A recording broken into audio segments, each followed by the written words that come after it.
that such ways must lead to results that, roughly and on an average, coincide with those of strict logic.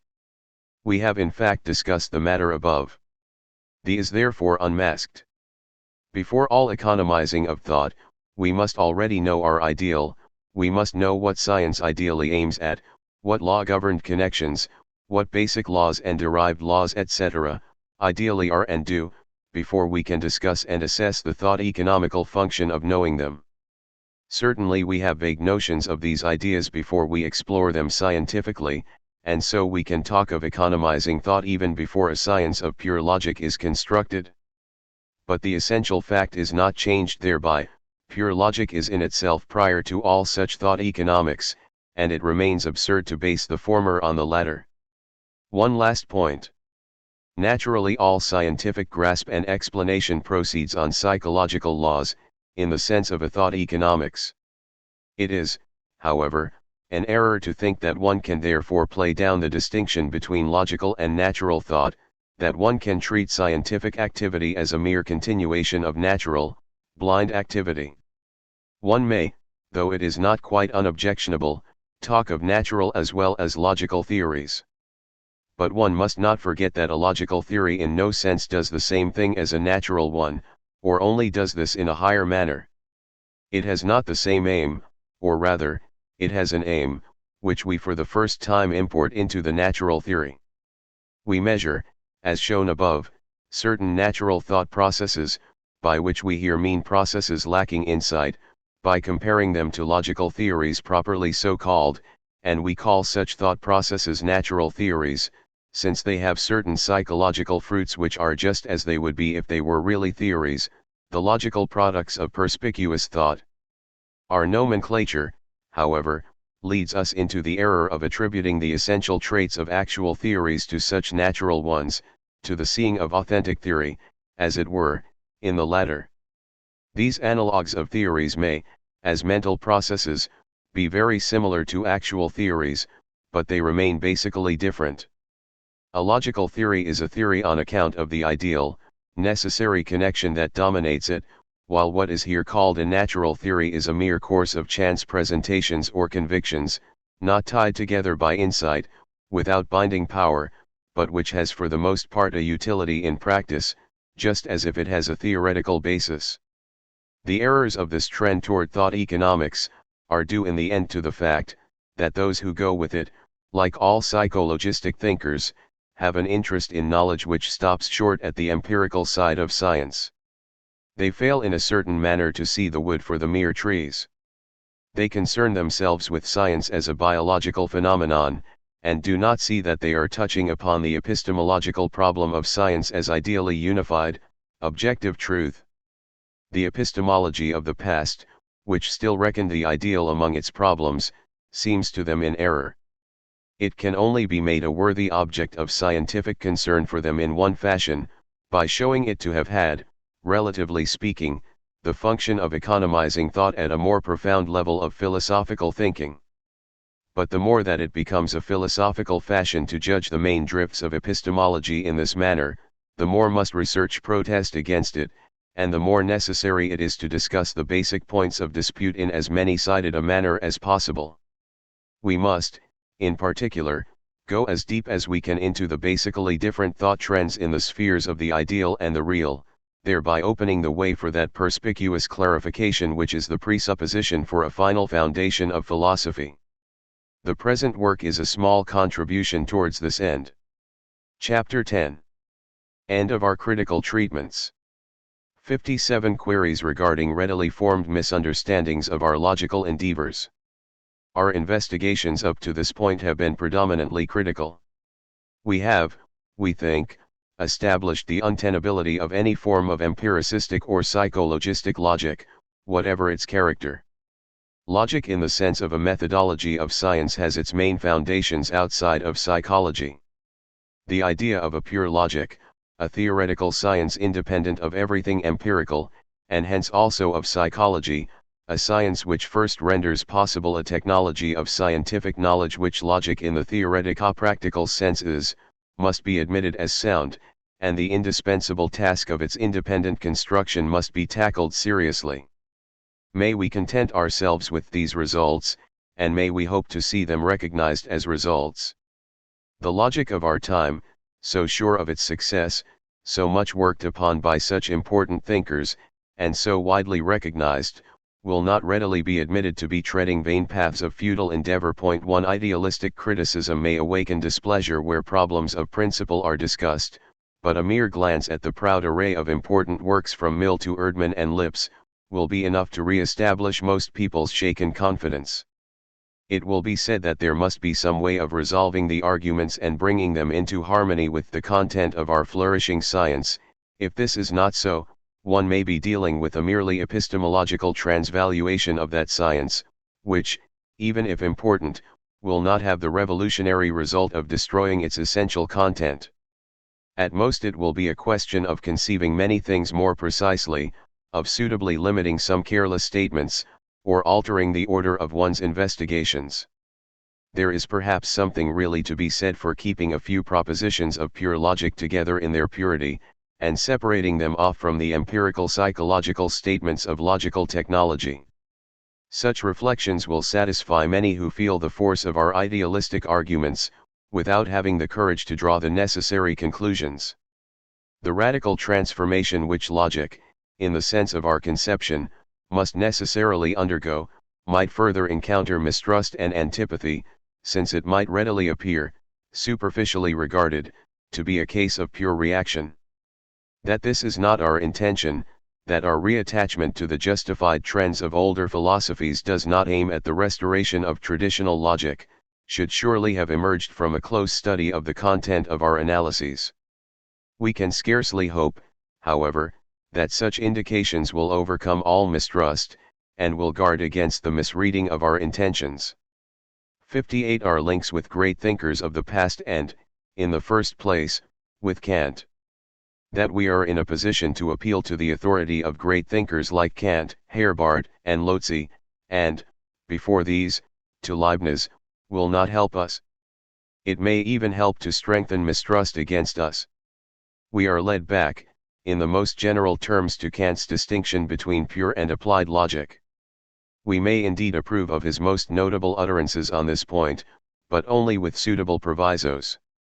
We shall naturally not accept Kant's confusing, mythic concepts of understanding and reason, by which he sets such store, and which he uses in such questionable demarcations, as being, in a proper sense, faculties of the soul.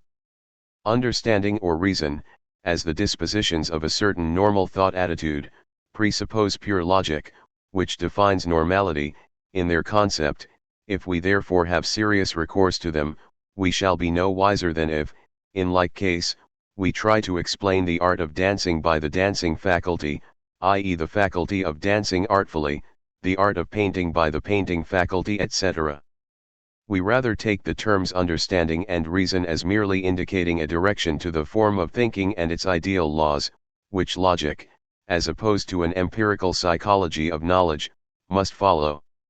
After such reservations, interpretations, closer qualifications, we accordingly feel close to Kant's doctrine.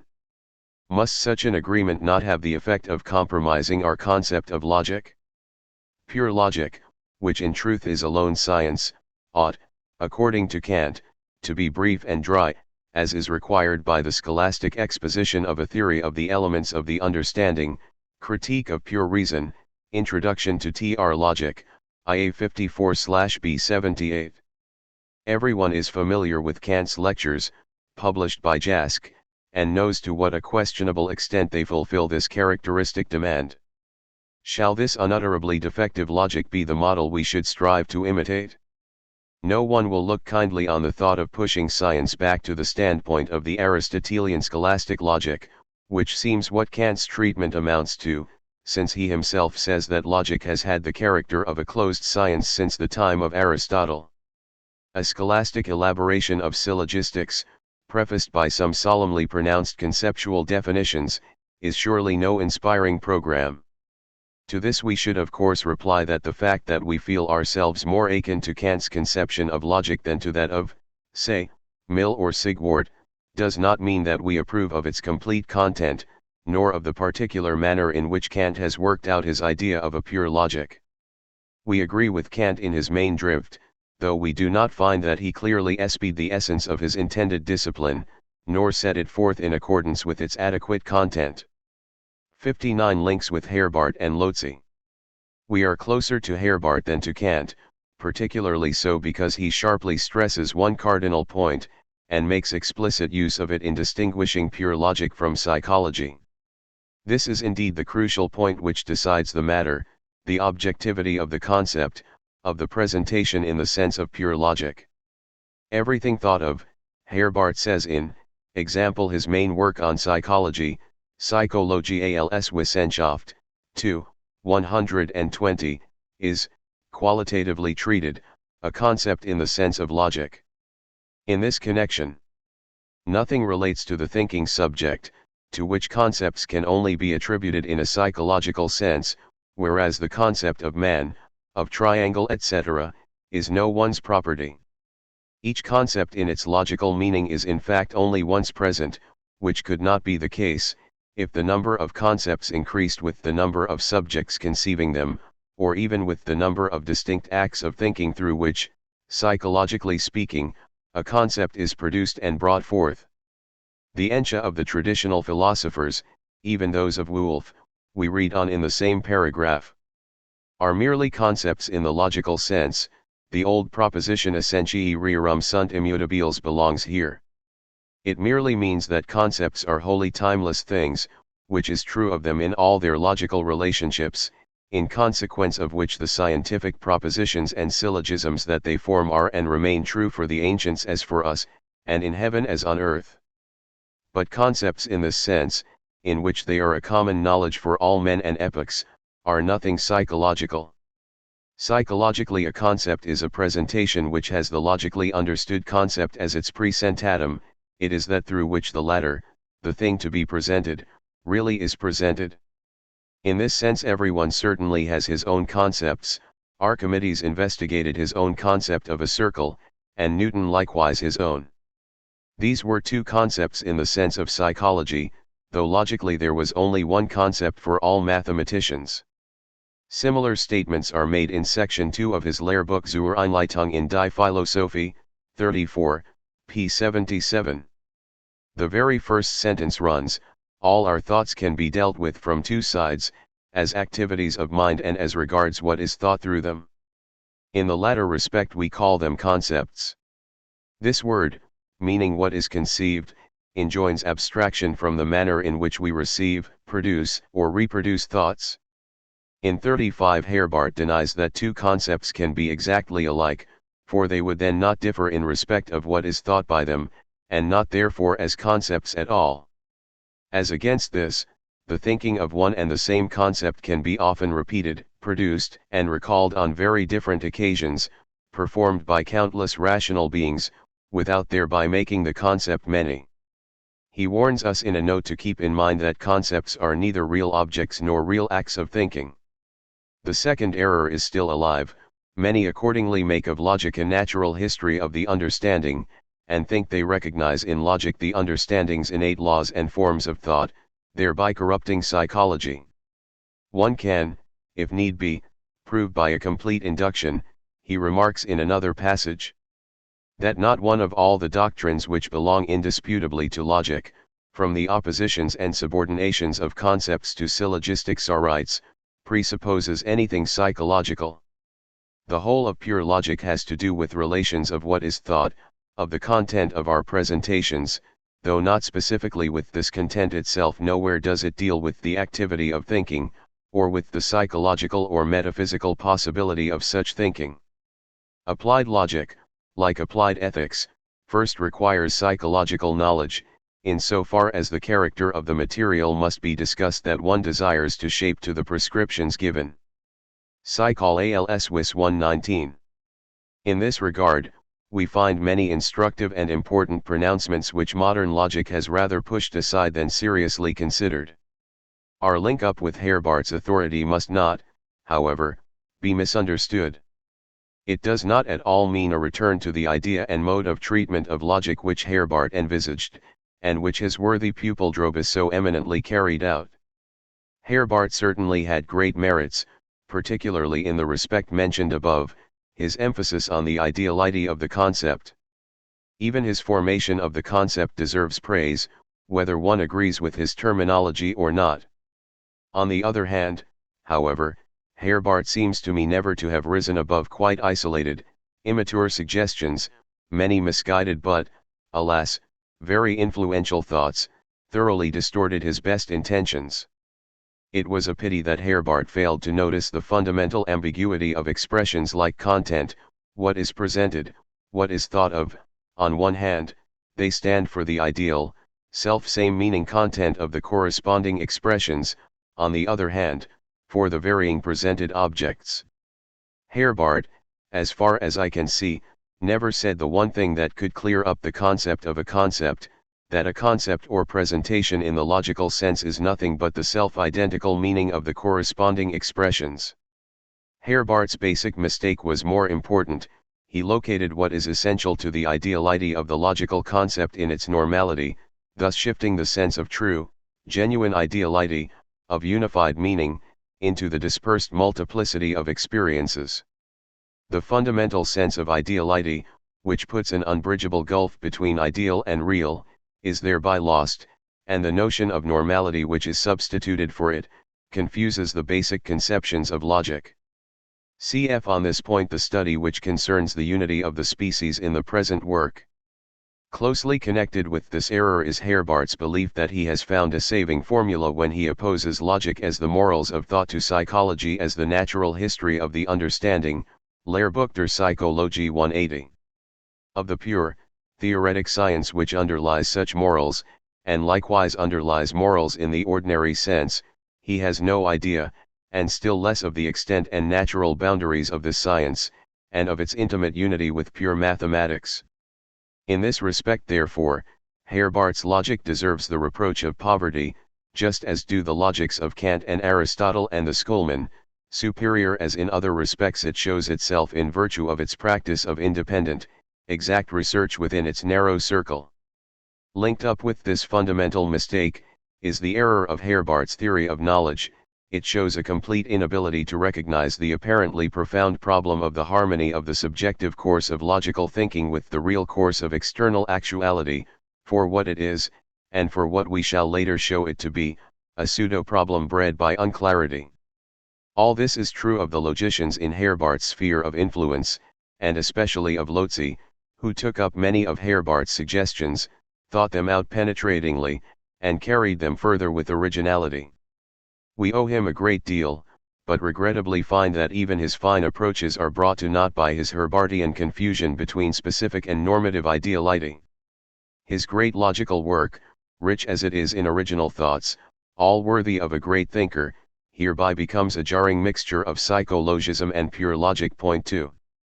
60 Links with Leibniz. Leibniz was mentioned above as one of the great philosophers to whom our present conception of logic looks back. Our relation to him is relatively of the closest. Herbart's logical opinions, likewise, are only closer to ours than Kant's, to the extent that Herbart, as against Kant, revived Leibnizian ideas. But Herbart proved himself incapable even of an approximate exhaustion of all the valuable material to be found in Leibniz. He lags far behind the conceptions of the mighty thinker, for whom mathematics and logic form a single science. These conceptions stir a particular sympathy in us, and deserve a few words. The driving motive which set modern philosophy going, the idea of the completion and transformation of the sciences, inspired Leibniz too to work unremittingly on a reformed logic. More penetrating than his predecessors, he did not heap scorn on scholastic logic as empty, formal rubbish, but saw in it a valuable step towards the true logic, which could truly help thought despite its incompleteness. See, e.g. Leibniz's elaborate defense of traditional logic, although it is hardly a shadow of logic as he would wish it, in his letter to Wagner, Opera Philosophica, Erdmann, 418 ff. The development of this logic into a discipline of mathematical form and strictness, into a universal mathematic in the highest and most comprehensive sense is the goal towards which his efforts are continually devoted. I here follow the indications in Nouveaux Essays, Book 4, Chapter 17, CFEG 4, Opera Philosophica, Erdmann, 395a, where the doctrine of syllogistic forms, extended into a quite general doctrine of arguments and for me, is called une espèce de mathématique universelle, dont l'importance n'est pas assez connue. Il faut savoir, he says there.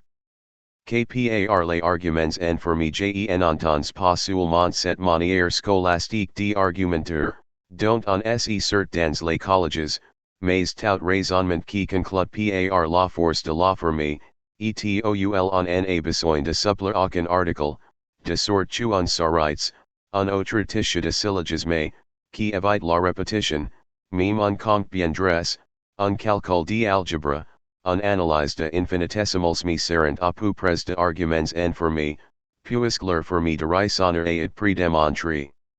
En sorte qu'aux sur de nesy point tromper. The sphere of the mathematique universelle here conceived would also be very much wider than that of the logical calculus to whose construction Leibniz devoted great pains, without quite reaching its boundaries. Leibniz ought rightly to have included in this universal mathematics the whole mathesis universalis in the usual quantitative sense, which constitutes the narrowest of Leibniz's concepts of mathesis universalis, especially since he had repeatedly called pure mathematical arguments argumenta in forma even in other contexts. The ars combinatoria, seu speciosa generalis, seu doctrina de formis abstracta, cf. The Mathematical Writings in Pertz's edition, Volume 7, pages 24, 49 ff, 54, 159, 205 ff, should also likewise have been included in universal mathematics. It forms the fundamental part of mathesis universalis in a wider sense, though not in the above widest sense, while mathesis universalis is distinguished from logic as a subordinate territory. Leibniz defines his ars combinatoria, Pertz, 7, p. 61, which is of particular interest to us, as doctrina de formulis seu ordinus, similitudinus, relationis, etc. expressionibus in universum. It is here opposed as scientia generalis de qualitate to the scientia generalis de quantitate, which is universal mathematics in the ordinary sense. Compare with this the valuable passage in Gerhardt's edition of Leibniz's Philosophical Writings, Volume 7, p. 297 f. Ars combinatoria speciatum me illa est scientia, qui entium generaliter characteristicus of speciosa dici possit, in qua tractator de rerum formis of formulis in universum, hoc est de qualitate in genera, sub de simili et de simili, praudalii et galii formulae ex ipsis a, b, c etc. Sub quantitates sub aliud quadam representant, inter se combinatis arai unter, et distinguitur ab algebra qui agit de formulis ad quantitatem applicatus, sub de equali et inequali. Igiter algebra subordinator combinatorii, aeus qui regulis continu uditer, qui tamen lunge generalioris sunt, nec in algebra tantum sed in arte decifratoria, in various literum generibus, in ipsi geometria lineariter ad veterum morum tractata, denici in omnibus ubi similitudinus ratio habiter locum habent. The intuitions of Leibniz, which speed forth so far beyond their time, seem sharply defined and highly admirable to a modern acquainted with formal mathematics and mathematical logic. This applies also, I must expressly note, to Leibniz's fragments on Scientia Generalis or the Calculus Ratiocinator, in which Trendelenburg's elegant but superficial criticism could pick out so little that was of use, Historische Beiträge zur Philosophie, Volume 3. Leibniz likewise points, in repeated, express pronouncements, to the need to widen logic so as to include a mathematical theory of probabilities. He demands of mathematicians an analysis of the problems which lie hidden in games of chance, and expects great resultant advances in empirical thinking, and the logical criticism of it. 3 Leibniz, in short, had intuitions of genius.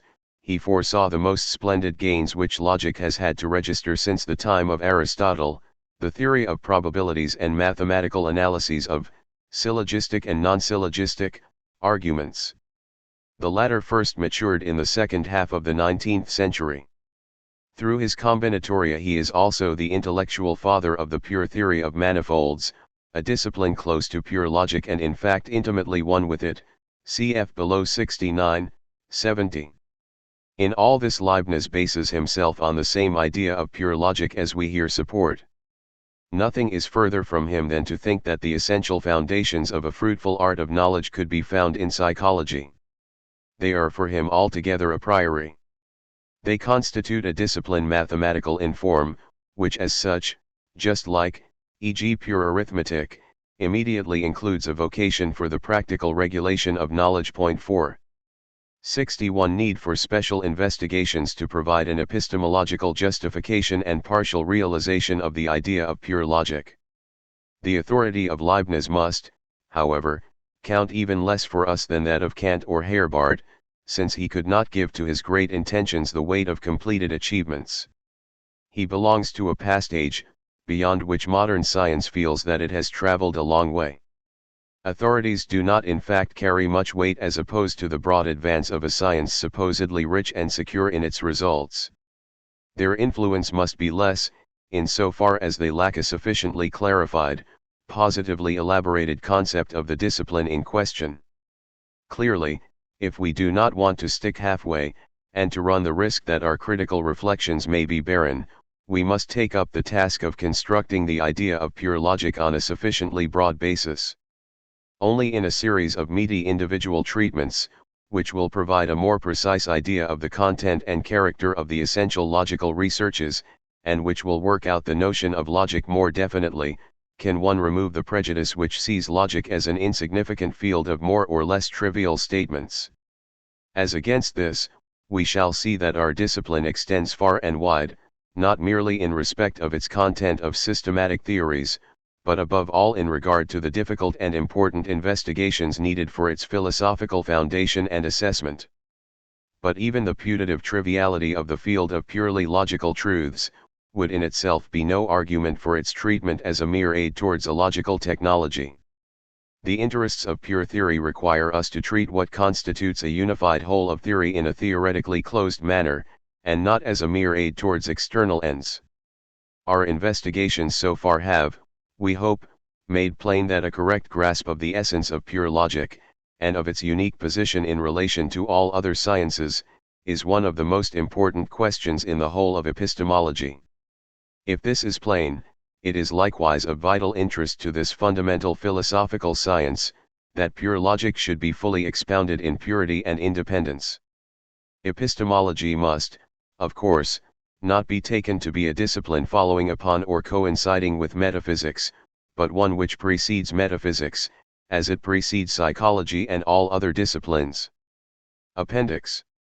References to F. A. Lang and B. Bolzano.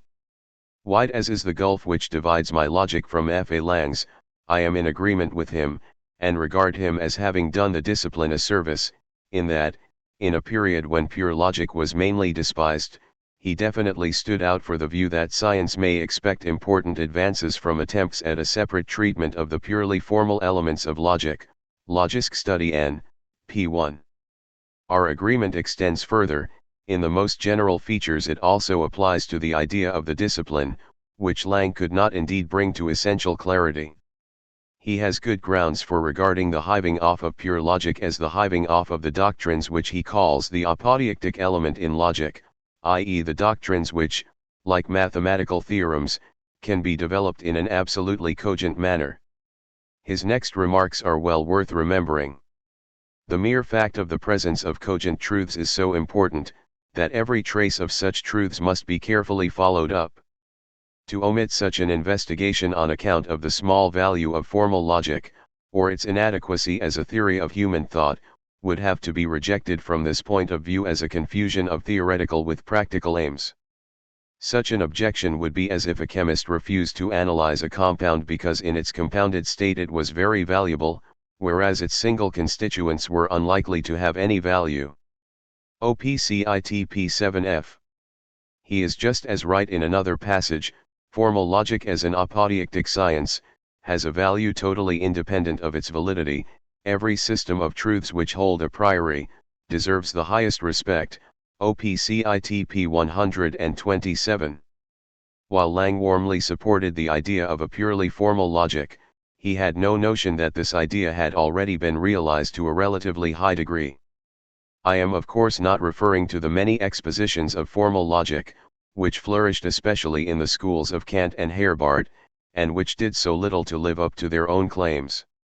I am referring to Bernhard Bolzano's Wissenschaftslehre, published in 1837, a work which, in its treatment of the logical theory of elements, far surpasses everything that world literature has to offer in the way of a systematic sketch of logic. Bolzano did not, of course, expressly discuss or support any independent demarcation of pure logic in our sense, but he provided one de facto in the first 2 volumes of his work. In his discussions of what underlay a Wissenschaftslehre or theory of science in the sense of his conception, he did so with such purity and scientific strictness, and with such a rich store of original, scientifically confirmed and ever fruitful thoughts, that we must count him as one of the greatest logicians of all time. He must be placed historically in fairly close proximity to Leibniz, with whom he shares important thoughts and fundamental conceptions, and to whom he is also philosophically akin in other respects. Even he, however, did not quite exhaust the rich inspiration of Leibniz's logical intuitions, especially not in regard to mathematical syllogistics and to Mathesis Universalis. Too few of Leibniz's posthumous writings were, however, known at the time, and there was no formal mathematics or theory of manifolds to provide a key to their understanding.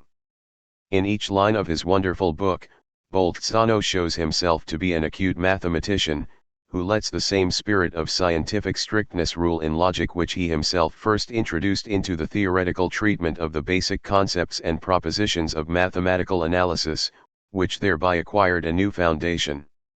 For this the history of mathematics has not forgotten to grant him a famous place. Of the ambiguous profundity of that systematic philosophy, which rather aimed at thinking out world conceptions and a world wisdom, and which hindered the progress of scientific philosophy so badly by its unholy blend of discordant intentions, Bolzano, the contemporary of Hegel, shows no trace. His thought patterns are of mathematical straightforwardness and plainness, but also of mathematical clearness and strictness.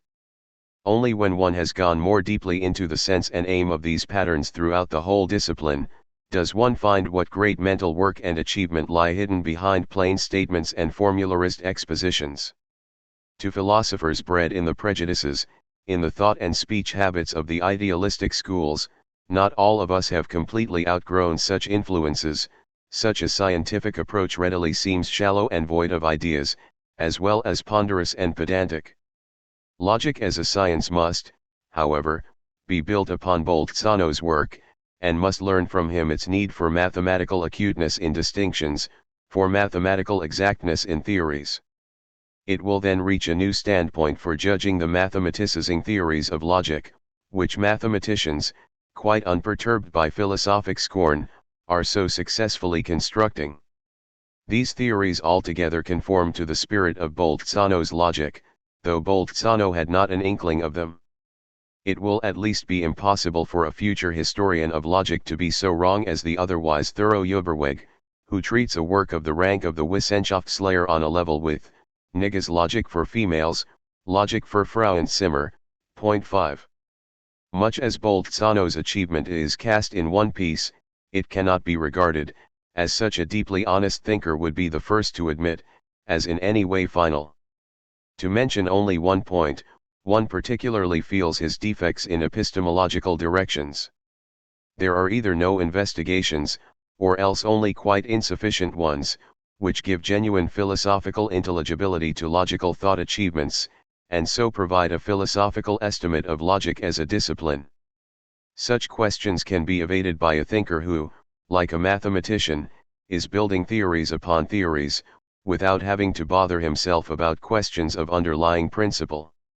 They cannot be evaded by someone who undertakes to make clear, to those who either fail to see or to admit a discipline's validity, or who mix up essential tasks with quite heterogeneous ones, what the inherent justification of such a discipline really is, and what the nature of its tasks and objects may be. Our comparison of these present logical investigations with Bolzano's work is meant to make clear, not that our investigations are in any sense mere commentaries upon, or critically improved expositions of, Bolzano's thought patterns, but that they have been crucially stimulated by Bolzano, as also by Lotze. Chapter 11. The idea of pure logic. Wishing to gain a provisional image, sketched with a few characteristic touches, of the goal aimed at by the individual discussions which follow these prolegomena, we shall now try to bring conceptual clarity to that idea of pure logic, for which our critical discussions up to this point have more or less prepared us. 62. The unity of science.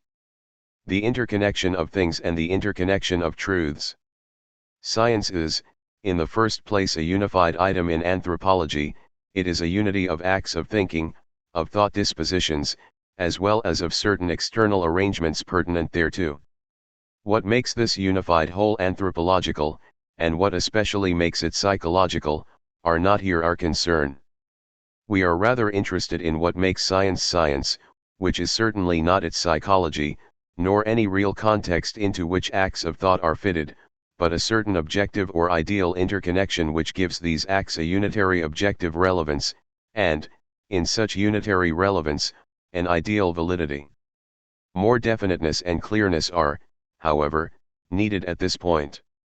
Two meanings can be attached to this objective interconnection which ideally pervades scientific thought, and which gives unity to such thought, and so to science as such. It can be understood as an interconnection of the things to which our thought experiences, actual or possible, are intentionally directed, or, on the other hand, as an interconnection of truths, in which this unity of things comes to count objectively as being what it is.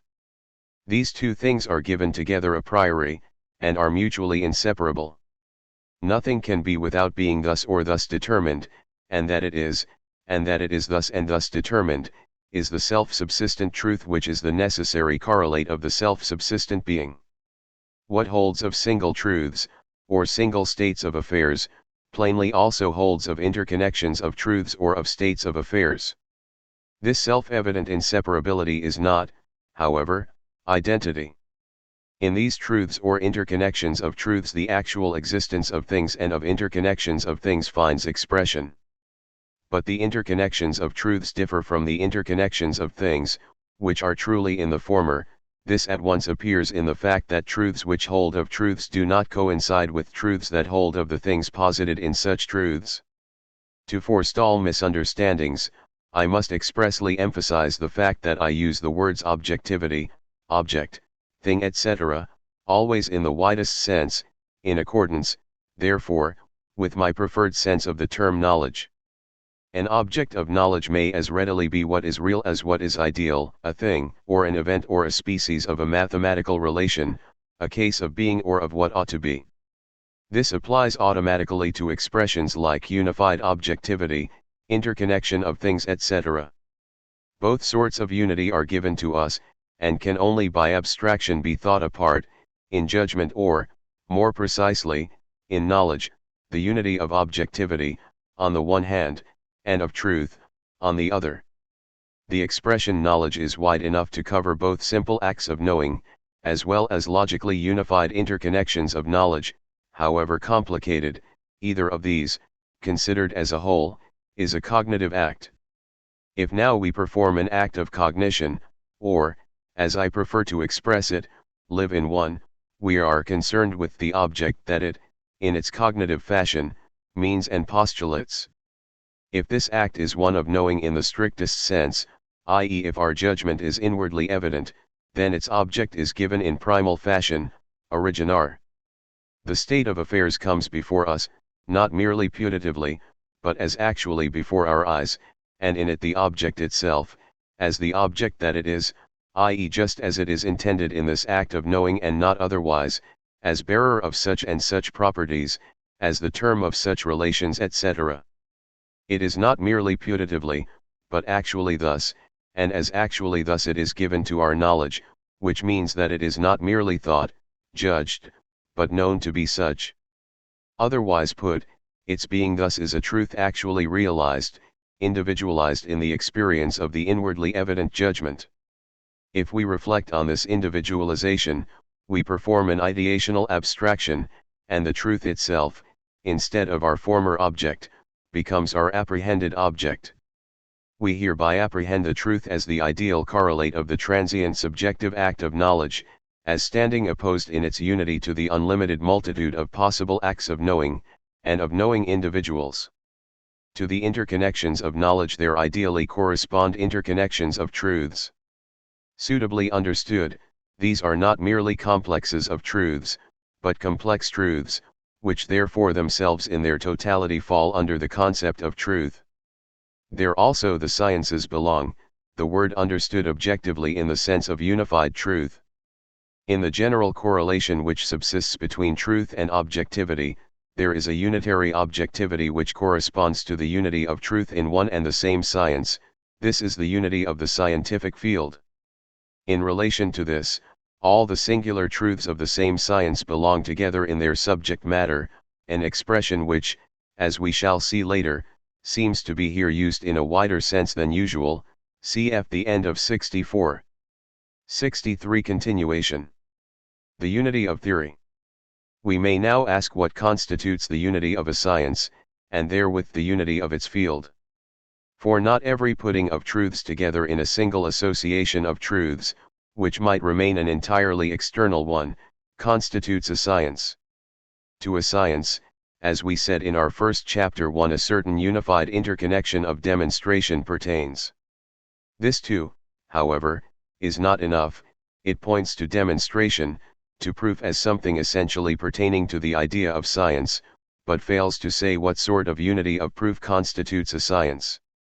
To reach clearness, we begin by making certain general pronouncements.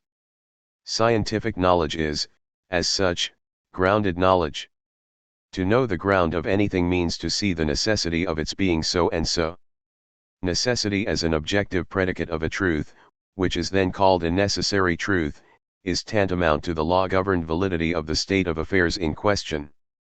To see a state of affairs as a matter of law is to see its truth as necessarily obtaining, and to have knowledge of the ground of the state of affairs or of its truth. All these are equivalent expressions point to a natural equivocation, of course, leads us to call every general truth that itself utters a law, a necessary truth.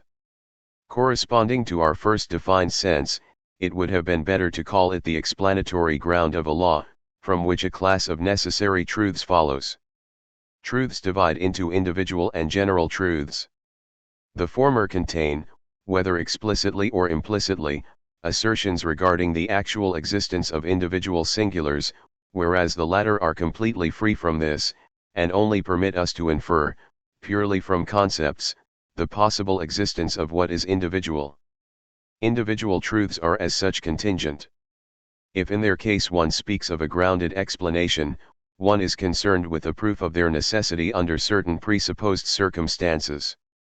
If the interconnection of one fact with others is one of law, then its existence, resting on the laws which govern interconnections of the sort in question, and on the assumption of the pertinent circumstances, is determined as a necessary existence.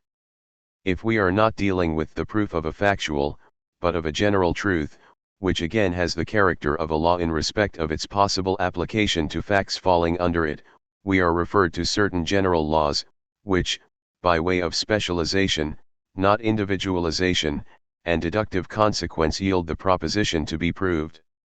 The proof of general laws necessarily leads to certain laws which in their essence, i.e. intrinsically, and not merely subjectively or anthropologically, are not further provable.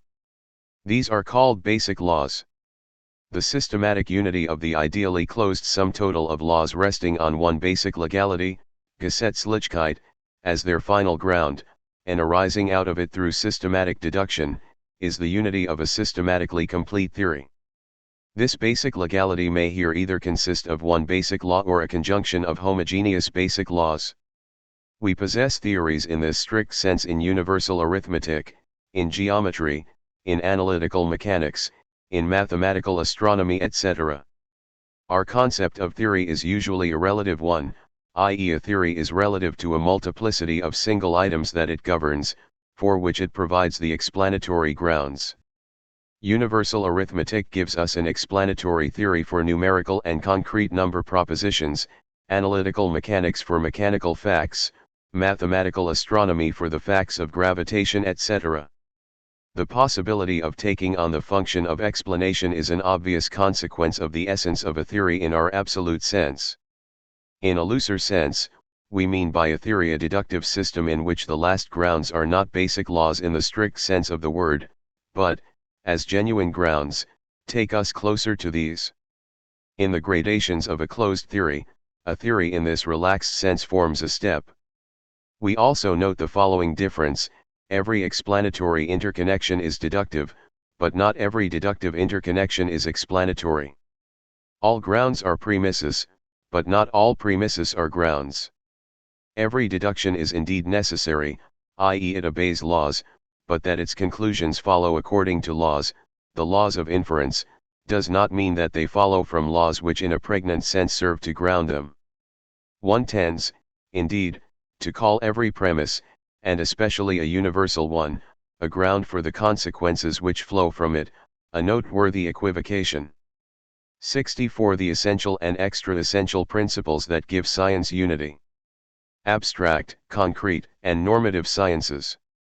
We are now in a position to answer the question raised above: what makes truths belong together in a single science, what constitutes their unity of subject matter?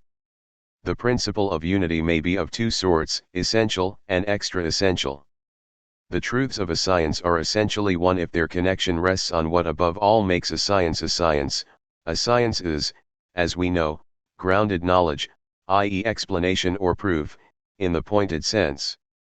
Essential unity among the truths of a single science is unity of explanation. But all explanation points to a theory, and has its goal in the knowledge of the basic laws, the principles of explanation. Unity of explanation means, therefore, theoretical unity, which means, on what was said above, homogeneous unity of legal base, and, lastly, homogeneous unity of explanatory principles. The sciences whose field is determined by the standpoint of theory, of unity of principle, which embrace in ideal closure all possible facts and general items whose principles of explanation have a single legal base, are called, not very suitably, abstract sciences. The best name for them would really be theoretical sciences. This expression is, however, used in opposition to practical and normative sciences, and we too have used it above in this sense. Following a suggestion of J. von Kreis 3, one could say, almost as characteristically, that these sciences are nomological, insofar as their unifying principle, as well as their essential aim of research, is a law. The name explanatory science, which we have used from time to time, will also do, provided it is used to stress the unity reached by explanation, rather than explanation itself. There are, in the second place, external standpoints which range truths into one science. The nearest to hand is the unity of the thing in a more literal sense. One connects all the truths whose content relates to one and the same individual object, or to one and the same empirical genus. This is the case in regard to the concrete, or, to use von Kreis's term, the ontological sciences, such as geography, history, astronomy, natural history, anatomy, etc. The truths of geography are united by their relation to the Earth. The truths of meteorology concern, even more restrictedly, the weather phenomena of the Earth, etc. These sciences are also often called descriptive, and this name is allowable, since the unity of description is fixed by the empirical unity of the object or the class, and it is this descriptive unity which, in the sciences here involved, determines the science's unity. But the word should of course not be so understood as if descriptive sciences aimed at mere description, which would contradict our guiding concept of science. Since it is possible that explanation which is directed towards empirical unities, leads to widely divergent, or quite heterogeneous theories and theoretical sciences, we rightly call the unity of the concrete science an extra-essential one. It is at any rate clear that the abstract or nomological sciences are the genuine, basic sciences, from whose theoretical stock the concrete sciences must derive all that theoretical element by which they are made sciences. Quite understandably, it is enough if the concrete sciences attach the objects they describe to the lower rungs of law in the nomological sciences, and at best indicate the main direction of ascending explanation. For the reduction to principles, and the general build-up of explanatory theories, is the proper field of the nomological sciences. It already exists in such sciences, where fully developed, in the most universal form and as a finished achievement. We are of course not pronouncing on the relative worth of the two sorts of sciences. Our interest in theory is not our only interest, nor the sole determinant of value. Aesthetic, ethical, and, in a wider sense, practical interests can attach to what is individual, and impart the highest value to its detailed description and explanation when, however, our purely theoretical interest sets the tone. The single individual and the empirical connection do not count intrinsically, or they count only as a methodological point of passage in the construction of a general theory. The theoretical natural scientist, or the natural scientist in the context of purely theoretic, mathematicizing discussion, sees the earth and stars quite differently from the geographer and the astronomer. They are to him per se indifferent and count merely as examples of gravitating masses in general. We must finally make mention of yet another extra essential principle of scientific unity, the principle which grows out of a unitary evaluative interest, which is therefore objectively determined by a unitary basic value, or by a unitary basic norm, as has been fully discussed in Chapter 2:14. This constitutes mutual belongingness as regards subject matter among the truths in the normative sciences, or the unity of the field in question. Talk of mutual belongingness as regards subject matter is most naturally taken to mean a belongingness grounded in things, in subject matters themselves. Here only a unity in terms of theoretical law or of the concrete thing will be relevant, and our conception will place normative unity over against unity of subject matter in a single opposition. As appears from our previous discussion, normative sciences depend on theoretical sciences, above all on sciences theoretical in the narrowest sense of being nomological, so that we can again say that they derive the theoretical element, which alone renders them scientific, from those theoretical sciences. 65. The question as to the ideal conditions of the possibility of science or of theory in general. A. The question as it relates to actual knowledge. We now raise an important question as to the conditions of the possibility of science in general. Since the essential aim of scientific knowledge can only be achieved through theory, in the strict sense of the nomological sciences, we replace our question by a question as to the conditions of the possibility of theory in general. A theory as such consists of truths, and its form of connection is a deductive one. To answer our question is therefore also to answer the more general question as to the conditions of the possibility of truth in general, and again of deductive unity in general.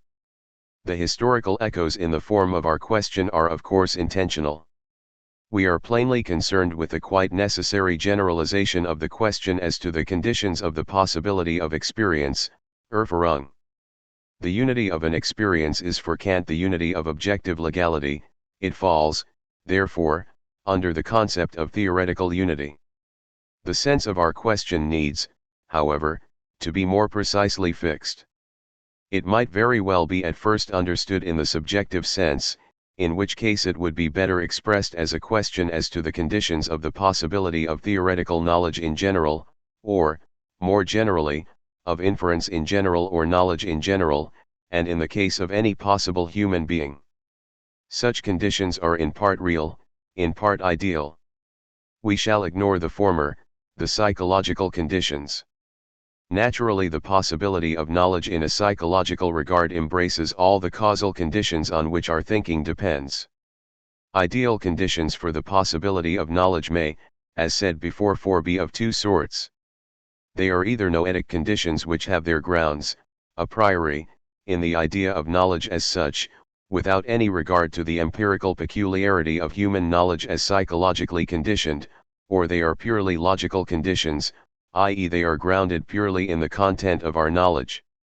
It is evident a priori, as regards the former, that thinking subjects must be in general able to perform, example all the sorts of acts in which theoretical knowledge is made real. We must, in particular, as thinking beings, be able to see propositions as truths, and to see truths as consequences of other truths, and again to see laws as such, to see laws as explanatory grounds, and to see them as ultimate principles, etc. But it is also, on the other hand, inwardly evident that truths are what they are, and that, in particular, laws, grounds, principles are what they are, whether we have insight into them or not. Since they do not hold in so far as we have insight into them, but we can only have insight into them in so far as they hold, they must be regarded as objective or ideal conditions of the possibility of our knowledge of them. A priori laws, accordingly, relating to truth as such, to deduction as such, and to theory as such, i.e. to the universal essence of these ideal unities, must be characterized as laws which express the conditions for knowledge in general, or for deductive and theoretical knowledge in general, conditions which have their pure foundation is the content of knowledge. Plainly we are here concerned with a priori conditions of knowledge, which can be discussed and investigated apart from all relation to the thinking subject and to the idea of subjectivity in science. The laws in question have a meaning content which is quite free from such relation. They do not talk, even in ideal fashion, of knowing, judging, inferring, representing, proving, etc., but of truth, concept, proposition, syllogism, ground and consequent, etc., as we fully said above. 47. Obviously these laws may undergo self-evident transformations through which they acquire an express relation to knowledge and the knowing subject, and now themselves pronounce on real possibilities of knowledge. Here as elsewhere, a priori assertions regarding ideal possibilities arise through the transferred application of ideal relationships, expressed in purely general propositions, to empirical instances, cf. the arithmetical example in 23 above. The ideal conditions of knowledge which we have called noetic as opposed to those which are logically objective, are, basically, no more than such modifications of the insights, the laws which pertain to the pure content of knowledge, as render them fruitful for the criticism of knowledge, and, by further modifications, for practical, logical normativity. For the normative modifications of the laws of pure logic, which we spoke of above, also come in here. 66b. The question as it relates to the content of knowledge. Our treatment has shown that questions as to the ideal conditions of the possibility of knowledge in general, and of theoretical knowledge in particular, ultimately lead us back to certain laws, whose roots are to be found purely in the content of knowledge, or of the categorial concepts that it falls under, and which are so abstract that they contain no reference to knowledge as an act of a knowing subject. These laws, or the categorial concepts which enter into them, are what are to be understood as constituting the conditions of the possibility of theory in general, in the objectively ideal sense. For it is possible to raise questions as to the conditions of possibility, not only in regard to theoretical knowledge, as we have so far done, but also in regard to its content, i.e. we can raise them directly in regard to theory itself. We then understand by theory, let us again stress, a certain ideal content of possible knowledge, just as in the case of truth, law, etc. There is a single truth, which corresponds to the multitude of individual acts of knowledge having the same content, which is just their ideally identical content. In like manner, the ideally identical content of a theory corresponds to the multitude of individual knowledge combinations, in each of which, whether occurring now or then, in these subject or in those, the same theory comes to be known. It is accordingly not made up of acts but of purely ideal elements, of truths, and that in purely ideal forms, those of ground and consequent. If we now directly relate our question as to conditions of possibility, to theory in the objective sense and to theory in general, such a possibility can only have the sense which applies to other objects of pure conception. From such objects, we are led back to concepts, and possibility means no more than the obtaining, Geltung, or rather essentiality, Wesenhaftigkeit, of the concepts in question. This is what is often called the reality as opposed to the imaginariness of concepts, which latter could better be called essencelessness. In such a sense, one speaks of real definitions which guarantee the possibility, the obtaining, the reality of the defined concept, and again of the opposition between real and imaginary numbers, geometrical figures, etc. Talk of possibility in regard to concepts becomes equivocal through a transfer. What is in an authentic sense possible is the existence of objects falling under the relevant concepts, a possibility guaranteed a priori through knowledge of conceptual essence, which flashes upon us, example as the result of such an object's being intuitively presented. The essentiality of the concept is then likewise spoken of as a possibility in a transferred sense. In this connection, questions as to the possibility of a theory as such, and as to the conditions on which such possibility depends, gain an easily grasped sense. The possibility or essentiality of a theory in general is assured by our perspicuous knowledge of some definite theory. The wider question will, however, be, what are the universal, law-governed conditions of this possibility of theory in general? What therefore constitutes the ideal essence of theory as such? What are the primitive possibilities out of which the possibility of theory is constituted, or, what is the same, what are the primitive essential concepts out of which the concept of theory, itself an essential concept, is constituted? And further, what are the pure laws which, rooted in these concepts, impart unity to all theory as such, laws which pertain to the form of theory as such, and which determine, in a priori fashion, the possible, essential, modifications or species of theory? If these ideal concepts or laws delimit the possibility of theory in general, if, in other words, they express what essentially pertains to the idea of theory, it immediately follows that each putative theory only is a theory to the extent to which it accords with these concepts or laws. The logical justification of a concept, i.e. of its ideal possibility, is achieved by going back to its intuitive or deducible essence. Logical justification of a given theory as such, i.e. justification in virtue of its pure form, demands that we go back to the essence of its form, and so to the concepts and laws which are ideal constituents of theory in general, the conditions of its possibility, which regulate, in a priori, deductive fashion, all specialization of the idea of theory in its possible kinds. Things are here as they are in the wider field of deduction, e.g. in the case of simple syllogisms. Though they may be intrinsically illuminated by insight, they nonetheless receive their final, deepest justification by recourse to the formal, syllogistic law which imparts insight into the a priori ground of syllogistic interconnection.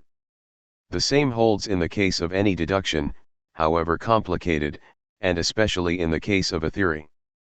In perspicuous, theoretical thought we gain insight into the grounds of some state of affairs explained, but the deeper going insight into the essence of the theoretical linkage which itself constitutes the theoretical content of such thought, and the a priori laws on which such thought achievement depends, are first reached when we track down the form, the law, and the interweavings of theory, at the quite different level of knowledge to which they belong. To point to profounder insights and justifications, serves to bring out the supreme value of the theoretical investigations which help to solve our suggested problem. We are dealing with systematic theories which have their roots in the essence of theory, with an a priori, theoretical, nomological science which deals with the ideal essence of science as such, and which accordingly has parts relating to systematic theories whose empirical, anthropological aspect it excludes. In a profound sense, we are dealing with the theory of theory, with the science of the sciences. Its achievement in enriching our knowledge must, of course, be kept separate from its problems themselves, and from the proper content of their solution. 67. The tasks of pure logic. First, the fixing of the pure categories of meaning, the pure categories of objects and their law-governed combinations. Having provisionally fixed the idea of the a priori discipline whose deeper understanding will be the goal of our efforts, we may now summarize the tasks that we shall assign to it. 3 sets of tasks must be distinguished.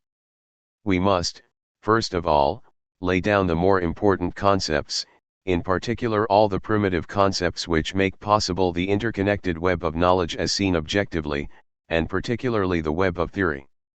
We must also clarify these concepts scientifically.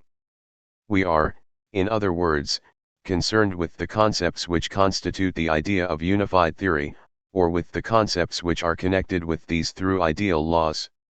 Into such a constitution second-order concepts, i.e. concepts and of other ideal unities, naturally enter. A given theory is a certain deductive combination of given propositions which are themselves certain sorts of combinations of given concepts. The idea of the pertinent form of the theory arises if we substitute variables for these given elements, whereby concepts and of other ideas, replace straightforward concepts. Here belong the concepts, concept, proposition, truth, etc. The concepts of the elementary connective forms naturally play a constitutive role here, those connective forms, in particular, which are quite generally constitutive of the deductive unity of propositions, e.g. the conjunctive, disjunctive, hypothetical linkage of propositions to form new propositions. Such a role is also played by the forms of connection of inferior elements of meaning into one simple proposition, which in their turn lead to the varied subject forms, predicate forms, forms of conjunctive and disjunctive connection, plural forms, etc. Fixed laws govern the gradual complications through which an unending multiplicity of ever new forms emerges out of our primitive set. These laws of complication make possible a sweeping oversight of the concepts derivable from the primitive concepts and forms. These naturally belong, together with this sweeping oversight itself, in the field of research dealt with here. Cf. Investigation 4 in Volume 2. In close connection with the concepts so far mentioned, i.e. the categories of meaning, and married to them by ideal laws, are other correlative concepts such as object, state of affairs, unity, plurality, number, relation, connection, etc. These are the pure, the formal objective categories. These too must be taken into account. In both cases we are dealing with nothing but concepts, whose notion makes clear that they are independent of the particularity of any material of knowledge, and under which all the concepts, propositions and states of affairs that specially appear in thought, must be ordered. They arise therefore solely in relation to our varying thought functions, their concrete basis is solely to be found in possible acts of thought, as such, or in the correlates which can be grasped in these. See 62 above and Investigation 6, 44 in Volume 2. All these concepts must now be pinned down, their origin must in each case be investigated. Not that psychological questions as to the origin of the conceptual presentations or presentational dispositions here in question, have the slightest interest for our discipline. This is not what we are inquiring into. We are concerned with a phenomenological origin, or, if we prefer to rule out unsuitable talk of origins, only bred in confusion, we are concerned with insight into the essence of the concepts involved, looking methodologically to the fixation of unambiguous, sharply distinct verbal meanings. We can achieve such an end only by intuitive representation of the essence in adequate ideation, or, in the case of complicated concepts, through knowledge of the essentiality of the elementary concepts present in them, and of the concepts of their forms of combination. All these are seemingly trivial, preparatory tasks. To a large extent they are necessarily clothed in the form of discussions of terminology, and readily seem to the layman to be barren, pettifogging word exercises. But as long as concepts are not distinguished and made clear to ideational intuition, by going back to their essence, further effort is hopeless. In no field of knowledge is equivocation more fatal, in none have confused concepts so hindered the progress of knowledge, or so impeded the insight into its true aims, as in the field of pure logic. The critical analyses of these prolegomena have everywhere shown this. It is impossible to overestimate the importance of this first group of problems.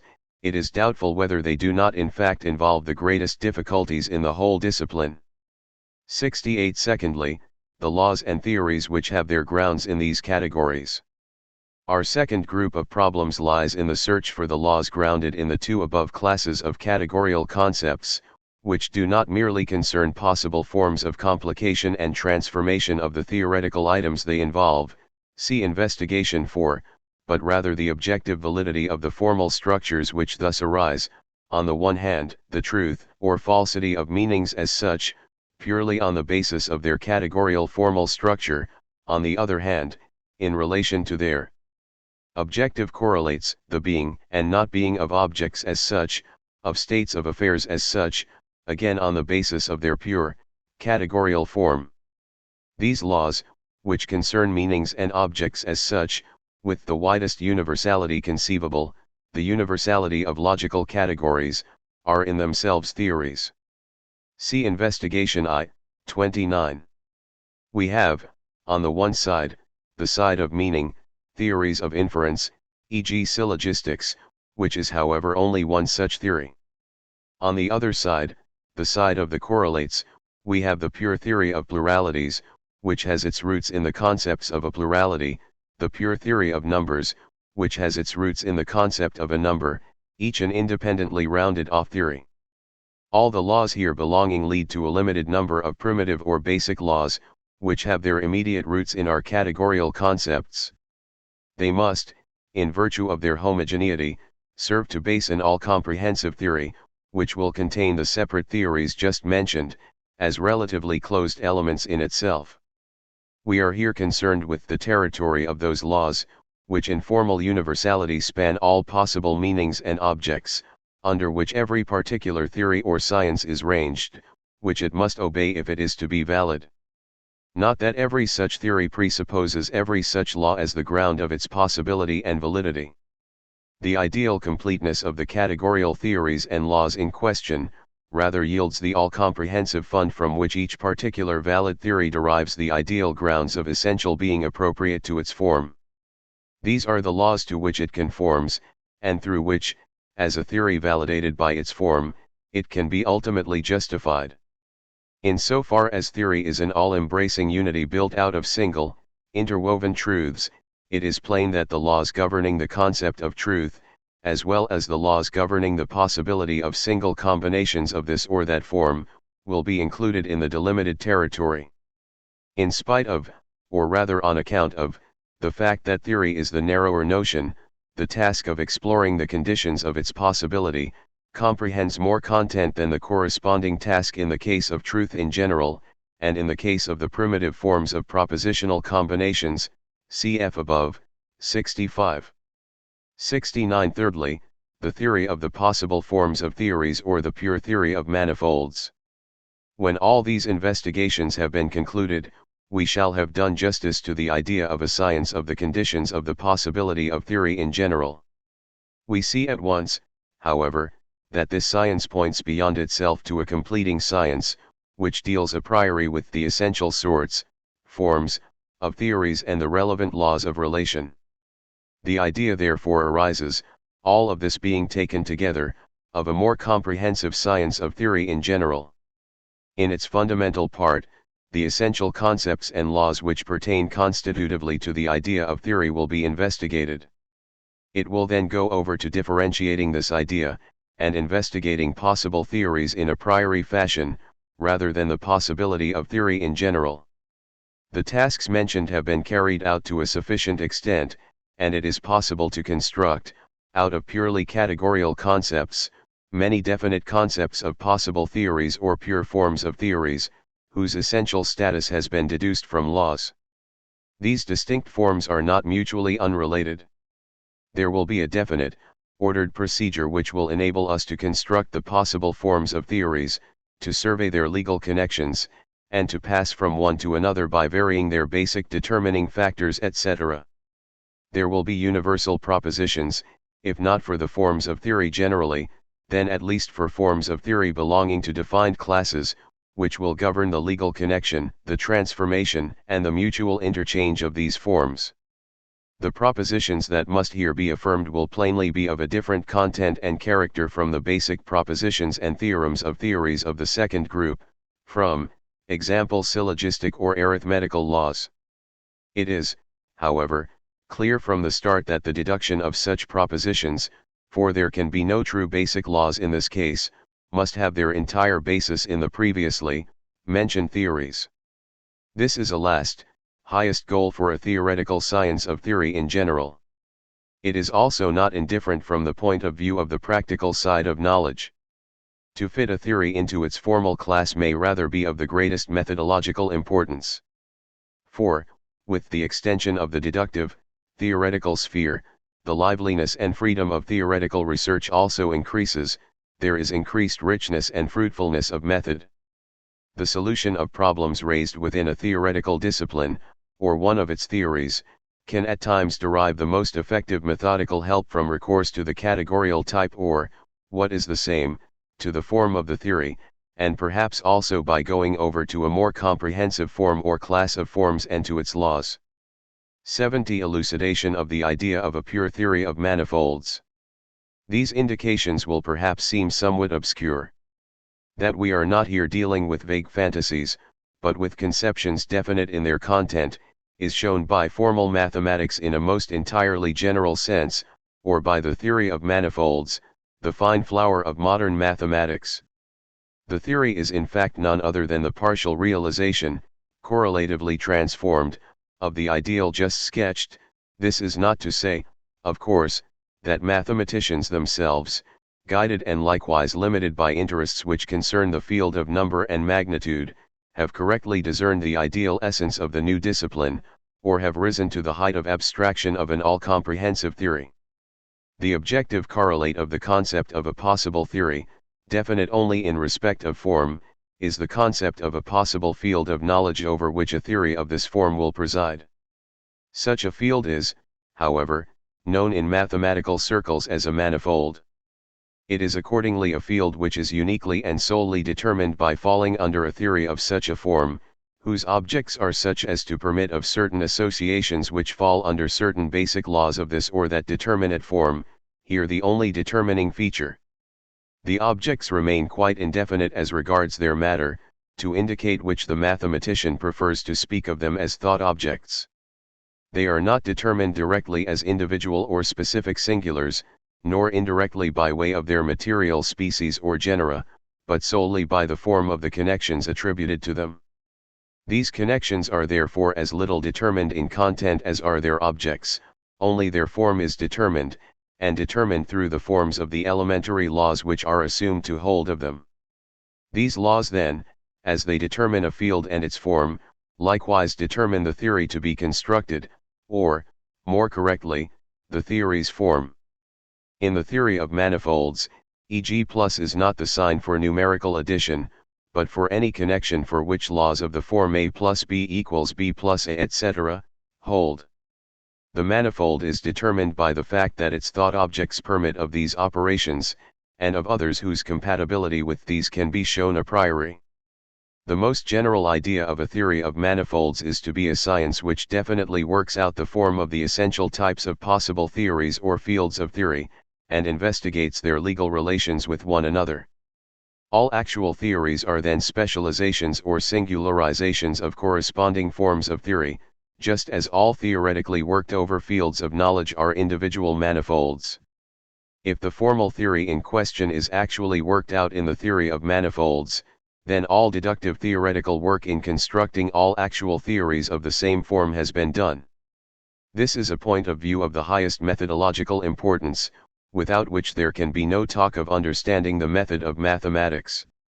Not less important than such a going back to pure form, is the closely related ranging of each such form in more comprehensive forms or classes of forms. That we here have a central item in the wonderful, methodological art of mathematics, becomes plain if we look, not merely at the theories of manifolds which arose from generalizations of geometric theory and its forms, but at the first, simplest case of this sort, the extension of the field of real numbers, i.e. of the corresponding form of theory, the formal theory of real numbers, into the formal, two-dimensional field of ordinary complex numbers.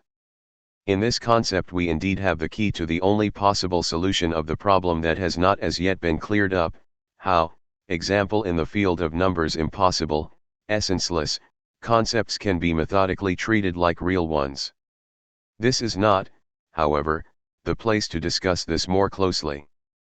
When I spoke above of theories of manifolds which arose out of generalizations of geometric theory, I was of course referring to the theory of n-dimensional manifolds, whether Euclidean or non-Euclidean, to Grassmann's theory of extensions, and, among others, to the related theories of A. W. Rowan Hamilton, which can be readily purged of anything geometric.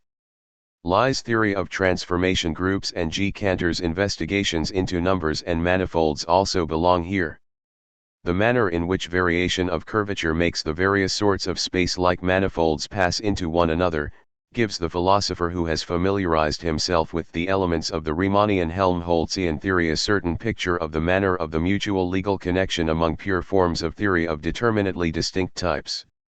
It would be easy to show that a knowledge of the true intention of such theories, as pure categorical forms of theory, would banish all metaphysical fog and all mysticism from the mathematical investigations in question. If we use the term space of the familiar type of order of the world of phenomena, talk of spaces for which, e.g. the axiom of parallels does not hold, is naturally senseless. It is just as senseless to speak of differing geometries, when geometry names the science of the space of the world of phenomena.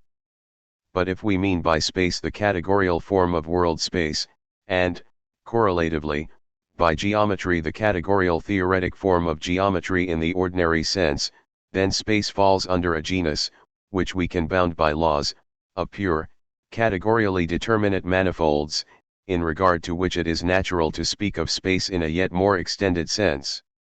Just so, geometric theory falls under a corresponding genus of theoretically interrelated theory forms determined in purely categorical fashion, which in a correspondingly extended sense can be called geometries of these spatial manifolds.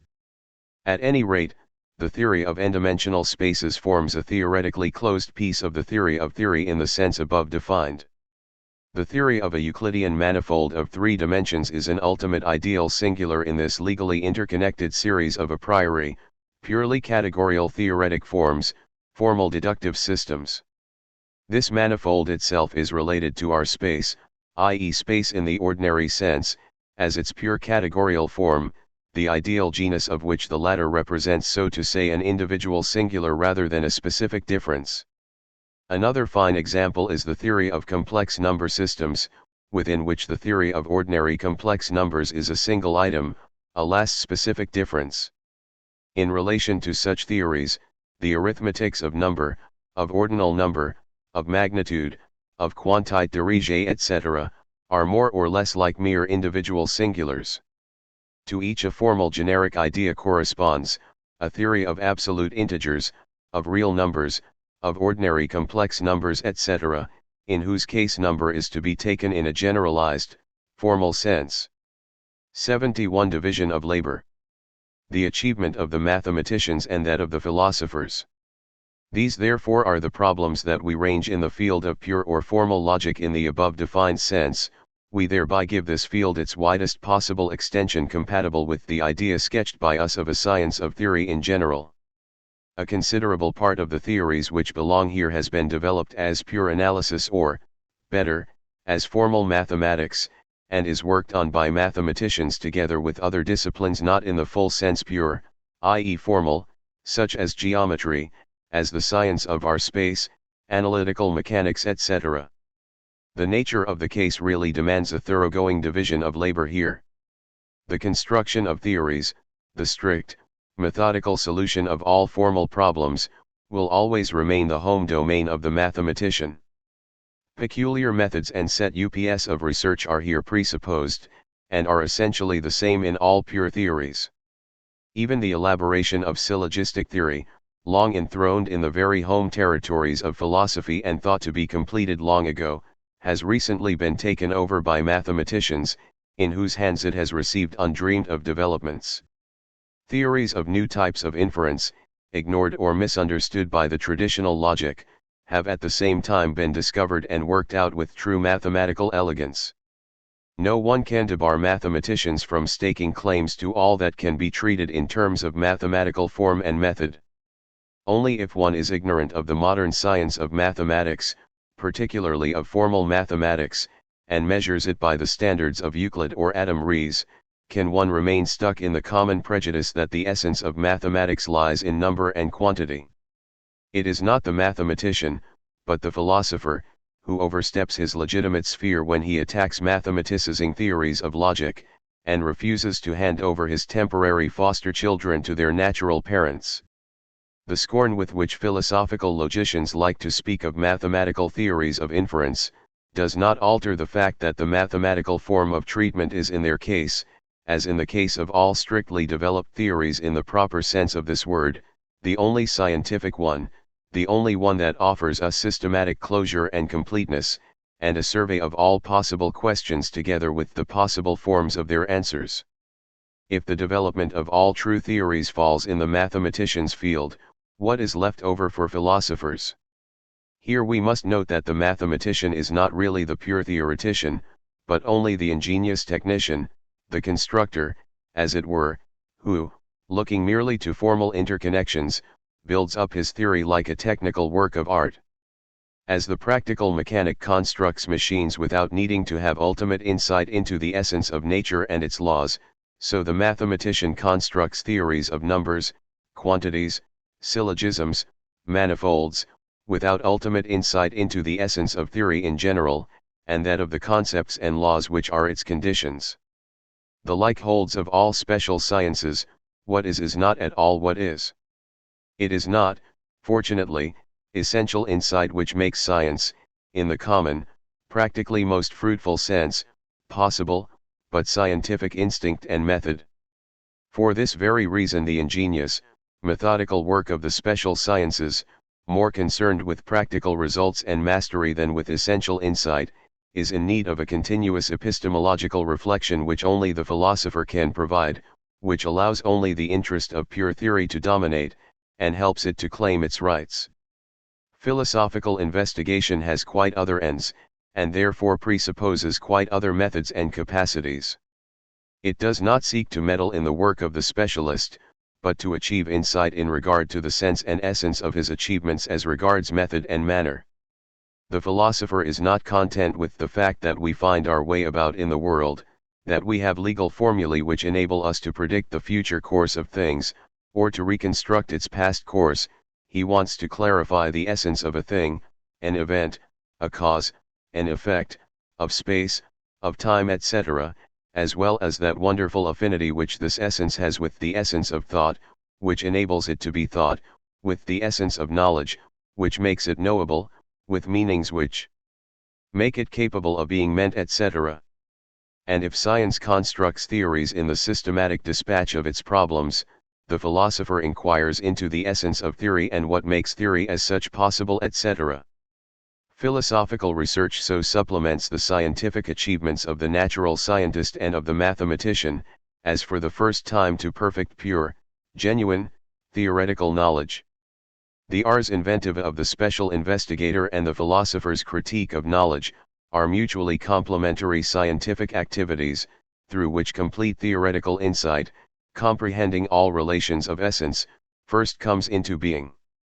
The following individual investigations preparatory to the philosophical side of our discipline, will further elucidate what the mathematician will not, and cannot do, but what must nevertheless be done. 72. Broadening of the idea of pure logic. The pure theory of probability as a pure theory of empirical knowledge. The concept of pure logic so far developed covers a theoretically closed circle of problems, essentially relate to the idea of theory.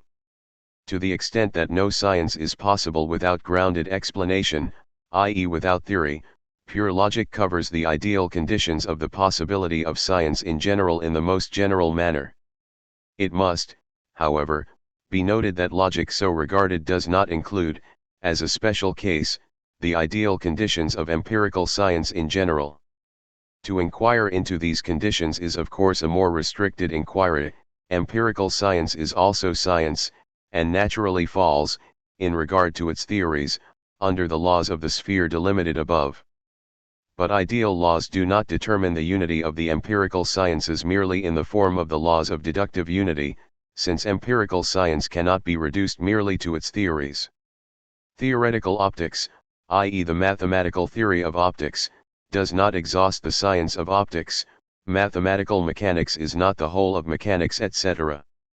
The whole complex apparatus of knowledge processes in which the theories of the empirical sciences arise, and are frequently modified in the course of scientific progress, is certainly not merely subject to empirical, but also to ideal laws. All theory in the empirical sciences is merely putative theory. It explains by means of basic laws which are not for our insight certain, but which are only for this insight probable. The theories themselves only have perspicuous probability, they are provisional, not final theories. The same is in a manner true of the facts which require explanation in theory. We start with such facts, they are taken as given, all that we want is to explain them. But when we rise to the explanatory hypotheses and, after deduction, verification and perhaps repeated modification, accept them as probable laws, the facts themselves do not remain quite unchanged, they too change as the process of knowledge progresses. The added knowledge due to hypotheses that have proved workable, enables us to press ever deeper into the true essence of real being. We progressively correct our conceptions, more or less tainted with inconsistencies, of phenomenal things. Facts are originally given to us only in the sense of being perceived, and likewise in the sense of being remembered. In perception things and events themselves putatively confront us, seen and grasped, so to say, without intervening partition. And what we see before us, we utter in judgments of perception, these are the immediate given facts of science. But, as knowledge progresses, the actual factual content that we concede to perceptual appearances gets altered. The intuitively given things, the things with secondary qualities, come to count as mere appearances. To determine the true element in them at a given time, or, in other words, to determine the empirical object of knowledge objectively, we need a method adjusted to the sense of this objectivity, and a field of scientifically known laws to be gained and steadily extended by this method. All the scientific procedures of the objective sciences of fact are governed, as Descartes and Leibniz saw, not by psychological contingency, but by an ideal norm. We claim that, at any time, there is only one correct attitude in the assessment of the laws which are to explain, and in the fixing of the true facts, and that this is the case at each step in science. When a probable law or theory is rendered untenable by an increment of new empirical instances, we do not conclude that the scientific grounding of this theory must have been mistaken. In the field of our previous experience, the previous theory was the only right one. In the field of extended knowledge, the theory that we now must try to establish is the only right one, the one that must be justified by correct empirical consideration. We perhaps judge, conversely, that an empirical theory has been wrongly established, even if it becomes plain, in another objectively right way, that it is the only suitable theory in the given state of empirical knowledge. From this we must conclude that there must be ideal elements and laws even in the field of empirical thinking, in the sphere of probabilities. In these the possibility of empirical science in general, of the probable knowledge of the real, has its a priori basis.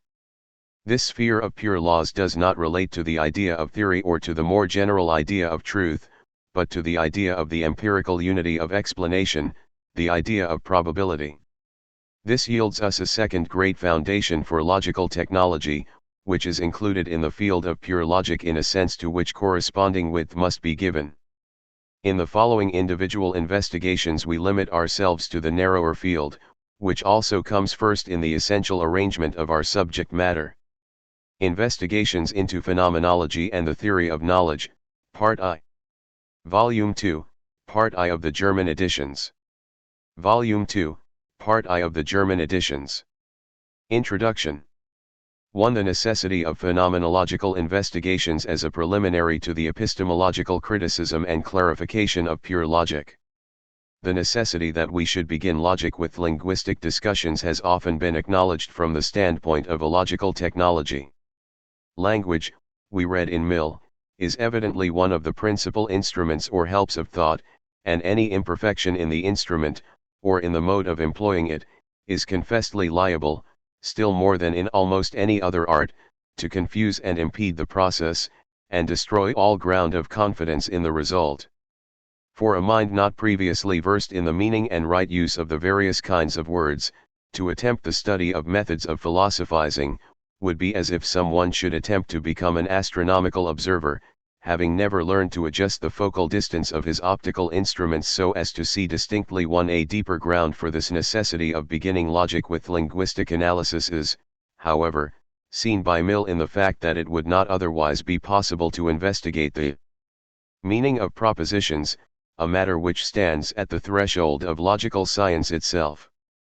This last remark of our distinguished thinker indicates a point of view regulative for pure logic, and, be it noted, for pure logic treated as a philosophical discipline.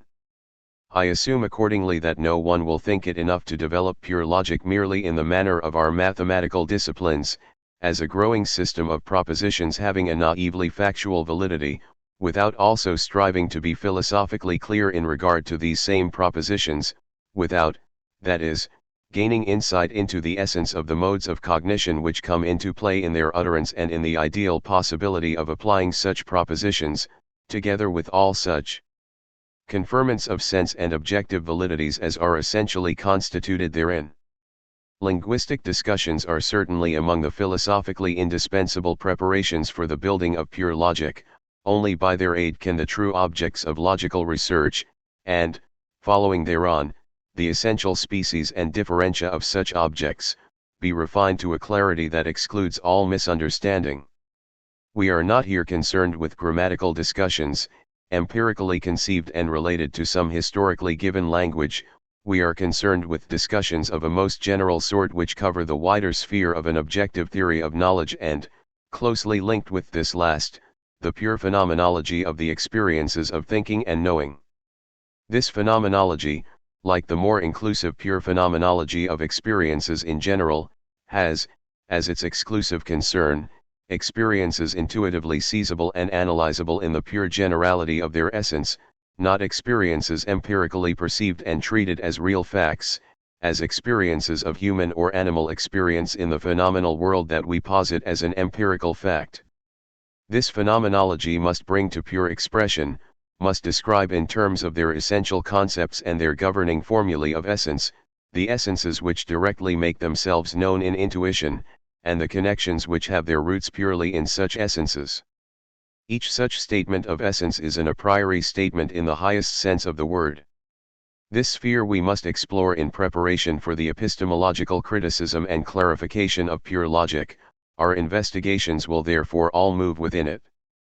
Pure phenomenology represents a field of neutral researches, in which several sciences have their roots. It is, on the one hand, an ancillary to psychology conceived as an empirical science. Proceeding in purely intuitive fashion, it analyzes and describes in their essential generality, in the specific guise of a phenomenology of thought and knowledge, the experiences of presentation, judgment, and knowledge, experiences which, treated as classes of real events in the natural context of zoological reality, receive a scientific probing at the hands of empirical psychology. Phenomenology, on the other hand, lays bare the sources from which the basic concepts and ideal laws of pure logic flow, and back to which they must once more be traced, so as to give them all the clearness and distinctness needed for an understanding, and for an epistemological critique, of pure logic. The epistemological or phenomenological groundwork of pure logic involves very hard, but also surpassingly important researches. To revert to what we set forth as the tasks of pure logic in the first volume of these investigations, we have taken it upon us to give firm clarity to notions and laws on which the objective meaning and theoretical unity of all knowledge is dependent. Point 2. Elucidation of the aims of such investigations. All theoretical research, though by no means solely conducted in acts of verbal expression or complete statement, nonetheless terminates in such statement. Only in this form can truth, and in particular the truth of theory, become an abiding possession of science, a documented, ever available treasure for knowledge and advancing research. Whatever the connection of thought with speech may be, whether or not the appearance of our final judgments in the form of verbal pronouncements has a necessary grounding in essence, it is at least plain that judgments stemming from higher intellectual regions, and in particular from the regions of science, could barely arise without verbal expression. The objects which pure logic seeks to examine are, in the first instance, therefore given to it in grammatical clothing. Or, more precisely, they come before us embedded in concrete mental states which further function either as the meaning intention or meaning fulfillment of certain verbal expressions, in the latter case intuitively illustrating, or intuitively providing evidence for, our meaning, and forming a phenomenological unity with such expressions. In these complex phenomenological unities the logician must pick out the components that interest him, the characters of the acts, first of all, in which logical presentation, judgment, and knowledge are consummated. He must pursue the descriptive analysis of such act types to the extent that this helps the progress of his properly logical tasks. We cannot straightway leap, from the fact that theory realizes itself in certain mental states, and has instances in them, to the seemingly obvious truth that such mental states must count as the primary object of our logical researches. The pure logician is not primarily or properly interested in the psychological judgment, the concrete mental phenomenon, but in the logical judgment, the identical asserted meaning, which is one over against manifold, descriptively quite different, judgment experiences. Point 3 There is naturally, in the singular experiences which correspond to this ideal unity, a certain pervasive common feature, but since the concern of the pure logician is not with the concrete instance, but with its corresponding idea, its abstractly apprehended universal, he has, it would seem, no reason to leave the field of abstraction, nor to make concrete experiences the theme of his probing interest, instead of ideas. Even if phenomenological analysis of concrete thought experiences does not fall within the true home ground of pure logic, it nonetheless is indispensable to the advance of purely logical research.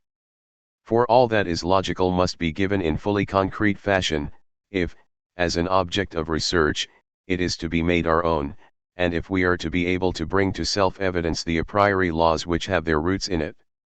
What is logical is first given us in imperfect shape, the concept as a more or less wavering meaning, the law, built out of concepts, as a more or less wavering assertion. We do not therefore lack logical insights, but grasp the pure law with self-evidence, and see how it has its base in the pure forms of thought. Such self-evidence depends, however, on the verbal meanings which come alive in the actual passing of the judgment regarding the law.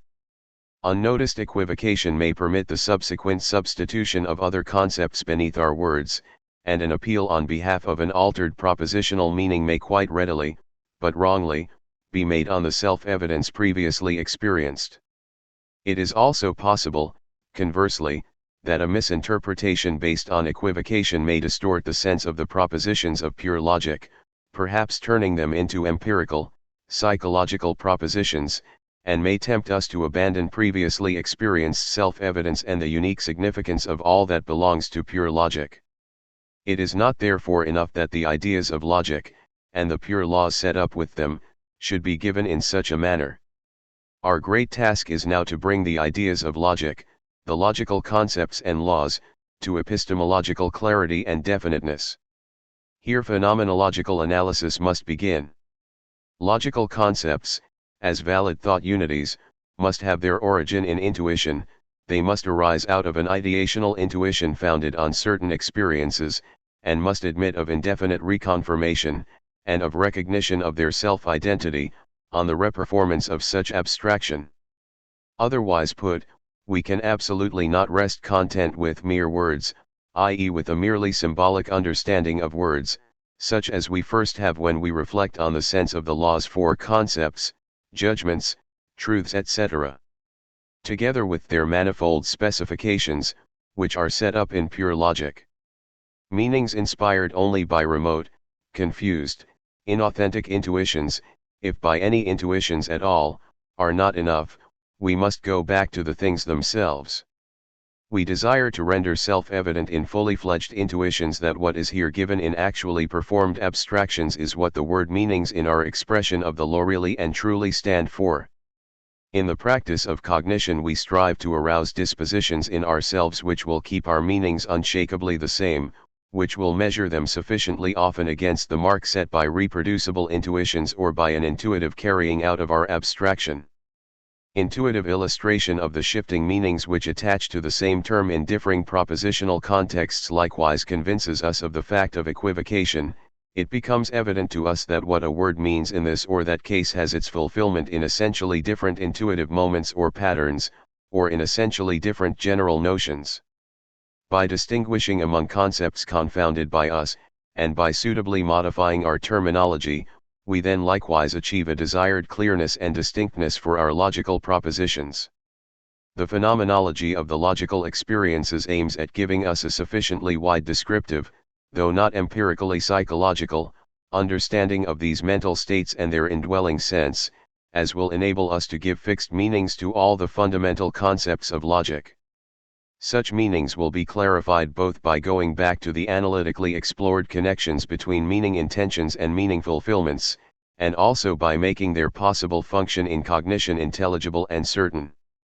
They will be such meanings, in short, as the interest of pure logic itself requires, as well as the interest, above all, of epistemological insight into the essence of this discipline. Fundamental logical and noetic concepts have, up to this time, been quite imperfectly clarified.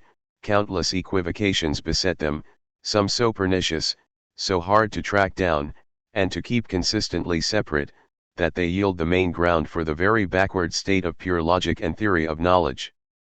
We must of course admit that many conceptual differentiations and circumscriptions of the sphere of pure logic can become evident to the natural attitude without phenomenological analysis. The relevant logical acts are carried out and adequately fitted to their fulfilling intuitions, though there is no reflection on the phenomenological situation itself. What is most completely evident can, however, be confused with something else. What it apprehends can be misconstrued, its assured directives can be rejected. Clarifying researches are especially needed to explain our by no means chance inclination to slip unwittingly from an objective to a psychological attitude, and to mix up two bodies of data distinguishable in principle however much they may be essentially related, and to be deceived by psychological misconstructions and misinterpretations of the objects of logic. Such clarifications can, by their nature, only be achieved within a phenomenological theory of the essences of our thought and knowledge experiences, with continuous regard to the things essentially meant by, and so belonging to the latter, in the precise manners in which those things are as such shown forth, represented etc. Psychologism can only be radically overcome by a pure phenomenology, a science infinitely removed from psychology as the empirical science of the mental attributes and states of animal realities.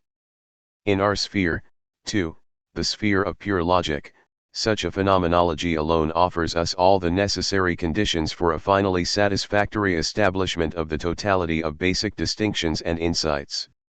It alone frees us from the strong temptation, at first inevitable, since rooted in grounds of essence, to turn the logically objective into the psychological. The above-mentioned motives for phenomenological analysis have an obvious and essential connection with those which spring from basic questions of epistemology. For if these questions are taken in the widest generality, i.e. in the formal generality which abstracts from all matter of knowledge, they form part of a range of questions involved in the full clarification of the idea of pure logic.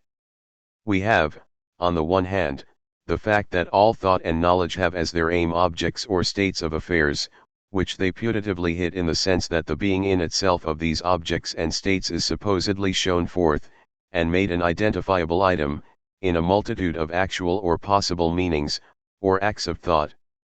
We have, further, the fact that all thought is ensouled by a thought form which is subject to ideal laws, laws circumscribing the objectivity or ideality of knowledge in general.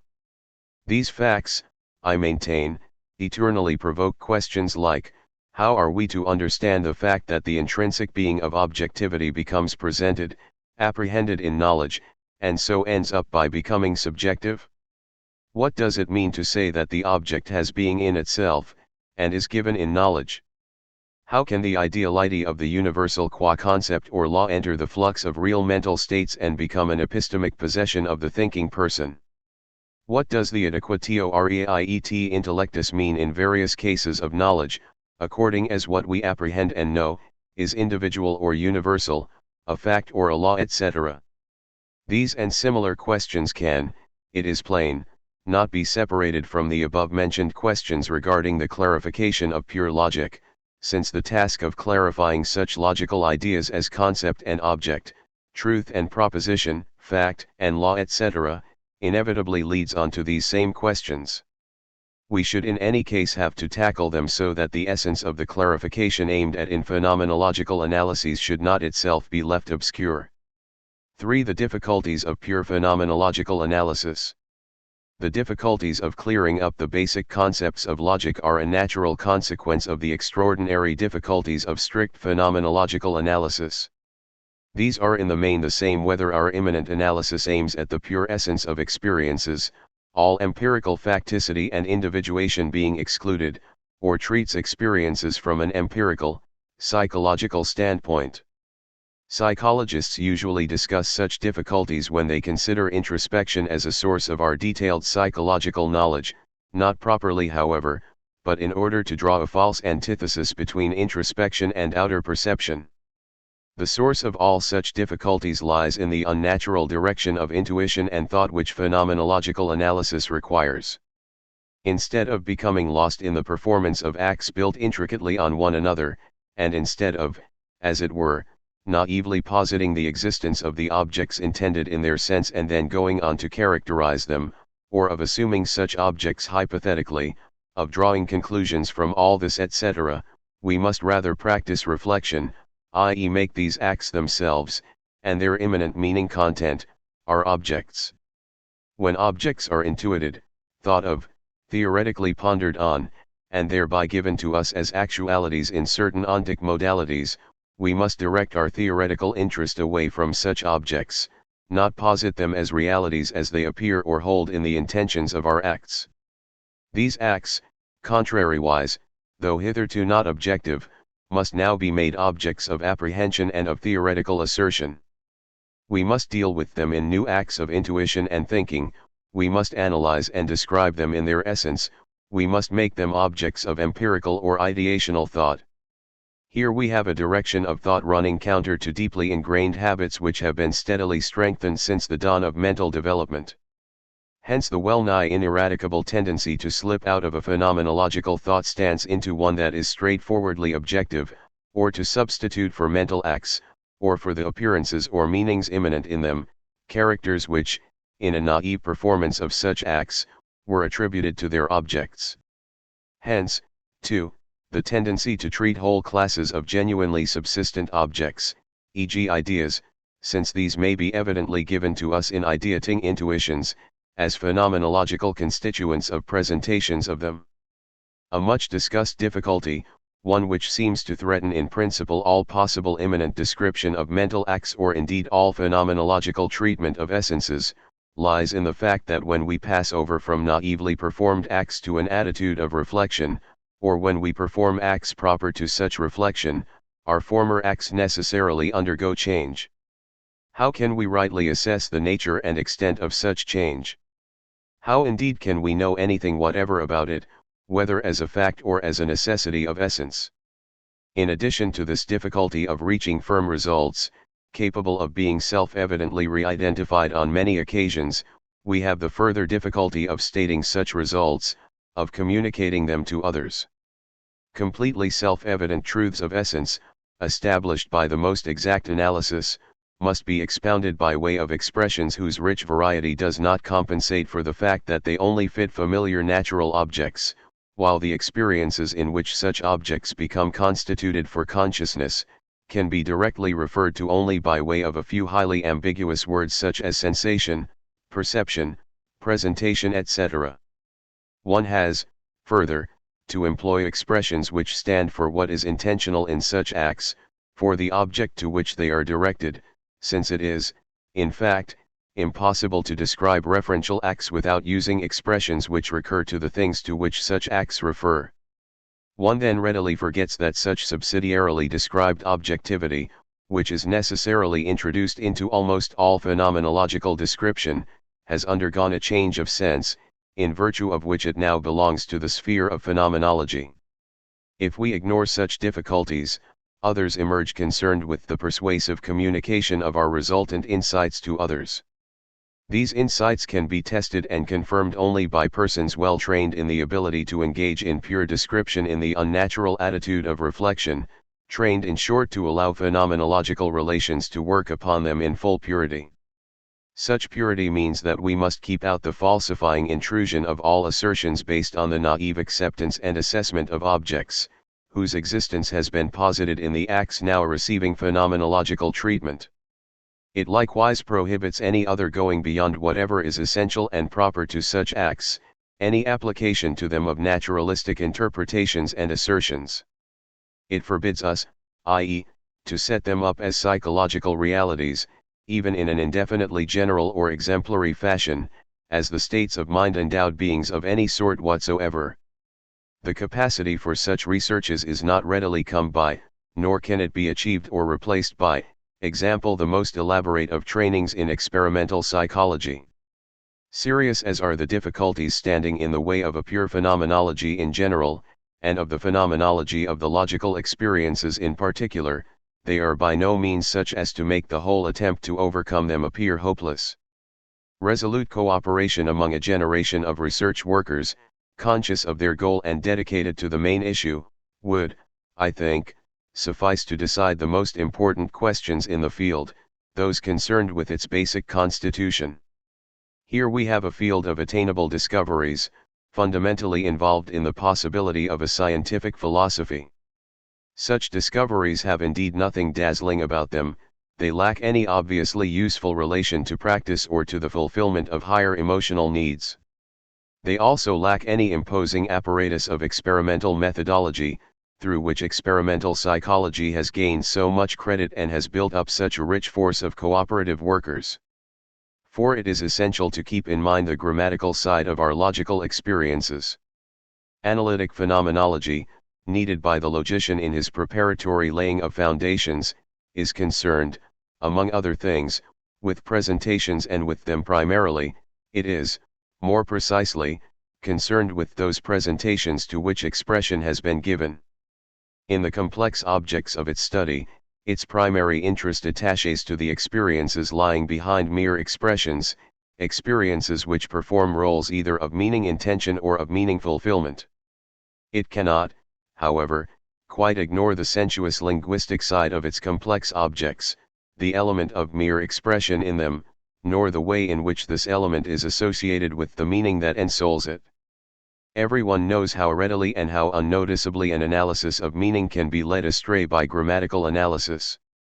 Since the direct analysis of meaning is, however, difficult, we may welcome each aid, however imperfect, that indirectly anticipates its results, but grammatical analysis is even more important in virtue of the errors its use promotes when it replaces a true analysis of meaning, than for any positive aid. Rough reflection on our thoughts and their verbal expression, conducted by us without special schooling, and often needed for the practical ends of thinking, suffice to indicate a certain parallelism between thinking and speaking. We all know that words mean something, and that, generally speaking, different words express different meanings. If we could regard such a correspondence as perfect, and as given a priori, and as one particularly in which the essential categories of meaning had perfect mirror images in the categories of grammar, a phenomenology of linguistic forms would include a phenomenology of the meaning experiences, experiences of thinking, judging, etc., and meaning analysis would, so to speak, coincide with grammatical analysis. Deep reflection is not, however, needed to show that a parallelism satisfying such far-reaching demands has as little foundation in grounds of essence as it obtains in fact.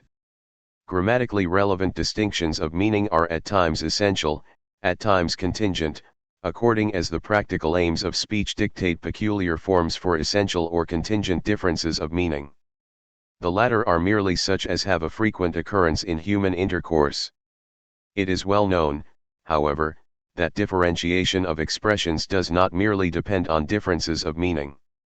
I need point only to shades of meaning, or to aesthetic tendencies which fight against any bare uniformity of expression, or against discord in speech sound or rhythm, and so demand an abundant store of available synonyms.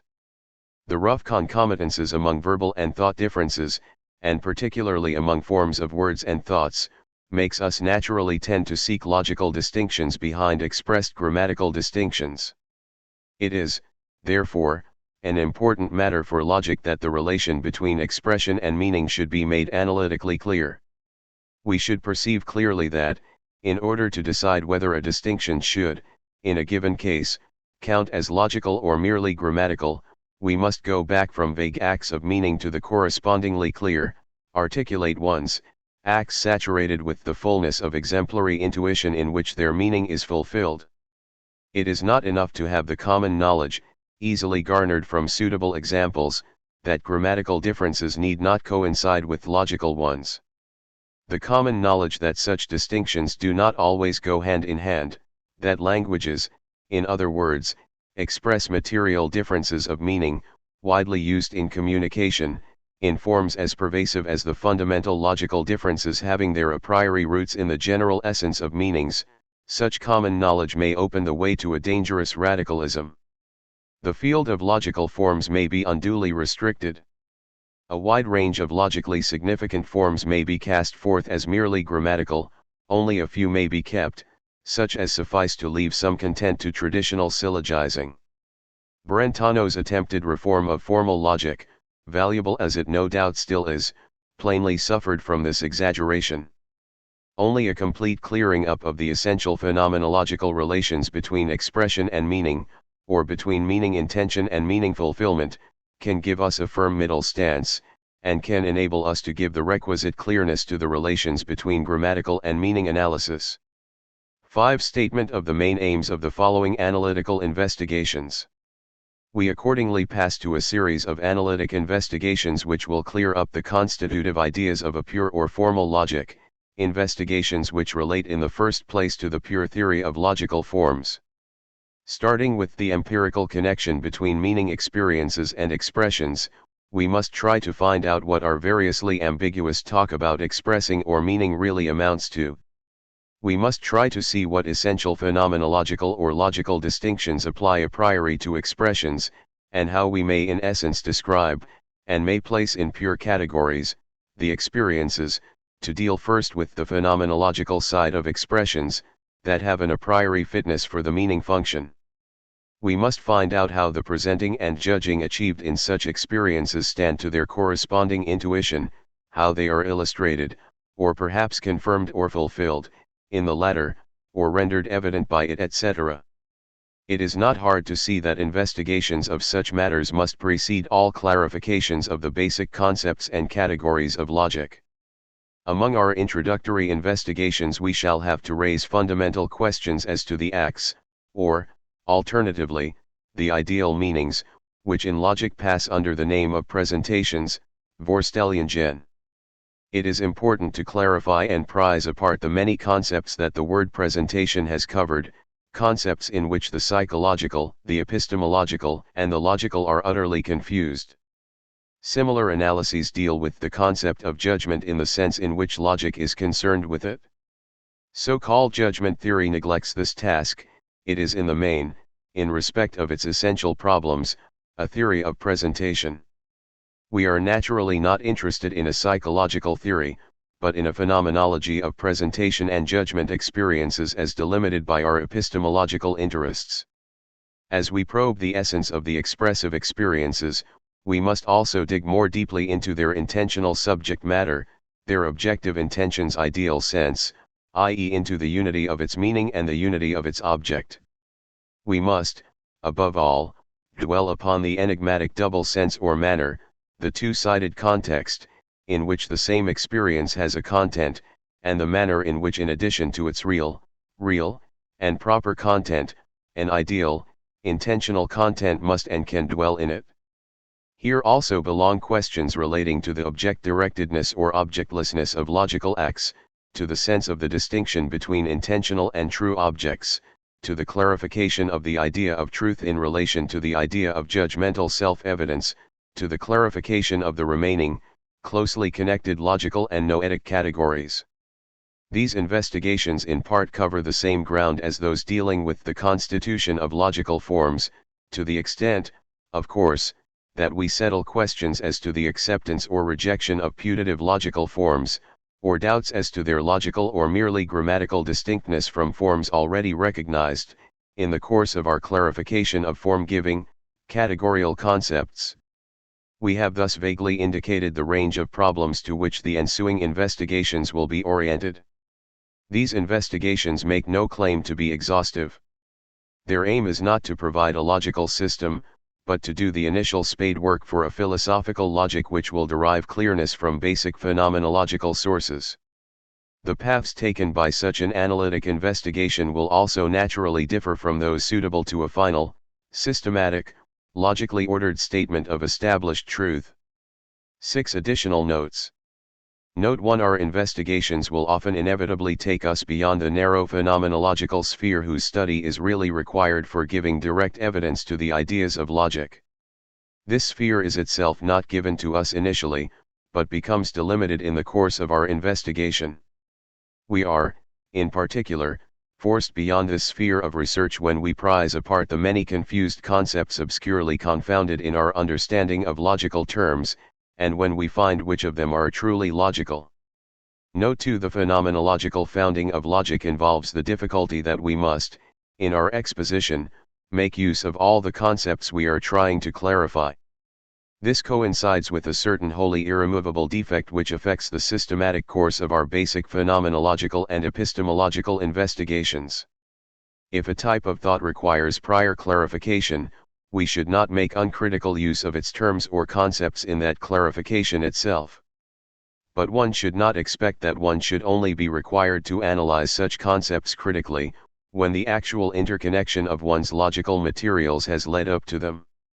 Or, put differently, systematic clarification, whether in pure logic or any other discipline, would in itself seem to require a stepwise following out of the ordering of things, of the systematic interconnection in the science to be clarified. Our investigation can, however, only proceed securely, if it repeatedly breaks with such systematic sequence, if it removes conceptual obscurities which threaten the course of investigation before the natural sequence of subject matters can lead up to such concepts. We search, as it were, in zigzag fashion, a metaphor all the more apt since the close interdependence of our various epistemological concepts leads us back again and again to our original analyses, where the new confirms the old, and the old the new. Note 3. If our sense of phenomenology has been grasped, and if it has not been given the current interpretation of an ordinary descriptive psychology, a part of natural science, then an objection, otherwise justifiable, will fall to the ground, an objection to the effect that all theory of knowledge, conceived as a systematic phenomenological clarification of knowledge, is built upon psychology. On this interpretation pure logic, treated by us as an epistemologically clarified, philosophical discipline, must in the end likewise rest upon psychology, if only upon its preliminary descriptive researches into intentional experiences. Why then so much heated resistance to psychologism? We naturally reply that if psychology is given its old meaning, phenomenology is not descriptive psychology, its peculiar pure description, its contemplation of pure essences on a basis of exemplary individual intuitions of experiences, often freely imagined ones, and its descriptive fixation of the contemplated essences into pure concepts, is no empirical, scientific description. It rather excludes the natural performance of all empirical, naturalistic, apperceptions and positings. Statements of descriptive psychology regarding perceptions, judgments, feelings, volitions etc., use such names to refer to the real states of animal organisms in a real natural order, just as descriptive statements concerning physical states deal with happenings in a nature not imagined but real. All general statements have here a character of empirical generality, they hold for this nature. Phenomenology, however, does not discuss states of animal organisms, not even as belonging to a possible nature as such, but perceptions, judgments, feelings as such, and what pertains to them a priori with unlimited generality, as pure instances of pure species, of what may be seen through a purely intuitive apprehension of essence, whether generic or specific. Pure arithmetic likewise speaks of numbers, and pure geometry of spatial shapes, employing pure intuitions in their ideational universality. Not psychology, therefore, but phenomenology, underlies all clarifications in pure logic, and in all forms of rational criticism.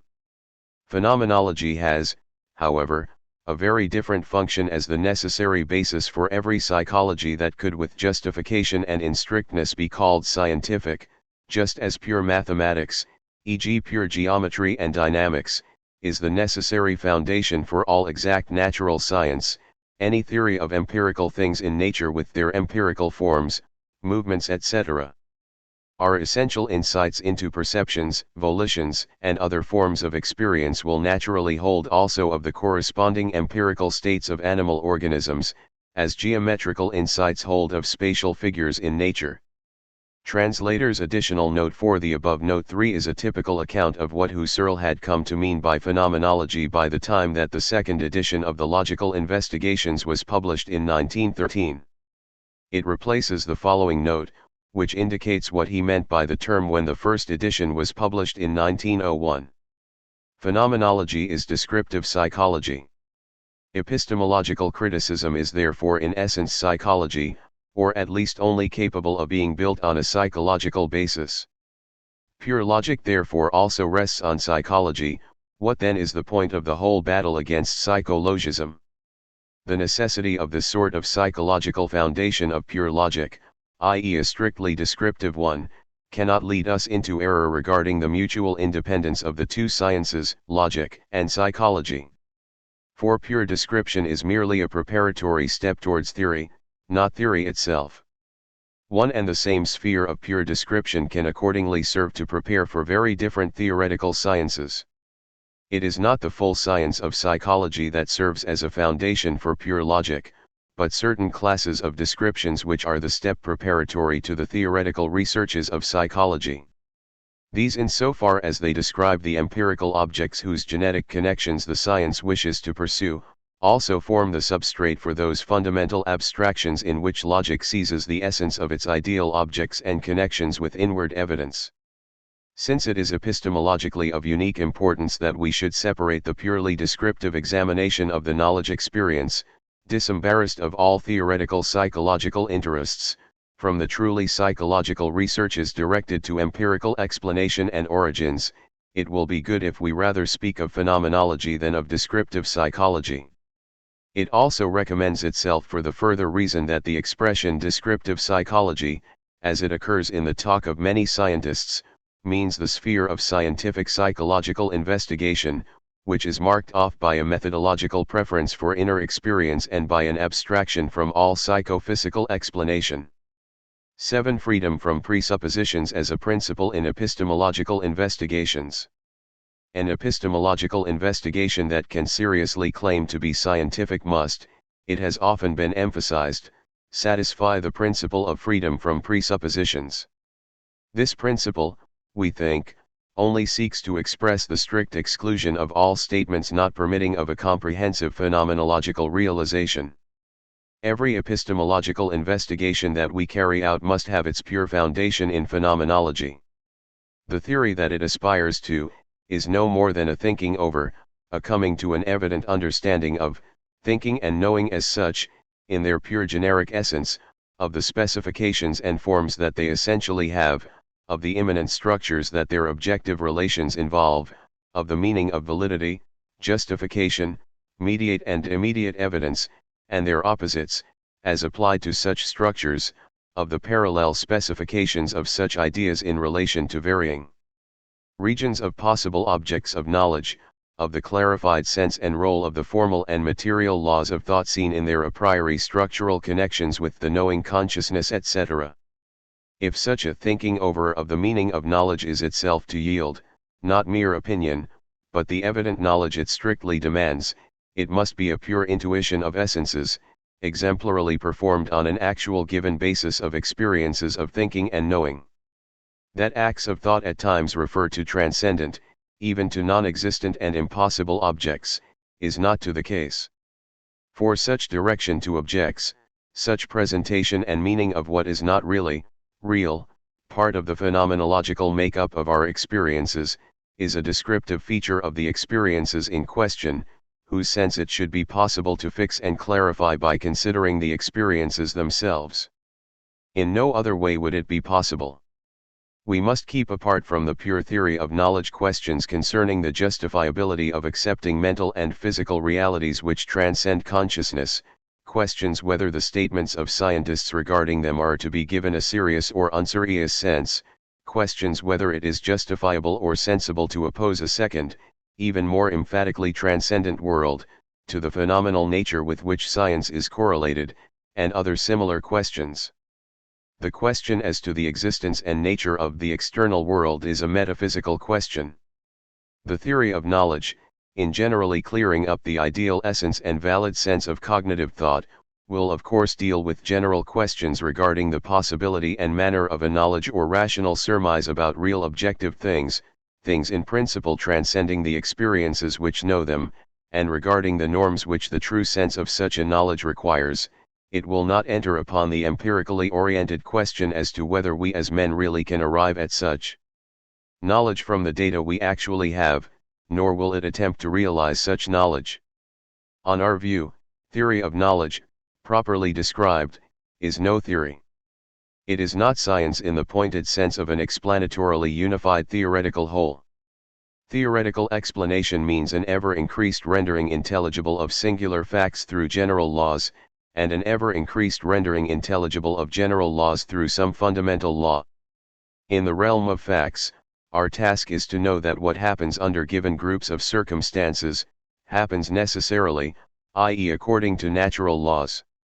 In the realm of the a priori, our task is to understand the necessity of specific, lower-level relationships in terms of comprehensive general necessities, and ultimately in terms of those most primitive, universal relational laws that we call axioms. The theory of knowledge has nothing to explain in this theoretical sense, it neither constructs deductive theories nor falls under any. This is clear enough if we consider the most general, the so to say formal theory of knowledge that came before us in our prolegomena as the philosophical completion of pure mathematics conceived in absolute width as including all a priori, categorical knowledge in the form of systematic theories. This theory of theories goes together with, and is illuminated by, a formal theory of knowledge which precedes all empirical theory, which precedes, therefore, all empirical knowledge of the real, all physical science on the one hand, and all psychology on the other, and of course all metaphysics. Its aim is not to explain knowledge in the psychological or psychophysical sense as a factual occurrence in objective nature, but to shed light on the idea of knowledge in its constitutive elements and laws. It does not try to follow up the real connections of coexistence and succession with which actual acts of knowledge are interwoven, but to understand the ideal sense of the specific connections in which the objectivity of knowledge may be documented. It endeavors to raise to clearness the pure forms and laws of knowledge by tracing knowledge back to an adequate fulfillment in intuition. This clearing up takes place in the framework of a phenomenology of knowledge, a phenomenology oriented, as we saw, to the essential structures of pure experiences and to the structures of sense, Sinbestand, that belong to these. From the beginning, as at all later stages, its scientific statements involve not the slightest reference to real existence, no metaphysical, scientific and, above all, no psychological assertions can therefore occur among its premises. A purely phenomenological theory of knowledge naturally has an application to all naturally developed, and, in a good sense, naive sciences, which it transforms into philosophical sciences. It transforms them, in other words, into sciences which provide us with clarified, assured knowledge in every sense in which it is possible to desire the latter. As regards the sciences of reality, such epistemological clarification can as much be regarded as a scientific as a metaphysical evaluation.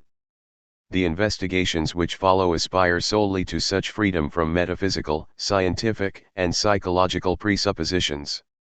No harm will of course be done by occasional side references which remain without effect on the content and character of one's analyses, nor by the many expository devices addressed to one's public, whose existence, like one's own, is not therefore presupposed by the content of one's investigations. Nor does one exceed one's prescribed limits if one starts, example from existent languages and discusses the merely communicative meaning of their many forms of expression, and so on. It is easily seen that the sense and the epistemological worth of the following analyses does not depend on the fact that there really are languages, and that men really make use of them in their mutual dealings, or that there really are such things as men and a nature, and that they do not merely exist in imagined, possible fashion. The real premises of our putative results must lie in propositions satisfying the requirement that what they assert permits of an adequate phenomenological justification, a fulfillment through evidence in the strictest sense. Such propositions must not, further, ever be adduced in some other sense than that in which they have been intuitively established. Investigation I. Expression and Meaning. Chapter 1. Essential Distinctions. 1. An ambiguity in the term sign.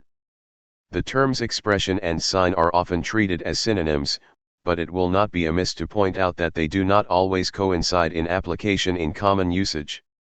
Every sign is a sign for something, but not every sign has meaning, a sense that the sign expresses. In many cases it is not even true that a sign stands for that of which we may say it is a sign.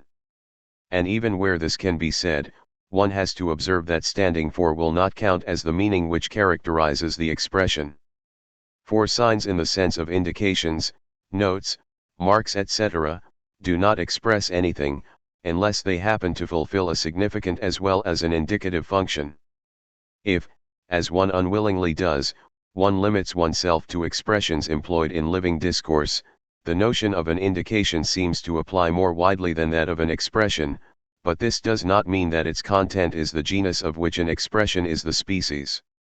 To mean is not a particular way of being a sign in the sense of indicating something. It has a narrower application only because meaning, in communicative speech, is always bound up with such an indicative relation, and this in its turn leads to a wider concept, since meaning is also capable of occurring without such a connection. Expressions function meaningfully even in isolated mental life, where they no longer serve to indicate anything. The two notions of sign do not therefore really stand in the relation of more extensive genus to narrower species. The whole matter requires more thorough discussion. 2. The essence of indication. Of the two concepts connected with the word sign, we shall first deal with that of an indication. The relation that here obtains we shall call the indicative relation. In this sense a brand is the sign of a slave, a flag the sign of a nation.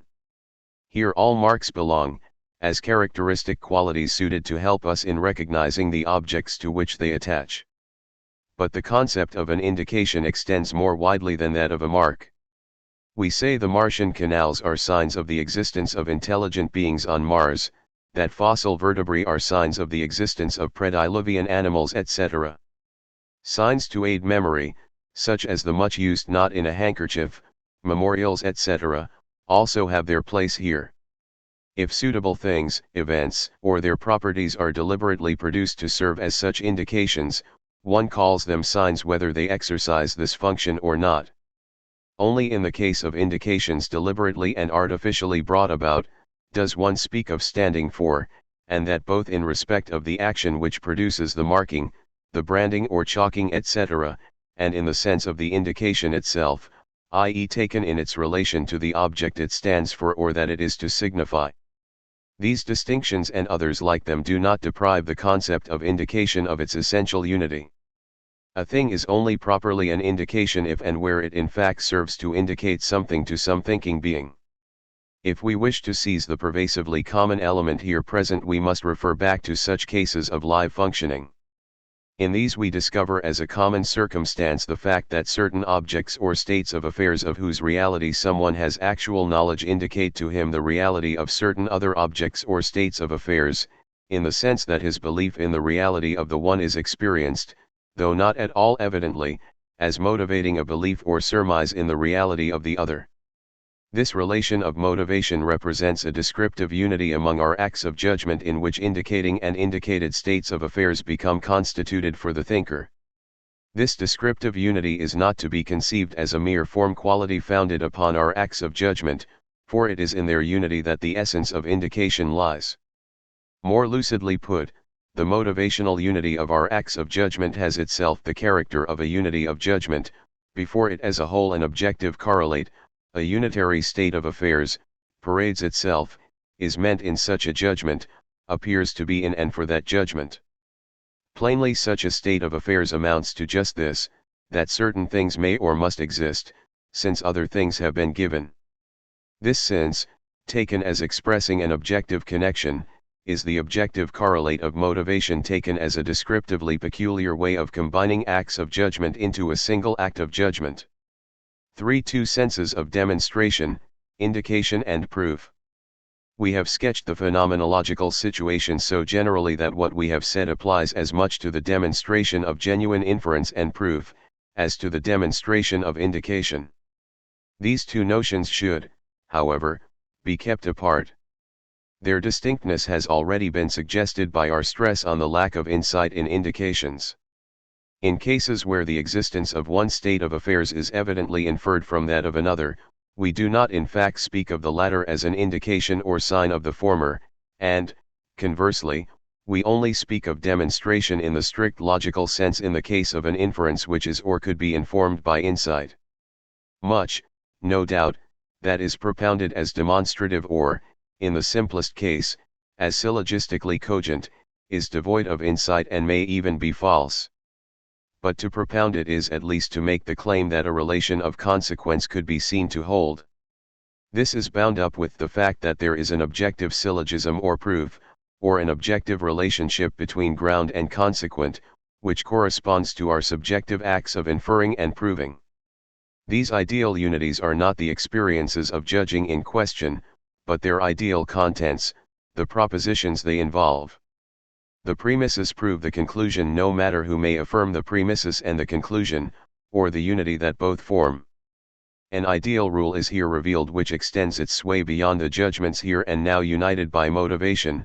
In supra-empirical generality it comprehends as such all judgments having a like content, all judgments, even, having a like form. Such regularity makes itself subjectively known to us when we conduct proofs with insight, while the precise rule is made known to us through ideative reflection on the contents of the judgments experienced together in the actual context of motivation, in the actual inference and proof. These contents are the propositions involved. In the case of an indication there is no question of all this. Here insight and, to put the matter objectively, knowledge regarding the ideal connections among the contents of the judgments concerned, is quite excluded. When one says that the state of affairs A indicates the state of affairs B, that the existence of the one points to that of the other, one may confidently be expecting to find B true, but one's mode of speech implies no objectively necessary connections between A and B, nothing into which one could have insight. The contents of one's judgments are not here related as premises are to a conclusion. At times no doubt we do speak of indications even in cases where there is an objective relation of entailment, a mediate one, in fact. A mathematician may make use, so he says, of the fact that an algebraic equation is of uneven order as a sign that it has at least one real root. To be more exact, we are here only concerned with the possibility that someone who fails to carry out and see the cogency of the relevant thought chain, may make use of a statement about an equation's uneven order as an immediate, blind motive for asserting the equation to have some necessarily connected property which he needs for his mathematical purposes. In such situations, where certain states of affairs readily serve to indicate others which are, in themselves, their consequences, they do not function in thought as logical grounds of the latter, but work through connections which previous actual demonstration, or blind learning on authority, has established among our convictions, whether as actual mental states or as dispositions for such. Nothing is of course altered in all this by the possible presence of an accompanying merely habitual knowledge of an objectively present rational connection. If an indication, or the connection of motivation in which such a so-idescent objective relation makes its appearance, is without essential relation to a necessary connection, the question arises whether it may not claim to be essentially related to a connection of probability.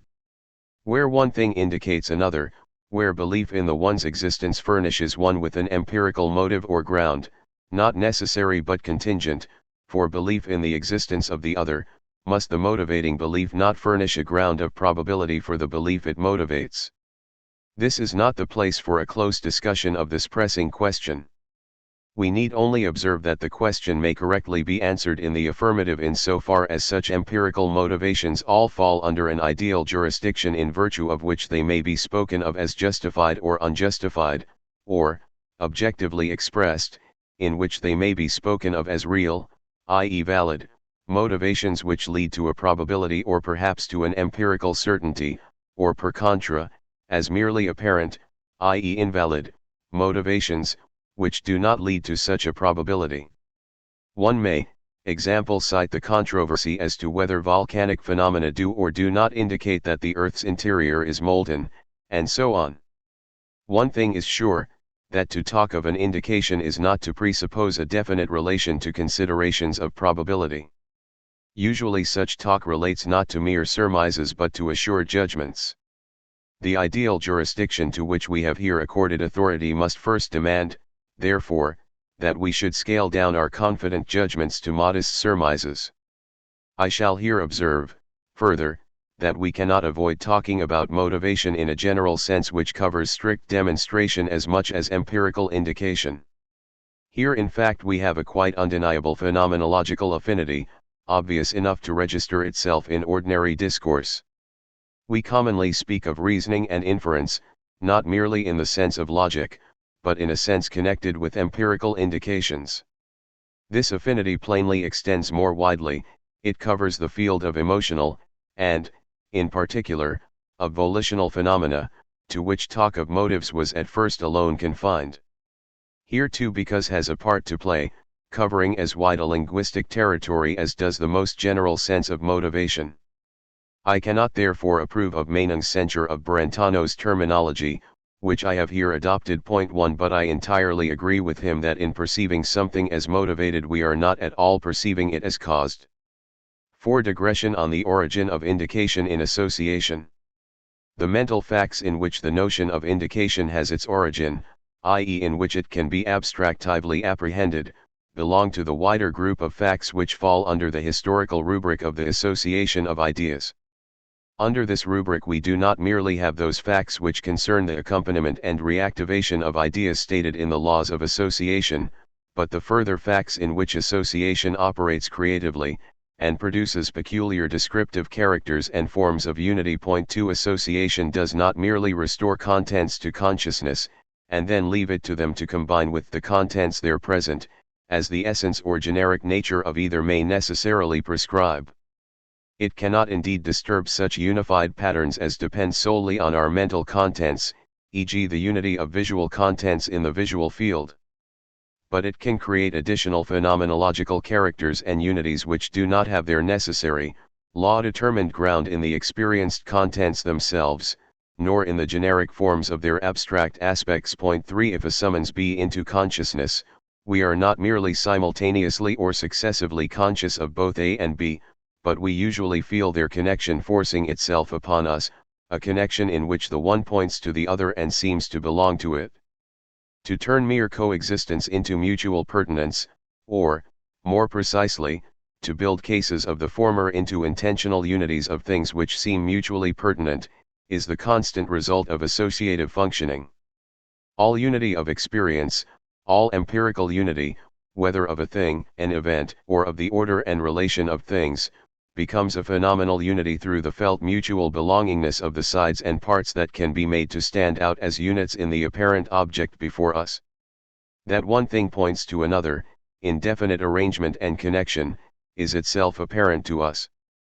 The single item itself, in these various forward and backward references, is no mere experienced content, but an apparent object, or part, property etc., of the same, that appears only in so far as experience, Erfahrung, endows contents with a new phenomenological character, so that they no longer count separately, but help to present an object different from themselves. In this field of facts, the fact of indication also has its place, in virtue whereof an object or state of affairs not merely recalls another, and so points to it, but also provides evidence for the latter, fosters the presumption that it likewise exists, and makes us immediately feel this in the manner described above. 5. Expressions as meaningful signs. Setting aside of a sense of expression not relevant for our purpose. From indicative signs we distinguish meaningful signs, i.e. expressions. We thereby employ the term expression restrictively, we exclude much that ordinary speech would call an expression from its range of application. There are other cases in which we have thus to do violence to usage, where concepts for which only ambiguous terms exist call for a fixed terminology. We shall lay down, for provisional intelligibility, that each instance or part of speech, as also each sign that is essentially of the same sort, shall count as an expression, whether or not such speech is actually uttered, or addressed with communicative intent to any persons or not. Such a definition excludes facial expression and the various gestures which involuntarily accompany speech without communicative intent, or those in which a man's mental states achieve understandable expression for his environment, without the added help of speech. Such utterances are not expressions in the sense in which a case of speech is an expression, they are not phenomenally one with the experiences made manifest in them in the consciousness of the man who manifests them, as is the case with speech. In such manifestations one man communicates nothing to another, their utterance involves no intent to put certain thoughts on record expressively, whether for the man himself, in his solitary state, or for others. Such expressions, in short, have properly speaking, no meaning. It is not to the point that another person may interpret our involuntary manifestations, e.g. our expressive movements, and that he may thereby become deeply acquainted with our inner thoughts and emotions. They mean something to him in so far as he interprets them, but even for him they are without meaning in the special sense in which verbal signs have meaning, they only mean in the sense of indicating. In the treatment which follows, these distinctions must be raised to complete conceptual clarity. 6 questions as to the phenomenological and intentional distinctions which pertain to expressions as such. It is usual to distinguish two things in regard to every expression. 1. The expression physically regarded, the sensible sign, the articulate sound complex, the written sign on paper etc. 2. A certain sequence of mental states, associatively linked with the expression, which make it be the expression of something. These mental states are generally called the sense or the meaning of the expression, this being taken to be in accord with what these words ordinarily mean. But we shall see this notion to be mistaken, and that a mere distinction between physical signs and sense-giving experiences is by no means enough, and not at all enough for logical purposes. The points here made have long been observed in the special case of names. We distinguish, in the case of each name, between what it shows forth, i.e. mental states, and what it means. And again between what it means, the sense or content of its naming presentation, and what it names, the object of that presentation. We shall need similar distinctions in the case of all expression, and shall have to explore their nature precisely. Such distinctions have led to our distinction between the notions of expression and indication, which is not in conflict with the fact that an expression in living speech also functions as an indication, a point soon to come up for discussion. To these distinctions other important ones will be added which will concern the relations between meaning and the intuition which illustrates meaning and on occasion renders it evident. Only by paying heed to these relations, can the concept of meaning be clearly delimited, and can the fundamental opposition between the symbolic and the epistemological function of meanings be worked out. 7. Expressions as they function in communication. Expressions were originally framed to fulfill a communicative function. Let us, accordingly, first study expressions in this function, so that we may be able to work out their essential logical distinctions. The articulate sound complex, the written sign etc., first becomes a spoken word or communicative bit of speech, when a speaker produces it with the intention of expressing himself about something through its means. He must endow it with a sense in certain acts of mind, a sense he desires to share with his auditors. Such sharing becomes a possibility if the auditor also understands the speaker's intention. He does this inasmuch as he takes the speaker to be a person, who is not merely uttering sounds but speaking to him, who is accompanying those sounds with certain sense-giving acts, which the sounds reveal to the hearer, or whose sense they seek to communicate to him.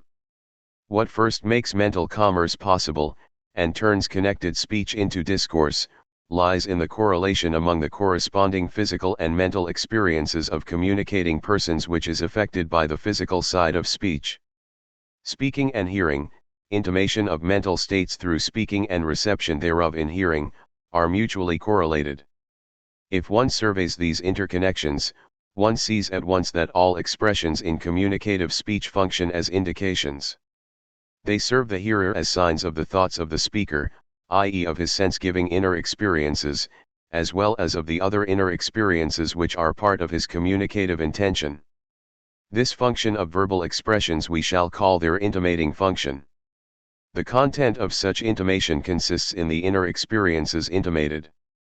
The sense of the predicate intimated can be understood more narrowly or more widely. The narrower sense we may restrict to acts which impart sense, while the wider sense will cover all acts that a hearer may introject into a speaker on the basis of what he says, possibly because he tells us of such acts. If, example, we state a wish, our judgment concerning that wish is what we intimate in the narrower sense of the word, whereas the wish itself is intimated in the wider sense. The same holds of an ordinary statement of perception, which the hearer forthwith takes to belong to some actual perception. The act of perception is there intimated in the wider sense, the judgment built upon it in the narrower sense. We at once see that ordinary speech permits us to call an experience which is intimated an experience which is expressed. To understand an intimation is not to have conceptual knowledge of it, not to judge in the sense of asserting anything about it. It consists simply in the fact that the hearer intuitively takes the speaker to be a person who is expressing this or that, or as we certainly can say, perceives him as such. When I listen to someone, I perceive him as a speaker, I hear him recounting, demonstrating, doubting, wishing etc. The hearer perceives the intimation in the same sense in which he perceives the intimating person, even though the mental phenomena which make him a person cannot fall, for what they are, in the intuitive grasp of another. Common speech credits us with percepts even of other people's inner experiences, we see their anger, their pain etc. Such talk is quite correct, as long as, example, we allow outward bodily things likewise to count as perceived, and as long as, in general, the notion of perception is not restricted to the adequate, the strictly intuitive percept. If the essential mark of perception lies in the intuitive persuasion that a thing or event is itself before us for our grasping, such a persuasion is possible, and in the main mass of cases actual, without verbalized, conceptual apprehension, then the receipt of such an intimation is the mere perceiving of it. The essential distinction just touched on is of course present here. The hearer perceives the speaker as manifesting certain inner experiences, and to that extent he also perceives these experiences themselves. He does not, however, himself experience them, he has not an inner but an outer percept of them. Here we have the big difference between the real grasp of what is inadequate intuition, and the putative grasp of what is on a basis of inadequate, though intuitive, presentation. In the former case we have to do with an experienced, in the latter case with a presumed being, to which no truth corresponds at all. Mutual understanding demands a certain correlation among the mental acts mutually unfolded in intimation and in the receipt of such intimation, but not at all their exact resemblance. 8 Expressions in solitary life. So far we have considered expressions as used in communication, which last depends essentially on the fact that they operate indicatively. But expressions also play a great part in uncommunicated, interior mental life. This change in function plainly has nothing to do with whatever makes an expression an expression. Expressions continue to have meanings as they had before, and the same meanings as in dialogue. A word only cases to be a word when our interest stops at its sensory contour, when it becomes a mere sound pattern. But when we live in the understanding of a word, it expresses something and the same thing, whether we address it to anyone or not. It seems clear, therefore, that an expression's meaning, and whatever else pertains to it essentially, cannot coincide with its feats of intimation.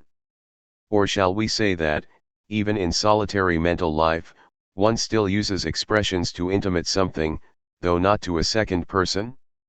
Shall one say that in soliloquy one speaks to oneself, and employs words as signs, i.e. as indications, of one's own inner experiences? I cannot think such a view acceptable. Words function as signs here as they do everywhere else, everywhere they can be said to point to something. But if we reflect on the relation of expression to meaning, and to this end break up our complex, intimately unified experience of the sense-filled expression, into the two factors of word and sense, the word comes before us as intrinsically indifferent, whereas the sense seems the thing aimed at by the verbal sign and meant by its means. The expression seems to direct interest away from itself towards its sense, and to point to the latter. But this pointing is not an indication in the sense previously discussed. The existence of the sign neither motivates the existence of the meaning, nor, properly expressed, our belief in the meaning's existence. What we are to use as an indication, must be perceived by us as existent. This holds also of expressions used in communication, but not for expressions used in soliloquy, where we are in general content with imagined rather than with actual words. In imagination a spoken or printed word floats before us, though in reality it has no existence. We should not, however, confuse imaginative presentations, and the image contents they rest on, with their imagined objects. The imagined verbal sound, or the imagined printed word, does not exist, only its imaginative presentation does so. The difference is the difference between imagined centaurs and the imagination of such beings. The word's non-existence neither disturbs nor interests us, since it leaves the word's expressive function unaffected. Where it does make a difference is where intimation is linked with meaning. Here thought must not be merely expressed as meaning, but must be communicated and intimated. We can only do the latter where we actually speak and hear. One of course speaks, in a certain sense, even in soliloquy, and it is certainly possible to think of oneself as speaking, and even as speaking to oneself, as, example when someone says to himself, "You have gone wrong, you can't go on like that." But in the genuine sense of communication, there is no speech in such cases, nor does one tell oneself anything, one merely conceives of oneself as speaking and communicating. In a monologue words can perform no function of indicating the existence of mental acts, since such indication would there be quite purposeless. For the acts in question are themselves experienced by us at that very moment. 9 Phenomenological distinctions between the physical appearance of the expression, and the sense-giving and sense-fulfilling act. If we now turn from experiences specially concerned with intimation, and consider expressions in respect of distinctions that pertain to them equally whether they occur in dialogue or soliloquy, 2 things seem to be left over, the expressions themselves, and what they express as their meaning or sense. Several relations are, however, intertwined at this point, and talk about meaning, or about what is expressed, is correspondingly ambiguous. If we seek a foothold in pure description, the concrete phenomenon of the sense-informed expression breaks up, on the one hand, into the physical phenomenon forming the physical side of the expression, and, on the other hand, into the acts which give it meaning and possibly also intuitive fullness, in which its relation to an expressed object is constituted. In virtue of such acts, the expression is more than a merely sounded word. It means something, and in so far as it means something, it relates to what is objective. This objective somewhat can either be actually present through accompanying intuitions, or may at least appear in representation, e.g. in a mental image, and where this happens the relation to an object is realized. Alternatively this need not occur, the expression functions significantly, it remains more than mere sound of words, but it lacks any basic intuition that will give it its object. The relation of expression to object is now unrealized as being confined to a mere meaning intention. A name, example, names its object whatever the circumstances, in so far as it means that object. But if the object is not intuitively before one, and so not before one as a named or meant object, mere meaning is all there is to it. If the originally empty meaning intention is now fulfilled, the relation to an object is realized, the naming becomes an actual, conscious relation between name and object named. Let us take our stand on this fundamental distinction between meaning intentions void of intuition and those which are intuitively fulfilled. If we leave aside the sensuous acts in which the expression, qua mere sound of words, makes its appearance, we shall have to distinguish between two acts or sets of acts. We shall, on the one hand, have acts essential to the expression if it is to be an expression at all, i.e. a verbal sound infused with sense. These acts we shall call the meaning-conferring acts or the meaning intentions.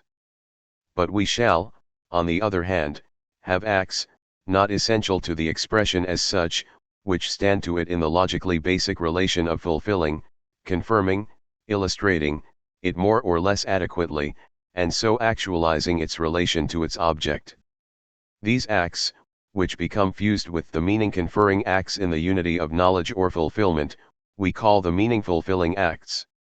The briefer expression meaning fulfillment can only be used in cases where there is no risk of the ready confusion with the whole experience in which a meaning intention finds fulfillment in its correlated intuition.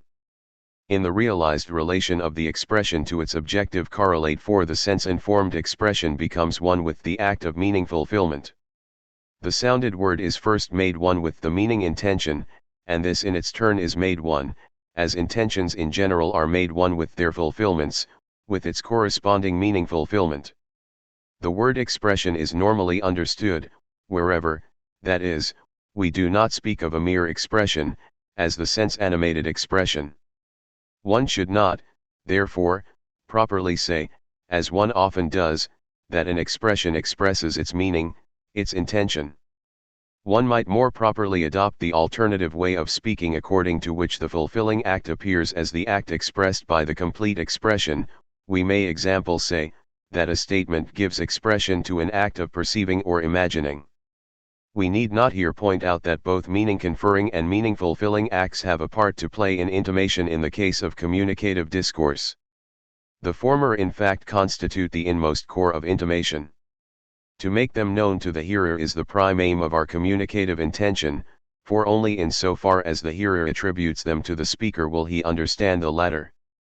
10. The phenomenological unity of these acts. The above distinguished acts involving the expression's appearance, on the one hand, and the meaning intention and possible meaning fulfillment, on the other, do not constitute a mere aggregate of simultaneously given items in consciousness. They rather form an intimately fused unity of peculiar character. Everyone's personal experience bears witness to the differing weight of the two constituents, which reflects the asymmetry of the relation between an expression and the object which, through its meaning, it expresses or names. Both are lived through, the presentation of the word and the sense-giving act, but, while we experience the former, we do not live in such a presentation at all, but solely in enacting its sense, its meaning. And in so far as we do this, and yield ourselves to enacting the meaning intention and its further fulfillment, our whole interest centers upon the object intended in our intention, and named by its means. These two ways of speaking have in fact the same meaning. The function of a word, or rather of an intuitive word presentation, is to awaken a sense-conferring act in ourselves, to point to what is intended, or perhaps give an intuitive fulfillment in this act, and to guide our interest exclusively in this direction. Such pointing is not to be described as the mere objective fact of a regular diversion of interest from one thing to another. The fact that two presented objects A and B are so linked by some secret psychological coordination that the presentation of A regularly arouses the presentation of B, and that interest is thereby shifted from A to B, such a fact does not make A the expression of the presentation of B. To be an expression is rather a descriptive aspect of the experienced unity of sign and things signified. What is involved in the descriptive difference between the physical sign phenomenon and the meaning intention which makes it into an expression, becomes most clear when we turn our attention to the sign qua sign, e.g. to the printed word as such. If we do this, we have an external percept, or external intuitive idea, just like any other, whose object loses its verbal character. If this object again functions as a word, its presentation is wholly altered in character. The word, qua external singular, remains intuitively present, maintains its appearance, but we no longer intend it, it no longer properly is the object of our mental activity. Our interest, our intention, our thought, mere synonyms if taken in sufficiently wide senses, point exclusively to the thing meant in the sense-giving act. This means, phenomenologically speaking, that the intuitive presentation, in which the physical appearance of the world is constituted, undergoes an essential phenomenal modification when its object begins to count as an expression. While what constitutes the object's appearing remains unchanged, the intentional character of the experience alters. There is constituted, without need of a fulfilling or illustrative intuition, an act of meaning which finds support in the verbal presentation's intuitive content, but which differs in essence from the intuitive intention directed upon the word itself. With this act, the new acts or act complexes that we call fulfilling acts or act complexes are often peculiarly blended, acts whose object coincides with the object meant in the meaning, or named through this meaning. In our next chapter we shall have to conduct additional researches into the question as to whether the meaning intention, which on our view characteristically marks off an expression from empty sound of words, consists in the mere association of mental imagery of the intended object with the sounded words, or at least necessarily involves such an act of fancy, or whether, on the other hand, mental imagery lies outside of the essence of an expression, and rather performs a fulfilling role, even if only of a partial, indirect, or provisional character. In order not to blur the main outlines of our thought, we shall not here enter more deeply into phenomenological questions. In this whole investigation, we need only do as much phenomenology as is required to establish essential, primary distinctions. The provisional description so far given will have shown how complex is the correct description of a phenomenological situation. Such complexity appears inevitable once we clearly see that all objects and relations among objects only are what they are for us, through acts of thought essentially different from them, in which they become present to us, in which they stand before us as unitary items that we mean. Where not the phenomenological, but the naively objective interest dominates, where we live in intentional acts without reflecting upon them, all talk of course becomes plain sailing and clear and devoid of circumlocution. One then, in our case, simply speaks of expression and of what is expressed, of name and thing named, of the steering of attention from one to the other, etc. But where the phenomenological interest dominates, we endure the hardship of having to describe phenomenological relationships which we may have experienced on countless occasions, but of which we were not normally conscious as objects, and we have also to do our describing with expressions framed to deal with objects whose appearance lies in the sphere of our normal interests. 11. The ideal distinctions between 1. Expression and meaning as ideal unities. We have so far considered the well-understood expression as a concrete experience. Instead of considering its two types of factor, the expression's appearance and the sense-conferring or sense-fulfilling experience, we wish to consider what is, in a certain fashion, given in these, the expression itself, its sense and its objective correlate. We turn therefore from the real relation of acts to the ideal relation of their objects or contents. A subjective treatment yields to one that is objective. The ideality of the relationship between expression and meaning is at once plain in regard to both its sides, inasmuch as, when we ask for the meaning of an expression, e.g. quadratic remainder, we are naturally not referring to the sound pattern uttered here and now, hic et nunc, the vanishing noise that can never recur identically, we mean the expression in specie. Quadratic remainder is the same expression by whomsoever uttered. The same holds of talk about the expression's meaning, which naturally does not refer to some meaning-conferring experience. Every example shows that an essential distinction must here be drawn. If I sincerely say, we shall always presume sincerity, the three perpendiculars of a triangle intersect in a point, this is of course based on the fact that I judge so. If someone hears me and understands my assertion, he likewise knows this fact, he apperceives me as someone who judges thus. But is the judging here intimated the meaning of my assertion, is it what my assertion asserts, and in that sense expresses? Plainly not. It would hardly occur to anyone, if asked as to the sense or meaning of my assertion, to revert to my judgment as an inner experience. Everyone would rather reply by saying, what this assertion asserts is the same whoever may assert it, and on whatever occasion or in whatever circumstances he may assert it, and what it asserts is precisely this, that the three perpendiculars of a triangle intersect in a point, no more and no less. One therefore repeats what is in essence the same assertion, and one repeats it because it is the one, uniquely adequate way of expressing the same thing, i.e. its meaning. In this self-same meaning, of whose identity we are conscious whenever we repeat the statement, nothing at all about judging or about one who judges is discoverable. We thought we were sure that a state of affairs held or obtained objectively, and what we were sure of we expressed by way of a declarative sentence. The state of affairs is what it is whether we assert that it obtains or not. It is intrinsically an item, a unity, which is capable of so obtaining or holding. But such an obtaining is what appeared before us, and we set it forth as it appeared before us, we said so the matter is. Naturally we could not have done this, we could not have made the assertion, if the matter had not so appeared before us, if, in other words, we had not so judged. This forms part of an assertion as a psychological fact, it is involved in its intimation. But only in such intimation, for while what is intimated consists in inner experiences, what we assert in the judgment involves nothing subjective.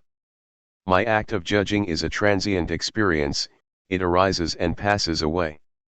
But what my assertion asserts, the content that the three perpendiculars of a triangle intersect in a point, neither arises nor passes away. It is an identity in the strict sense, one and the same geometrical truth. It is the same in the case of all assertions, even if what they assert is false and absurd. Even in such cases we distinguish their ideal content from the transient acts or affirming and asserting it, it is the meaning of the assertion, a unity in plurality. We continue to recognize its identity of intention in evident acts of reflection, we do not arbitrarily attribute it to our assertions, but discover it in them. If possibility or truth is lacking, an assertion's intention can only be carried out symbolically, it cannot derive any fullness from intuition or from the categorical functions performed on the latter, in which fullness its value for knowledge consists. It then lacks, as one says, a genuine meaning. Later we shall look more closely into this distinction between intending and fulfilling meaning. To characterize the various acts in which the relevant ideal unities are constituted, and to throw light on the essence of their actual coincidence in knowledge, will call for difficult, comprehensive studies. It is plain, however, that each assertion, whether representing an exercise of knowledge or not, whether or not, i.e., it fulfills or can fulfill its intention in corresponding intuitions, and the formative acts involved in these, involves an intention, in which intention, as its unified specific character, its meaning is constituted. It is this ideal unity men have in mind when they say that the judgment is the meaning of the declarative sentence. Only the fundamental ambiguity of the word judgment at once tends to confuse the evidently grasped ideal unity with the real act of judging, to confuse what the assertion intimates with what it asserts. What we have here said of complete assertions readily applies also to actual or possible parts of assertions. If I judge if the sum of the angles in a triangle does not equal 2 right angles, the axiom of parallels does not hold, the hypothetical antecedent is no assertion, for I do not say that such an inequitation holds. Nonetheless it says something, and what it says is once more quite different from what it intimates. What it says is not my mental act of hypothetical presumption, though I must of course have performed this in order to speak sincerely as I do. But it is rather the case that, when this subjective act is intimated, something objective and ideal is brought to expression, the hypothesis whose conceptual content can appear as the same intentional unity in many possible thought experiences, and which evidently stands before us in its unity and identity in the objectively ideal treatment characteristic of all thinking. The same holds of the other parts of our statements, even of such as do not have the form of propositions. 12. Continuation, the expressed objectivity. Talk of what an expression expresses has, in the discussion so far, several essentially different meanings. It relates, on the one hand, to intimation in general, and especially in that connection to sense-giving acts, at times also to sense-fulfilling acts, if these are present at all.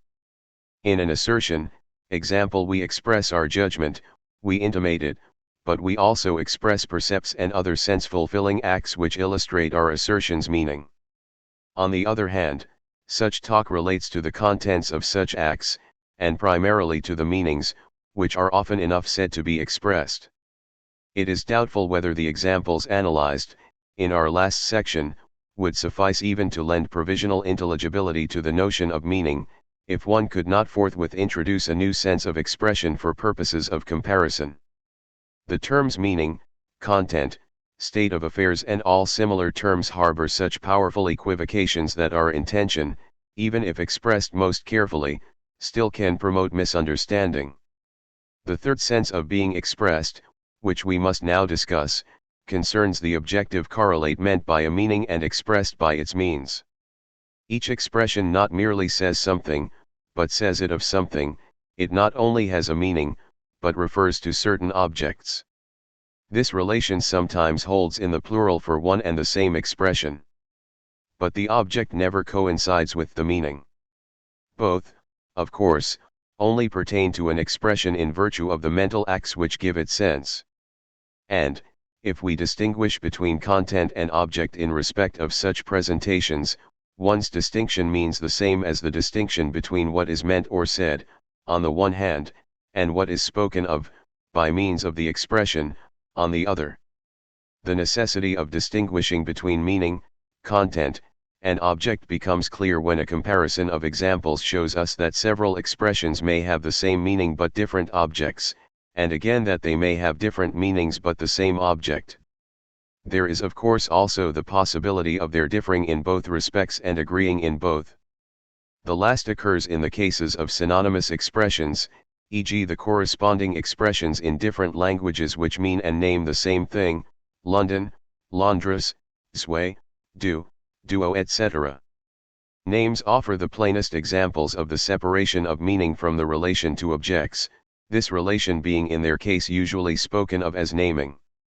Two names can differ in meaning but can name the same object, e.g. the victor at Jena, the vanquished at Waterloo, the equilateral triangle, the equiangular triangle. The meaning expressed in our pairs of names is plainly different, though the same object is meant in each case. The same applies to names whose indefiniteness gives them an extension. The expressions an equilateral triangle and an equiangular triangle have the same objective reference, the same range of possible application. It can happen, conversely, that two expressions have the same meaning but a different objective reference. The expression a horse has the same meaning in whatever context it occurs.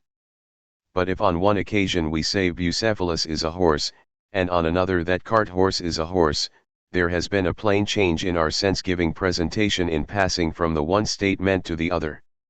The expression a horse employs the same meaning to present Bucephalus on one occasion and the cart horse on the other. It is thus with all general names, i.e. names with an extension. One is a name whose meaning never differs, but one should not, for that reason, identify the various ones which occur in a sum. They all mean the same, but they differ in objective reference. The case of proper names is different, whether they name individual or general objects. A word like Socrates can only name different things by meaning different things, i.e. by becoming equivocal. Wherever the word has one meaning, it also names one object. The same holds of expressions like the number 2, redness, etc. We therefore distinguish equivocal names that have many meanings from general or class names that have many values. The same holds of other types of expression, though in their case talk of objective reference involves certain difficulties in virtue of its manifoldness. If we consider example statements of the form S is P, we generally regard the subject of the statement as the object about which the statement is made. Another view is, however, possible, which treats the whole state of affairs which corresponds to the statement as an analog of the object a name names, and distinguishes this from the object's meaning. If this is done, one can quote as examples pairs of sentences such as A is bigger than B is smaller than A, which plainly say different things. They are not merely grammatically but also cogitatively different, i.e. different in meaning content. But they express the same state of affairs, the same matter is predicatively apprehended and asserted in two different ways. Whether we define talk of the object of a statement in one sense or the other, each has its own claims. Statements are in either case possible which differ in meaning while referring to the same object. 13. Connection between meaning and objective reference. Our examples entitle us to regard the distinction between an expression's meaning and its power to direct itself as a name to this or that objective correlate, and of course the distinction between meaning and object itself, as well established. It is clear for the rest that the sides to be distinguished in each expression are closely connected. An expression only refers to an objective correlate because it means something. It can be rightly said to signify or name the object through its meaning. An act of meaning is the determinate manner in which we refer to our object of the moment, though this mode of significant reference and the meaning itself can change while the objective reference remains fixed. A more profound phenomenological clarification of this relation can be reached only by research into the way expressions and their meaning intentions function in knowledge.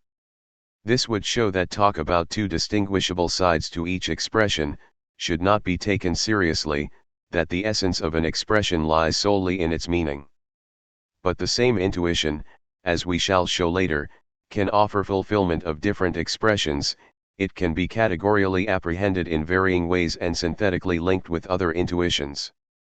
Expressions and their meaning intentions do not take their measure, in contexts of thought and knowledge, from mere intuition, I mean phenomena of external or internal sensibility, but from the varying intellectual forms through which intuited objects first become intelligibly determined, mutually related objects. And so expressions, even when they function outside of knowledge, must, as symbolic intentions, point to categorially formed unities. Different meanings may therefore pertain to the same intuitions regarded in differing categorical fashion, and may therefore also pertain to the same object. But where a whole range of objects corresponds to a single meaning, this meaning's own essence must be indeterminate, it must permit a sphere of possible fulfillment. These indications may suffice for the moment. They must guard in advance against the error of seriously thinking that sense-giving acts have two distinct sides, one which gives them their meaning, while the other gives them their determinate direction to objects. 5. 14. Content as object, content as fulfilling sense and content as sense or meaning simpliciter. Relational talk of intimation, meaning and object belongs essentially to every expression. Every expression intimates something, means something, and names or otherwise designates something. In each case, talk of expression is equivocal. As said above, relation to an actually given objective correlate, which fulfills the meaning intention, is not essential to an expression. If this last important case is also taken into consideration, we note that there are two things that can be said to be expressed in the realized relation to the object. We have, on the one hand, the object itself, and the object as meant in this or that manner. On the other hand, and more properly, we have the object's ideal correlate in the acts of meaning fulfillment which constitute it, the fulfilling sense. Wherever the meaning intention is fulfilled in a corresponding intuition, i.e. wherever the expression actually serves to name a given object, there the object is constituted as one given in certain acts, and, to the extent that our expression really measures up to the intuitive data, as given in the same manner in which the expression means it. In this unity of coincidence between meaning and meaning fulfillment, the essence of the meaning fulfillment corresponds with, and is correlative, to the essence of meaning. The essence of the meaning fulfillment is the fulfilling sense of the expression, or, as one may also call it, the sense expressed by the expression. One says, example, that a statement of perception expresses a perception, but also that it expresses the content of a perception. We distinguish, in a perceptual statement, as in every statement, between content and object. By the content we understand the self-identical meaning that the hearer can grasp even if he is not a percipient. We must draw the same distinction in the case of fulfilling acts, in the case, therefore, of perceptions and their categorial formations. Through these acts the objective correlate of our act of meaning stands before us intuitively as the very object we mean. We must, I say, distinguish again, in such fulfilling acts, between their content, the meaning element, as it were, in the categorially formed percept, and the object perceived.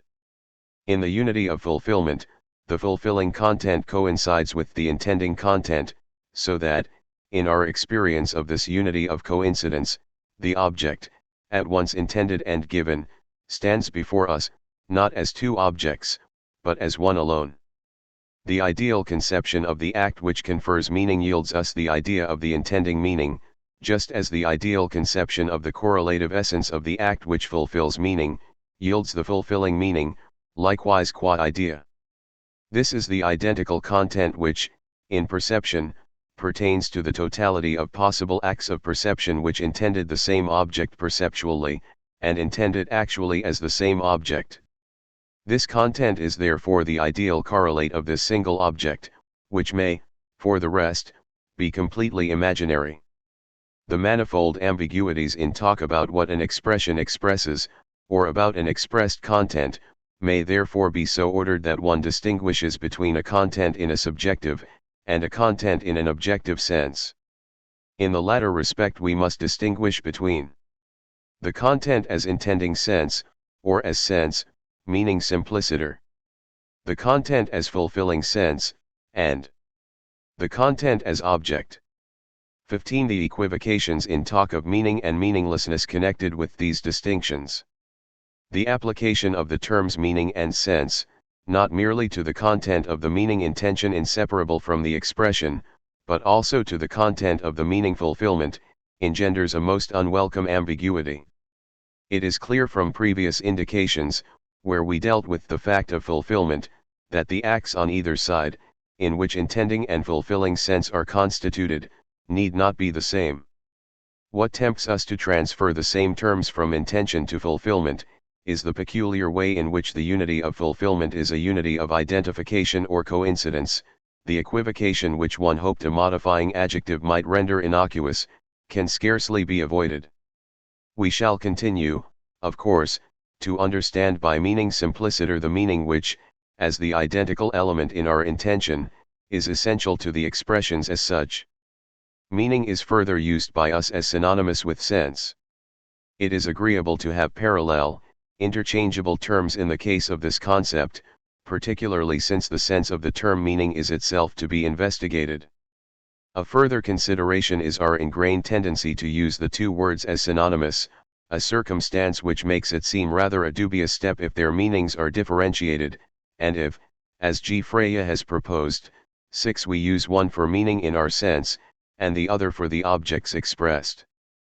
To this we may add that both terms are exposed to the same equivocations, which we distinguished above in connection with the term expression, and to many more besides, and that this is so both in scientific and in ordinary speech.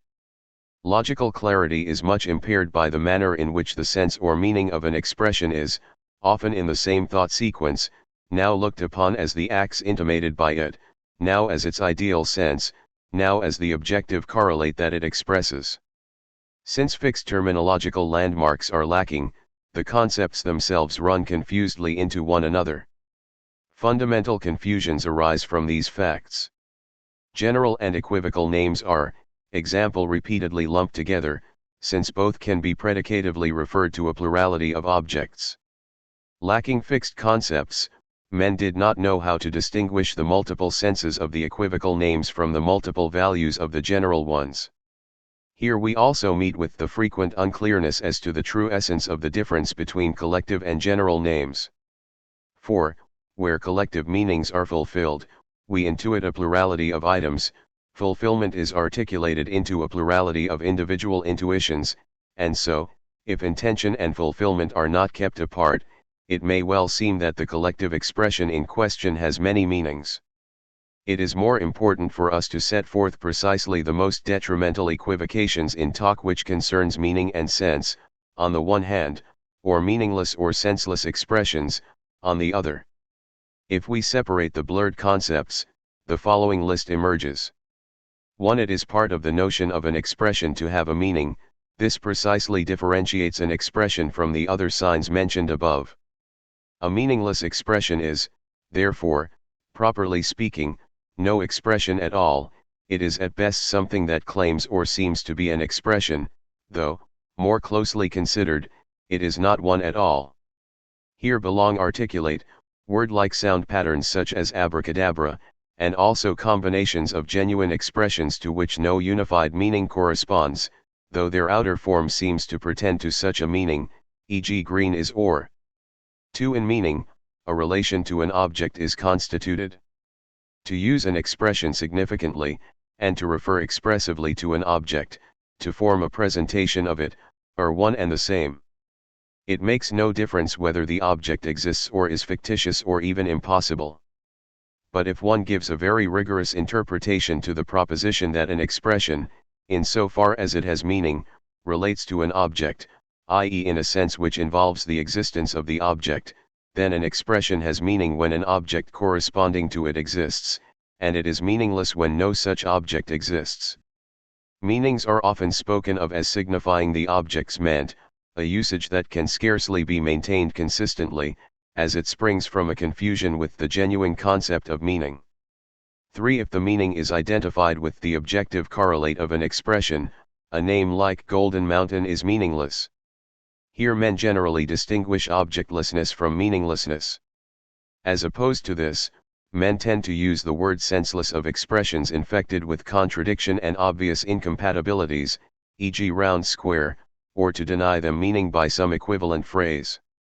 Sigwart 7 example says that a self-contradictory formula such as square circle expresses no concept we can think, but that it uses words to set up an insoluble task.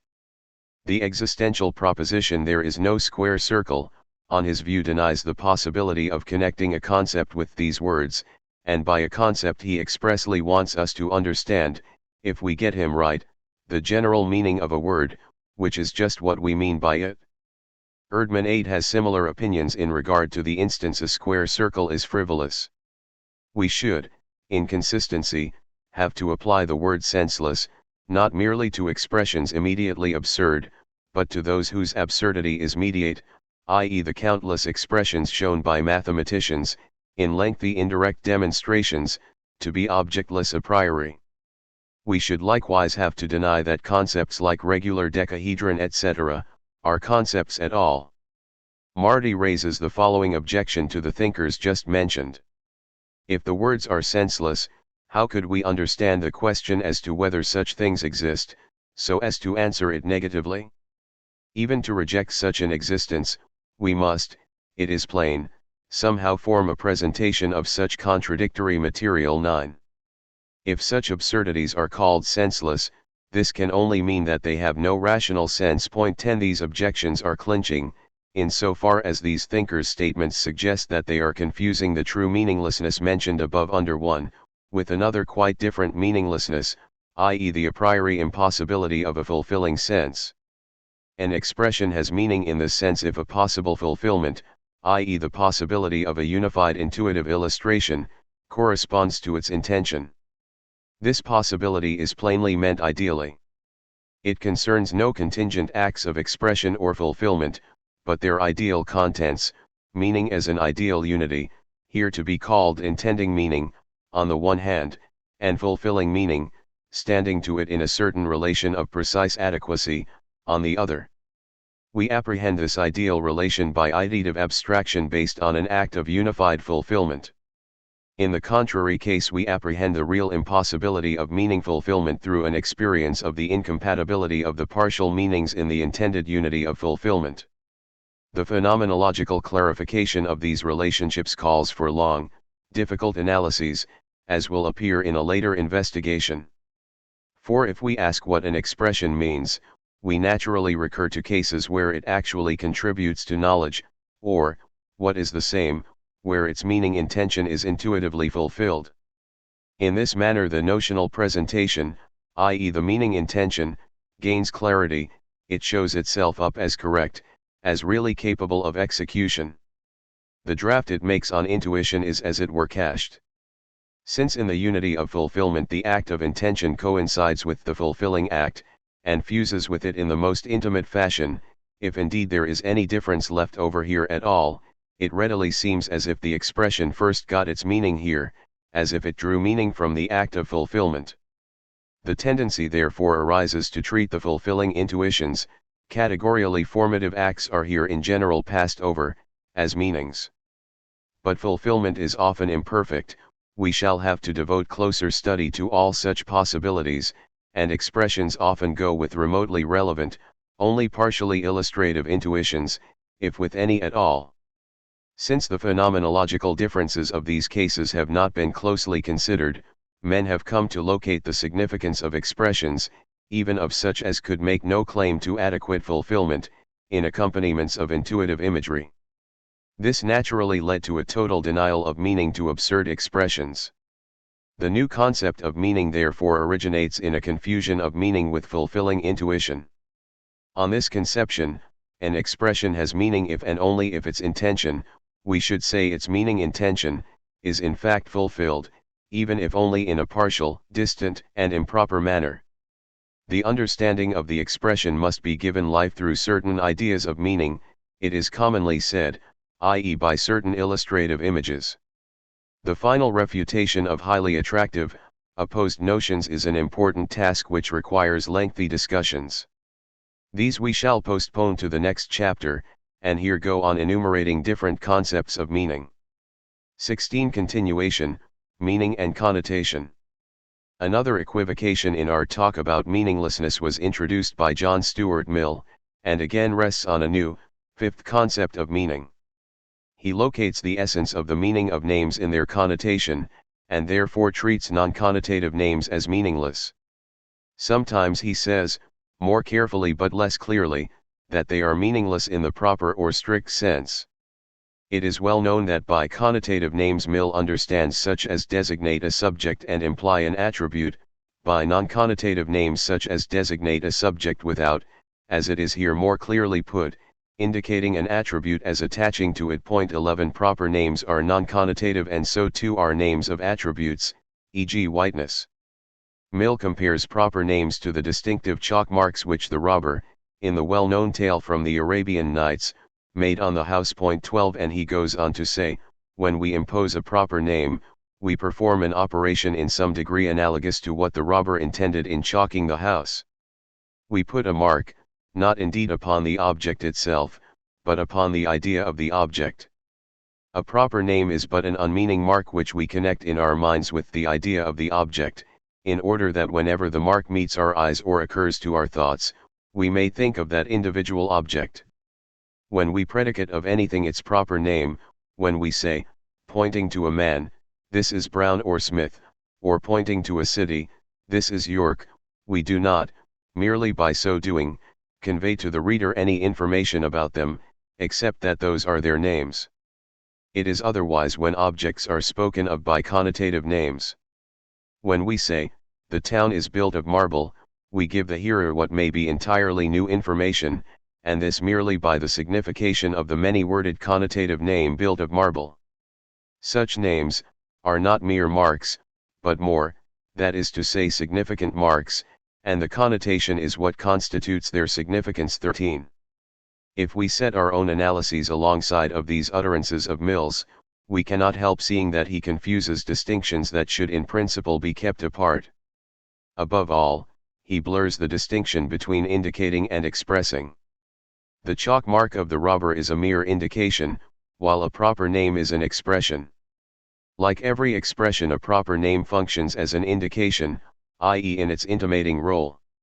Here there is a real analogy with the robber's chalk mark. If the robber sees the chalk mark, he knows, this is the house I must rob. If I hear a proper name uttered, the corresponding presentation is aroused in me, and I know, this is the presentation the speaker is framing in his mind, and that he likewise wishes to arouse in mine. A name, however, has an additional expressiveness to which the intimating function is merely auxiliary. A man's presentation is not of primary importance. We are not concerned to direct interest to it but to the object it presents, to what it refers to and therefore names, and to set this before us as such. In a statement it makes its first appearance as the object about which something is asserted, in a wish sentence as the object about which something is wished, etc. Only in order to perform this task will a proper name, like any other name, become an element in complex, unified expressions, in statements, wish sentences and the like. But in its relation to its object the proper name is not an index. This is at once clear when we reflect on the fact that it is of the essence of an index to point to a fact, an existence, whereas the object named need not be taken to exist at all. When Mill, extending his analogy, holds a proper name to be associated with the idea of the person it names in essentially the same manner as the chalk mark is associated with the house, but at once adds that the point of the association is that we may think of the individual object whenever the sign meets our eye or enters our thought, his addition cracks the analogy wide asunder. Mill correctly stresses the difference between names that are a means towards knowing an object and names which are not, but neither this distinction, nor the equivalent distinction between connotative and non-connotative names, has anything to do with the distinction between the meaningful and the meaningless. The first mentioned pair of differences are in fact not merely logically equivalent but identical. The difference is simply one of attributive and non-attributive names. To mediate the knowledge of a thing and to mediate its attributes mean exactly the same. It is, no doubt, important, whether a name means a thing directly or only by way of the attributes that pertain to it. But this is a difference within the unitary genus expression, just as the very important, parallel difference between nominal meanings, or logical presentations, which are attributive and those which are not attributive, is a difference within the unitary genus meaning. Mill after a fashion feels the difference in question by being at times obliged to speak of a meaning of proper names in a sense contrasting with the strict and proper sense ascribed to the meaning of connotative names. He would have done better had he introduced a wholly new sense of meaning, though not, we may say, one to be recommended. The way, at least, in which the distinguished logician brings in his valuable distinction between connotative and non-connotative names has done much to confuse the quite different distinctions we have here been discussing. One must note, further, that Mill's distinction between what a name denotes and what it connotes must not be confused with the merely cognate distinction between what a name names and what it means. This confusion is greatly aided by Mill's exposition. How important all these distinctions are, and how little it helps to treat them with superficial contempt as being merely grammatical, will be shown in further investigations. These will make plain, we hope, that if one blurs the straightforward distinctions we have proposed, we cannot hope for a trustworthy elaboration of the concepts of presentation and judgment, in the sense relevant to logic. Chapter 2. Towards a characterization of the acts which confer meaning. 17 Illustrative mental pictures as putative meanings. We have oriented our concept of meaning, or meaning intention, towards the phenomenological character essential to an expression as such, which distinguishes it descriptively in consciousness from a merely sounded word. Such a character is, on our view, possible, and quite often actual, though the expression does not help us to know anything, does not stand in the loosest, remotest relation to sensualizing intuitions. It is now time to take up our stance towards a widely held, perhaps almost dominant conception, which, as against our own, sees the whole role of the expression, with all its living meaning, in the arousal of certain images which regularly accompany it. To understand an expression means, on this view, to meet with pertinent mental pictures. Where these are absent, an expression is void of sense.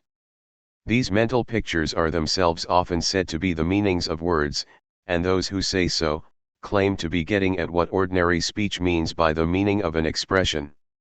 It shows the retarded state of descriptive psychology that such speciously obvious doctrines should be entertained, and entertained despite long-standing objections urged against them by unprejudiced thinkers. Verbal expressions are no doubt often accompanied by images, which may stand in an intimate or a distant relation to their meanings, but to treat such accompaniments as necessary conditions for understanding runs counter to the plainest facts. Thereby we know that the meaningfulness of an expression, let alone its very meaning, cannot consist in the existence of such images, and cannot be disturbed by their absence. A comparison of a few casually observed imaginative accompaniments will soon show how vastly they vary while the meanings of words stay constant, and how they often are only very distantly related to the latter, whereas true illustrations, which genuinely carry out or confirm the meaning intention of our expression, can often only be evoked with difficulty or not at all. Let a man read a work in an abstract field of knowledge, and understand the author's assertions perfectly, and let him then try to see what more there is to such reading than the words he understands.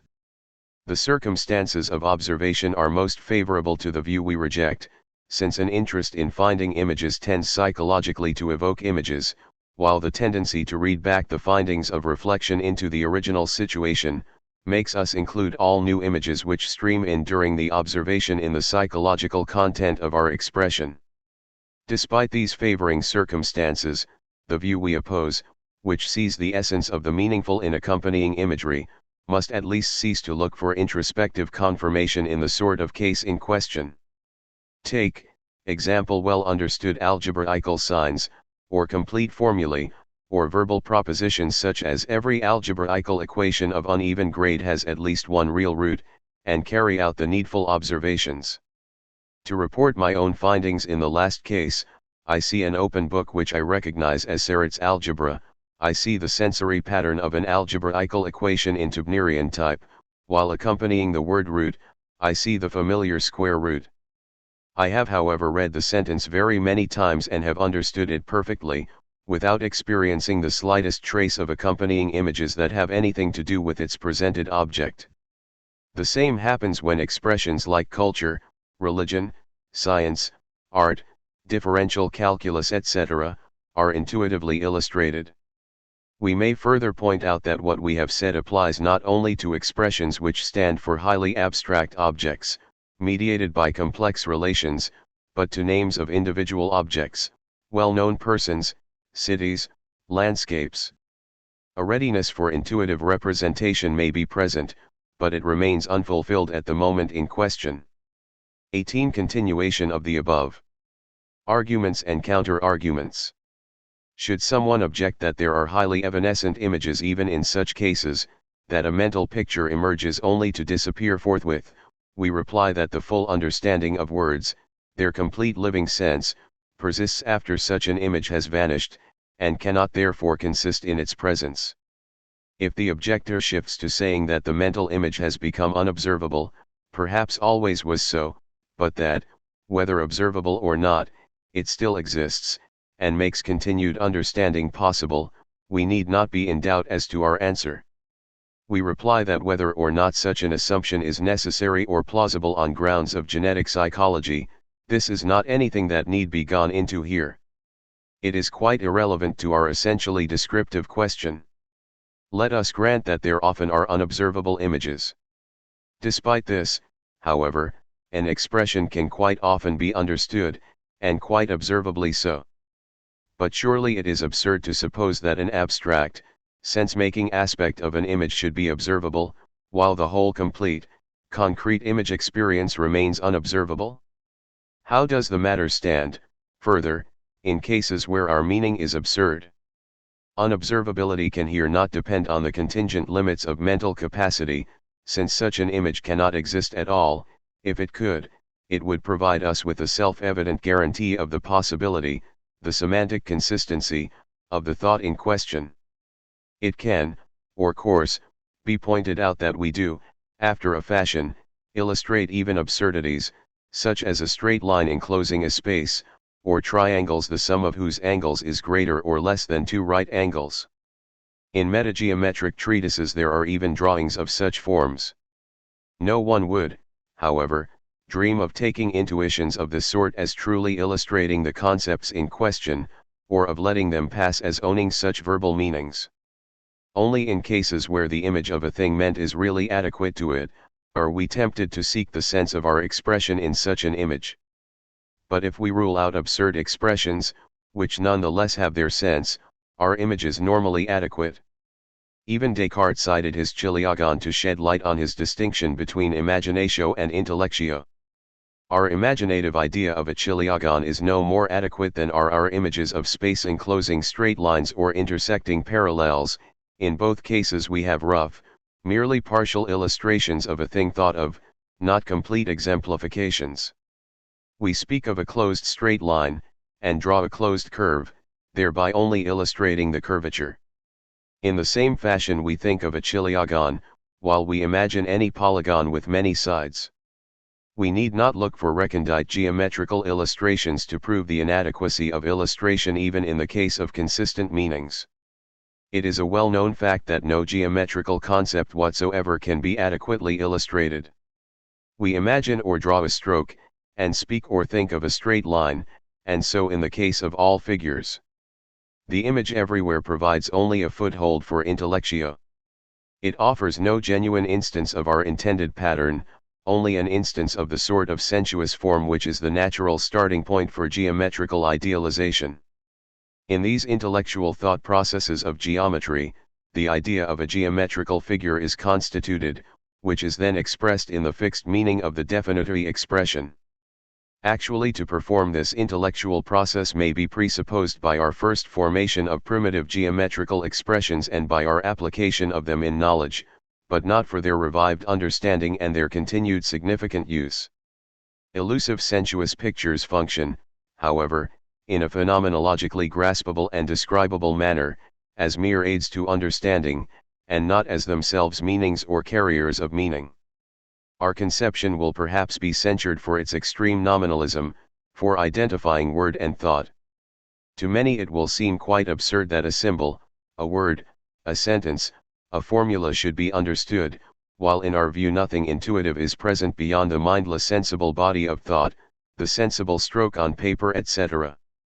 But we are far from identifying words and thoughts, as our statements in the previous chapter show.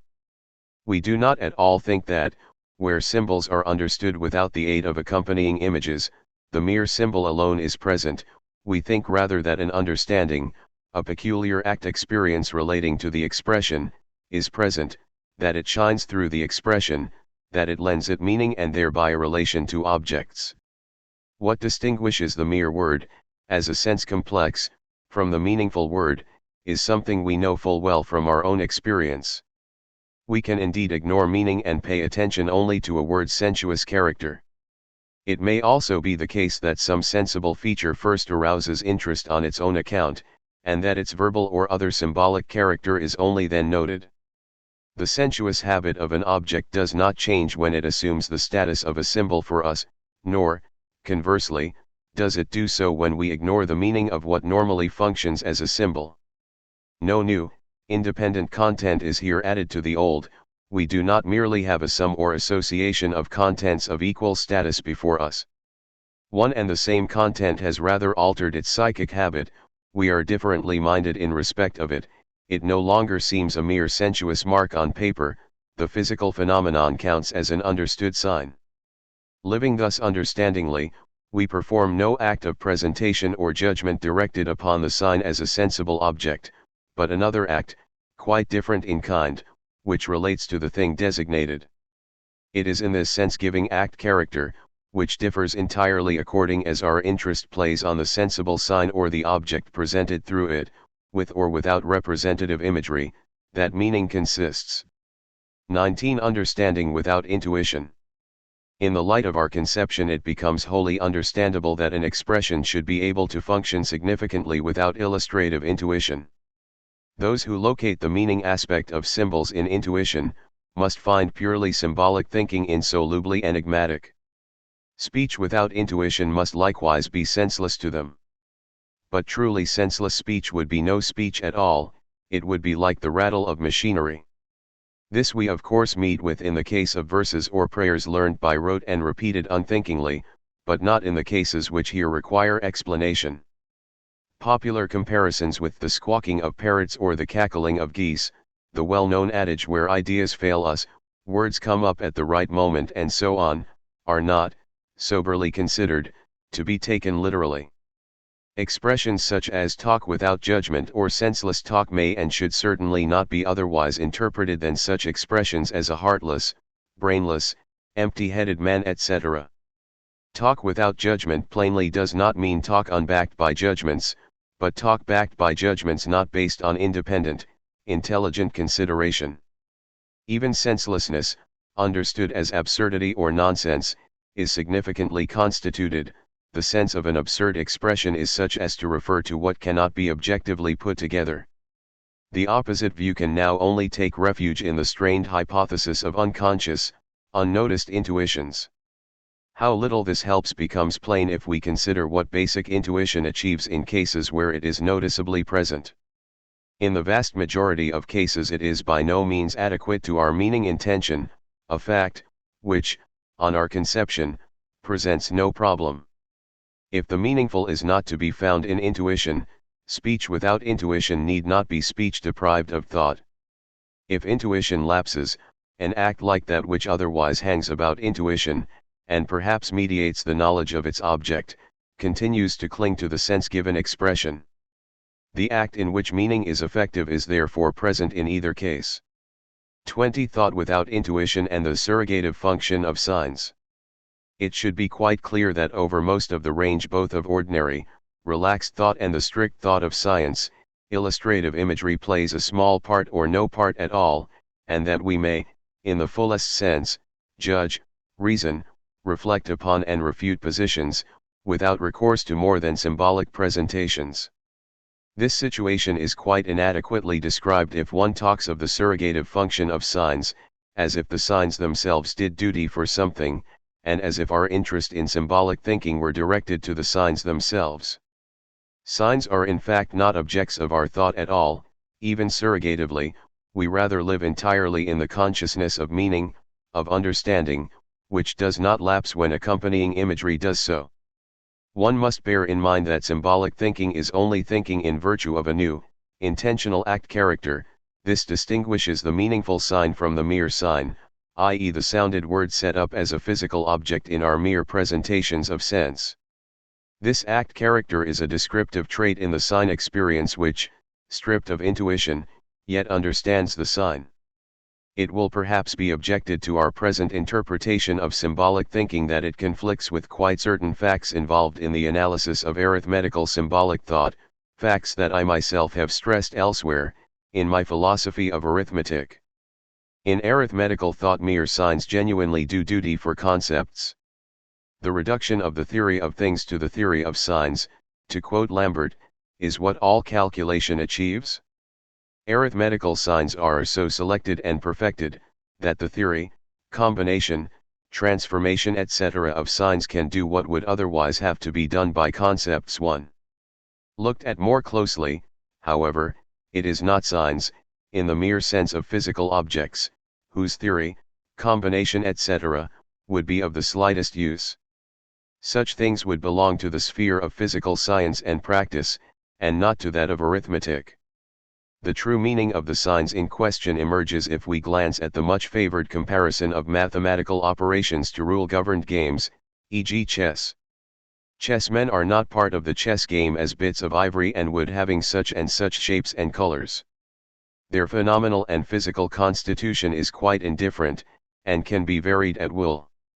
They become chessmen, counters in the chess game, through the game's rules which give them their fixed game's meaning. And so arithmetical signs have, besides their original meaning, their so to say game's meaning, a meaning oriented towards the game of calculation and its well-known rules. If one treats arithmetical signs as mere counters in the rule sense, to solve the tasks of the reckoning game leads to numerical signs or formulae whose interpretation in their original, truly arithmetical senses also represents the solution of corresponding arithmetical problems. We do not therefore operate with meaningless signs in fields of symbolic arithmetical thought and calculation. For mere signs, in the sense of physical signs bereft of all meaning, do duty for the same signs alive with arithmetical meaning. It is rather that signs taken in a certain operational or game sense do duty for the same signs in full arithmetical meaningfulness. A system of natural, and, as it were, unconscious equivocations bears endless fruit, and the much greater mental work which our original array of concepts demanded is eased by symbolic operations employing a parallel array of games concepts. Naturally, such a procedure must be logically justified and its boundaries reliably fixed.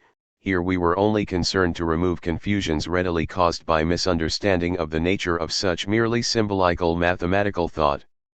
If one grasps the sense, set out above, in which the mere signs of arithmetic do duty for arithmetical concepts, or for signs in their full arithmetical meaning, it is clear that talk of the surrogative function of arithmetical signs is irrelevant to our present question, the question whether an expression of thought is or is not possible without an accompaniment of illustrative, instantiating or demonstrative intuitions. Non-intuitive symbolic thought in the sense just mentioned, and symbolical thought in the sense of thought which employs surrogative operational concepts, are two quite different things. 21. A difficulty regarding our necessary recourse to corresponding intuitions in order to clarify meanings or to know truths resting on them. One might here ask, if the sense of expressions functioning purely symbolically lies in an act character which distinguishes the understanding grasp of a verbal sign from the grasp of a sign stripped of meaning, why is it that we have recourse to intuition when we want to establish differences of meaning, to expose ambiguities, or to limit shifts in our meaning intention? Again, one might ask, why, if our conception of meaning is right, do we employ corresponding intuitions in order to know purely conceptual truths, i.e. truths known through an analysis of meanings? One can say in general, that in order to be quite clear as to the sense of an expression, or as to the content of a concept, one must construct a corresponding intuition. In this intuition one sees what the expression really means. But an expression functioning symbolically also means something, and means the same thing as an expression intuitively clarified. Meaning cannot first have been acquired through intuition, otherwise we should have to say that much the greater part of our experience in speaking and reading is merely an external perceiving or imagining of optic and auditory complexes. We need not again stress that this plainly conflicts with the phenomenological data, that we mean this or that with our spoken or written signs, and that this meaning is a descriptive character of intelligent speech and hearing, even when these are purely symbolic. Our first question is answered by observing that purely symbolic meaning intentions often do not clearly keep themselves apart, and do not permit of the easy, sure distinctions and identifications which are needed for practically useful judgments, even if these are not self-evident. To recognize differences of meaning such as that between moth and elephant, requires no special procedures.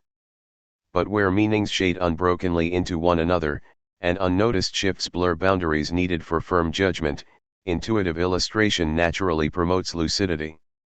Where an expression's meaning intention is fulfilled by divergent, conceptually disparate intuitions, the sharp difference in the direction of fulfillment shows up the cleavage of meaning intentions. Answering our second question, we recall that all self-evidence of judgment, all realized knowledge in the strong sense of the word, presupposes meanings that are intuitively fulfilled. Where there is talk of a knowledge springing from the analysis of the mere meanings of words, more is meant than these words suggest. The knowledge meant is one whose self-evidence calls only for pure representation of the conceptual essences, in which the general word meanings find their perfect fulfillments. All question as to the existence of objects corresponding to such concepts, or falling under such conceptual essences, is ruled out.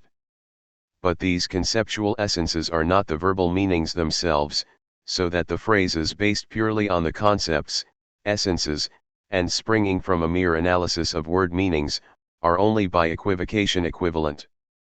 Conceptual essences are rather the fulfilling sense which is given when the word meanings, i.e. the meaning intentions of the words, terminate in corresponding, directly intuitive presentations, and in certain cogitative elaborations and formations of the same.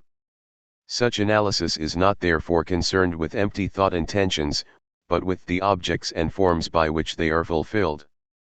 What it therefore offers us are not mere statements concerning elements or relations of meanings, but evident necessities concerning the objects thought of in these meanings, and thought of as thus and thus determined. These discussions point to a field of phenomenological analyses which we have already repeatedly seen to be unavoidable, analyses which bring self-evidence into the a priori relations between meaning and knowing, or between meaning and clarifying intuition. They will therefore also have to bring complete clarity into our concept of meaning, both by distinguishing meaning from fulfilling sense, and by investigating the sense of such fulfillment. 22 Varying marks of understanding and the quality of familiarity. Our conception presupposes a certain separation, even if not quite a sharp one, among the act characters which confer meaning even in cases which lack intuitive illustration. One cannot indeed think that the symbolic presentations which govern the grasp or the significant application of signs, are descriptively equivalent, that they consist in one undifferentiated character, the same for all expressions, as if only the sound of the words, the chance sensuous carriers of meaning, made all the difference. Examples of equivocal expressions readily show that we can affect and can recognize sudden changes of meaning, without in the least needing accompanying illustrations. The descriptive difference, here evidently apparent, cannot be the sensuous sign, which remains the same, it must concern the act character, which is specifically altered. One can likewise point to cases where meaning remains identical while a word changes, in the case, example of mere differences of idiom.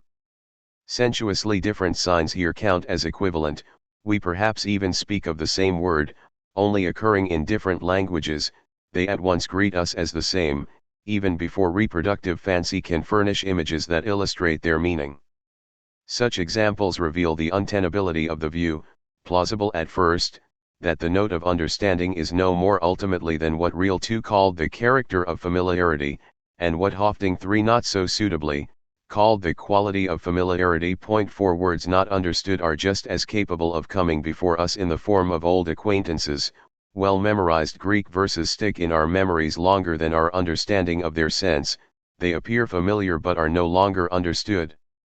The missing grasp often comes in a flash afterwards, possibly some time before mother tongue translations or other aids come up in memory, and the note of understanding now adds its obvious novelty to the note of familiarity, not altering the content sensuously, yet giving it a new mental character.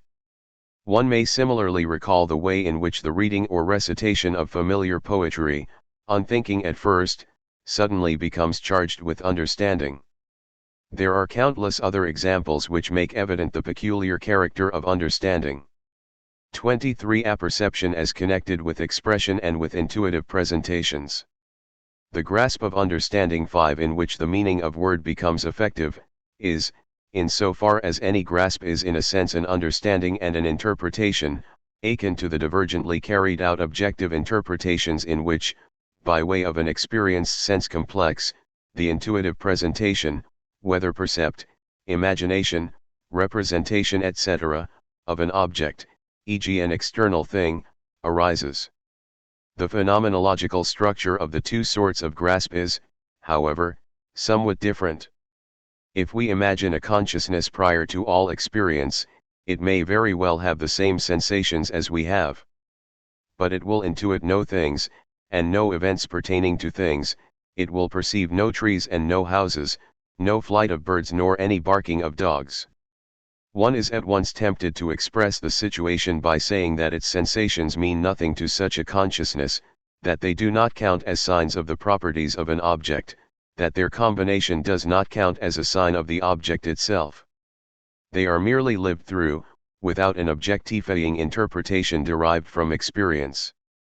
Here, therefore, we talk of signs and meanings just as we do in the case of expressions and cognate signs. To simplify comparison by restricting ourselves to the case of perception, the above talk should not be misread as implying that consciousness first looks at its sensations, then turns them into perceptual objects, and then bases an interpretation upon them, which is what really happens when we are objectively conscious of physical objects, e.g. sounded words, which function as signs in the strict sense. Sensations plainly only become presented objects in psychological reflection. In naive, intuitive presentations they may be components of our presentative experience, parts of its descriptive content, but are not at all its objects. The perceptual presentation arises insofar as an experienced complex of sensations gets informed by a certain act character, one of conceiving or meaning. To the extent that this happens, the perceived object appears, while the sensational complex is as little perceived as is the act in which the perceived object is as such constituted. Phenomenological analysis teaches us, further, that sense contents provide, as it were, the analogical building stuff for the content of the object presented by their means. Hence talk of colors, extensions, intensities etc., as, on the one hand, sensed, and as, on the other hand, perceived or imagined. Examples readily show that what corresponds in the two cases is in no sense the same, but only generically allied. The uniform coloring of a sphere as seen by us, i.e. perceived, imagined etc., was never sensed by us. Signs in the sense of expressions rest on a similar interpretation, but only in their first conception. In the simpler case where an expression is understood, but is not as yet given life by intuitive illustrations, this first conception makes the mere sign appear before us as a physical object, e.g. as a sounded word, given here and now. On this first conception, however, a second is built, which goes entirely beyond the experienced sense material, which it no longer uses as analogical building material, to the quite new object of its present meaning. The latter is meant in the act of meaning, but is not presented in sensation. Meaning, the characteristic function of the expressive sign, presupposes the sign whose function it is. Or to talk pure phenomenology, meaning is a variously tinctured act character, presupposing an act of intuitive presentation as its necessary foundation. In the latter act, the expression becomes constituted as a physical object. It becomes an expression, in the full, proper sense, only through an act founded upon this former act. What is true in this simplest case of an expression understood and not as yet intuitively illustrated, must also hold in the more complex case where an expression is bound up with a corresponding intuition. One and the same expression, significantly used with or without illustrative intuition, cannot derive its meaningfulness from different sorts of act. It is certainly not easy to analyze the descriptive situation in certain finer gradations and ramifications that have been passed over here. It is extremely hard to achieve a right conception of the part played by illustrative presentations in confirming meaning intentions or in conferring self-evidence on them, as well as their relation to the characteristic note of understanding or meaning, the experience which lends sense to an expression even in default of intuition. Here we have a broad field for phenomenological analysis, a field not to be bypassed by the logician who wants to bring clarity into the relations between meaning and object, between judgment and truth, between vague opinion and confirmatory evidence. The analysis in question will receive a thoroughgoing treatment later. Point 6. Chapter 3. Fluctuation in meaning and the ideality of unities of meaning. 24. Introduction. In our last chapter we dealt with the act of meaning. But among the conclusions of our first chapter was a distinction between the act of meaning, on the one hand, and meaning itself, on the other, the ideal unity as against the multiplicity of possible acts.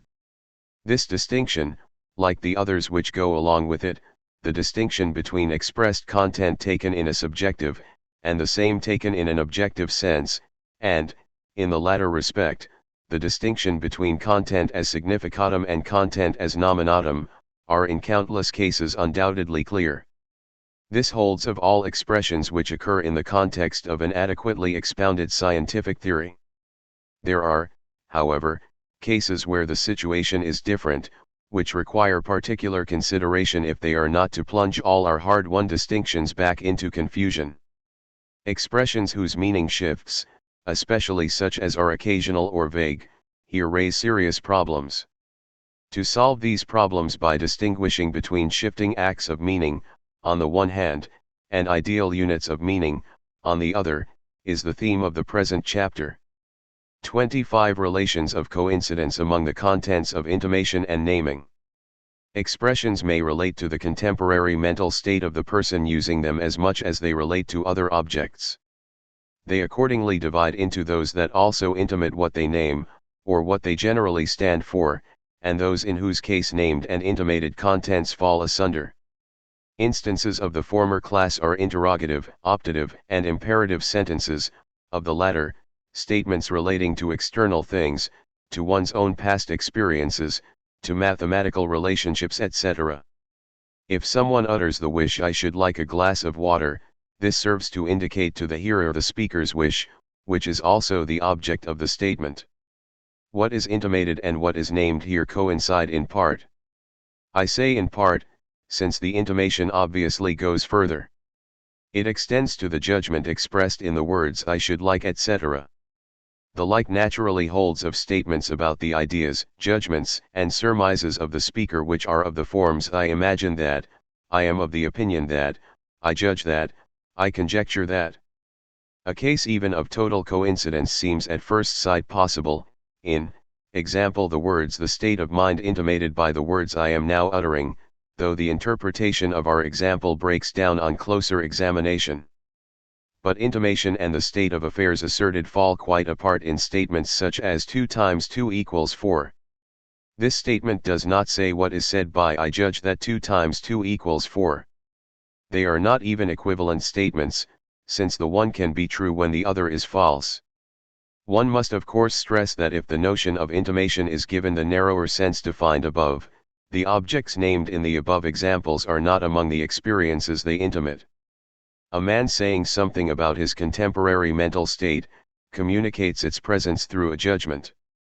Only as intimating such a judgment, whose content is that he wishes, hopes, etc., this or that, is the man apperceived by the hearer as one who wishes, hopes, etc. The meaning of such a statement lies in this judgment, whereas the inner experiences in question are among the objects judged about. If we limit intimation in the narrower sense to experiences which carry an expression's meaning, the contents of intimation and naming remain as distinct here as they are generally. 26 Essentially occasional and objective expressions. The expressions which name the momentary content of intimation belong to a wider class of expressions whose meaning varies from case to case. This happens, however, in so peculiar a manner, that one hesitates to speak of equivocation in this case. The same words "I wish you luck," which express my wish, can serve countless other persons to express wishes having the same content. Not only do the wishes themselves differ from case to case, but the meanings of the wish utterances do so too. At one time a person A confronts a person B, at another time a person M confronts a person N. If a wishes be the same that M wishes N, the sense of the wish utterances, which includes the idea of the confronting persons, is plainly different. This ambiguity is, however, quite different from that of the word dog, which at one time means a type of animal, and at another a foot or a great point. The class of ambiguous expressions illustrated by this last example are what one usually has in mind when one speaks of equivocation. Ambiguity in such cases does not tend to shake our faith in the ideality and objectivity of meanings. We are free, in fact, to limit our expression to a single meaning. The ideal unity of each of the differing meanings will not be affected by their attachment to a common designation. But how do things stand in the case of the other expressions? Can we there still stick to self-identical meaning unities, elsewhere made clear in their opposition to varying persons and their experiences, when here our meanings must vary with such persons and their experiences? Obviously we are here dealing with a case of unavoidable rather than chance ambiguity, one that cannot be removed from our language by an artificial device or convention. To promote clearness we shall define the following distinction between essentially subjective and occasional expressions, on the one hand, and objective expressions, on the other. For simplicity's sake we shall deal only with expressions in their normal use. We shall call an expression objective if it pins down, or can pin down, its meaning merely by its manifest, auditory pattern, and can be understood without necessarily directing one's attention to the person uttering it, or to the circumstances of the utterance. An objective expression may be in varying ways equivocal, it may stand in the stated relation to several meanings, so that it depends on the psychological context, on the chance drift of the hearer's thoughts, on the tenor of the talk already in progress and the tendencies it arouses, etc., which of these meanings it arouses and means. It may be that a glance at the speaker and his situation may help all this. But whether or not the word can be understood in one or other of such meanings does not depend on this glance as a sine qua non. On the other hand, we call an expression essentially subjective and occasional, or, more briefly, essentially occasional, if it belongs to a conceptually unified group of possible meanings, in whose case it is essential to orient actual meaning to the occasion, the speaker, and the situation. Only by looking to the actual circumstances of utterance can one definite meaning out of all this mutually connected class be constituted for the hearer. Since we regularly understand such expressions in normal circumstances, the very idea of these circumstances, and of their regular relation to the expression, involves the presence of generally graspable, sufficiently reliable clues to guide the hearer to the meaning intended in the case in question. Among objective expressions we have, example, all expressions in theory, expressions out of which the principles and theorems, the proofs and theories of the abstract sciences are made up. What, example, a mathematical expression means, is not in the least affected by the circumstances of our actual use of it. We read and understand it without thinking of a speaker at all. The case is different with expressions which serve the practical needs of ordinary life and with expressions which, in the sciences, prepare the way for theoretical results. I mean by the latter expressions with which the investigator accompanies his own thought, or acquaints others with his considerations and endeavors, with his methodical preparations and his provisional beliefs. Every expression, in fact, that includes a personal pronoun lacks an objective sense. The word I names a different person from case to case, and does so by way of an ever-altering meaning. What its meaning is at the moment, can be gleaned only from the living utterance and from the intuitive circumstances which surround it. If we read the word without knowing who wrote it, it is perhaps not meaningless, but is at least estranged from its normal sense. Certainly it strikes us differently from a wanton arabesque. We know it to be a word, and a word with which whoever is speaker designates himself. But the conceptual meaning thus evoked is not what the word I means, otherwise we could simply substitute for it the phrase whatever speaker is designating himself. Such a substitution would lead to expressions, not only unusual, but also divergent in sense, if, example, instead of saying I am pleased I said whatever speaker is now designating himself is pleased. It is the universal semantic function of the word I to designate whoever is speaking, but the notion through which we express this function is not the notion immediately constitutive of its meaning. In solitary speech the meaning of I is essentially realized in the immediate idea of one's own personality, which is also the meaning of the word in communicated speech. Each man has his own I presentation, and with it his individual notion of I, and this is why the word's meaning differs from person to person. But since each person, in speaking of himself, says I, the word has the character of a universally operative indication of this fact. Through such indication the hearer achieves understanding of the meaning, he takes the person who confronts him intuitively, not merely as the speaker, but also as the immediate object of the speaker's speech. The word I has not itself directly the power to arouse the specific I presentation, this becomes fixed in the actual piece of talk. It does not work like the word lion, which can arouse the idea of a lion in and by itself. In its case, rather, an indicative function mediates, crying as it were, to the hearer your vis-a-vis intends himself. We must, however, add something to what has been said. Properly speaking, we should not suppose that the immediate presentation of the speaker sums up the entire meaning of the word I. The word is certainly not to be regarded as an equivocal expression, with meanings to be identified with all possible proper names of persons.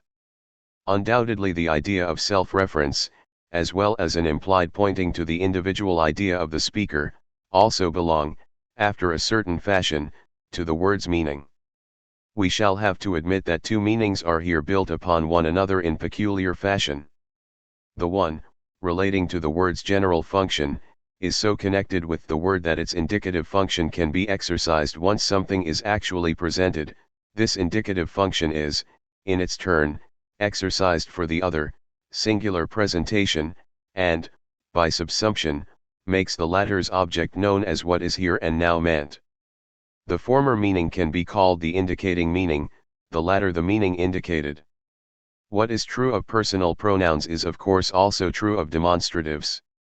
If someone says this, he does not directly arouse in the hearer the idea of what he means, but in the first place the idea or belief that he means something lying within his intuitive or thought horizon, something he wishes to point out to the hearer. In the concrete circumstances of speech, this thought is an adequate guide to what is really meant. This read in isolation likewise lacks its proper meaning, and is understood only to the extent that it arouses the notion of its demonstrative function, which we call its indicating meaning.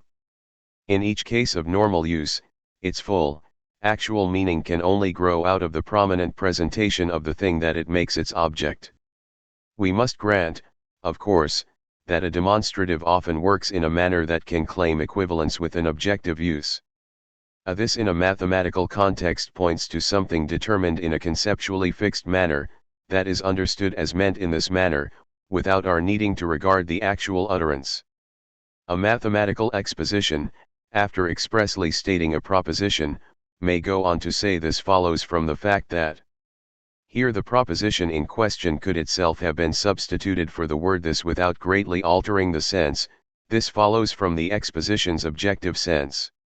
One must of course attend to the continuous exposition since, not the intended meaning, but only the thought of an indication, belongs to the demonstrative considered by itself.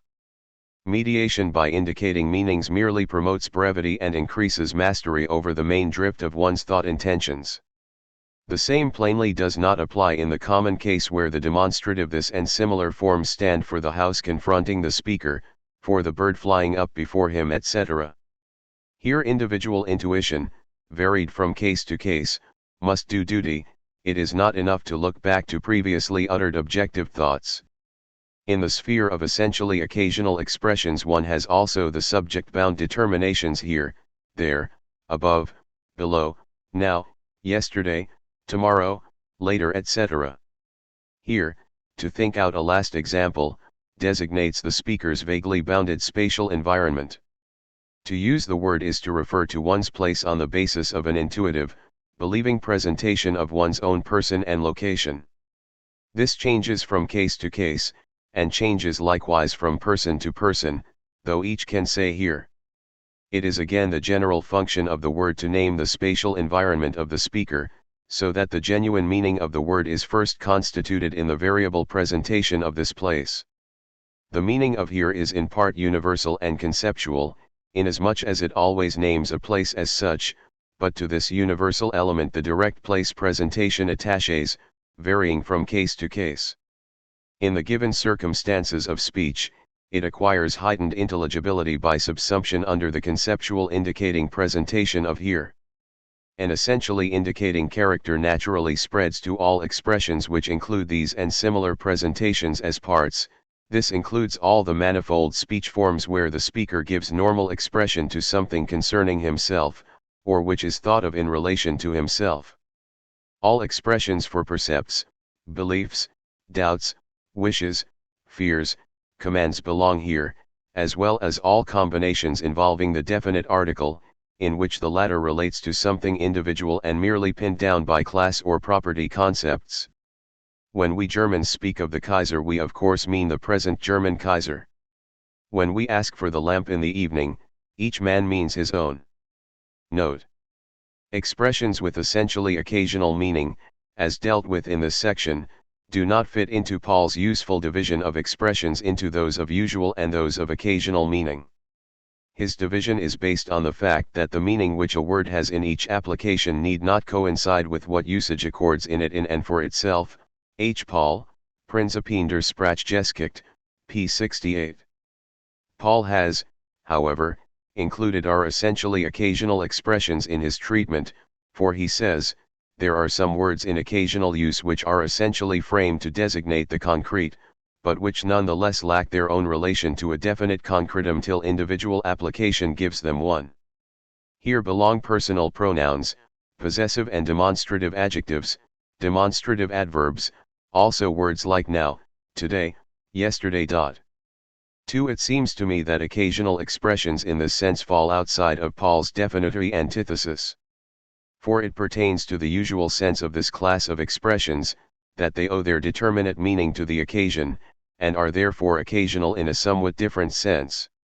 Expressions of usual meaning, in Paul's sense, can be divided into those usually univocal and those usually equivocal, and the latter into expressions usually varying among definite meanings assignable in advance, such as the casual equivoca cock, bear, etc., and those in which this is not so, since their meaning is oriented in each case to the individual instance, though the manner of this orientation is a matter of usage. 27. Other sorts of fluctuating expressions. The variation of essentially occasional expressions is heightened by the incompleteness with which they often express the speaker's meaning. The distinction between essentially occasional and objective expressions cuts across many other distinctions standing for new forms of ambiguity. The distinctions, example between complete and incomplete, enthymematic, expressions, between expressions functioning normally and expressions functioning abnormally, between exact and vague expressions. The impersonalia of ordinary speech are good examples as to how apparently firm, objective expressions really vary subjectively in virtue of enthymematic abbreviation. No one would understand the sentence "there are cakes" as he understands the mathematical sentence "there are regular solids." In the first case we do not mean that cakes exist absolutely and in general, but that there are cakes here and now, for coffee. "It is raining," likewise, does not have the general meaning that rain is falling, but that it is doing so now, outside. What the expression lacks is not merely unspoken, it is not even expressly thought, it certainly belongs, however, to what our speech means. If additions are made, we plainly get expressions that must be called essentially occasional in the sense defined above. There is an even greater difference between the properly expressed content of speech, i.e. the content picked out and pinned down by the uniform meaning functions of the words involved, and its meaning on occasions when expressions are so shortened as not to express complete thoughts without the aids given to understanding by the fortuitous occasion, e.g. onward, you, man alive, but my dear, etc. Through the common intuitive situation in which both speaker and hearer find themselves, these last can supplement or differentiate mutilated and subjectively indeterminate meanings, the defective expressions thus become understandable. Among the distinctions relating to ambiguity of expressions, we mention those between exact and vague expressions. Most expressions used in ordinary life, such as tree, shrub, animal, plant, etc., are vague, whereas all expressions integral to pure theories and laws are exact. Vague expressions have no single meaning content, the same in all cases of their application, their meaning is oriented towards types, only partially conceived with clearness and definiteness, types which tend to vary from case to case, perhaps even in a single train of thought. The types, stemming from what are, or from what seem to be, genuinely unified fields, yield a number of concepts, more or less cognate or related, which emerge in turn according to the circumstances of our talk and its varied thought promptings. These do not permit, for the most part, of definite identifications and distinctions such as might guard against unnoticed confusions among closely connected concepts. Similar to the haziness of such vague expressions, is the haziness of expressions standing for relatively simple genera and species of phenomenal properties, which shade continuously into one another, whether spatially, temporally, qualitatively or intensively. The typical characters which press in upon us in perception and experience, characters, example of space and time pattern, of color and tone pattern, etc., lead to significant expressions which, in virtue of the fluid transitions among such types, i.e. among their higher genera, must themselves be fluid. Within certain ranges and limits their application is unhesitant, i.e. in fields where the type appears clearly, where it can be evidently identified and evidently distinguished from remotely unlike characters, e.g. signal red and coal black, andante and presto. But these fields have vague borders, and flow over into correlative spheres comprehended in the same genus, and so give rise to transitional regions where application varies and is wholly uncertain. 3. 28 Variations in meanings as variations in the act of meaning. We have become acquainted with various classes of expressions changeable in meaning, which count as subjective and occasional, since chance circumstances of speaking influence their change. To these expressions other expressions stand opposed, which are, in a correspondingly wide sense, objective and fixed, their meaning being normally free from all variation. If we take this freedom from all variation quite strictly, only exact expressions are ranged on this side, whereas vague expressions and expressions which, for differing reasons, vary with the occasion, stand ranged on the other side. We have now to consider whether these important facts of fluctuation of meaning are enough to shake our conception of meanings as ideal, i.e. rigorous, unities, or to restrict its generality significantly. Those ambiguous expressions we called essentially subjective, in particular, as also our distinction between vague and exact expressions, might make us doubtful on this point. Do meanings themselves divide into objective and subjective, into meanings fixed and meanings changeable on occasion? Must we, in other words, so interpret this difference, with seeming obviousness, that it becomes one between meanings that are ideal unities, on the one hand, fixed species untouched by the flux of our subjective picturing and thinking, and such, on the other hand, as live submerged in the flux of subjective mental experiences, and are transitory events, at one time there, and at the next moment not? We shall have to look on such a notion as invalid.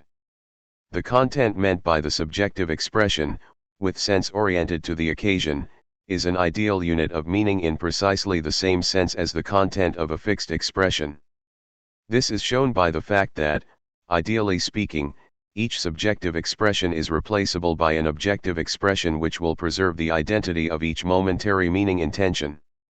We shall have to concede that such replacement is not only impracticable, for reasons of complexity, but that it cannot in the vast majority of cases, be carried out at all, will, in fact, never be so capable.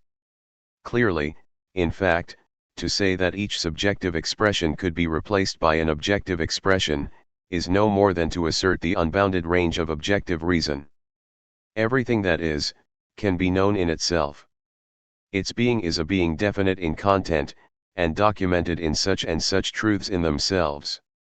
What is, has its intrinsically definite properties and relations, and if it has natural, thing-like reality, then it has also its quite definite extension and position in space and time, its quite definite ways of persisting and changing. But what is objectively quite definite, must permit objective determination, and what permits objective determination, must, ideally speaking, permit expression through wholly determinate word meanings. To being in itself correspond truths in themselves, and, to these last, fixed, unambiguous assertions. Of course, to be able to say all this actually, would require, not merely the necessary number of well-distinguished verbal signs, but a corresponding number of expressions having precise meanings, in the strict sense of expressions. We must be able to build up all expressions covering all meanings entering into our theory, and to identify or distinguish such meanings with self-evidence. We are infinitely removed from this ideal. One need only think of the defective way in which we pin down time and space positions, our necessary recourse to relations to previously given individual existence, these last themselves inaccessible to an exact pinning down without making use of expressions having an essentially subjective sense. Strike out the essentially occasional expressions from one's language, try to describe any subjective experience in unambiguous, objectively fixed fashion, such an attempt is always plainly vain. Plainly therefore, considered as such, meanings do not differ essentially among themselves. Actual word meanings are variable, often changing in a single spell of thought, by their nature mainly adjusted to the occasion. Rightly seen, however, Such change in meanings is really change in the act of meaning. In other words, the subjective acts which confer meaning on expressions are variable, and that not merely as individuals, but, more particularly, in respect of the specific characters in which their meaning consists. But the meanings themselves do not alter. This is in fact an absurd manner of speech if we adhere to our view of meanings as ideal unities, whether in the case of equivocal, subjectively defective expressions, or in the case of univocal, objectively fixed ones. This is not merely a view demanded by our ordinary orientation to fixed expressions, and by our talk of meanings which stay the same. Whenever anyone uses the same expression, it fits in with the whole guiding aim of our analyses. 29. Pure logic and ideal meanings. Pure logic, wherever it deals with concepts, judgments, and syllogisms, is exclusively concerned with the ideal unities that we here call meanings. If we take the trouble to detach the ideal essence of meanings from their psychological and grammatical connections, if we try, further, to clear up their a priori relations of adequacy, founded in this essence, to the objective correlates that they mean, we are already within the domain of pure logic. This is clear from the start if we first think of the position logic takes up to the many sciences, the position of nomological science, concerned with the ideal essence of science as such, or, what is the same, the position of nomological science, of scientific thought in general, taken purely in its theoretic content and connection. It is clear, secondly, when we note that the theoretic content of a science is no more than the meaning content of its theoretical statements, disembarrassed of all contingent thinkers and occasions of judgment, and that such statements are given unity by the theory's pattern, which in its turn acquires objective validity through the ideally guaranteed adequacy of its unified meaning to the objective correlate meant by it, which is given to us in self-evident knowledge. Undeniably what we call meaning in this sense covers only ideal unities, expressed through manifold expressions, and thought of in manifold act experiences, but none the less clearly separable from such chance expressions and from such chance experiences of thinking subjects. If all given theoretic unity is in essence a unity of meaning, and if logic is the science of theoretic unity in general, then logic evidently is the science of meanings as such, of their essential sorts and differences, as also of the ideal laws which rest purely on the latter. Among such essential differences we have those between meanings which have, and meanings which have no objects, between true and false meanings, and, among such laws, we have the pure laws of thought, which express the a priori connection between the categorical form of meanings and their objectivity or truth.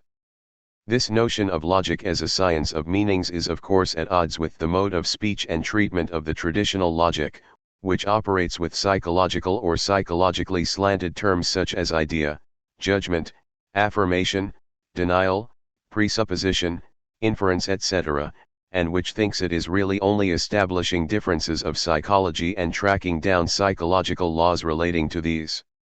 After the critical investigations of our prolegomena we can no more be taken in by all this. It only shows how far logic still is from a proper understanding of the objects which make up its own true field of research, and how much it has still to learn from the objective sciences, whose essence it none the less claims to make theoretically intelligible. Where the sciences unfold systematic theories, when they no longer merely communicate the progress of personal research and proof, but set forth the objectively unified, ripe fruit of known truth, there is absolutely no talk of judgments, ideas, and other mental acts. The objective researcher of course defines his expressions. He says, by vis viva by mass, by an integral, by a sign etc., this or that is meant. But he only points thereby to the objective meaning of his expressions, he indicates what contents he has in mind, which play their part as constitutive moments in the truths of his field.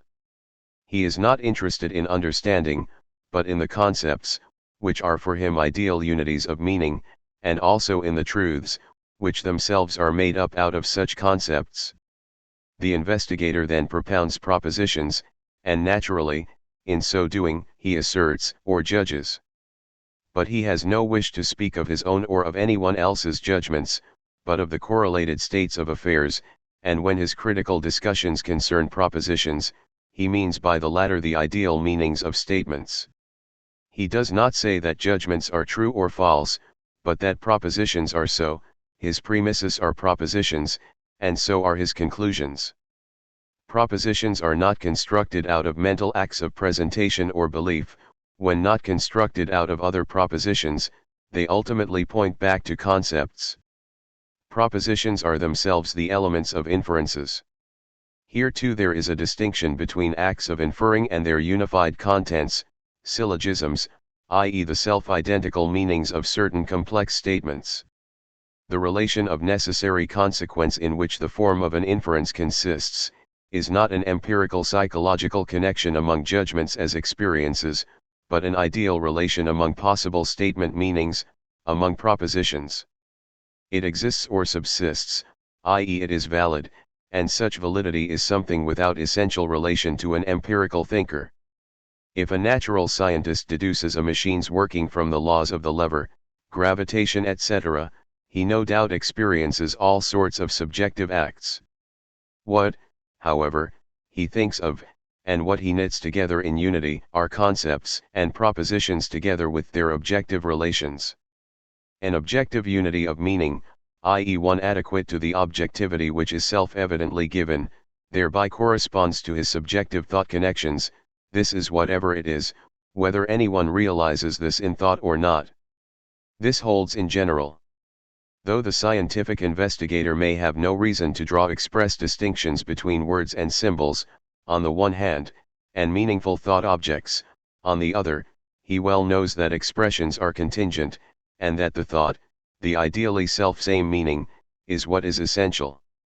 He knows, too, that he does not make the objective validity of thoughts and thought connections, of concepts and truths, as if he were concerned with contingencies of his own or of the general human mind, but that he sees them, discovers them.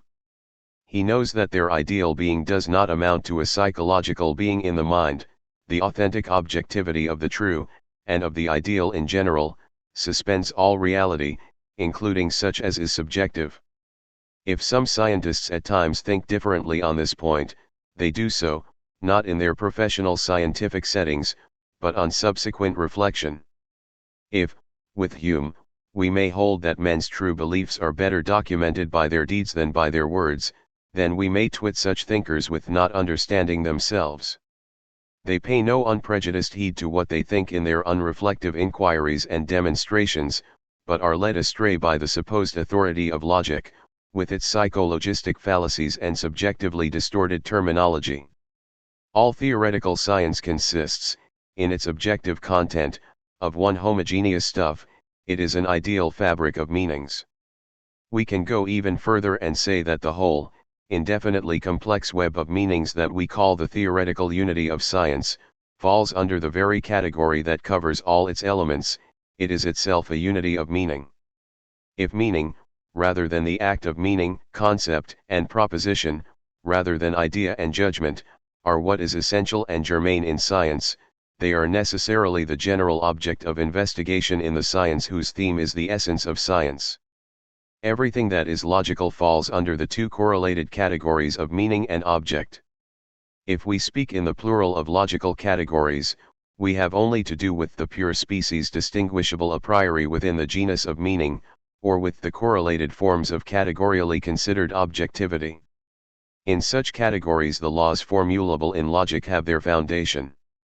We have, on the one hand, such laws as abstract from the ideal relations between meaning intention and meaning fulfillment, and so from any possible knowledge use of meanings, and consider only how meanings can be compounded to form novel meanings, whether real or imaginary. Point 4. We have, on the other hand, logical laws, in the more emphatic sense, which consider meanings in respect of their having or not having objects, in respect of their truth or their falsity, their consistency or their absurdity, to the extent that such things are merely determined by the categorical form of such meanings. Corresponding with these latter laws, we have equivalent, correlated laws for objects in general, objects determined in thought by mere categories. All valid assertions regarding existence and truth, that are capable of being framed in abstraction from all material of knowledge on a mere foundation of meaning forms, find their place among such laws. Chapter 4. The phenomenological and ideal content of the experiences of meaning. 30. The content of the expressive experience taken in its psychological sense and in the sense of a unified meaning. The essence of meaning is seen by us, not in the meaning-conferring experience, but in its content, the single, self-identical intentional one unity set over against the dispersed multiplicity of actual and possible experiences of speakers and thinkers. The content of a meaning experience, in this ideal sense, is not at all what psychology means by a content, i.e. any real part or side of an experience. If we understand a name, whether standing for what is individual or general, physical or psychic, existent or non-existent, possible or impossible, or if we understand a statement, true in content or false, consistent or absurd, believed or figmentary, then what either expression says, the meaning which forms its logical content and which, in contexts of pure logic, is called either an idea or concept, or a judgment or proposition, is nothing which could, in a real sense, count as part of our act of understanding. This experience naturally has its psychological components, is a content, consists of contents, in the ordinary sense of psychology. Here belong primarily all the sensuous elements of our experience, the appearances of words, in their purely visual, auditory, or motor content, and, in the next place, the acts of objective reference which locate such words in space and time. The psychic stuff here involved is well known to be vastly manifold, varying greatly from one individual to the next, and for the same individual from one moment to another, even in respect of one and the same word. The verbal presentations which accompany and support my silent thinking sometimes involve picturings of words spoken by my own voice, sometimes of letters written by me in shorthand or longhand. All these are individual peculiarities, and belong merely to the psychological content of my presentational experience. Among contents in this psychological sense are also many differences in respect of act character, not always easily seized descriptively, such as the subjective difference which constitutes reference or understanding. If I hear the name Bismarck, it makes not the slightest difference to my understanding of the word's unified meaning, whether I imagine the great man in a felt hat or coat, or in a cuirassier's uniform, or whatever pictorial representation I may adopt. It is not even of importance whether any imagery serves to illustrate my consciousness of meaning, or to enliven it less directly. Battling against a seductive notion, we laid it down that the essence of expression lies in a meaning intention, and not in the more or less perfect, more or less close or remote, illustration that accompanies or fulfills that intention. If, however, such illustrations are present, they will be intimately fused with the meaning intention. It is therefore understandable that our unified experience of the meaningfully functioning expression should, from case to case, reveal considerable psychological differences even on the meaning side, whereas its meaning remains strictly the same. We have also shown that there is something in the correlated acts which really corresponds to such self-sameness of meaning, that what we call a meaning intention is not an undifferentiated character to which a connection with fulfilling intuitions first imparts an external differentiation.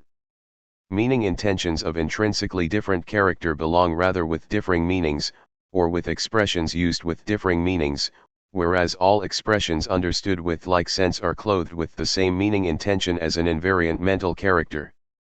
Through this character, expressive experiences strongly differing in psychological makeup first become experiences endowed with the same meaning. Fluctuation of meaning here certainly involves restrictions which make no essential difference. 31. The act character of meaning and the ideally unified meaning. We have opposed what is psychologically common to what is psychologically variable, but we have not thereby hit off the distinction we wanted to clarify, that between the psychological and logical content of our expressions and expressive acts. For the psychological content as much includes what is constant from case to case as what varies with the occasion. It is not, therefore, our doctrine that an act character which stays the same in all cases, is itself our meaning. What, Example: the statement pi is a transcendental number says, what we understand when we read it, and mean when we say it, is no individual feature in our thought experience, which is merely repeated on many occasions. Such a feature is always individually different from case to case, whereas the sense of the sentence should remain identical. If we or others repeat the same sentence with like intention, each of us has his own phenomena, his own words and his own nuances of understanding. Over against this unbounded multiplicity of individual experiences, is the self-same element expressed in them all, self-same in the very strictest sense. Multiplication of persons and acts does not multiply propositional meanings, the judgment in the ideal, logical sense remains single. That we here insist on the strict identity of what is meant, and oppose it to the constant mental character of meaning it, does not spring from our personal fondness for subtle distinctions, but from the firm theoretical belief that so alone can we do justice to a fact fundamental for the understanding of logic. We are not here dealing with a mere hypothesis, justifiable only by explanatory fruitfulness, we are appealing to an immediately graspable truth, following in this the self-evidence which is the final authority in all questions of knowledge. I see that in repeated acts of presentation and judgment I mean, or can mean, the same concept or proposition. I see that, wherever there is talk of the proposition or truth that pi is a transcendental number, there is nothing I have less in mind than an individual experience, or a feature of an individual experience of any person. I see that such reflective talk really has as its object what serves as a meaning in straightforward talk. I see lastly that what I mean by the sentence in question, or, when I hear it, grasp as its meaning, is the same thing, whether I think and exist or not, and whether or not there are any thinking persons and acts. The same holds of all types of meanings, subject meanings, predicate meanings, relational and comminatory meanings, etc. It holds, above all, in the case of the ideal properties which pertain primarily to meanings. Here belong, to mention a few only of the most important, the predicates true and false, possible and impossible, general and singular, determinate and indeterminate, etc. The genuine identity that we here assert is none other than the identity of the species. As a species, and only as a species, can it embrace in unity, and as an ideal unity, the dispersed multiplicity of individual singulars. The manifold singulars for the ideal unity meaning are naturally the corresponding act moments of meaning, the meaning intentions. Meaning is related to varied acts of meaning, logical presentation to presentative acts, logical judgment to acts of judging, logical syllogism to acts of syllogism, just as redness in specie is to the slips of paper which lie here, and which all have the same redness. Each slip has, in addition to other constitutive aspects, extension, form, etc., its own individual redness, i.e. its instance of this color species, though this neither exists in the slip nor anywhere else in the whole world, and particularly not in our thought, in so far as this latter is part of the domain of real being, the sphere of temporality. Meanings constitute, we may say further, a class of concepts in the sense of universal objects. They are not for that reason objects which, though existing nowhere in the world, have being in a upavios or in a divine mind, for such metaphysical hypostatization would be absurd. If one has accustomed oneself to understand by being only real being, and by objects only real objects, then talk of universal objects and of their being, may well seem basically wrong. No offense will, however, be given to one who has first used such talk merely to assert the validity of certain judgments, such in fact as concern numbers, propositions, geometrical forms, etc., and who now asks whether he is not evidently obliged, here as elsewhere, to affix the label genuinely existent object to the correlate of his judgment's validity, to what it judges about. In sober truth, the 7 regular solids are, logically speaking, 7 objects precisely as the 7 sages are. The principle of the parallelogram of forces is as much a single object as the city of Paris. Point 2. 32. The ideality of meanings is no ideality in the normative sense. The ideality of meanings is a particular case of the ideality of what is specific in general.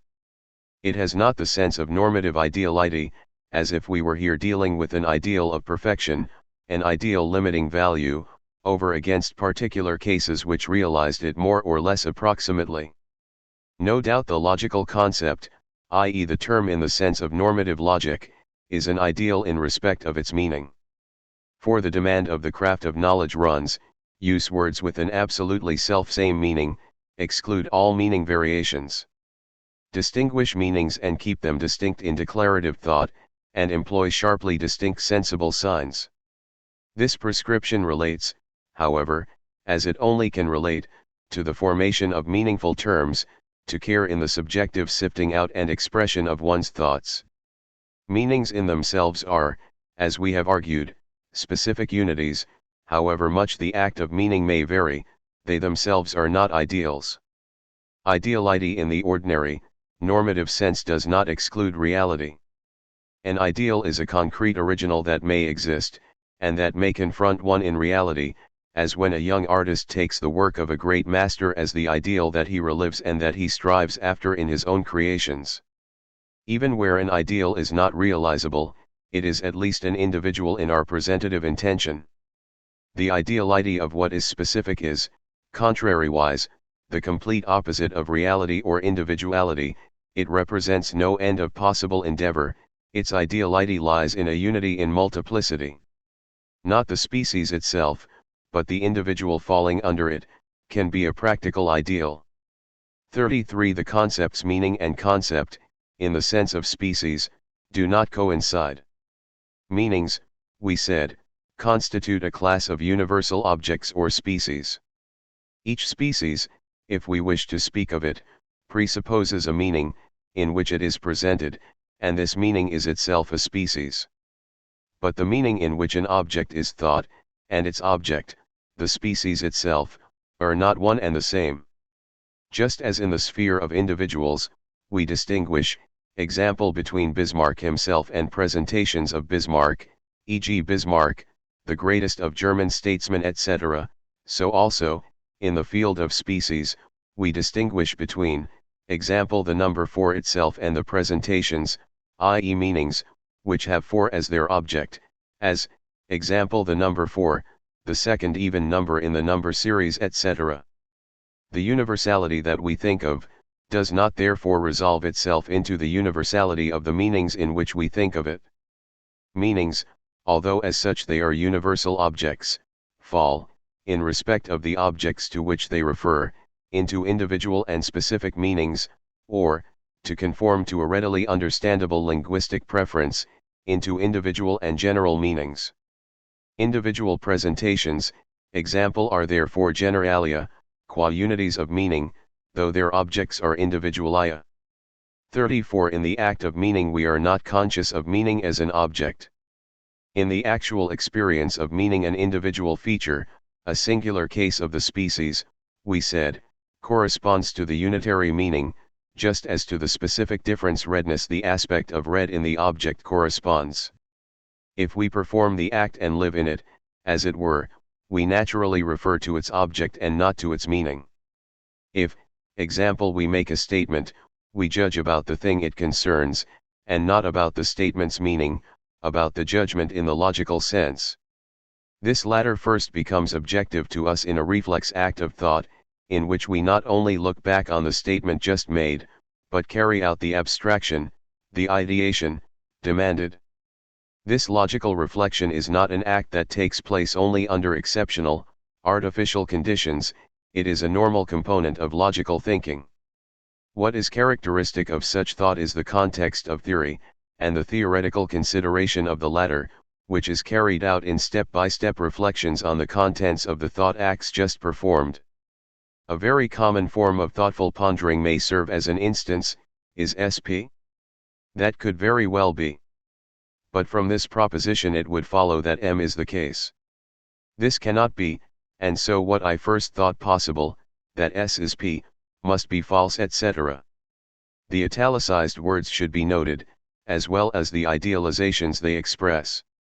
This proposition, that S is P, which is the pervasive theme of discussion, is plainly not the fleeting moment of meaning in the thought act in which the notion first occurred to us.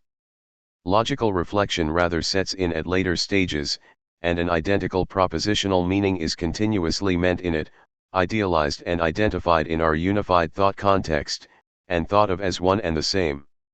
The same is the case wherever a unified theoretical demonstration is being wound up. We could utter no therefore unless there was also a glance at the meaning content of the premises. In judging the premises, we not merely live in our judgments, but reflect on their contents. Only by glancing back at these does the conclusion appear motivated. Thus and only thus can the logical form of the premises, which of course is not stressed in that universal, conceptual way that finds expression in syllogistic formulae, determine with insight the drawing of the conclusion. 35 Meanings in themselves and meanings expressed. We have so far preferred to speak of meanings which, as the normal, relational sense of the word suggests, are meanings of expressions. There is, however, no intrinsic connection between the ideal unities which in fact operate as meanings, and the signs to which they are tied, i.e. through which they become real in human mental life. We cannot therefore say that all ideal unities of this sort are expressed meanings. Wherever a new concept is formed, we see how a meaning becomes realized that was previously unrealized. As numbers, in the ideal sense that arithmetic presupposes, neither spring forth nor vanish with the act of enumeration, and as the endless number series thus represents an objectively fixed set of general objects, sharply delimited by an ideal law, which no one can either add to or take away from, so it is with the ideal unities of pure logic, with its concepts, propositions, truths, or in other words, with its meanings. They are an ideally closed set of general objects, to which being thought or being expressed are alike contingent. There are therefore countless meanings which, in the common, relational sense, are merely possible ones, since they are never expressed, and since they can, owing to the limits of man's cognitive powers, never be expressed. Investigation 2. The ideal unity of the species and modern theories of abstraction. Introduction. Following the discussions of the last investigation, we grasp the ideal unity of a meaning in the light of the act character of signification. This signification's peculiar tincture distinguishes the meaning consciousness of a given expression from that of one which differs in meaning. This does not of course mean that this act character is the concrete reality upon whose basis the meaning as species is constituted for us.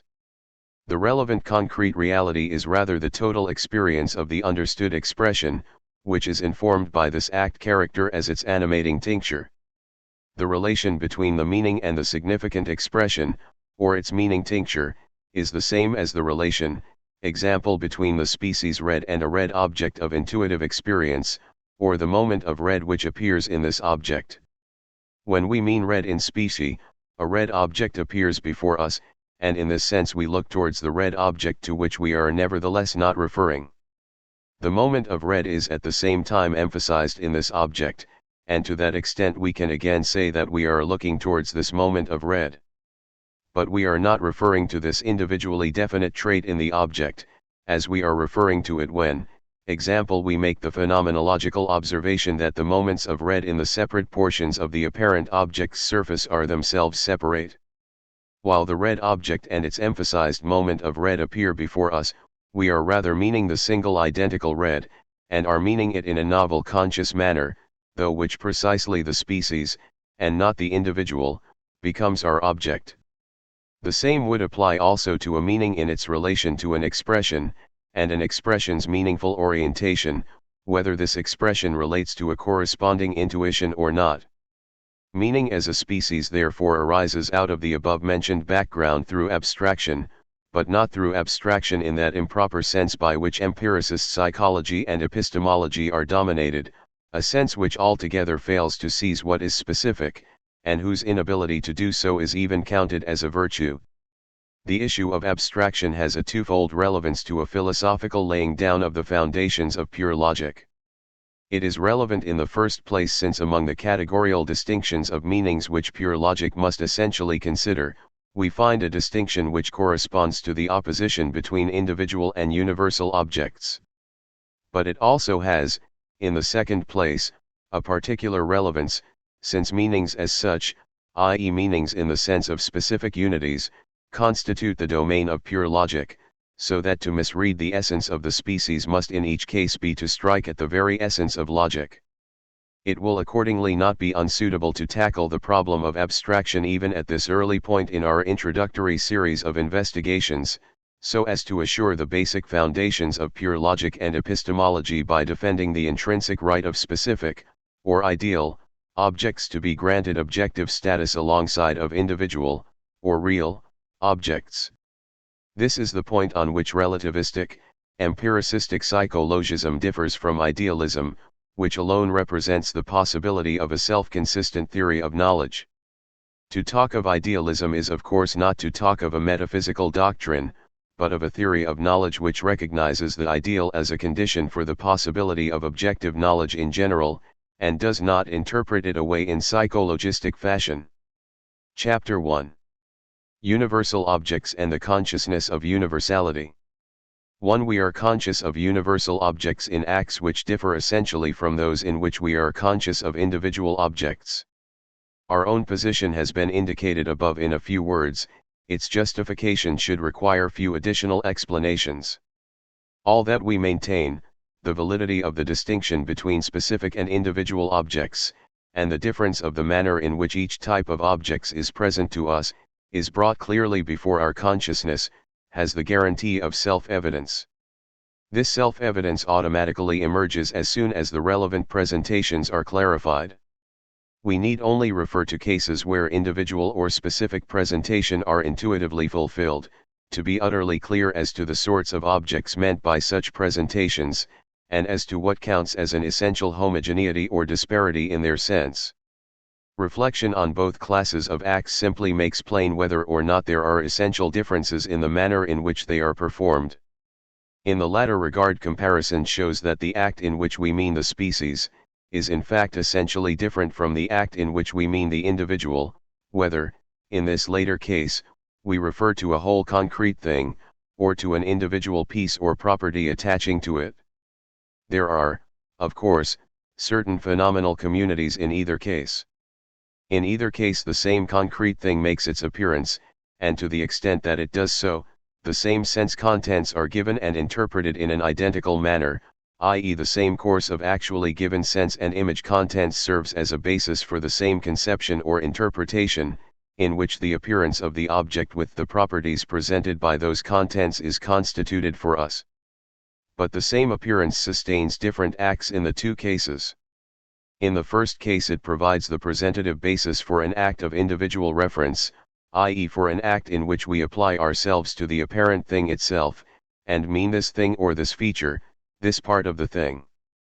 In the latter case it provides the presentative basis for an act of conception and reference directed to a species, i.e. while the thing appears, or rather the feature in the thing, it is not this objective feature, this feature here and now, that we mean.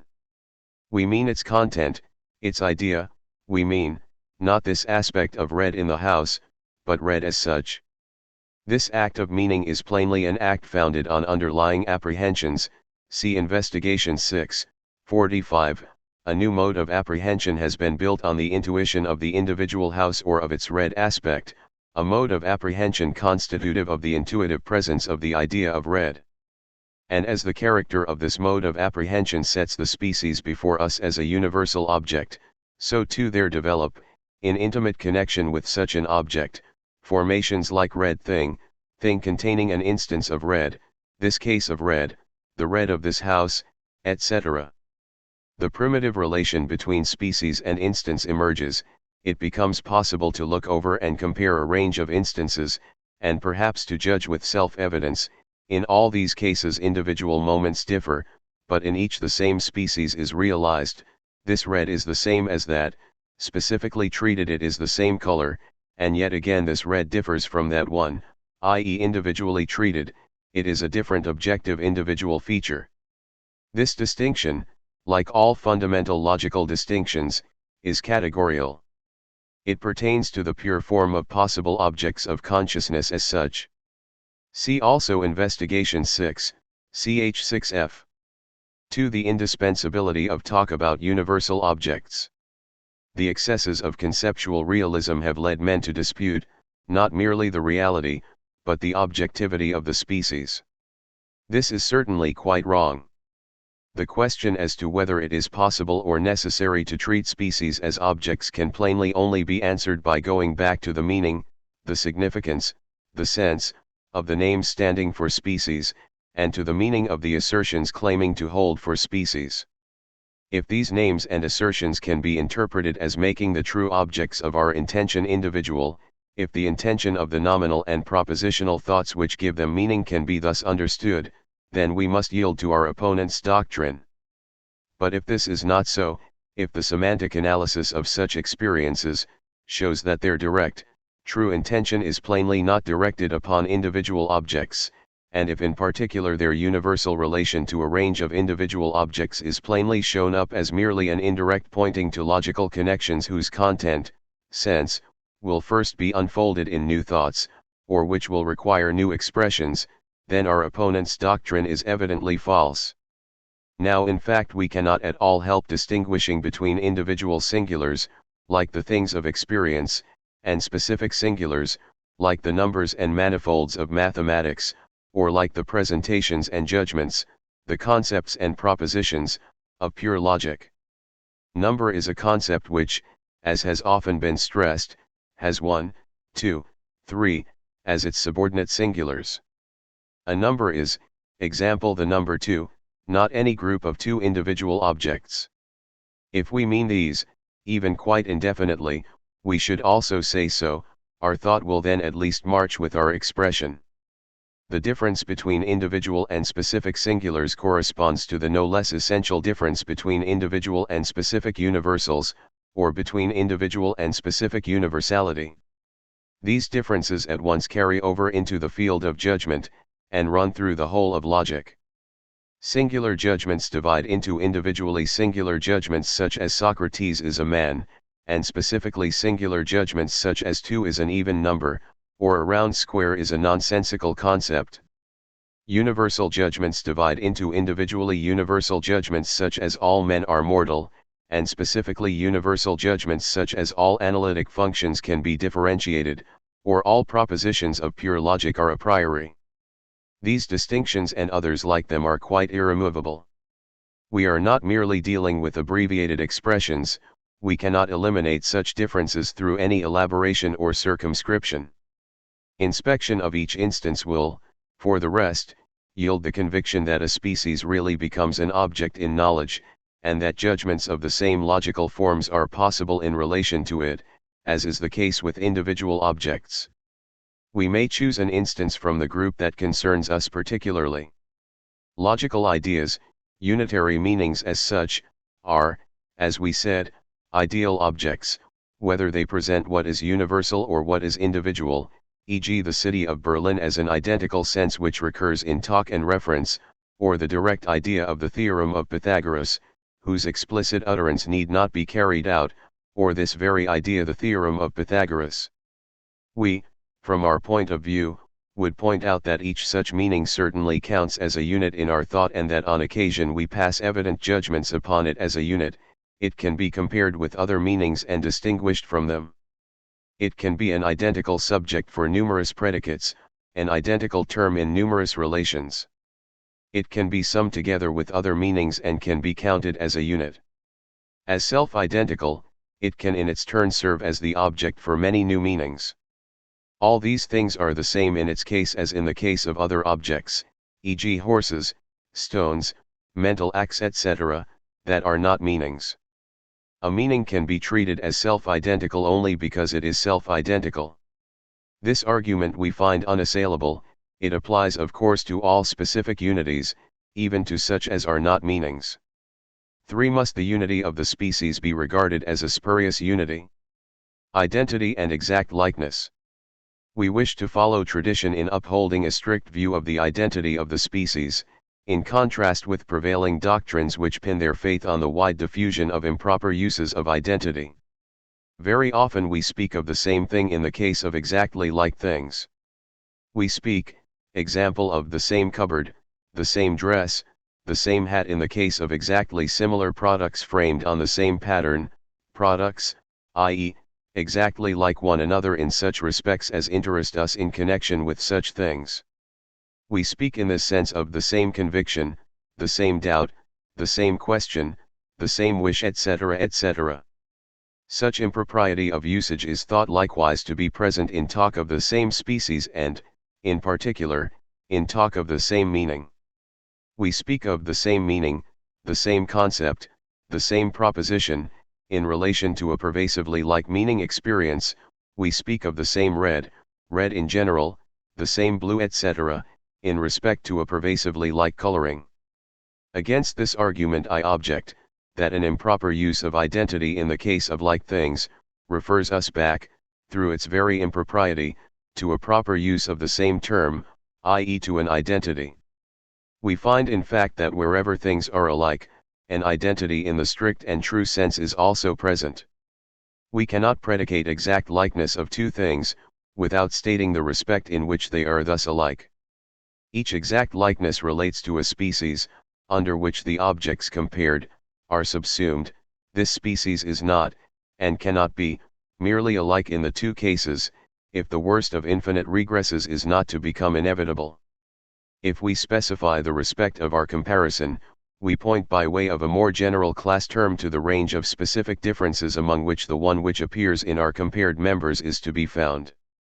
If two things are alike as regards form, then the form species in question is the identical element. If they are alike as regards color, the color species is this element, etc., etc.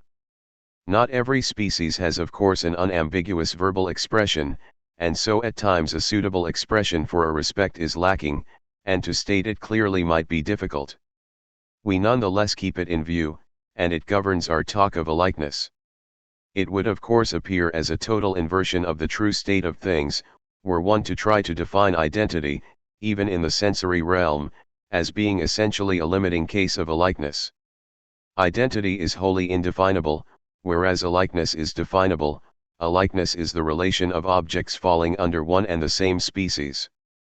If one is not allowed to speak of the identity of the species, of the respect in which there is a likeness, talk of alikeness loses its whole basis. 4 objections to the reduction of ideal unity to dispersed multiplicity. We now direct attention to another point. Should anyone wish to reduce talk about a single attribute to a subsistence of certain relations of exact likeness, we ask him to consider the difference which comes out in the following opposition. We make a comparison between 1. Our intention, when we grasp any group of intuitively like objects in unitary fashion, or when we recognize their exact likeness at a single glance, or when in single acts of comparison we recognize the likeness of one definite object to certain others and ultimately to all objects in the group 1 and 2. Our intention when, possibly basing ourselves on the same intuitive foundations, we apprehend as an ideal unity the attribute which constitutes the respect in which the things are alike or are compared. It is plain that, in our two cases, the target of our intention, the object meant and named as subject of our assertion, is quite different.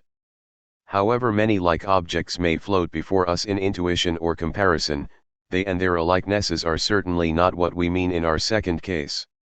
What we mean is the universal, the ideal unity, and not these units and pluralities. The two intentional situations are utterly different, not merely logically, but also psychologically. In the second case no intuition of likeness, not even a comparison, is at all needed. I recognize this paper as paper and as white, and thereby make clear to myself the general sense of the expressions paper and white as such, but I need not carry out any intuitions of likeness nor any comparisons. One can say for the rest, no doubt, that these conceptual ideas would never have arisen had like objects never appeared together, nor been intuitively related by their likeness.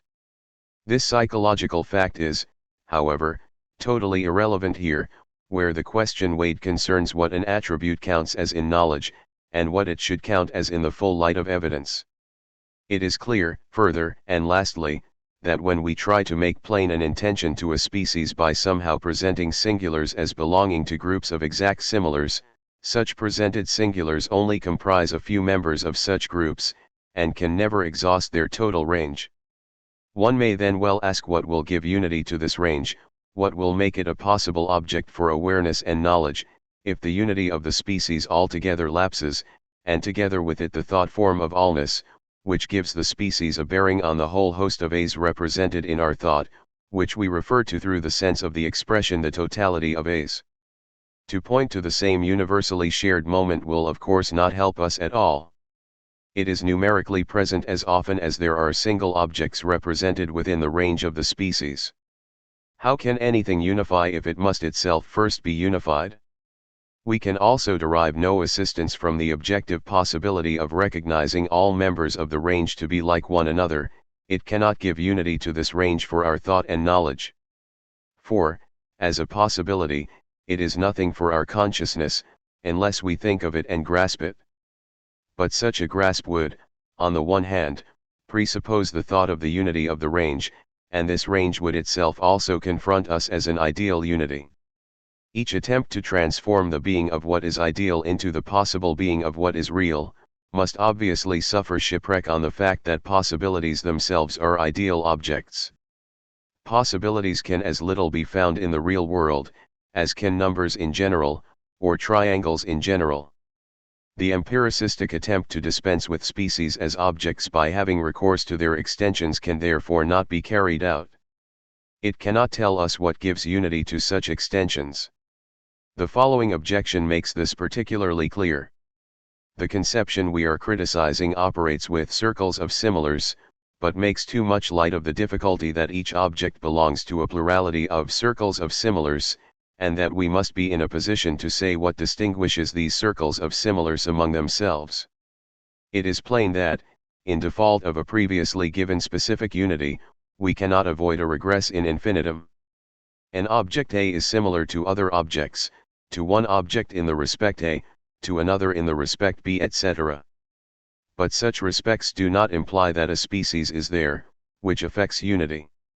What then unifies the circle of similars determined, example by redness, as against the circle determined by triangularity? The empiricistic conception only says, these are differing similarities.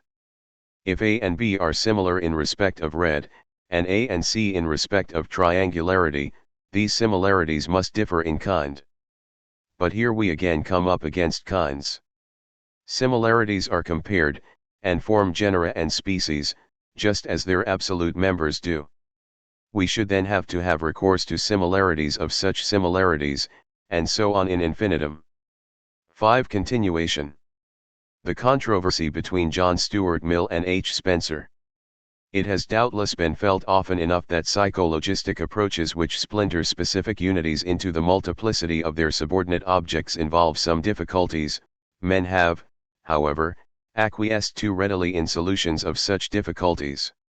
It is interesting to observe how J. Stuart Mill too, in opposition to his own psychologistic doctrine, wants to keep to talk about the identity of attributes, and to justify it against Spencer, who is much more consistent in only wanting to permit talk of exactly similar attributes. Point 3. The sight of different people does not arouse identical sensations in us, but only exactly similar ones. Spencer therefore thinks that the humanity in each such person must be a different attribute. The same should, however, apply, Mill objects, to the humanity of the same man at this moment, and a half hour later. No, he says. If every general conception, instead of being the one in the many, were considered to be as many different conceptions as there are things to which it is applicable, there would be no such thing as general language.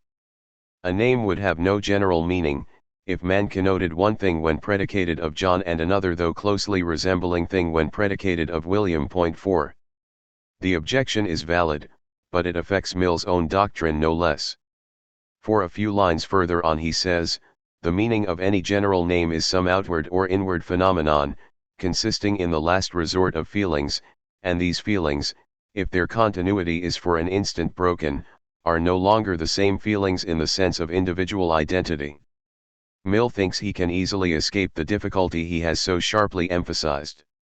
What then, he asks, is the common something which gives a meaning to the general name? Mr. Spencer can only say, it is the similarity of the feelings, and I rejoin, the attribute is precisely the similarity. The names of attributes are in their ultimate analysis names for the resemblances of our sensations, or other feelings. Every general name, whether abstract or concrete, denotes or connotes one or more of these resemblances. 5. An extraordinary solution. Connotation therefore no longer consists in attributes in the ordinary sense of the word, but in these similarities. What has been achieved by this changeover? Each such similarity does not mean a momentary, individual feeling of similarity, but an identical one in many. It therefore presupposes what it should explain away. We have not even reduced the number of such inexplicabilities, since a distinct similarity corresponds to each distinct attribute. But to what extent can we even speak of a single similarity, since to each single case of comparison a particular similarity corresponds, so that an indefinite number of similarities pertains to each attribute? This leads to the question discussed above, as to what may underlie the unitary mutual belongingness of all these similarities, a question that need only be raised to show up the wrongness of the relativistic conception. Mill himself feels how dubious his explanation is, for he makes the following statements. It will not, probably, be denied, that if 100 sensations are undistinguishably alike, their resemblance ought to be spoken of as one resemblance, and not 100 resemblances that merely resemble one another. The things compared are many, but the something common to all of them must be conceived as one, just as the name is conceived as one, though corresponding to numerically different sensations of sound each time it is pronounced. Remarkable self-deception, as if by laying down a mode of speech we could decide whether a unitary thought object corresponds to a multitude of acts or not, and as if our talk did not derive its unitary sense from an ideal unity of intention. Certainly there are many compared things, and certainly we must conceive what is common to them as one, but this must plainly rests on the fact that this common element is one.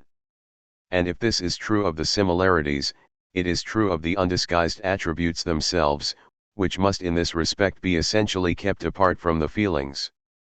One must therefore cease to speak as if one were doing psychology where concepts are being investigated. The question between Mr. Spencer and me, says Mill, is merely one of language, for neither of us believes an attribute to be a real thing, possessed of objective existence. We believe it to be a particular mode of naming our sensations, or our expectations of sensation, when looked at in their relation to an external object which excites them. The question raised by Mr. Spencer does not, therefore, concern the properties of any really existent thing, but the comparative appropriateness, for philosophical purposes, of two different ways of using a name. We also, of course, do not believe in the reality of attributes, but we demand a somewhat keener analysis of what lies behind such ways of using a name, and of what establishes the appropriateness of names for philosophical purposes. Mill fails to see that the unitary sense of a name, and of every expression, is a specific unity, and we merely push the problem back a stage when we reduce the unity of the species to the unity of a verbal meaning. 6. Transition to the following chapters. We have, in our last treatment, been forced to react critically to conceptions opposed to ours.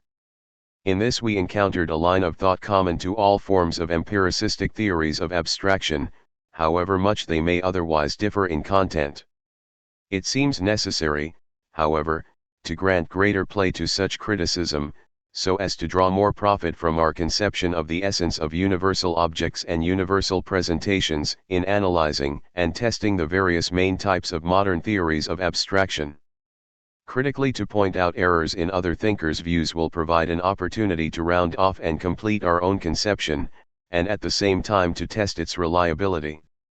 The empiricistic theory 6 of abstraction, like most parts of modern epistemological theory, suffers from the mixture of two essentially different scientific interests, one concerned with the psychological explanation of experiences, the other with the logical classification of their thought content or sense, and the criticism of their possible achievement as acts of knowing.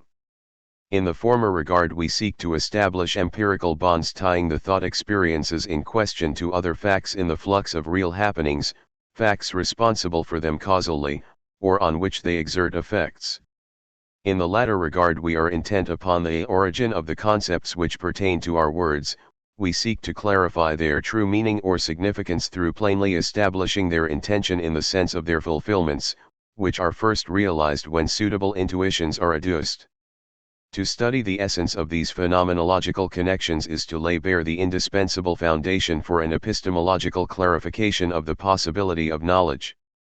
It is also, in our case, to give essential clearness to the possibility of making valid assertions regarding universal objects, or regarding individual objects as objects of corresponding universal concepts, and, in connection therewith, to set forth in self-evident fashion the correct sense in which a universal counts as an entity, and an individual as a thing ranged under universal predicates. If a theory of abstraction is to have an epistemological function, if it is to clarify knowledge, it must set forth the immediate descriptive situation in which a species comes to consciousness, it must through this clarify the sense of names of attributes, and thence go on to resolve perspicuously the many misinterpretations that the essence of the species has suffered. It will go astray from the start if it loses itself in empirical psychological analyses of the abstractive process and its cause and effects, and if, rapidly dismissing the descriptive content of the abstractive consciousness, it directs its main concern to unconscious dispositions and hypothetical associative linkages. What generally happens in such cases is that the essential immanent content of the consciousness of universality, which could have been classified properly without more ado, goes disregarded and unmentioned. And, even if a theory of abstraction aims at the field of what is immanently discoverable in all true, and therefore intuitive, abstraction, and steers clear of the misguided confusion between essential, i.e. epistemologically clarifying, and empirical, i.e. psychologically explanatory, analysis, it will still go astray from the start if it falls into the other confusion, strongly suggested by ambiguous talk of general representation, between phenomenological and objective analysis. What are acts of meaning merely assigned to their objects, will be assigned to these acts themselves as their reals, constituent. Here the regulative field of consciousness and its immanent essence are again covertly abandoned, and all given over to confusion. The following analyses will show that our sketchy characterization fits the most influential modern theories of abstraction, and that these really go astray for reasons that we have just summarily stated. Chapter 2. The psychological hypostatization of the universal. 7. The metaphysical and psychological hypostatization of the universal. Nominalism.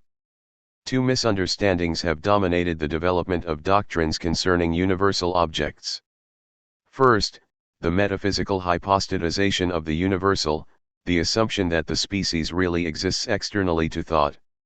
Secondly, the psychological hypostatization of the universal, the assumption that species really exists in thought. The older nominalism, whether of an extreme or a conceptualistic type, attacked the first misunderstanding, the misunderstanding which underlies Platonic realism, in the sense in which this is traditionally conceived. To combat the second misunderstanding, especially in the form of Locke's abstract ideas, has inspired the development of the modern theory of abstraction since Berkeley's time, and has given it its definite trend towards extreme nominalism, which is now usually called nominalism simpliciter, and opposed to conceptualism. It was thought needful, to avoid the absurdities of Locke's abstract ideas, altogether to reject universal objects as peculiar thought unities, and universal presentations as peculiar acts of thought. Ignoring the difference between universal intuitions on the one hand, among which not only such abstract ideas, but the general images of traditional logic belong, and universal meanings on the other, men rejected conceptual presentations, with their peculiar presentative intentions, if not in word, then at least in the sense of these words, and replaced them by individual presentations merely functioning in an extraordinary manner. Nominalism therefore adds itself, as a third misunderstanding, to our previous two. In various forms it seeks to transform what is universal in object and act of thought, into what is individual. These misunderstandings, in so far as they are still of actual interest, must be gone through in order. It lies in the nature of our subject matter, as our discussions up to this point have made plain, that we cannot separate vexed issues regarding the essence of universal objects from issues regarding the essence of universal presentations. It is vain to seek to make out a persuasive case validating talk about universal objects, if one does not also remove doubts as to how such objects can be presented, and if one does not further refute theories apparently proving, by scientific psychological analysis, that only individual presentations exist, that only individual objects therefore can be, and ever have been brought to consciousness, and that talk about universal objects can only be understood as fictitious or as gravely improper. We may leave aside, as long disposed of, the misunderstandings of Platonic realism. But the thought motives pressing towards a psychologizing realism are obviously still operative, as appears particularly in the manner in which Locke tends to be criticized. We must go deeper into such motives in this chapter. 8. A deceptive line of thought. The following line of thought might be opposed to our conception, not so much out of serious conviction, as in order to give an apagogic proof of the untenability of talk about species as universal objects. If species are nothing real, reals, and if they are also nothing in thought, then they are nothing at all. How can we talk about something if it does not at least exist in our thought? The being of the ideal is therefore obviously a being in consciousness, the name content of consciousness rightly applies to it. As opposed to this, real being, real sen, is no mere being in consciousness, or being a content, it is being in itself, transcendent being, being outside of consciousness. We do not wish to lose ourselves in the erring paths of such a metaphysics. For us what is in consciousness counts as real, real, just as much as what is outside of it. What is real, real, is the individual with all its constituents, it is something here and now. For us temporality is a sufficient mark of reality. Real being and temporal being may not be identical notions, but they coincide in extension. We do not, of course, suppose that psychical experiences are in a metaphysical sense things. But even they belong to a thing like unity, if the traditional metaphysical conviction is right in holding that all temporal existence must be things, or must help to constitute things. Should we wish, however, to keep all metaphysics out, we may simply define reality in terms of temporality. For the only point of importance is to oppose it to the timeless being of the ideal. It is further clear that the universal, as often as we speak of it, is a thing thought of by us, it is not therefore a thought content in the sense of a real, one constituent in our thought experiences, and likewise not a thought content in the sense of an intention, but is rather an object that we think of. Is it not obvious that an object, even when real, and truly existent, cannot be conceived as a real part of the act which thinks it? And isn't even the fictitious and the absurd, whenever we speak of it, something we think of? It is naturally not our intention to put the being of what is ideal on a level with the being thought of which characterizes the fictitious of the nonsensical point 2. The latter does not exist at all, and nothing can properly be predicated of it, if we nonetheless speak of it as having its own, merely intentional mode of being. We see on reflection that this is an improper way of speaking. There are, in fact, merely certain necessary and valid connections among objectless ideas, whose analogy with truths governing ideas having objects, has prompted this talk of objects merely presented which do not genuinely exist. Ideal objects, on the other hand, exist genuinely. Evidently there is not merely a good sense in speaking of such objects, e.g. of the number 2, the quality of redness, of the principle of contradiction etc., and in conceiving them as sustaining predicates, we also have insight into certain categorical truths that relate to such ideal objects. If these truths hold, everything presupposed as an object by their holding must have being. If I see the truth that 4 is an even number, that the predicate of my assertion actually pertains to the ideal object 4, then this object cannot be a mere fiction, a mere facon de parler, a mere nothing in reality. This does not exclude the possibility that the sense of this being, and the sense also of this predication, does not coincide exactly with their sense in cases where a real, reals, predicate, a property is asserted or denied of a real subject. Otherwise put, we do not deny but in fact emphasize, that there is a fundamental categorical split in our unified conception of being, or what is the same, in our conception of an object as such. We take account of this split when we distinguish between ideal being and real being, between being as species and being as what is individual. The conceptual unity of predication likewise splits into two essentially different subspecies according as we affirm or deny properties of individuals, or affirm or deny general determinations of species. This difference does not, however, do away with the supreme unity in the concept of an object, nor with the correlated concept of a categorical propositional unity. In either case something, a predicate, pertains or does not pertain to an object, a subject, and the sense of this most universal pertinence, together with the laws governing it, also determines the most universal sense of being, or of an object, as such, exactly as the more special sense of generic predication, with its governing laws, determines, or presupposes, the sense of an ideal object. If everything which has being is rightly recognized as having being, and as having such and such a being, in virtue of the evidence with which, in thought, we apprehend it as being, then without doubt we may not reject the self-justifying claims of ideal being. No interpretative skill in the world can in fact eliminate ideal objects from our speech and our thought. 9. Locke's doctrine of abstract ideas. The psychological hypostatization of the universal in Locke's philosophy had, as we saw, an extraordinary historical influence. It grew out of the following line of thought. In actual reality nothing like a universal exists, only individual things, arranged into genera and species by their exact or less exact resemblances, have real existence. If we remain within the sphere of what is immediately given and experienced, in the sphere of ideas in Locke's sense, phenomenal things are complexes of simple ideas, in which the same simple ideas, the same phenomenal attributes, recur simply or in groups. Things now receive names, and not merely proper names, but for the most part common names.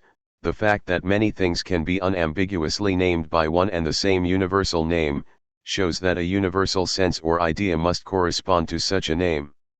If we consider how the general name applies to the objects of the pertinent class, it becomes plain that it does so because one and the same attribute, or complex of attributes, is common to all these objects. The univocality of the universal name extends only as far as objects are named by way of this and no other attribute, or idea of an attribute.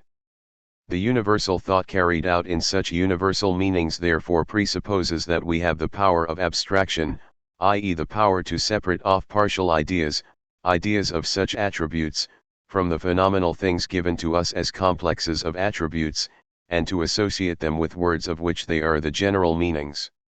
The possibility and actuality of such separation is guaranteed by the fact that each universal name has its own meaning, conveys an attributive idea exclusively bound up with itself, as also by the fact that we can at will pick out any attributes and make them the specific meanings of new general names. The formation of abstract or universal ideas, those creations and artifacts of the word, is indeed not without difficulty. They do not so easily offer themselves as we are apt to imagine. For example, does it not require some pains and skill to form the general idea of a triangle, which is yet none of the most abstract, comprehensive, and difficult, for it must be neither oblique, nor rectangle, neither equilateral, equicrural nor scalenon, but all and none of these at once. In effect, it is something imperfect, that cannot exist, an idea wherein some parts of several different and inconsistent ideas are put together. It is true, the mind in this imperfect state has need of such ideas, and makes all the haste to them it can, for the conveniency of communication and enlargement of knowledge. But yet one has reason to suspect such ideas are marks of our imperfection. 3. 10. Criticism. In this line of thought several fundamental errors are intertwined. The basic defect of Locke's theory of knowledge, and of the English theory of knowledge in general, its unclear concept of idea, is very plainly revealed in its consequences. We note the following points. 1. An idea is defined as any object of interior perception, whatever the mind perceives in itself, or is the immediate object of perception, thought or understanding, that I call idea, for by a ready extension, perception need not actually follow, every possible object of interior perception, and finally every content in the immanent psychological sense, is ranged under the rubric of idea. 2. Idea also has for Locke the narrower sense of presentation, in the sense which marks out a very restricted class of experiences, i.e. intentional experiences. Each idea is an idea of something, it presents something. 3. Locke confuses presentation with what is as such presented, appearance with what appears, the act or act phenomenon, as a really immanent element in the stream of consciousness, with the object intended. The apparent object therefore becomes an idea, its attributes partial ideas. 4. The confusion mentioned in 3 is connected with the fact that Locke confounds the attributes pertaining to the object with the immanent contents constituting the sensuous kernel of the presentative act, the sensations on which the interpretative act puts an objective interpretation, or by way of which it putatively perceives, or otherwise envisages, the object's attributes. 5. Under the rubric of general idea, properties as specific attributes, and properties as objective aspects, are confused. 6. It is of great significance, lastly, that Locke altogether fails to distinguish between an idea in the sense of an intuitive presentation, a phenomenon, a floating image, and an idea in the sense of a significant reference. This latter likewise can be interpreted either as meaning intention or as a meaning fulfillment, for these two also are never separated by Locke. These confusions, still rampant in contemporary epistemology, gave Locke's doctrine of abstract general ideas an air of obviousness which could impose on its author.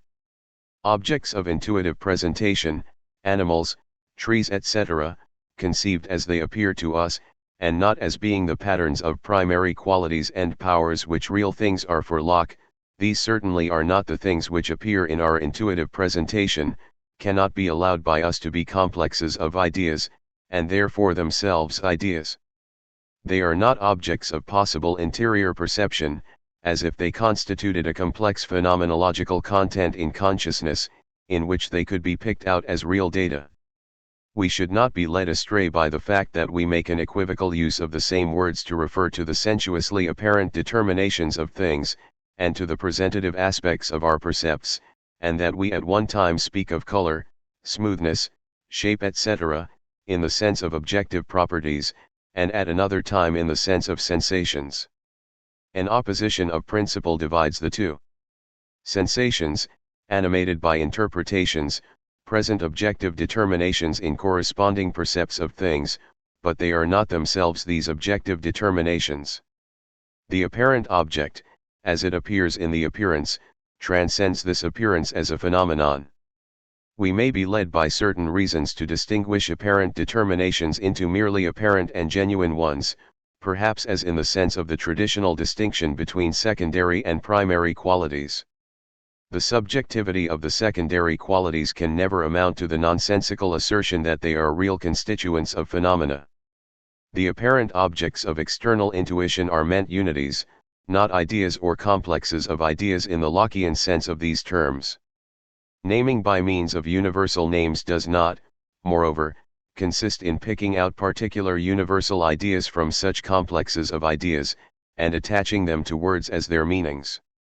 The naming which, in the true sense of the word, rests on intuition, may direct itself specially to an isolated attribute, but this self-direction is an act of meaning in a sense analogous to the sense in which the self-direction to the concrete object is itself such an act of meaning. This act of meaning means something for itself which, in the meaning of the concrete object, is, we may say, meant along with something else. But this does not mean that it achieves a separation. We may say generally, what an intention is directed to, is thereby made the intention's peculiar object. But to say that it is made the intention's peculiar object, and to say that it is made an object separated from all other objects, are two totally different assertions. Properties understood as attributive aspects, are plainly inseparable from their concrete basis. Contents of this sort cannot exist independently, but they can nonetheless be independently meant. The intention does not separate, but it refers, and what it refers to, it eo ipso shuts off to the extent that it means this and nothing else. This holds of every sort of meaning, and one must be clear that not every meaning is an intuitive beholding, and not every intuition an adequate beholding of its object, embracing that object perfectly and exhaustively in itself. All this does not suffice to decide our question. The single individual objective aspect is not the attribute in specie. If the former, the aspect, is meant, the meaning is individual in character; if the species is meant, the meaning is specific in character. Naturally again the emphasis which the attributive aspect receives, does not mean a separation of the same.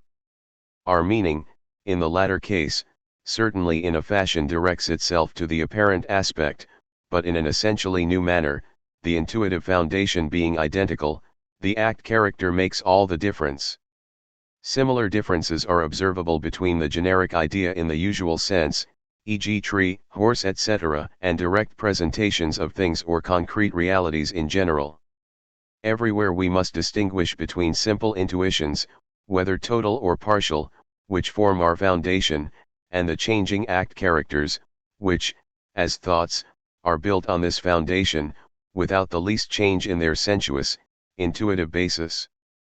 For a closer analysis we should here have to start discussing many more distinctions of acts than we need in criticizing Locke. The intuitively singular is on one occasion directly meant as that thing there, on another occasion as sustaining a universal, as subject of an attribute or as individual member of an empirical class; on yet another occasion the universal itself is meant, e.g. the species of an attribute stressed in a partial intuition, or, yet again, such a species is meant as a subspecies of an ideal genus etc. One and the same sensuous intuition can on occasion serve as a basis for all these modes of conceiving. To these differences of genuine thought, in which manifold categorial forms are actually constituted, correspond the symbolic intentions of our expressions. As merely asserting and meaning, we can say and mean everything which we perhaps do not actualize at all in the genuine, intuitively fulfilled manner. Our thought is then of a merely symbolic, non-authentic sort. Locke cannot do justice to this phenomenological state of things. The sensuous intuitive image, through which the significant intention fulfills itself, is taken by Locke, as said above, sixth confusion, for the meaning itself. Our last assertion confirms and explains our objection. For Locke's identification is inept, whether we understand by a meaning the intending or the fulfilling variety. The former lies in an expression as such; its significant intention constitutes a universal presentation in the sense of a universal meaning, and as such it is possible without any actual intuitive foundation. If fulfillment now enters, our discussions show that the sensuous intuitive image is not the fulfillment of meaning itself, but the mere foundation for this fulfilling act. To the universal thought, merely symbolically realized, i.e. the mere meaning of the universal word, the authentically carried out thought corresponds, which in its turn rests on an act of sensuous intuition, without being identical with the latter. Now we completely see the deceptive confusions in Locke's train of thought. From the obvious truth that each universal name has its own peculiar universal meaning, he passes on to assert that a general idea corresponds to every general name, which idea is for him simply a separate intuitive presentation, a separate appearance, of an attribute.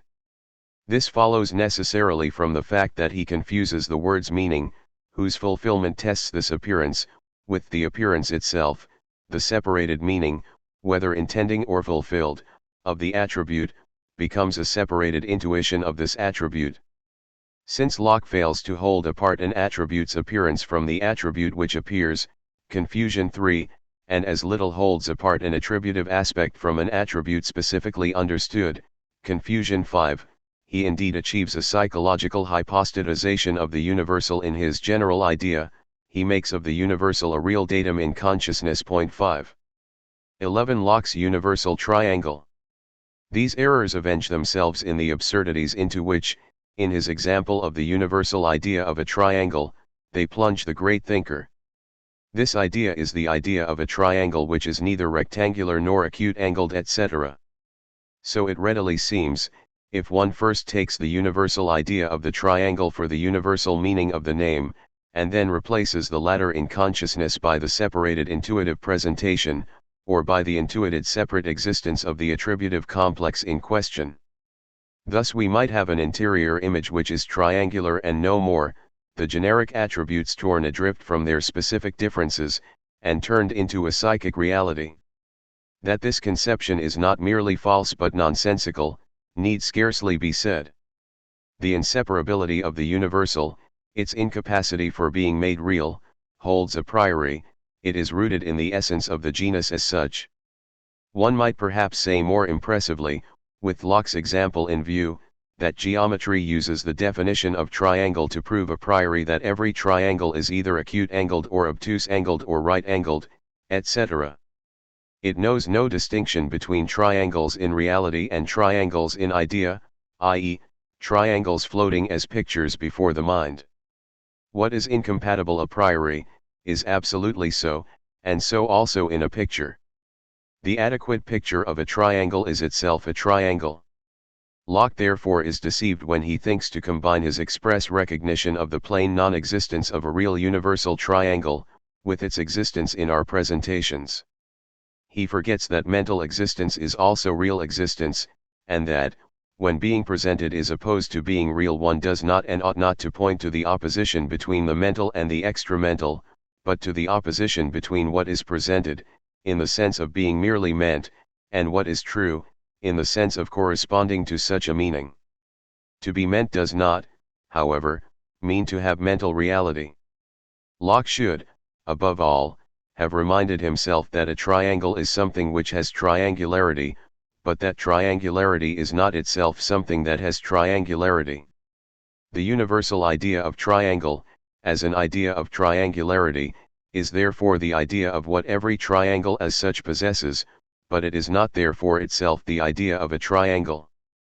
If one calls the general meaning a concept, the attribute itself the concept's content, and every subject having this attribute the concept's object, one can put the point in the form, it is absurd to treat a concept's content as the same concept's object, or to include a concept's content in its own conceptual extension. Point 6. One sees further how Locke piles up his absurdities in not only thinking of the universal triangle as a triangle stripped of all specific differences, but also as a triangle which unites all such differences together, and so puts into the content of the concept of triangle the extension of the subspecies which divide it. This is, however, merely a passing lapse in Locke. It is plain at least that difficulties regarding universal meanings give no ground for serious complaints regarding the imperfections of the human mind. Note, how little the errors of the Lockean doctrine of general ideas have been clarified up to date, is shown among other things by the recent treatment of the doctrine of universal objects, which, following Edmund, are now accorded a place alongside of individual objects, though not indeed in our sense.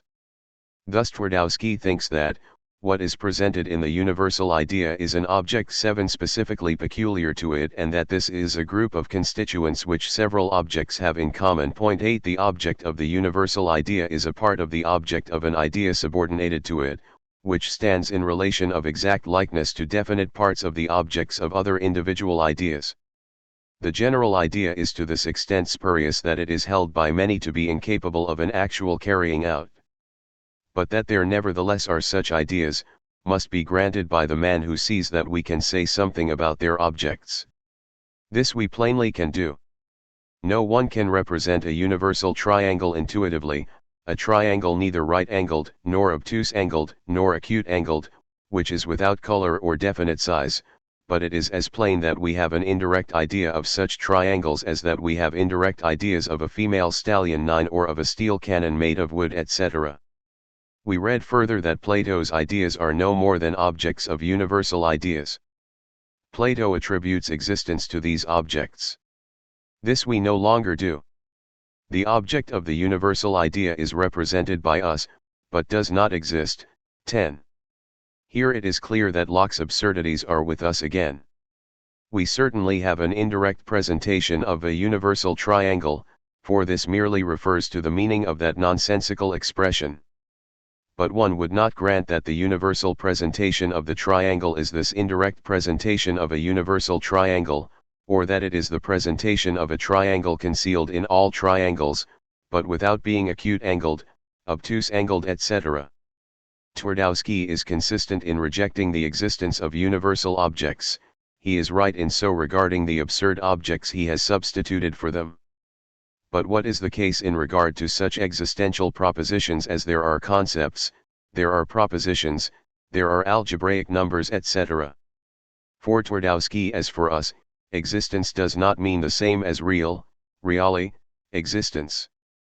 It is also hard to understand how the universal object, which is supposed to be a constituent of the subsumed concrete object, should lack intuitive givenness, and should not rather share in the intuitive quality of this concrete object. If a total content is intuited, all its single traits are intuited together with, and in it, and many are independently noted, set in relief, and so made objects of their own proper intuitions. May we no longer say that we see the tree's green coloring in the tree precisely as we see the green tree? The notion of green can indeed not be seen, whether this be the notion in the sense of the meaning of green, or the notion in the sense of the attribute green, the species green. But it is also absurd to treat concept as a part of the individual object, the object of the concept. 12. The doctrine of generic images. The above discussions have made clear without further analysis that the other way of hypostatizing the universal, which has played its part in traditional logic under the rubric of generic images, is infected with the same absurdities as Locke's notion and has grown out of similar confusions. The vagueness and elusiveness of generic images in respect of specific differences makes no difference to their concreteness. Vagueness is a definite feature of certain contents, it consists in a certain mode of continuity in qualitative transition. And as to elusiveness, it makes no difference to the concreteness of each rapidly changing content. The essence of the matter does not reside in changing contents, but in the unity of an intention directed to constant attributes. Chapter 3. Abstraction and Attention. 13 Nominalistic theories which regard abstraction as an achievement of attention. We now pass on to analyze an influential theory of abstraction, first framed by J.S. Mill in his polemic against Hamilton, according to which abstraction is merely an achievement of attention. There are, it is held, neither general presentations nor general objects, but we may, while forming intuitive presentations of individual concrete things, devote exclusive attention or exclusive interest to various parts and sides of our object. The attribute which neither can actually exist in and for itself, i.e. separately, nor be represented as such, can be regarded by itself, can become the object of an exclusive interest which ignores all associated attributes. The double use of the word abstraction, positive in one content and negative in another, thereby becomes understandable. These main lines of thought are then supplemented by treatments of the associative linkage of general names with stressed traits of intuited objects, and of the influence which names exert on such traits, whether by arousing them reproductively, or by habitually concentrating attention on them. It is pointed out how they dominate and direct the drift of further association through the content of such stressed attributes, and so promote unity of theme in the course of our thinking. The detailed execution of these thoughts is best taken from the above-mentioned polemic of Mill, who for the rest borrows his notion of abstraction as a function of attention from his conceptualistic opponent Hamilton. We read, "The formation of a concept does not consist of separating the attributes which are said to compose it from all other attributes of the same object, and enabling us to conceive those attributes, disjoined from any others. We neither conceive them, nor think them, nor cognize them in any way, as a thing apart, but solely as forming, in combination with numerous other attributes, the idea of an individual object. But, though thinking them only as part of a larger agglomeration, we have the power of fixing our attention on them, to the neglect of the other attributes with which we think them combined. While the concentration of attention actually lasts, if it is sufficiently intense, We may be temporarily unconscious of any of the other attributes, and may really, for a brief interval, have nothing present to our mind but the attributes constituent of the concept. In general, however, the attention is not so completely exclusive as this. It leaves room in consciousness for other elements of the concrete idea, though of these the consciousness is faint, in proportion to the energy of the concentrative effort, and the moment the attention relaxes, if the same concrete idea continues to be contemplated, its other constituents come out into consciousness. General concepts, therefore, we have, properly speaking, none. We have only complex ideas of objects in the concrete, but we are able to attend exclusively to certain parts of the concrete idea, and by that exclusive attention, we enable those parts to determine exclusively the course of our thoughts as subsequently called up by association, and are in a condition to carry on a train of meditation or reasoning relating to those parts only, exactly as if we were able to conceive them separately from the rest. What principally enables us to do this is the employment of signs, and particularly the most efficient and familiar kind of signs, viz., names 1. We read further, in connection with a passage from Hamilton's Lectures 2. The rationale of this is, that when we wish to be able to think of objects in respect of certain of their attributes, to recall no objects but such as are invested with those attributes, and to recall them with our attention directed to those attributes exclusively, we effect this by giving to that combination of attributes, or to the class of objects which possess them, a specific name. We create an artificial association between those attributes and a certain combination of articulate sounds, which guarantees to us that when we hear the sound, or see the written characters corresponding to it, there will be raised in the mind an idea of some object possessing those attributes, in which idea those attributes alone will be suggested vividly to the mind, our consciousness of the remainder of the concrete idea being faint. As the name has been directly associated only with those attributes, it is as likely, in itself, to recall them in any one concrete combination as in any other. What combination it shall recall in the particular case, depends on recency of experience, accidents of memory, or the influence of other thoughts which have been passing, or are even then passing, through the mind. Accordingly, the combination is far from being always the same, and seldom gets itself strongly associated with the name which suggests it, while the association of the name with the attributes that form its conventional signification is constantly becoming stronger. The association of that particular set of attributes with a given word, is what keeps them together in the mind by a stronger tie than that with which they are associated with the remainder of the concrete image. To express the meaning in Sir W. Hamilton's phraseology, this association gives them an unity in our consciousness. It is only when this has been accomplished, that we possess what Sir W. Hamilton terms a concept, and this is the whole of the mental phenomenon involved in the matter. We have a concrete representation, certain of the component elements of which are distinguished by a mark, designating them for special attention, and this attention, in cases of exceptional intensity, excludes all consciousness of the others. 14 Objections to any and every form of nominalism. A. The lack of a descriptive fixation of aims. We see from the above, and from similar expositions, how, despite great elaboration, no attempt has really been made to pin down what is descriptively given and what demands clarification, and to relate the two to one another. Let us once more run through our own undoubtedly clear, natural train of thought. What we are given are certain differences in the field of names, among others, the difference between such names as name what is individual, and such as name what is specific. If we confine ourselves, for the sake of simplicity, to direct names, proper names in an extended sense of the word, names like Socrates or Athens, on the one hand, stand opposed to names like 4, the number 4 as a single member of the number series, C, the note C as one member of the musical scale, red, as the name of one color, on the other. To these names certain meanings correspond, and through these we refer to objects. What these named objects are can, one would imagine, not be in doubt. In the one case it is the person Socrates, the city of Athens, or any other individual object, in the other case the number 4, the note C, the color red, or any other ideal object. What we mean by the significant use of words, what objects we name by them, and what these objects count as when we name them, this no one can dispute with us.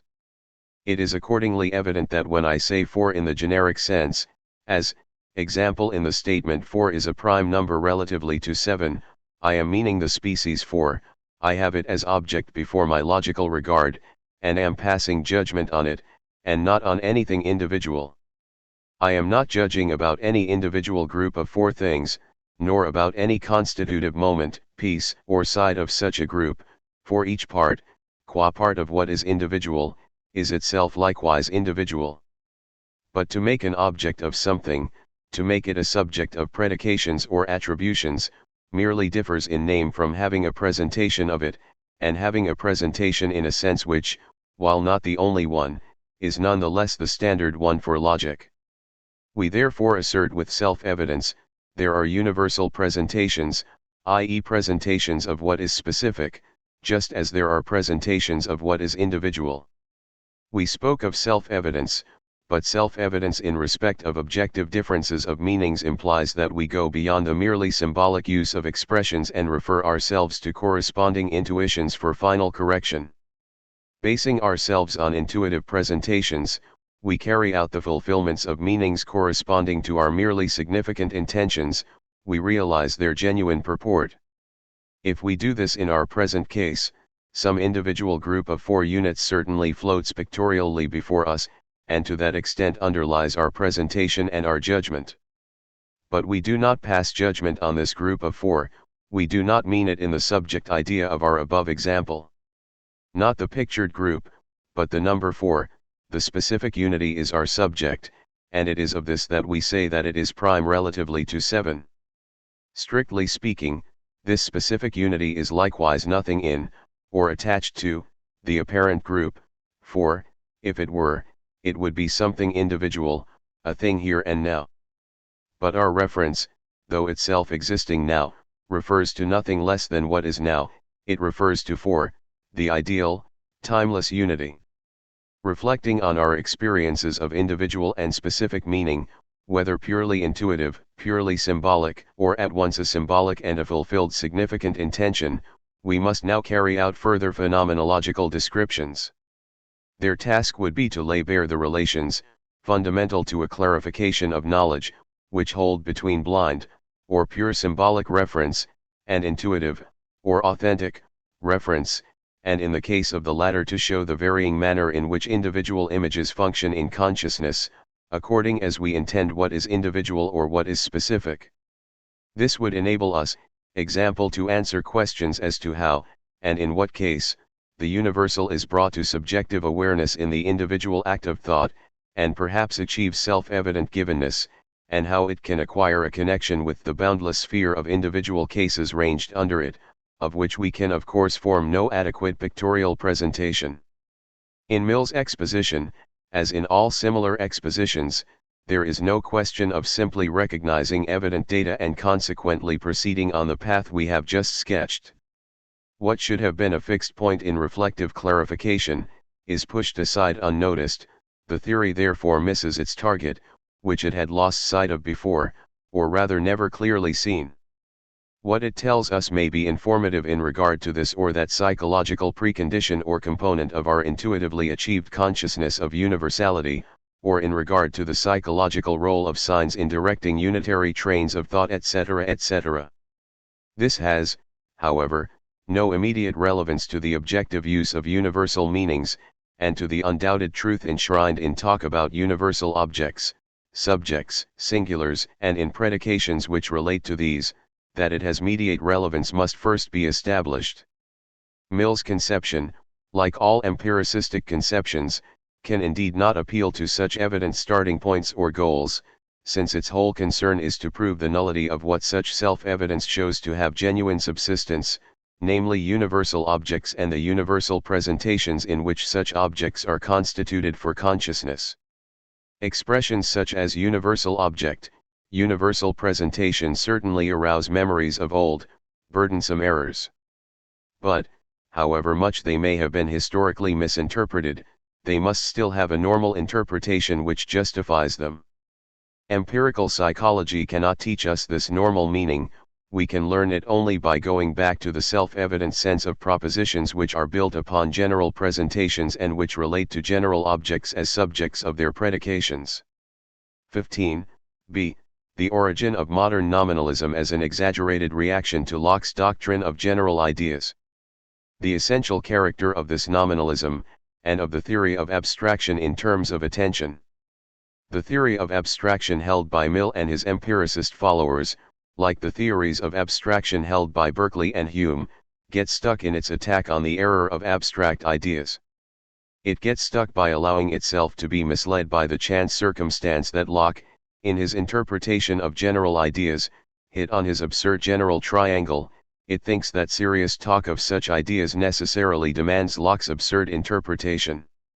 The fact is overlooked that this error is especially due to the unclarified ambiguity of the word idea, and of the German word Vorstellung, and that what is absurd for one concept of idea is possible and justifiable for another. How could this fact be apparent to Locke's opponents, when their notion of an idea remained in the same obscurity that had misled Locke? In consequence of this fact, men fell into that modern nominalism, whose essence no longer lies in the rejection of realism, but of what is, properly speaking, conceptualism. Not only did men reject the absurd general ideas of Locke, but also general concepts in the full, true sense of the word, in the sense, that is evidently revealed by an analysis of the objective meaning content of our thinking as constitutive of the idea of what is a unity for thought, Denkeinheit. Such a view is fostered by wrongly interpreted psychological analyses. We tend naturally to turn our gaze among logical phenomena to whatever has primary intuitive palpability. We are then misled into taking the inner pictures which are found to accompany our names as the meanings of those names. If we become clear, however, that a meaning is merely what we mean, or what we understand by an expression, we cannot maintain such a conception. For if meaning consisted in the intuitive individual presentations which illustrate the sense of general names, the objects of such presentation, precisely as they are intuitively presented, would be just what we meant by those names, and each name would be an equivocal proper name. To cope with such differences, intuitive individual presentations are said to sustain new psychological functions when they occur in association with general names. They determine other trains of ideas, they fit otherwise into the course of our thoughts, they influence this course in a different fashion. All this is quite irrelevant to the phenomenological facts. Here and now, at the very moment that we significantly utter a general name, we mean what is general, and our meaning differs from our meaning when we mean what is individual. This difference must be pinned down in the descriptive content of the isolated experience, in the individually and actually performed general assertion. What things are causally connected with such an experience, what psychological consequences may follow from it, all this does not concern us. Such things concern the psychology of abstraction, not its phenomenology. The nominalistic currents of our time have certainly threatened to change our notion of conceptualism so that the nominalism of John Stuart Mill, avowed by him so decisively, has lately been disputed. Point 3. We should not, however, see it as the essence of nominalism that, in its attempted clarification of the sense and theoretical achievement of universals, it loses itself in a blind associative play of names as mere verbal noises. Its essence lies in the fact that its attempted clarifications overlook the peculiar consciousness exemplified in our living sense of the meaning of signs, in our actual understanding of them, in the grasped sense of our assertions, and also exemplified in correlative acts of fulfillment, which yield us the true idea of the universal, the wholly evident ideation in which the universal itself is given to us. This consciousness means what it means to us, whether or not we know anything about psychology, or about mental antecedents and consequences, associative dispositions, etc. If the nominalist wishes to give an empirical explanation of this consciousness of the universal, as a fact of our human nature, if he wishes to connect it causally with such and such factors, such and such previous experiences, such and such unconscious dispositions, we should not object in principle. We should merely deny the interest, for pure logic and epistemology, of such empirical psychological facts. Instead of this, however, the nominalist says that to differentiate general ideas from individual ones, and to oppose the former to the latter, is really to talk senselessly. He denies that there is abstraction in the sense of a peculiar consciousness of the universal which lends evidence to general names and meanings. In reality only individual intuitions exist, some with an interplay of conscious and unconscious happenings, which never take us beyond the sphere of what is individual, nor constitute, i.e. bring to awareness and perhaps to self-presentation, any essentially new sort of objectivity. Each thought experience, like every mental state, has, empirically treated, its descriptive content, as well as its causal antecedents and consequence. It makes itself felt in the rush of life, and exercises its productive functions. But in the field of phenomenology and, above all, in the sphere of epistemology, the phenomenological clarification of ideal thought and knowledge unities, only essence and sense matter, what we mean when we make assertions, what object is set up for us by our act of meaning as such, in virtue of its sense, what partial meanings enter essentially into the make-up of our act of meaning, what essential forms and differences it exhibits, and so on. What is of interest to epistemology, must be shown up exclusively in the content of the meaning experiences and the fulfillment experiences themselves, and be shown up as essential. If we also find, in the range of what can be thus evidently shown up, the distinction between universal presentations and individual, intuitive presentations, which we undoubtedly do, then no talk of genetic functions and associations can be relevant to such a distinction, or contribute a jot to its clarification.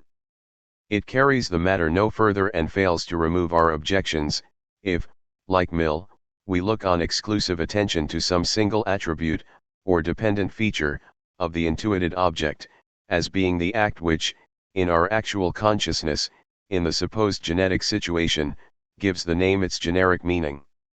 Though recent thinkers, who share Mill's ideas without sharing his extreme empiricist tendencies, may call themselves conceptualists, thinking that the interest which turns attributes into objects will also guarantee the existence of general meanings, their doctrine is and remains essentially nominalistic. Generality remains for them a matter of the associative function of signs.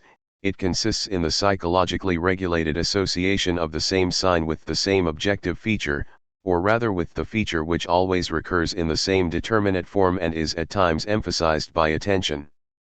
This generality of a psychological function is, however, quite removed from the generality which belongs to the intentional content of the logical experiences themselves, or which, described objectively and ideally, belongs to our meanings and our meaning fulfillments.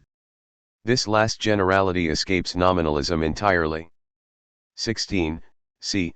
Generality of psychological function and generality as a meaning form. Different senses of the relation of a universal to an extension.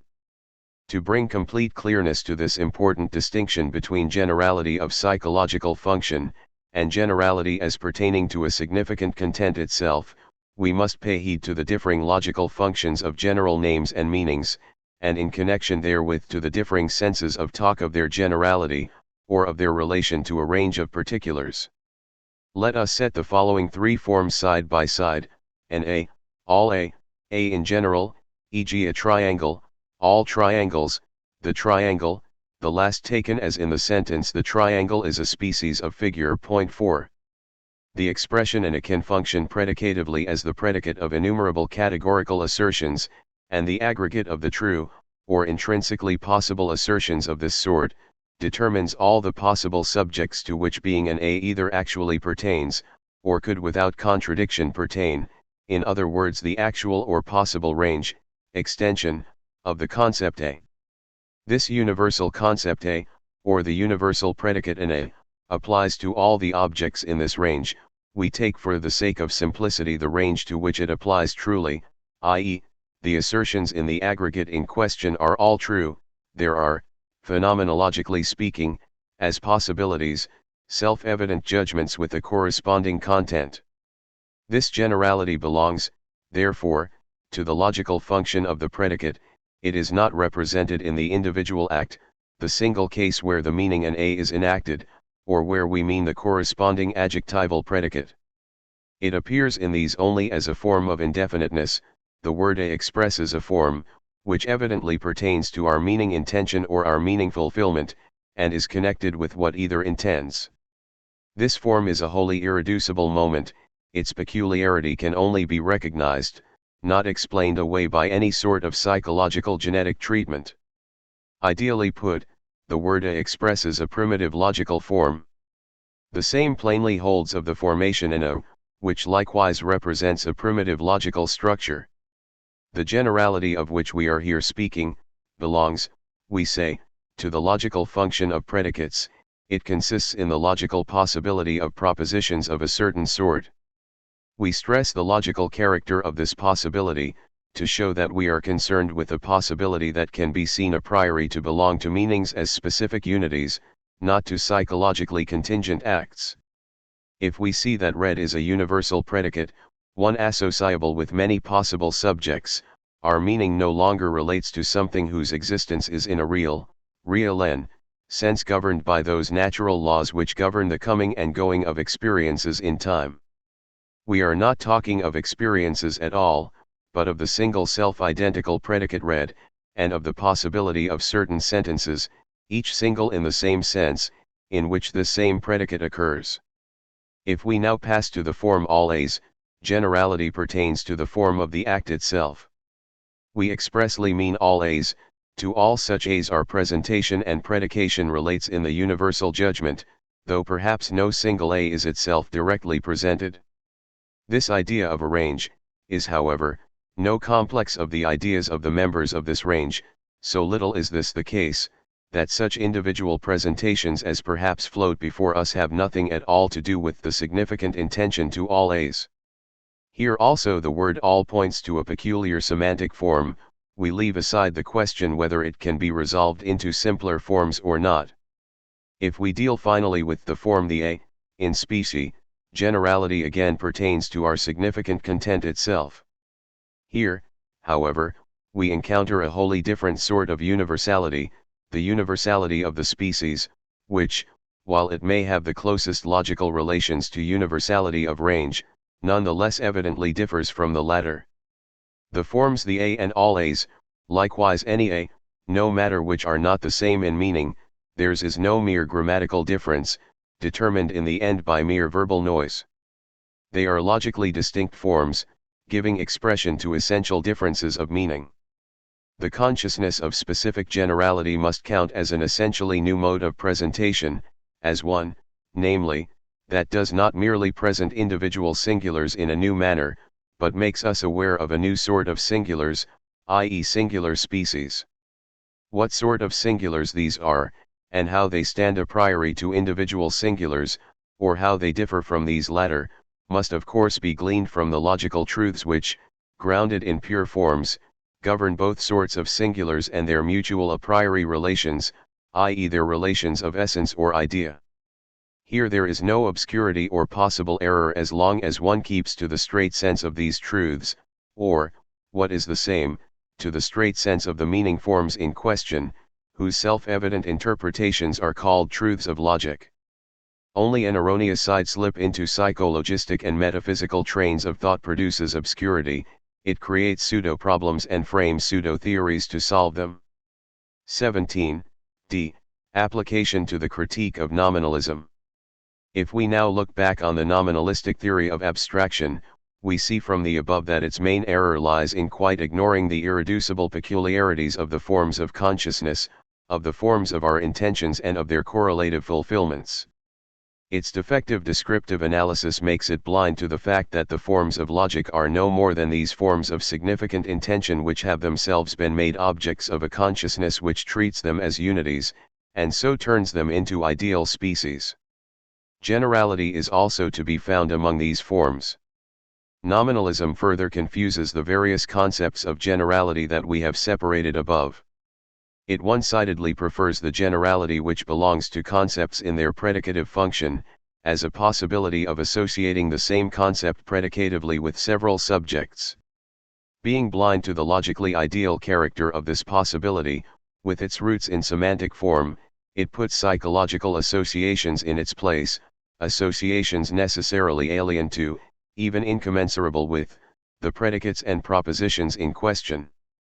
Since it claims to have completely cleared up the nature of general meanings through such psychological analyses, its confusions grossly distort the generality of universal and specific presentations. This generality we saw belonged to the semantic essence of the individual act as such, as an indwelling meaning form. What belongs phenomenologically to the immanent essence of the individual act, is turned into a psychological play of events, that throw no light, whether as causes or effects, on the individual act in which the entire total consciousness of universality comes alive. 18. The doctrine of attention as a generalizing power. One last critical observation will of course not affect certain recent followers of Mill, or, more remotely, of Berkeley, who recognize a distinct problem in the emergence of the species as an undifferentiated unity opposed to its manifold cases, and who do not attempt to solve it by having recourse to the generality of associative functioning, or to the general application of the same name and concept to all objects in their range. Their idea runs as follows. Abstraction as exclusive concern eo ipso produces generalization. The abstracted attribute is de facto an element in the appearance of the individual complex of attributes that we call the phenomenal object. But the same attribute, i.e. one fully agreeing with it in content, can occur in countless such complexes. What distinguishes the repetitions of this same attribute from case to case, is uniquely and solely their individualizing association. Abstraction, therefore, as exclusive concern, causes the distinction, the individualization, of what is abstracted to vanish. The reverse side of our concentrated concern is the ignoring of all individualizing aspects, which yields the attribute as what is everywhere one and the same, since it cannot present itself as different to the abstraction performed in each case. In this conception, it is said, we have all we need for the understanding of general thinking. Here it will be best to let the inspired Bishop of Cloyne speak, since it was he who first inspired the doctrine in question, though his own doctrine also gave influence to other thoughts than are here touched upon. It seems, he thinks, to be a difficulty. How we can know any proposition to be true of all particular triangles, except we have first seen it demonstrated of the abstract idea of a triangle which equally agrees to all. For, because a property may be demonstrated to agree to some one particular triangle, it will not thence follow that it equally belongs to any other triangle, which in all respects is not the same with it.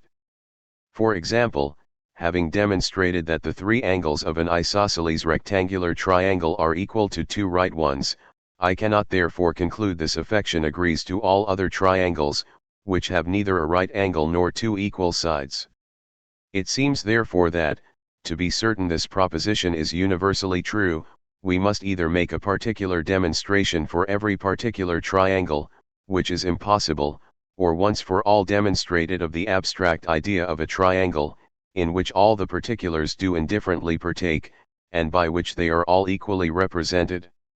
To which I answer, that though the idea I have in view whilst I make the demonstration, be, for instance, that of an isosceles rectangular triangle, whose sides are of a determinate length, I may nevertheless be certain it extends to all other rectilinear triangles, of what sort of bigness whatsoever. And that, because neither the right angle, nor the equality, nor the determinate length of the sides, are at all concerned in the demonstration. It is true, the diagram I have in view includes all these particulars, but then there is not the least mention made of them in the proof of the proposition. It is not said, the three angles are equal to two right ones, because one of them is a right angle, or because the sides comprehending it are of the same length. Which sufficiently shows that the right angle might have been oblique, and the sides unequal, and for all that the demonstration have held good. And for this reason it is, that I conclude that to be true of any obliquangular or scalenon which I had demonstrated of a particular right-angled, equicrural triangle, and not because I demonstrated the proposition of the abstract idea of a triangle. And here it must be acknowledged, that a man may consider a figure merely as triangular, without attending to the particular qualities of the angles, or relations of the sides. So far he may abstract, but this will never prove that he can frame an abstract general inconsistent idea of a triangle. In like manner we may consider Peter so far forth as man, or so far forth as animal, without framing the forementioned abstract idea, either of man or of animal, inasmuch as all that is perceived is not considered. 5. 19 Objections. A. Exclusive attention to one attributive aspect does not remove its individuality. That we must reject this conception, so attractive at first sight, is clear when we envisage the aim that a theory of abstraction must subserve, i.e. the clarification of the difference between general and individual meanings, the setting forth of its intuitive essence. We must envisage those intuitive acts in which mere verbal intentions, symbolic meanings, are intuitively fulfilled, and so fulfilled that we can see what is really meant by our expressions and our meanings. Abstraction must here be the act, in which the consciousness of universality, as fulfillment of the intention of general names, is achieved. We must bear this in mind. Let us now consider whether selective attention is capable of the performance just set forth, and particularly on the assumption so essential to the theory, that the content which abstractive attention selects is a constitutive aspect of the concrete object of intuition, a property really present in it. However attention may be characterized, it is a function which, in a descriptively peculiar fashion, prefers certain objects of consciousness, and which, apart from certain differences of degree, only differs from one case to another in virtue of the objects to which it gives this preference. The theory, therefore, which identifies abstraction with attention, can see no essential difference between the meaning of the individual which pertains to the intention of proper names, and the meaning of the universal which attaches to the names of attributes. The difference consists merely in the fact that, in the one case, our mind's eye, as it were, fixates the whole individual object, in the other case, only the attribute. We must ask, however, whether the attribute which, in the sense of the theory, forms a constituent property of the object, must not be as precisely and individually singular as the whole object. Suppose we concentrate attention on the green of the tree which stands before us. If this can be done, let us increase our concentration till we achieve the complete unawareness of associated aspects which Mill thought possible. Then, it is said, all graspable points from which individualizing distinction can be carried out have vanished. If another object with exactly the same coloring were suddenly substituted, we should see no difference. The green, which we are exclusively minding, would for us be one and the same. Suppose all this is so. Would this green, however, really be the same as the other? Can our forgetfulness or deliberate blindness towards all that is distinctive, alter the fact that what is objectively distinct is still as distinct as before, and that the objective aspect we are heeding in this aspect which exists here and now and no other? We surely cannot doubt that such a difference really exists. Comparison of two concrete, separated phenomena of the same quality, e.g. green, evidently shows that each has its own green. The two phenomena have not become fused, they have not the same green in common as something individually identical. The green of the one is rather as much separated from the green of the other, as are the concrete wholes in which these greens are. How else could there be qualitatively patterned unities in which the same quality occurs repeatedly, and what would it mean to speak of the spread of a color over a whole surface? Each geometrical fragmentation of the surface evidently corresponds to a fragmentation of the unitary coloring, even though, when the coloring is exactly alike, we say, and say rightly, that the color is the same everywhere. Our theory therefore does not throw light on the sense of talk about an identically single attribute, about the species as a unity in multiplicity. Such talk, it is clear, means something different from the objective aspect, the instance of the species which occurs in the sensuous phenomenon. Assertions significant and true for the instance are false and even nonsensical for the species. The coloring has its place and its time, it is spread out and has its intensity, it arises and vanishes. Applied to the color as species, these predicates yield complete nonsense. When a house burns down, all its parts burn down, its individual forms and qualities, its constituent parts and aspects, all are gone. Shall we say that the relevant geometrical, qualitative, and other species have been burnt? Is such talk not the height of absurdity? To sum up, if the attention theory of abstraction is correct, if, as it supposes, attention to the whole object, and attention to its parts and aspects, are in essence one and the same act, only distinct in respect of the objects to which this act is directed, then there are no species for our consciousness, for our knowledge, or for our statements. However we distinguish or shift matters around, consciousness always directs itself to what is individually singular, which is present to it as individually singular. One cannot, however, deny that we speak of species in a distinct sense, that in countless cases we both mean and give a name, not to the individual, but to its idea, that we can make assertions having what is ideally one as their subject, just as we can make assertions about what is individually singular. Our theory has therefore missed its target. Its aim was to clarify our consciousness of the universal, and it has managed to lose sight of this consciousness in the course of its clarifications. 20. B. Refutation of the argument from geometrical thought. How do matters stand in regard to the advantages claimed for the theory as making general thinking understandable? Is Berkeley not right in insisting that, when we prove a proposition relating to all triangles, we have, on any occasion, only one individual triangle in mind, the one in our drawing, and that we only make use of the features that characterize a triangle as a triangle, while ignoring all others? We only make use of these features means that we attend to them only, make them objects of an exclusive attention. We can therefore get along without assuming general ideas. We can certainly get along without general ideas if by the latter we mean the general ideas of Locke's doctrine. But to avoid this shoal we need not lose ourselves in the false paths of nominalistic theory. We may in essentials approve of Berkeley's account while we reject the interpretation he puts upon it.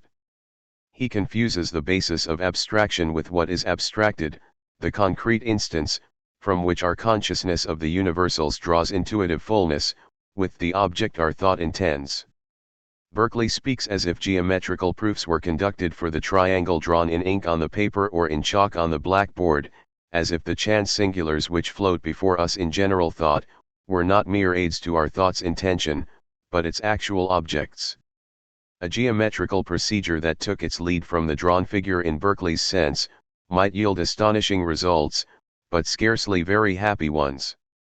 No geometrical proposition holds for the drawn figure as a physical object, since the latter is not really rectilinear, nor a geometrical figure at all. We can find no ideal geometrical properties in it, as color is found in an intuited colored object. Certainly the mathematician looks at the drawing, which appears to him just as other intuited objects do. In none of his acts of thought, however, does he refer to this drawing, nor to any individual feature in it. He refers, if he does not wander, to a rectilinear figure as such. This thought forms the subject member of his theoretical proof. What we therefore attend to, is neither the concrete object of intuition, nor an abstract partial content, i.e. a non-independent aspect. In the latter, it is an idea, in the sense of a specific unity, as abstractum in the logical sense. In logic and epistemology, therefore, abstraction must not be said to be a mere stress on a partial content, but a peculiar consciousness which, on an intuitive basis, directly apprehends a specific unity. 21. The difference between attending to a non-independent moment of an intuited object and attending to the corresponding attribute in specie. It will not be profitless to explore the difficulties of our contested theory a little further. Our own conception will become clearer when its whole contrast with this theory has been worked out. Concentrated attention to an attributive moment is looked on as intuitively fulfilling, as yielding the true sense, of the general meaning attaching to the name of the corresponding attribute. To mean the species intuitively, and to perform an act of concentrated attention, are looked on as one and the same. But how do things stand, we may ask, in cases where we expressly refer to the individual moment? What differentiates the two types of case? If we are struck by an individual trait of an object, by its peculiar coloring, example, or by its noble form etc., we pay special attention to this trait, and yet have no general presentation. The same question applies to complete concrete things. What is the difference between exclusive attention to the individually apparent statue, and the intuitive grasp of the corresponding idea, that could be realized in countless real statues? Our opponents might reply, in individual treatment, individualizing moments enter our sphere of interest, in specific treatment, they are shut out. Our interest is confined to what is general, i.e. to a content which in itself provides no individual distinctions.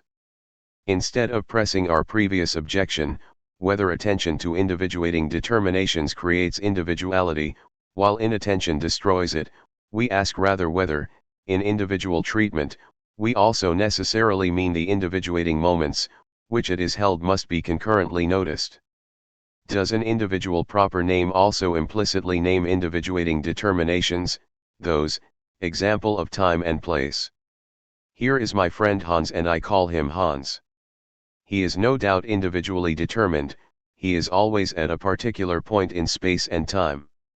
If these determinations were, however, concurrently meant, the name Hans would change its meaning with every step that my friend takes, on every occasion that I address him by name.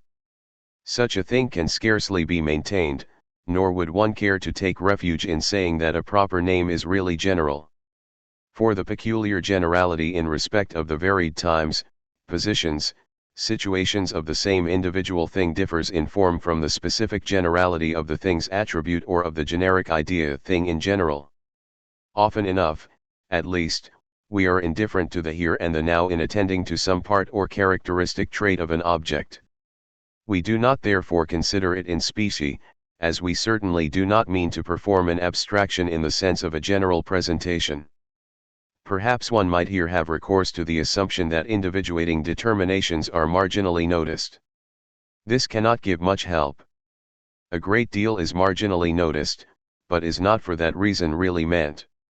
Where the consciousness of the universal is intuitively achieved, as a true and genuine abstraction, the individual object of the underlying intuition certainly has a subsidiary place in consciousness, but is not at all meant.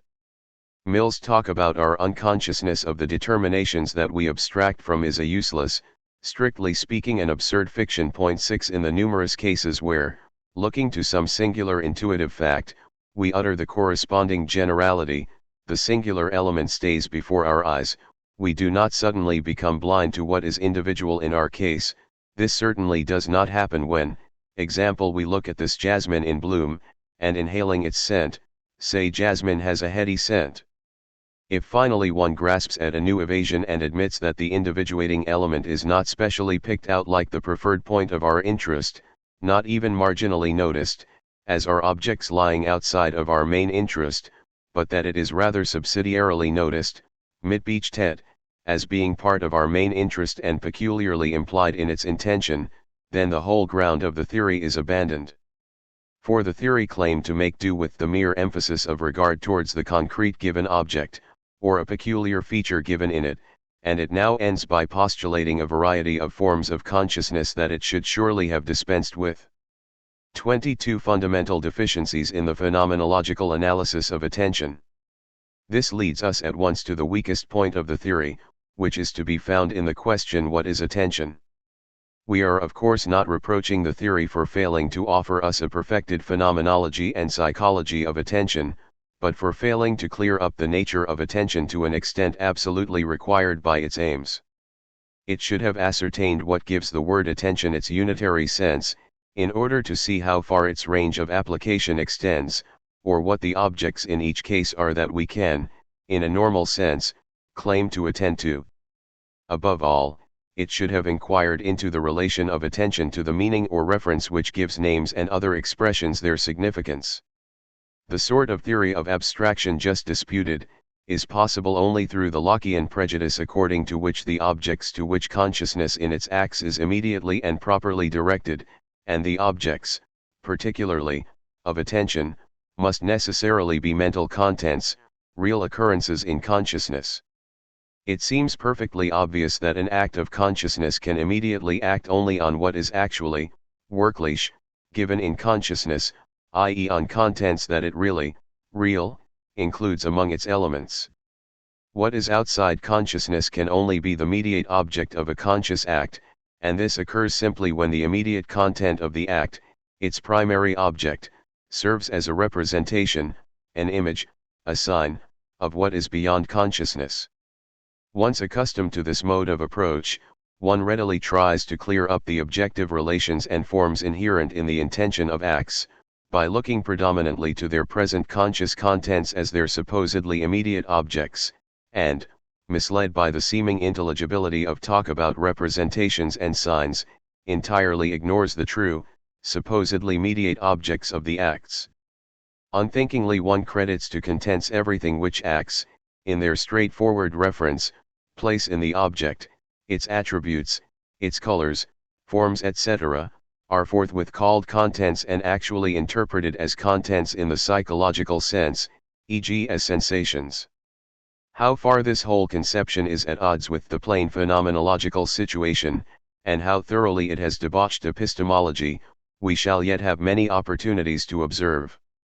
Here it may suffice to point out that when, example, we have a presentation or judgment about a horse, it is a horse, not our sensations of the moment, that is presented and judged about.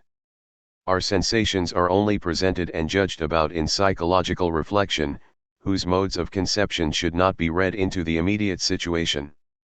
That an appropriate train of sensations or images is experienced, and is in this sense conscious, does not and cannot mean that this is the object of an act of consciousness, in the sense that a perception, a presentation, or a judgment is directed upon it. This mistaken conception has further had a detrimental effect on the theory of abstraction. Led astray by the seemingly obvious, one takes experienced contents to be the normal objects to which one pays attention.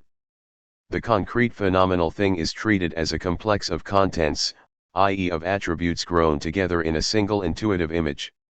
And it is then said of these attributes, taken as experienced mental contents, that their non-independence precludes their separation from the concretely complete image, they can only be noticed in the latter.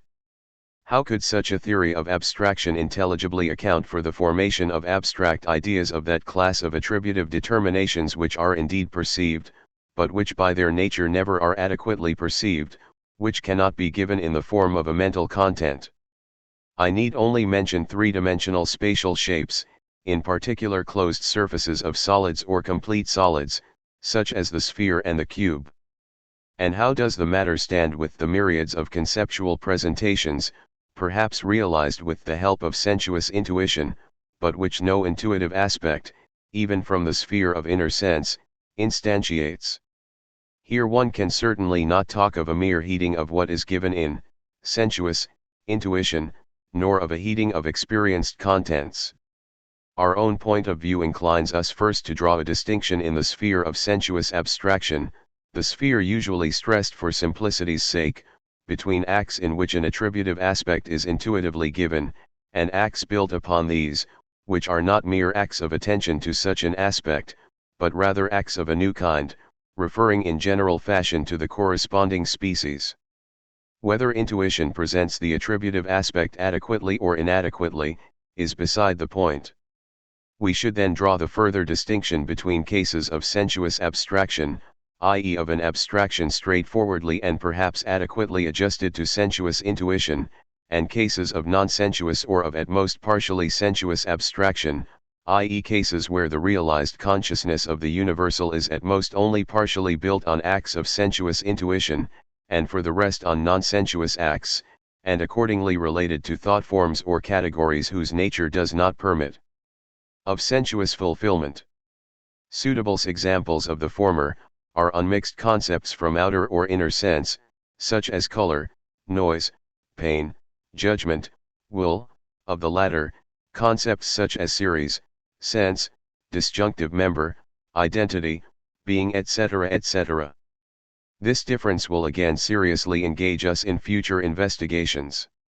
23. Significant talk of attention embraces the whole sphere of thinking and not merely the sphere of intuition. The unitary sense to talk of attending so little calls for contents in the psychological sense, as the objects to which we attend, that it ranges beyond the sphere of intuition, and embraces the whole sphere of thinking. It makes no difference how thought is conducted, whether on an intuitive basis or in pure symbols. If we are theoretically concerned with the culture of the Renaissance, with ancient philosophy, with the development of astronomical ideas, with elliptical functions, with curves of the nth order, with laws of algebraic operations etc., we attend to all these matters. If our judgment is of the form all A's are B's, our attention is given to this universal state of affairs, we are concerned with allness, and not with this or that single matter. And so in general. Each thought, or at least each consistent thought, can no doubt become intuitive, to the extent that it is built in a certain fashion on corresponding intuition. But the attention performed on such an intuition, whether of inner or outer sense, does not amount to attention to that intuition's phenomenological content, and just as little to attention to the object apparent in it. The a certain, or the any, the all, and the each, the and, the or, the not, the if and the then etc., are not things we can point to in an object of basic sensuous intuition, that can be had sensationally or externally represented or painted. Certain acts naturally correspond to all of them. The words have their meaning, in understanding them we realize certain forms pertaining to our objective intention. But these acts are not the objects that we mean, they are the activity of meaning or presenting, which only becomes objective to psychological reflection. The object we mean is variously the universal state of affairs all A's are B's, or the generic state of affairs the A, in specie, is AB, or the indefinitely singular state of affairs any A is AB etc. We do not attend to the individual intuition, which perhaps accompanies our thought presentations, and on which their evidence is founded. We do not attend to those act characters which either give our intuition form, or which find their fulfillment in formed intuition. What we attend to are the objects of our thinking, the objects and states of affairs seen by thought in this or that manner, which are revealed to our insight when we perform such acts on such a foundation. And an abstraction in which we see some point of conception or meaning, where we do not merely look to what is individual and intuitive, perceiving it attentively and what not, means no more than that we perform certain thought acts with insight, acts sometimes of one form and sometimes of another. The range of the unitary notion of attention is therefore so wide that it doubtless embraces the whole field of intuitive and cogitative reference, meanens, the field of presentation, vorstellens, in a well-defined but sufficiently wide sense, which comprehends both intuition and thought. Ultimately it extends as far as the concept, consciousness of something. To talk distinctively of attention, as of a certain selectivity in the sphere of consciousness, takes account therefore of a certain difference which is not dependent on the species of our mode of consciousness, on the manner of our consciousness. We have certain presentations while not concentrating on their objects, but upon the objects of other presentations. Attending is thus represented as a straightforward, not further describable way in which contents, otherwise lost in the undivided flow of consciousness, achieve separate consciousness, in which they are emphasized or discovered by us. If, in a similar sense, all differences in the manner of presentation are denied, attention is then seen as an illuminating and indicative function operating within this field. But all this involves an extreme narrowing of concepts whose wider meanings cannot be eliminated, and to which one must unavoidably have recourse. Dazed by the confusion between object and mental content, one forgets that the objects of which we are conscious, are not simply in consciousness as in a box, so that they can merely be found in it and snatched at in it, but that they are first constituted as being what they are for us, and as what they count as for us, in varying forms of objective intention. One forgets that, from the mere finding of a mental content, i.e. the pure immanent intuition of such a content, up to the external perception and imagination of objects neither found immanently in consciousness, nor capable of being so found, and from these on to the loftiest thought formations with their manifold categorical forms and appropriately correlated semantic forms, an essentially single concept runs continuously, in all cases, whether we intuit in perceptual, fancying or remembering fashion, or whether we think in empirical and logico-mathematical forms. An intending, or reference, vermeinen, is present, that aims at an object, a consciousness is present that is the consciousness of this object. The mere existence of a content in the psychic interplay is, however, not at all this being meant or being referred to. This first arises when this content is noticed, such notice being a look directed towards it, a presentation of it. To define the presentation of a content as the mere fact of its being experienced, and in consequence to give the name presentations to all experienced contents, is one of the worst conceptual distortions known to philosophy. It is without doubt responsible for an untold legion of epistemological and psychological errors. If we stick to the intentional concept of presentation, which alone sets a standard for epistemology and logic, we shall be unable to judge that all differences between presentations reduce to differences in their presented contents. It is clear, on the contrary, and particularly in the field of pure logic, that to each primitive logical form a peculiar manner of consciousness, a peculiar manner of presentation, corresponds. Insofar, of course, as each new mode of intentional reference always in a manner also concerns objects, i.e. constitutes novel forms with which the object is brought to consciousness, one can no doubt say that all difference in presentation lies in what is presented. One must carefully note, however, that there are two sorts of differences in the object, in what is presented, differences of categorical form and differences in the thing itself. This thing can be brought to consciousness as the same in a variety of forms. More will be said on these heads in later investigations. Chapter 4. Abstraction and Representation. 24. The general idea as a device for economizing thought. There is an error originating from medieval nominalism which likes to represent general concepts and names as mere devices in an economy of thinking, devices which will spare us the individual consideration and naming of all individual things. The function of concepts, it is said, is to enable the thinking mind to transcend the limits set it by the unsurveyable multiplicity of individual singulars. Their economizations of thinking enable the mind to reach its goal of knowledge indirectly, as it could never have reached it directly. General concepts make it possible for us to treat things in bundles as it were, to make assertions about whole classes of objects at a single go. We can therefore talk about countless objects, instead of conceiving and judging each object on its own. Locke brings this thought into modern philosophy when he says, example in the last part of Book 3, Chapter 3 of his essay, that men making abstract ideas, and settling them in their minds with names annexed to them, do thereby enable themselves to consider things, and discourse of them as it were in bundles, for the easier and readier improvement and communication of their knowledge, which would advance but slowly were their words and thoughts confined only to particulars. Point 1. This exposition reveals itself as nonsensical if one reflects that, without general meanings, one can make no assertions at all, not even such as are singular, and that one cannot talk of thinking, judging or knowing, in a sense relevant to logic, on a mere foundation of the direct presentations of individuals. The most ideal adaptation of the human mind to the multiplicity of individual things, the genuine, effortless realization of adequate individual conceptions, would not render thought superfluous. For performances attainable in this manner are not performances of thinking. Along intuitive pathways, example no laws come to light. A knowledge of laws may very well promote the survival of thinking beings, it may usefully govern the formation of forward-looking intuitive presentations, and may be much more useful in this respect than the natural pull of association. But the relation of the function of thought to the preservation of thinking beings, i.e. of human beings, has its place in psychological anthropology, not in the theory of knowledge.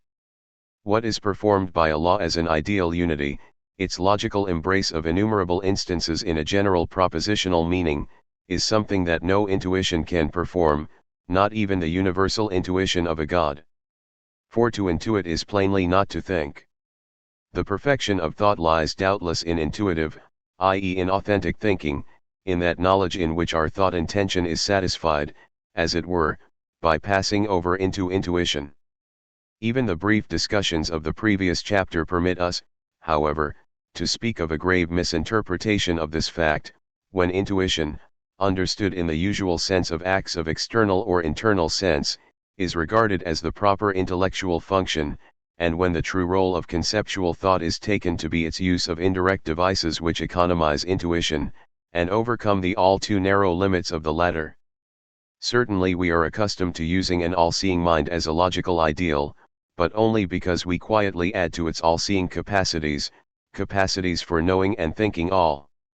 We imagine this mind as one not merely active in mere intuitions, i.e. in intuitions perhaps adequate but none the less unthinking, but as also casting these intuitions into categorical forms and combining them synthetically, and finding in such combined intuitions the ultimate fulfillment of its thought intentions, thereby realizing the ideal of all-inclusive knowledge. We shall, therefore have to say, not mere intuition, but adequate, categorially formed intuitions, completely accommodated to thought, or conversely, thought which draws its evidence from intuition, constitute the goal of true knowledge. The economy of thought only makes sense, and has its rich field within the sphere of thought and knowledge. It is in fact really an economy of knowledge. Point 2. 25. Whether general representation can serve as an essential characteristic of our general presentations. The notion just sketched of general concepts as thought-saving devices is more fully elaborated in the theory of representation. There are, it is held, really only intuitive, individual presentations, and in these all thinking is carried on. Need or comfort, however, leads us to substitute certain ideas to do duty for the presentations that we ought properly to have. The ingenious device of a general representation which relates to a whole class has the same results as if the proper presentations were present, or results rather in concentrated performances which sum up all the individual results that could ever be reached through actual presentation. This doctrine, likewise, is naturally refuted by our previous objections. But the thought of representation plays a part, also, in doctrines of abstraction that attach little or no weight to the supposedly valuable thought economies that such a representative function affects. It may be asked whether the thought of such a representation, freed from all doctrines of thought economy, might not be of some use in characterizing the essence of general meanings. The word representation has in any case a shifting multiplicity of senses. One could certainly say that the general name, or the individual intuition on which it reposes, serves to represent the class. One must, however, see whether the various meanings of the word are not mutually confusing, and whether its use in a characterization does not promote confusion and definite error rather than clarity. Our discussions have shown that the mark which distinguishes general presentations, whether we understand by these general meaning intentions or the corresponding fulfillments of meaning, from intuitive individual presentations, can be no mere difference of psychological function, no mere difference in the part played by certain individual presentations of inner or outer sense in the continuous stream of mental life. We need not, accordingly, pay any further attention to expositions of the theory of representation merely as such a psychological function, and say nothing about the fundamental phenomenological fact, the new modes of consciousness responsible for the whole character of our individual experiences of general expression and thinking. This cardinal point may be touched on here and there in passing. Individual utterances show that the phenomenological facts are not wholly ignored. Such theorists would in most cases reply to our remonstrances that what we emphasize is, likewise, what they think. Naturally, the representative function will reveal itself by way of some phenomenally peculiar character. A general presentation is thereby only an individual presentation, but one tinged in a somewhat distinctive manner. What is intuitively presented, when tinged in this fashion, counts as a representative of a whole class of mutually resembling individuals. Such a concession will not help much, if what is logically and epistemologically most important gets treated as a trivial addition to an individual intuition, making no important difference to the descriptive content of such an experience. The new type of act which animates word and illustrative image with thought, may not be wholly overlooked, but is not thought to require special descriptive interest directed upon itself. Superficial talk of representation is treated as quite sufficient. Men do not see that everything that relates to logic is summed up in this, and in similar characters of acts, that wherever we talk logically about presentations and judgments and about their manifold forms, acts of this sort alone determine our concepts. Men do not see that it is the immanent essence of such act characters that makes them the consciousness of what is general, and that all types of intended generality which are of concern to pure logic, whether in its forms or its laws, only come to be given by way of corresponding forms of such intentional characters. Men also fail to see that while individual intuitions in a certain manner provide the basis for the novel acts of cogitative presentation that we build upon them, whether these be acts of symbolic or of authentic presentation, they themselves, with their own sensuous intuitive intention, do not enter into the content of our thought at all, so that one simply does not have what talk of representation, in its prevailing sense, implies, the sense upheld by those who defend a theory of such representation. 26. Continuation. The varying modifications of the consciousness of generality, and the sensuous intuition.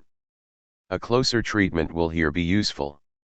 Each new conception which gives to a name or an image a representative character is, we emphasized, a new type of presentative act. In the act of meaning, and not merely the act of general meaning, we achieve what, in relation to mere intuition, whether of outer or inner sense, is a new mode of reference, with a sense, and also often with an object, quite different from those of the reference occurring in mere intuition. The content of this new reference varies, as we have already noted by the way.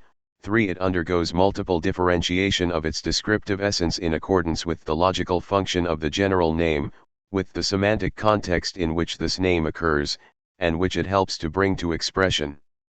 What is individually intuited is no longer simply referred to as it appears before us, but on one occasion we refer to the species in its ideal unity, the pitch C, the number 3, e.g., on another, to the class as sum total of the individual items which share in a universal, all tones of this pitch, or, formally, all A's, on yet another, to an unspecified individual of this sort, an A, or coming from this class, one of the A's, and on yet another occasion to this intuited individual, but thought of as exhibiting the attribute, this A over here, etc. Each such modification alters the content or sense of our intention. There is, in other words, at each step, an alteration in our presentation in the logical sense of this word, i.e. in the presented thing as it is logically grasped and meant. It does not matter whether our accompanying individual intuition remains constant or varies continually, the logical presentation changes if its meaning, the sense of our expression, changes, and stays the same as long as its meaning does so. We need scarcely stress the fact that the phenomenon which serves as basis for all this may drop out altogether. The distinction between the cogitative and the sensuous conception is one of essence. It is not like a case where, example, we conceive the same object as at one time a wax figure and at another time, caught in illusion, as a living person, as if two individually intuitive conceptions were merely being exchanged. Nor should we be led astray by the fact that our presentative intention in the form of a cogitative individual presentation, of a presentation of plurality and one of totality, can likewise be directed to individual items, to one, to several, or to all of a kind. It is indeed evident that the character of the intention, and with it that of the semantic content, differs totally from that of any intuitive, sensuous, presentation. To refer to an A is a different thing from representing an A in simple intuition without the thought of an A, and a different thing again from referring to it in an act of direct meaning and naming, i.e. by way of proper names. The presentation a man differs from the presentation Socrates, and just so also the presentation the man Socrates differs from both of them. The presentation some A's is not a series of intuitions of these or those A's, not an act of collection which gathers previously presented individual intuitions together, though such a unification, with its objective correlate the aggregate, is an additional performance transcending the sphere of sensuous intuition. Where such a sum or collection of intuitions underlies our presentation and serves to exemplify it, we are not concerned with the individuals that appear before us, nor with the aggregate they form. What we mean is summaise, and this cannot be spied out by an external or even by an internal act of sense. The same naturally holds of other general meaning forms, of number forms, examples such as 2 or 3, or again of an exhaustively universal form such as all A's. We have a presentation of exhaustive universality in the logical sense of this term whenever we understand the expression all A's and apply it significantly. Exhaustive universality is therefore presented by way of a unitary thought, and it can only be brought to consciousness as exhaustive universality in this or in some corresponding authentic form of thinking.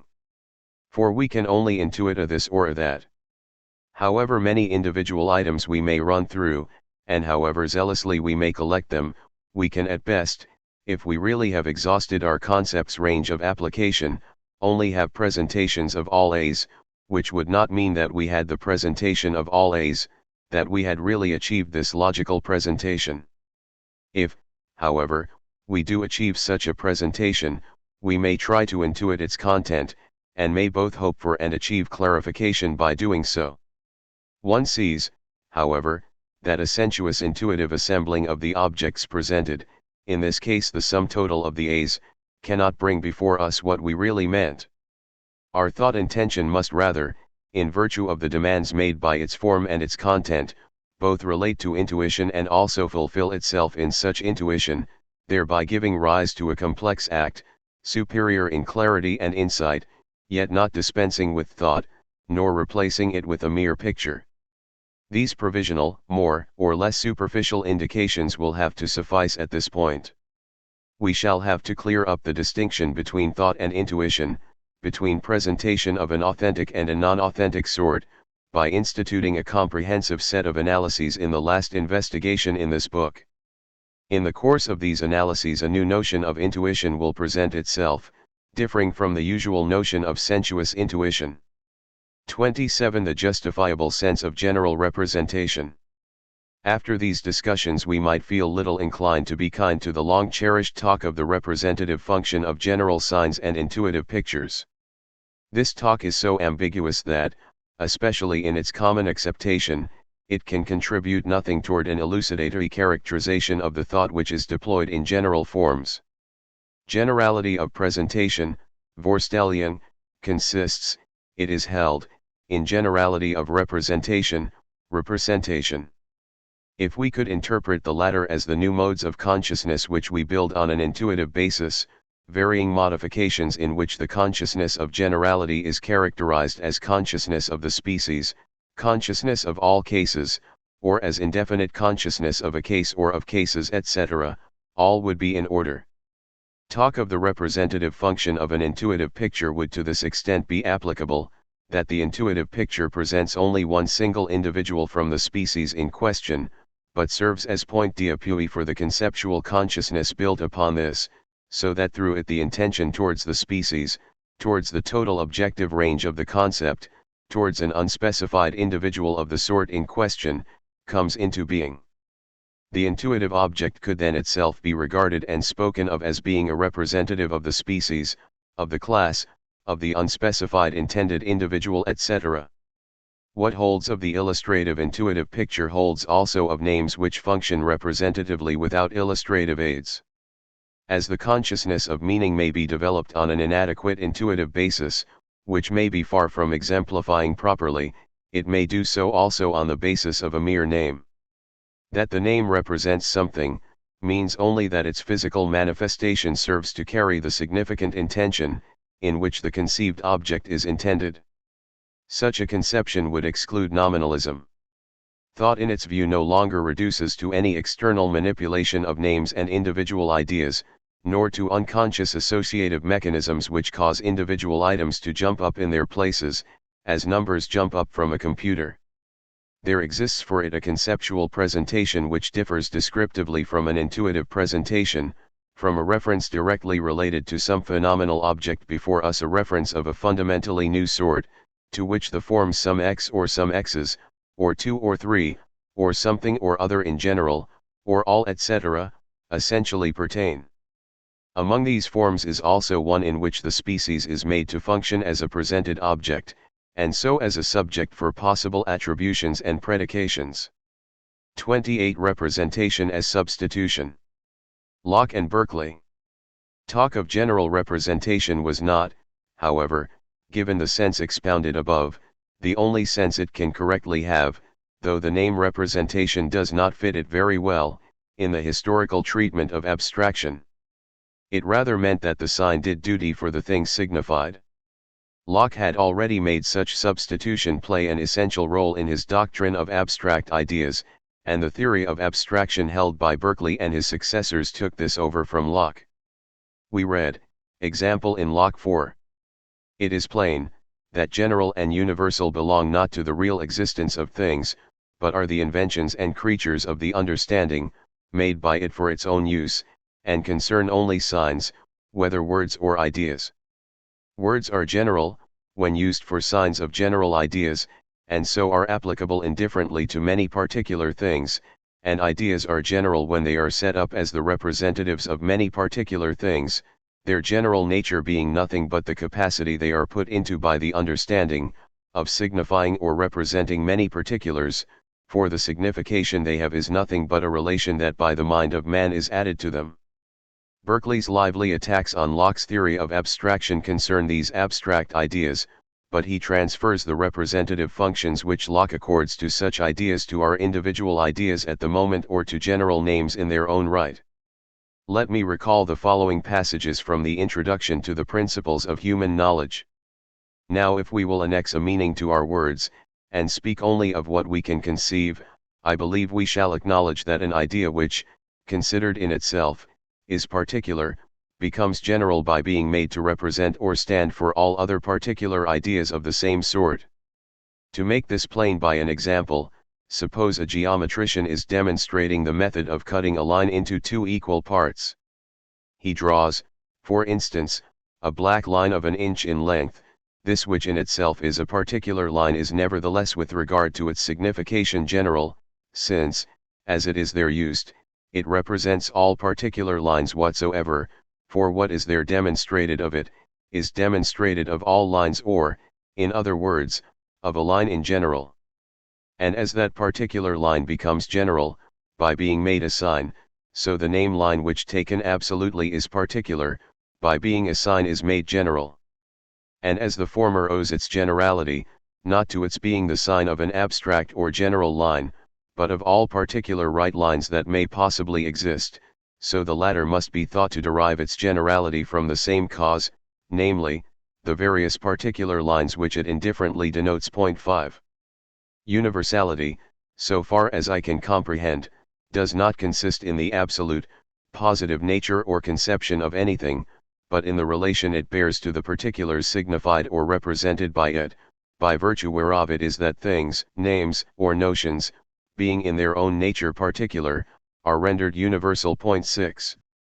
But it seems that a word becomes general by being made the sign, not of an abstract general idea, but of several particular ideas, any one of which it indifferently suggests to the mind. For example, when it is said the change of motion is proportional to the impressed force, or that whatever has extension is divisible, these propositions are to be understood of motion and extension in general, and nevertheless it will not follow that they suggest to my thoughts an idea of motion without a body moved, or any determinate direction and velocity. It is only implied that, whatever motion I consider, whether it be swift or slow, perpendicular, horizontal, or oblique, or in whatever object, the axiom concerning it holds equally true, as does the other of every particular extension. 7. 29. Critique of Berkeley's doctrine of representation. 8. Against these contentions the following objections are in place. No acceptable sense can be given to Berkeley's assertion that an individual idea is used to represent all other individual ideas of the same kind, in view of the normal meaning of the word represent. We speak of something representing another where one object takes over performances, or undergoes performances, which another object would otherwise perform, or undergo. Thus the attorney who has been granted full powers represents his clients and carries out their business, the ambassador represents the ruler, the symbolic abbreviation represents the complex algebraical expression, etc. We may, however, ask, in our case, whether the individual idea in its momentary life likewise functions representatively, whether it takes over a performance, which another individual idea, or perhaps every individual idea in its class, could properly be called on to perform. This certainly fits in with the plain letter of what Berkeley says, but there can be no question of its being true. Obviously we can only maintain that the performance which our present individual idea carries out could as well have been carried out by any other individual idea, each could have served as well as a basis for our abstraction, as an intuitive foundation for our general meaning. The thought of representation first arises from the reflection that each individual idea is equivalent in respect of this function, and that when one has been chosen, any other could replace it, and conversely. Wherever a general meaning is carried out intuitively, such a thought is possible, but it is not for that reason actual, above all since it presupposes the general concept that it is designed to replace. Individual ideas are therefore merely possible, not actual, representatives for other similar individual ideas. But Berkeley takes representation seriously and takes his stand, on the one hand, on the sense of general assertions, on the other hand, on the part played by figures in geometrical proofs. The former applies to the above quotation from paragraph 11 of the introduction of his principles. If we judge that whatever is extended is divisible, we mean that whatever extended thing we may deal with will show itself to be divisible. The general name, or possibly the accompanying individual idea, represents, in conformity with the simple sense of our sentence, every individual extended thing, no matter which. The individual idea in question therefore suggests indifferently to the mind every other individual idea which belongs to the class of extended things. In all this Berkeley has confused two essentially different things. One, that the sign, name or individual idea, is a representative of each individual falling within our concept's range, whose presentation Berkeley says that it suggests. 2, that the sign has as its meaning the sense all A's or any A whatsoever. In regard to the latter there can be no question of representation in the sense of replacement. One or more A's may be suggested or presented with intuitive fullness, but the individual I look at, without intending to look at it, refers me to no other individual for which it serves as a substitute, let alone to every individual of the same kind. All A's, or every A whatsoever, are represented in a wholly different sense, they are presented in thought. We achieve the consciousness of all A's in a single pulse, in a homogeneous, peculiar act, in an act which has no components directed to all the individual A's, and which can neither be reconstituted nor replaced by a sum or combination of individual acts or individual suggestions. This act refers to each member of its range in virtue of its content, in virtue of its ideally seizable sense. It does not do so in a real, realier, but in an ideal, i.e. in a logical manner. What we assert of all A's, i.e. what we assert in a unitary sentence of the form all A's are B's, obviously holds with the priori force of every A that definitely comes before me. An inference from universal to singular can be carried out in each given case, and the predicate be ascribed with logical correctness to A. The universal judgment does not for this reason include the particular judgment in itself, nor the general presentation the individual presentation that falls under it, or it does not do so in a psychologically or phenomenologically real, manner, and so not in the fashion of a bundle of representations. The mere infinity of the range of all pure general concepts, i.e. concepts unmixed with empirical assertions of existence, such as number, spatial figure, color, intensity, shows such a misinterpretation to be nonsensical. 30. Continuation. Berkeley's argument from geometrical demonstrations. Berkeley appeals in the second place to the instance of the drawn line, which assists the geometer in his proof. He here allows himself to be misled by his empiricist tendency to give preference to the sensuous individual case, or rather to the sensuous analogon of such an individual case, over genuine objects of thought.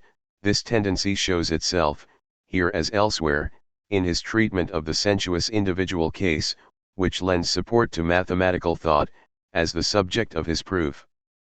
As if we went through the proof to apply it to the stroke on paper, to the triangle chalked up on the board, and not to the straight line or the triangle as such or in general.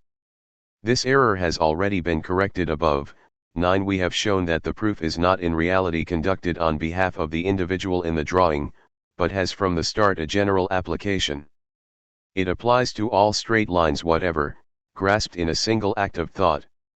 Nothing is changed in all this by the geometer's mode of speech, when he enunciates his proposition generally and perhaps starts his proof with the words, "Let A be any straight line." This does not at all mean that the proof is in the first instance performed for this single straight line A, or for a particular ideal straight line that it represents, and that this single straight line then functions as representing every other straight line. It only says that A must render presentable, through intuitive symbolism, an instance which then may serve to catch, as intuitively as possible, the thought of a straight line in general, which thought constitutes the true, the continuously pervasive theme of our logical context. How little representation helps to clear up the nature of general thought, appears from the question, what is the position of the general presentations that would have to appear for the straight line on the paper in the given proof? The intuitive data which correspond to them are surely not to be taken as objects of our demonstrative thought. For we should otherwise fail to set up a single proposition, we should have only representative individual ideas, but no thinking. Does anyone think that a conglomeration of such individual items can give rise to a predication? The function of a general name in the predicate certainly differs from its function in the subject, and its function varies, as noted above, according to our logical forms, to the forms of the thought combinations into which our general meanings are welded, keeping a self-same semantic nucleus, but varying with their varied syntactical functions. Cf. the note to p. 371. How could all these forms, in which the makeup of thought is as such manifest, or in which, to use objective language, the ideal essence of meaning is unfolded a priori, as the essence of number is unfolded in the forms of the numbers, how could one hope to cover all these matters by the one blanket phrase of representing? 31. The main source of the errors that we have indicated. One would be going too far were one to reproach Locke and Berkeley for altogether overlooking the descriptive difference between an individual idea, as part of an individual intention, and the same idea as part of a general intention, as serving to found a conceptual consciousness. One is assured, with many turns of phrase, that it is the mind which gives such ideas their representative function, that it is the mind that applies individual appearances as representatives, that all these mental activities are conscious activities, and so fall into the sphere of reflection, would certainly have been admitted by these great thinkers. Their fundamental epistemological errors or obscurities spring from a source that we have already laid bare. 10. In their phenomenological analysis, they stick almost exclusively to the intuitive individual, to the palpable side, as it were, of our thought experiences, to names and illustrative intuitions, while they are quite unable to do anything with act characters, since these are not at all palpable. They therefore go on in quest of further sensuous details, and of sensuously presentable manipulations of such details, so as to give thought the sort of reality that they favor, and that flatly refuses to show itself in the actual phenomenon. They cannot bring themselves to take acts of thought for what they show themselves in pure phenomenological examination. They cannot let them count as wholly new act characters, as new modes of consciousness opposed to direct intuition. They cannot see what is quite plain to anyone who approaches the matter unconfused by traditional prejudices, that these act characters are modes of meaning, modes having this or that significant content, behind which nothing whatever may be looked for that either differs or could differ from meaning, significant reference. What meaning is a matter as immediately given to us as is the nature of color and sound. It cannot be further defined, it is ultimate in description. Whenever we perform or understand an act of expression, it means something to us, we have an actual consciousness of its sense. This understanding, meaning, enactment of sense, is not the hearing of the spoken word nor the experiencing of some contemporaneous image. Just as plainly as phenomenological differences between apparent sounds are self-evidently given to us, so are differences among meanings likewise self-evidently given. This is not of course the last word in the phenomenology of meanings, it is only its beginning. One will have, on the one hand, to pin down the distinction, fundamental for epistemology, between symbolical, empty meanings and meanings having intuitive fulfillment, and one will have, on the other hand, to devote study to the essential kinds of meaning and to the modes in which meanings are combined. This is the sphere of actual meaning analysis. Its problems are solved when we represent to ourselves the acts concerned and the things given in them. Pure phenomenological identification and distinction, combination and separation, as well as generalizing abstraction, will lead us on to the essential species and forms of meaning. One will get down, in other words, to the logically elementary concepts which are merely the idealized forms of primitive semantic differences. Instead, however, of analyzing meanings phenomenologically in order to determine the basic forms of logic, or instead, conversely, of becoming clear that the basic forms of logic are merely the typical characters of our acts and their forms of combination, in the build-up of complex intentions, people engage in logical analysis in the ordinary sense of the word. They consider what these meanings objectively intend, and then seek what is thus objectively meant as something really present in the act. One thinks in meanings and not about meanings, one concerns oneself with states of affairs presented or judged about, not with their presentations and judgments, i.e. not with nominal and propositional meanings. One claims and thinks that one has carried out a descriptive analysis of acts, though the territory of reflection has been long left, and objective has been substituted for phenomenological analysis. Even purely logical analysis is objective when it investigates what is contained in our mere concepts or meanings, i.e. what must be attributed a priori to objects, insofar as these are thought of in such forms. The act analysis of meaning investigates what is contained in our meanings in a totally different sense. Here alone such a mode of expression is appropriate. Meanings are reflected upon and made objects of investigation, their real parts and forms are inquired into, not what is true of their objects.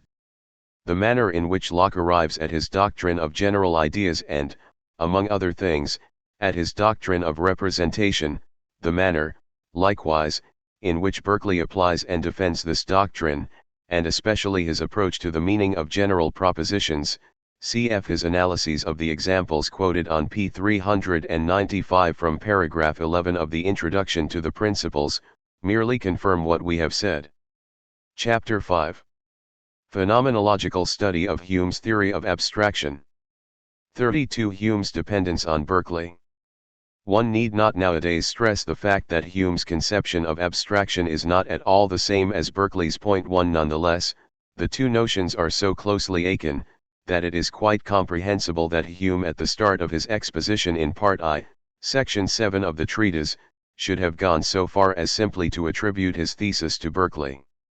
A great philosopher, he tells us, has disputed the received opinion, and has asserted that all general ideas are nothing but particular ones annexed to a certain term which gives them a more extensive signification, and makes them recall upon occasion other individuals which are similar to them. I look upon this to be one of the greatest and most valuable discoveries that has been made of late years in the Republic of Letters. This is plainly not quite Berkeley's view, who does not, like Hume, want to attribute to general names the primary power of making individual presentations that accompany them into representations of other individual presentations of the same class. On Berkeley's view, general names may function representatively in isolation from corresponding individual presentations. Individual presentations may also function representatively without names, and both may, lastly, occur together, in which case, however, the name has no special advantage in its association with the representative presentation. Nonetheless, the main point remains the same: generality consists in representation, and this is expressly conceived by Hume as a doing duty by an individual item before us for other individual items, which, in Berkeley's mode of expression, are mentally suggested by the former, or in Hume's straight phrase, are recalled to memory. Hume is accordingly hit by all our objections to Berkeley, and more severely hit, since in Berkeley the literal treatment of representation, and of the evocation of represented individual presentations, still floats in obscure suspense, whereas in Hume it appears with unveiled sharpness and clearness. 33. Hume's critique of abstract ideas and its supposed outcome. His ignoring of pivotal phenomenological issues. The spirit of Berkeley's doctrine therefore lives on, as regards its main features, in Hume. Hume, however, does not merely reproduce this doctrine but extends it further. He tries to elaborate it more exactly and especially to deepen it psychologically. In this regard the arguments Hume directs against the doctrine of abstract ideas are not so important as the associationist psychological discussion that he appends to them. The arguments in question do not go essentially beyond Berkeley's circle of ideas, and are, for one that fixes the aim of the proof correctly, quite irrefragable. The impossibility of abstract ideas in the sense of Locke's philosophy, i.e. of abstract images formed by disengaging ideas of properties from concrete images, has certainly been proved. Hume himself sums up his result in the proposition, abstract ideas are therefore in themselves individual, however they may become general in their representation. The image in the mind is only that of a particular object, though the application of it in our reasoning be the same as if it were universal. To these propositions could naturally not be proved by Hume's critique, which showed abstract images to be impossible, and which tried to conclude from this that, if we nonetheless speak of general ideas, ideas belonging to general names as their meanings or meaning fulfillments, something must be added to our concrete images to create such generality of meaning. This added element, so the discussion should properly have continued, cannot consist in new concrete ideas, and therefore not in the ideas of names. A conglomeration of concrete images can do no more than present just those objects whose images it contains. We must not overlook the fact that generality of meaning, whether this be generality of meaning intention or generality of meaning fulfillment, is something felt as immanent in each individual case where a general name is understood, and is applied to intuition in accordance with its sense, and that it is something which, in immediately evident fashion, distinguishes such a case from an individual intuition. It only, therefore, remains to argue that it must be the manner of consciousness, the manner of our intention, that makes the difference. A new type of reference makes its appearance, in which we neither mean the intuitively apparent object as such, nor the object of our verbal idea, nor that of our accompanying thing idea, but the quality or form exemplified in the latter, which we understand in general fashion as a unity in the sense of a species. Hume, however, remains attached to Berkeley's thought of representation, and externalizes it completely. Instead of looking to the semantic character of meaning intention and meaning fulfillment, he loses himself in the genetic connections which give names an associative relation to the objects of a class. He quite fails to mention, and does not see with operative lucidity, that generality evinces itself in our subjective experience, and, as previously stressed, in each single enactment of a general meaning. Still less does he note, that what is here evinced exhibits sharp descriptive differences, that our consciousness of generality at one time takes on a generic character, at another time a character of universal application, or that it becomes otherwise tinged in virtue of this or that logical form. Modes of consciousness, acts in the sense of intentional experiences, certainly cause discomfort to a psychology and epistemology of ideas, which aims at reducing everything to impressions, sensations, and associative concatenations of ideas, images, the enfeebled shadows of impressions. I recall here Hume's vain efforts over belief, and how he repeatedly has recourse to treating this character of our acts as an intensity, or as an analogue of intensity, in our ideas. Representation, likewise, must in some manner be reduced to something seizable. This is what a genetic psychological analysis must achieve. It must show how, in our judgments, we come to apply the mere individual image that we experience, beyond its own nature, and as if it were general. This last mentioned turn of speech shows, to an extraordinary extent, the characteristic obscurity of Hume's position. With his as if, Hume fundamentally concedes to his great predecessor Locke that his theory of general ideas, if such ideas were possible, would achieve its purpose. He does not perceive that Locke's general ideas, as fragments torn from concrete contents, would themselves again be individual singulars, and that the fact that they were inseparable from other similar ideas, whether torn from or immanent in concrete ideas, would not yet endow them with the generality of thought. He does not perceive that peculiar acts, peculiar manners of referring or meaning, are necessary to do all this. Even if we accept Lockean abstracta, we still need the form of thought about all in order to intend an infinite range of individual singulars not really presented. The self-identical unity of the genus was likewise first set up for consciousness by an act of generic thinking, and so on. An objective relation of exact similarity, that exists, yet is not subjectively revealed, will obviously not alter the single similar individual set before consciousness. Only thought can give this individual a thought relation to such a circle of similars. 34. Reduction of Hume's investigation to two questions. If we now cast a glance at the content of Hume's psychological analyses, we can express what he hoped to achieve in the two following questions. 1. How does the individual idea come by its representative function? Through what psychological processes does it become capable of functioning as a substitute for other similar ideas, and ultimately for every possible idea of the same class? 2. The same individual idea fits into many circles of similarity, though in each definite thought context it only represents ideas from one such circle.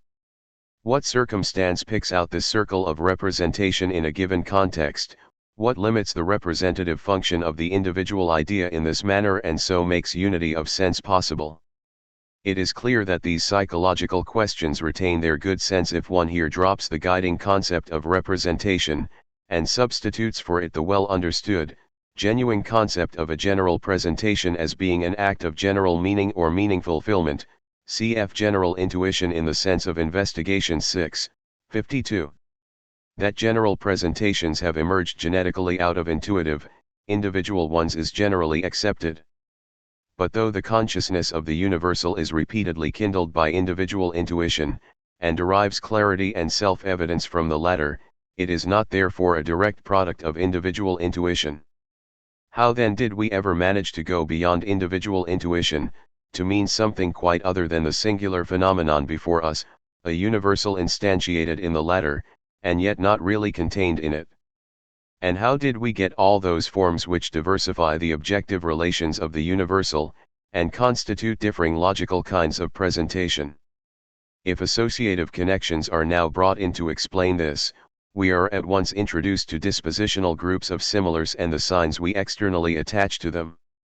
This makes the second question a real one: how the circles of similars can maintain their fixed internal coherence, and not be mutually confounded in our thinking. In this situation we do not contradict ourselves if, on the one hand, we say Hume's treatment of abstraction was an extreme case of error, and yet vindicate for it the glory of having shown the way to a psychological theory of abstraction.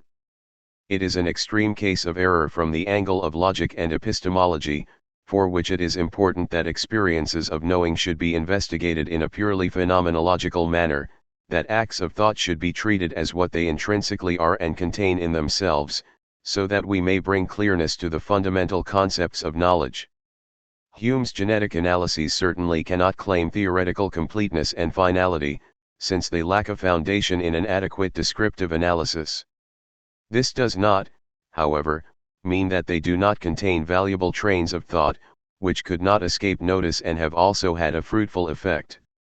On his complete lack of a strictly descriptive analysis of thinking, or on his substitution of empirical psychological for epistemological investigations, the further fact depends that Hume likewise imagines that to think of thought as having an economical function in knowledge yields a standpoint from which thought can be epistemologically illuminated.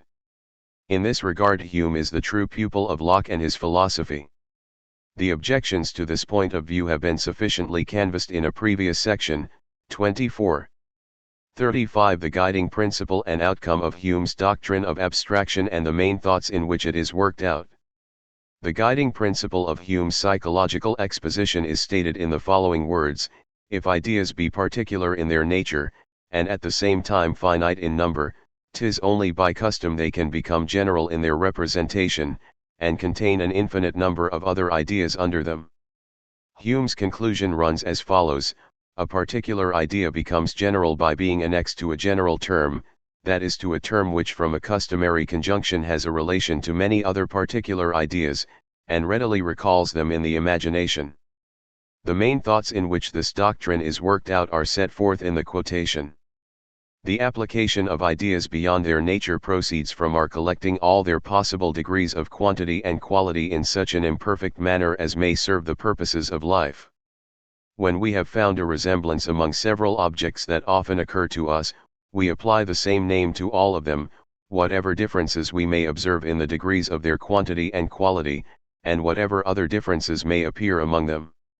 After we have acquired a custom of this kind, the hearing of that name revives the idea of one of these objects, and makes the imagination conceive it with all its particular circumstances and proportions. But as the same word is supposed to have been frequently applied to other individuals, that are different in many respects from that idea which is immediately present to the mind, the word not being able to revive the idea of all these individuals, only touches the soul, if I may be allowed so to speak, and revives that custom which we have acquired by surveying them. They are not really and in fact present to the mind, but only in power, nor do we draw them all out distinctly in the imagination, but keep ourselves in a readiness to survey any of them, as we may be prompted by a present design or necessity. The word raises up an individual idea, along with a certain custom, and that custom produces any other individual one for which we may have occasion. But as the production of all the ideas, to which the name may be applied is in most cases impossible, we abridge that work by a more partial consideration, and find but few inconveniences to arise in our reasoning from that abridgment. Point 3. These quotations may serve to recall the gist of Hume's theory with sufficient completeness for our purposes. We need not here proceed to analyze them critically, since genetic problems fall outside the limits of our task. 36. Hume's doctrine of the distinctio rationis in its moderate and its radical interpretation. Of particular interest for us is Hume's doctrine of the distinctio rationis, which also indirectly yields an answer to the second question formulated above. The question is how we are able to distinguish abstract moments from intuitive objects. The former can of course be made into ideas in their own right, i.e. not through an abstraction in the Lockean sense of a separation. How do we rise to a distinction between the white sphere we have just intuited and whiteness, or sphericity, since whiteness and sphericity cannot count as ideas in the Lockean sense, which are contained in the concrete idea as particular parts separable from it? Berkeley had answered this question by pointing to the emphatic power of attention. Hume here attempts to penetrate further, and provides the following solution. If we compare a white sphere with a black sphere and on the other hand with a white cube, we notice two differing resemblances. Through repeated comparisons of this sort, objects sort themselves out for us into circles of resemblance, and ever-strengthening habits teach us to consider each object in different aspects, according to the resemblances that permit its placing in different, but definite circles. That in one case we direct our gaze to color only, does not mean that we have separated color, but that we accompany what is in fact a unitary and indivisible presentation with a kind of reflection, of which custom renders us in a great measure insensible. In this obscure consciousness, a white cube perhaps floats before us, and so brings out a resemblance, i.e. that in respect of color, to which we turn our inner gaze, so that the white sphere we perceive is only given a place in the resemblance circle of color. According to the manner of this reflection, or the resemblances that govern it, a different moment in the same intuitive object is noted, or, what is in essence the same intuition serves as a basis for the so-called abstraction of general presentations. With each circle of resemblance a particular name is associatively linked, so that the inner reflection, together with its characteristic angle of treatment, also fixes the general name. We are not here engaged in psychological research, and it is not therefore for us to set forth critically what is good, and what is also crude, in such a theoretical attempt. Up to a point, however, we must consider it, in view of a paradoxical thought that seems to have inspired Hume's exposition, which modern Humeans have been the first to profess in undisguised crudity. This thought can be expressed as follows. Characters, inner properties, are not truly immanent in the objects that have them. The distinct, mutually inseparable sides or moments of an intuitive content, e.g. its color, form etc., that we think we apprehend as being there, voorhanden, in it, are not really in it at all. There are rather only one kind of real parts, the parts, namely, that we can also isolate, in other words, the thing's pieces. So-called abstract part contents, of which it is said that they can indeed not be on their own account, or be so intuited, but that they can be attended to by themselves, are to some extent a mere fiction cum fundamento in re. There is neither color in a colored thing, not form in a thing formed, but there are really only circles of resemblances in which the object in question has its place, and certain habits tied to our intuition of it. Considered more carefully, our doubt certainly is twofold, it is both objective and subjective. Objectively, it concerns the objects apparent before us in regard to their intrinsic properties, subjectively it concerns the appearance itself, taken as immanent experience, in relation to its inner load of sensation and sensuous content in general, i.e. to the contents which receive objectifying interpretation, apperception, in our act of intuition. It is in the interpretation that the appearance of the corresponding objective characters or properties is realized. On the one hand, therefore, we are concerned with the sphere itself and its inner properties, e.g. its uniform white coloring. On the other hand, we are concerned with the appearance of the sphere and the complex of sensations immanent in it, among which is, example, the continuously graded sensation of white, the subjective correlate of the objective white which is uniformly apparent in perception. Here as elsewhere, Hume left this difference quite unnoticed, for him appearance and the apparent phenomenon coalesce. I am not really sure whether I have hit off Hume's own view in the theses formulated above. Perhaps he only means, as against the Lockeans, that the concrete object is quite simple in respect of its characters, simple in the sense that we cannot break it up into such characters, though these characters as corresponding features still are something really present in individual objects of the same sort. If this interpretation is right, Hume agrees with Berkeley on the matter, and only goes on to give a psychological elucidation of the manner in which the distinctio rationis comes into being. Plainly the problem has a good sense, even if one holds abstract moments to be genuinely immanent. One may ask how individual properties, which can only appear in the most intimate mutual penetration, and never in isolation, can nonetheless become exclusive objects of intuitions or of thought intentions. What explanation can there be in the former case of that preferential attention which dispenses its favoring notice to differing properties at different times? 37 Objections to this doctrine in its radical interpretation.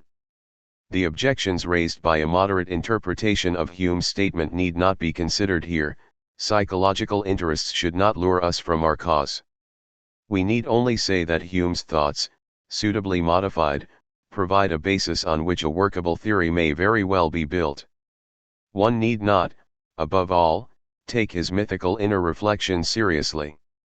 G. E. Muller, in the dictated notes published by F. Schumann, has worked out the Humean theory more closely, with very great clearness and penetration, and though he himself prefers the radical interpretation, his restatement nonetheless plainly shows the fruitfulness of Hume's germinal suggestions. Let us now turn to criticism of the radical interpretation of Hume's doctrine. It occupies a central place in our sphere of epistemological interest. The difficulties in which consistent development involves it, are not small. If the abstract contents which correspond to the absolute properties are themselves simply nothing in concrete intuition, associative and relational contents will even be more absolutely nothing in our intuition of an aggregate with the corresponding form of unity. The problem of the distinctio rationis, and the principle of its solution, is plainly one and the same for all abstract contents. It is therefore the same for relational and associative contents as for absolute contents. One cannot therefore answer questions as to the way in which color was seemingly found in, or distinguished in, or from, a colored object, by having recourse to the finding of a similarity between the colored object and other colored objects. Since such a finding would, if the explanation is consistently pursued, lead to the finding of a similarity of the similarity with other similarities, in the case or color, to a group of similar similarities such as subsist among colored objects. The explanatory principle would again have to be applied to this further similarity, and so on. This argument carries over from abstract contents, understood as really experienced, real let, moments in the unity of a concrete intuition, to presentations of properties and modes of composition in external objects. We therefore make use of a distinction which we emphasized against Hume, a distinction between concrete intuition, as the really, real, present appearance or givenness of the object, as experience, and the object intuited, perceived, imagined, etc. We must here note that nothing scientifically or metaphysically transcendent should be substituted for this object. By the object we meant the object as it appears in this intuition, as it counts, so to say, for this intuition. To the sphere's appearance or givenness the apparent sphere therefore stands opposed. Just so to the sensed contents of the sphere's appearance, moments phenomenologically discoverable by descriptive analysis, the perceived, or imagined parts or sides of the apparent sphere stand opposed, to the sensation of white, example the sphere's apparent whiteness. All this having been granted, we may say, should anyone wish to declare all talk of the intuitive presentation of abstract, objective determinations to be senseless, and to maintain that when we think we perceive, example the property of white, we really only perceive, or otherwise present to ourselves, a resemblance between the apparent object and other objects, then such a man has involved himself in an infinite regress, since talk of this presented resemblance calls for a corresponding reinterpretation. We here at once see the absurdity of the conception we are criticizing in the fact that, in the face of all self-evidence, an object self-evidently different from our intentional object has been substituted for it. The thing comprised in my intuition's intention, the thing I think that I am grasping perceptually or constructing imaginatively, stands by and large above all dispute. I may be deceived as to the existence of the object of perception, but not as to the fact that I do perceive it as determined in this or that way, that my percept's target is not some totally different object, a pine tree, example instead of a cockchafer. This self-evidence in characterizing description, or in identification and distinction of intentional objects, has, no doubt, its understandable limits, but it is true and genuine self-evidence. Without it even the far-famed self-evidence of inner perception, introspection, with which it is usually confused, wherever, that is, inner perception is understood as the perception of intentional experience, would be wholly useless, when expressive talk begins, and the descriptive distinction of inwardly perceived experiences is carried out. This self-evidence is presupposed, since the distinction and description of intentional experiences without regard to their intentional objects is impossible. Point 5. This self-evidence helps us at this point. There is a self-evident difference between intuiting this object's redness and intuiting any relation of resemblance. If the latter intuition is relegated to the unnoticed or the unconscious, one merely adds to one's malaise, since one is sacrificing the self-evidently given intention in favor of what is unobservable. Our previous discussion runs over into our present discussion of apparent objects, to the extent that contents become perceived objects for reflective phenomenological analysis. Though we would not and should not call the appearance of the sphere, qua experience, a thing, nor call its abstract, immanent contents properties or characters, the descriptive situation as regards the points here relevant remains the same. The differences between thing and property are ontological differences, not characters of experience. They correspond to nothing in the phenomenon momentarily given, they are not real moments entering into this phenomenon and discoverable in it. They point rather to combinations of conscious experiences in which they appear conjointly, in which we have experience of them and can pin them down scientifically. Surveying this whole situation, we can appeal to the self-evidence which holds for the distinction of intentional objects in general in the special case of the intentional distinction of interior data. In this limiting case, where the object meant itself belongs to the real content of the experience, taken in its complete concreteness, the self-evidence of inner perception comes into action. We do not merely have a self-evidence as to the difference of our intended data, but self-evidence as to their actual existence.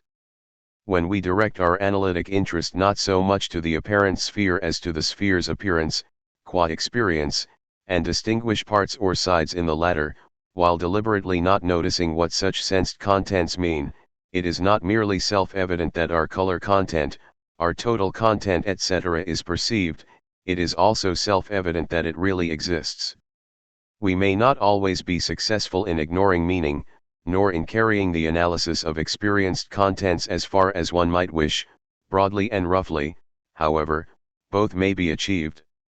Just as the self-evident difference of our intentional objects is not shaken by the fact that we may readily deceive ourselves regarding our intentions once we leave the sphere of grosser differences, just as the difference between a cockchafer and a pine tree, both taken purely as they announce themselves to consciousness, intentional objects of our intentions, has genuine self-evidence, so there is a genuine self-evidence by which we often know that a color moment, a sensation, is really there in our unitary intuition, that it helps to build up the latter, and that it is quite different from the moment of shape that is likewise present. The situation is not affected by the fact that the separation of these moments, their independent being without inherence or being possessed, is unthinkable. One does not do justice to this self-evident situation if one says, certain mental events exist in themselves, certain unnoticed arousals of series of similars, which impart a certain character to the absolutely simple concrete things in question, a certain coloring, a Jamesian fringe. In the first place, such fringes have their reality quite as much as the supposed unconscious events, which are in any case wholly irrelevant for pure phenomenology. In the second place, fringes are mere appendages which may equally well be present or absent.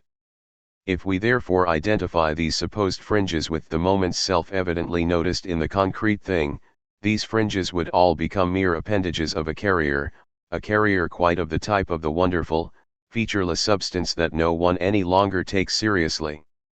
The self-evident fact that the sensory moments, the color moment, the shape moment and other immanent determinations, really belong to the unity of intuition, are moments making it up, cannot in any manner be interpreted away. One can no doubt explain them as the results of certain fusions, as products really but unnoticeably embracing their factors, but, however interesting this may be from the psychological standpoint, it does not affect our immediate descriptive findings, which alone have relevance for the clarification of our concepts and acts of knowing. Theoretically, to conjure abstract contents, and with them abstract concepts, out of existence, is to try to expose as fictions, what we really presuppose in all insight, whether in our thoughts or our proofs. Possibly one may defer to hypercritical doubts, an object that a distinctio rationis is only given by way of a judgment. On one side stands the absolutely unitary phenomenon, to which our assertion accedes, attributing inner differences to it, which do not prove that the phenomenon really has inner differences. We should reply, obviously, where we pass judgment on an experience, two things are present, the experience and our assertion. The assertion, however, may be correct, and it is correct when accompanied by insight. If one wants to approve a case as valid where containment is genuinely given and experienced, one can only do so on the basis of self-evidence. If ever self-evidence spoke for such a containment, it certainly does so in the present case. The notion of containment should not be unnecessarily restricted, not restricted, i.e. to the concept of articulation into discrete pieces. If one keeps to this narrower concept, the word is rendered inapplicable, but the fact is still clear. Notes.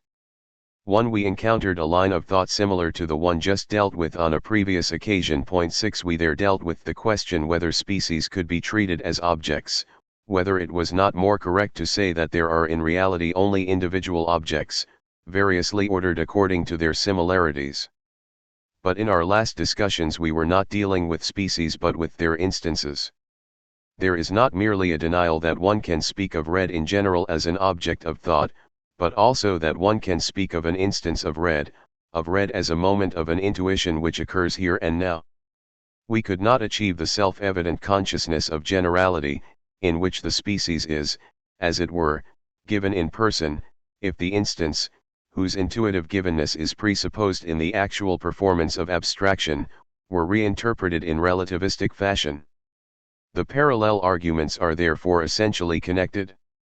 2. I note subsequently that A. von Manen, in his valuable essay Über Gegenstände höherer Ordnung und deren Verhältnis zur inneren Wahrnehmung, which unfortunately appeared too late to be of assistance to me in these logical investigations, has devoted some discussion to the relation between the self-evident recognition of immanent objects and inner perception. Zeitschrift F. Philosophie und Psychologie DSBD 21, Section 2, p. 205 ff.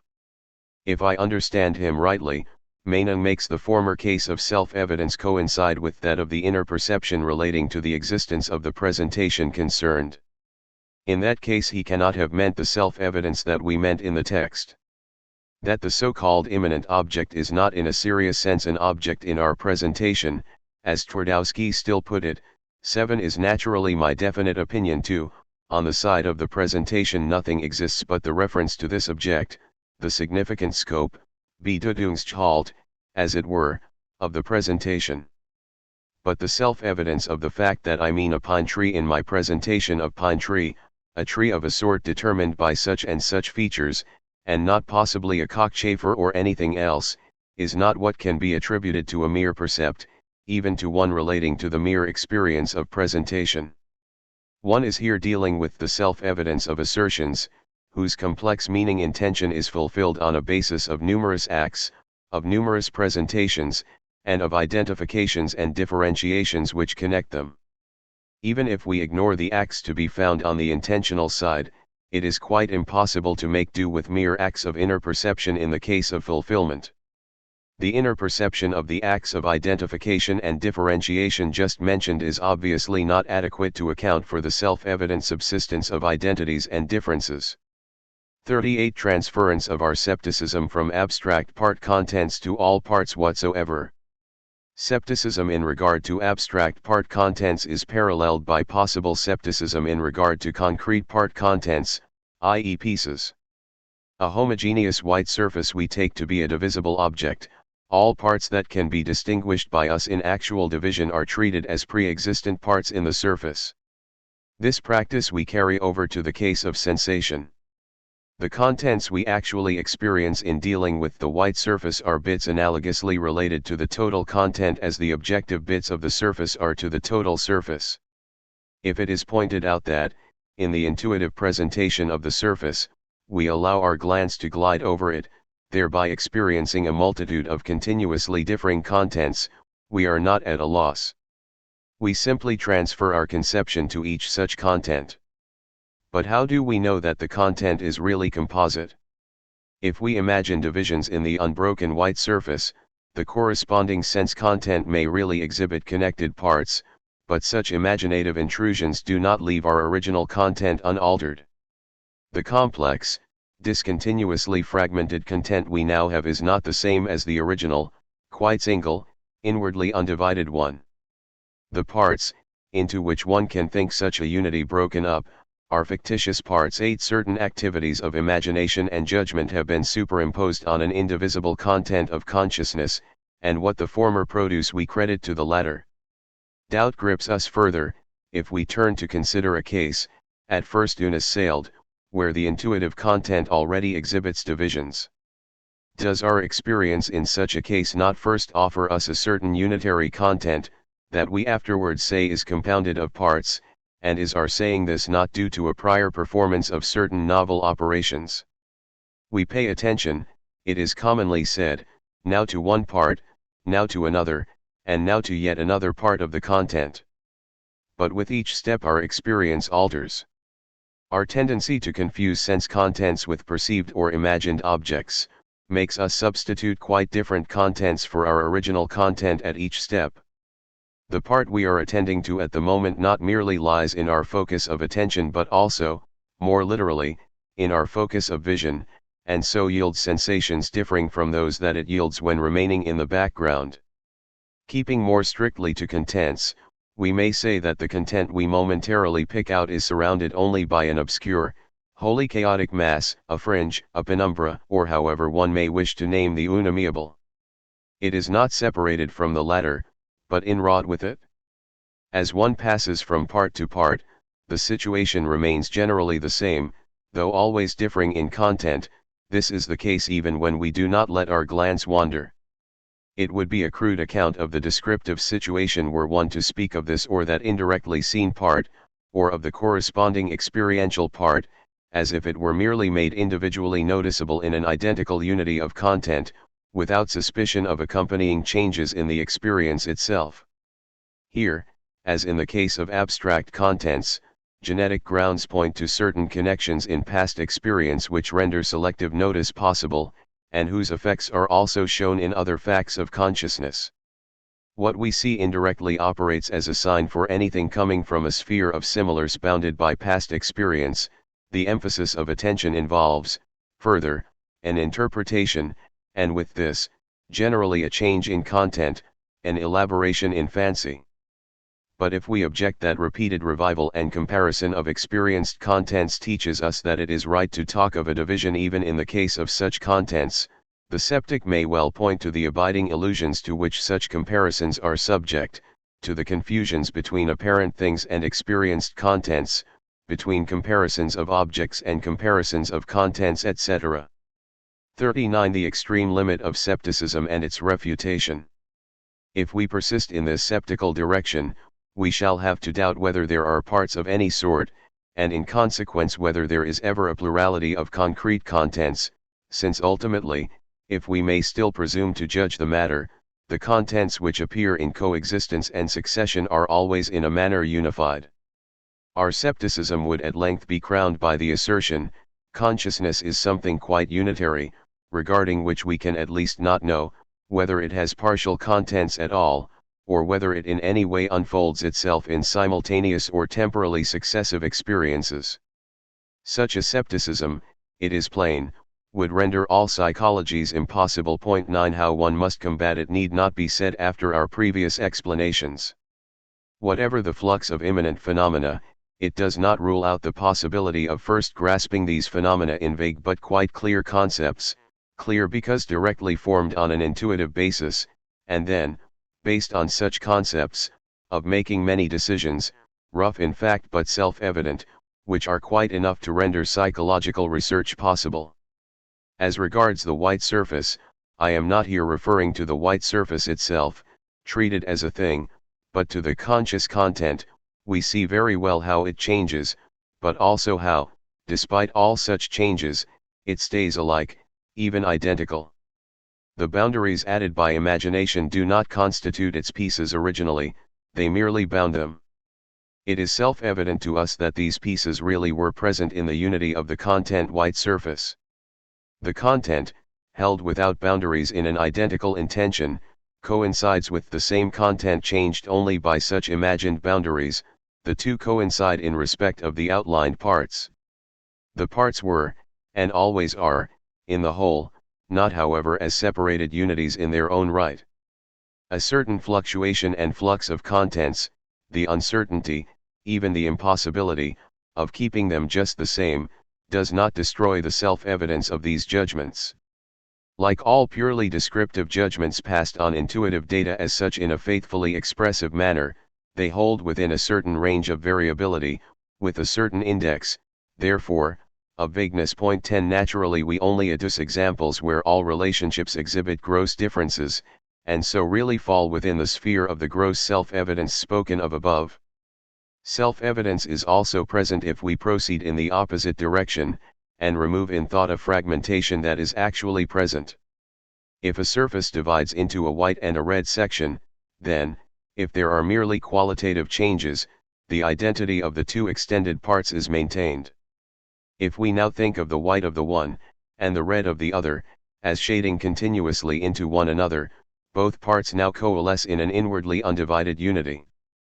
But however this may come about, the result is evidently not an absolutely simple unity, but a homogeneous one, in which alone all inner separations have been blurred. The parts are self-evidently there, but, though each part has its own quality and every condition of concreteness, it still lacks qualitative discontinuity to set itself off, and with this the character of shutting itself off from the parts which melt into it. If we make empirical concepts and relations into precise ones, if we frame ideal concepts of extension, surface, qualitative alikeness, and continuity etc., we arrive at exact, a priori propositions which set forth what is founded on the intentions of such strict concepts. Compared with these, merely descriptive assertions are inexact approximations. Though the vague sphere of singular phenomenal individuality in general does not fall within the sphere of exact knowledge, which operates merely with ideals, it is nonetheless not at all excluded from the general sphere of knowledge. From this we see also the stand we must take up against doubts which go further, and which lead ultimately to the denial of all parts and differences.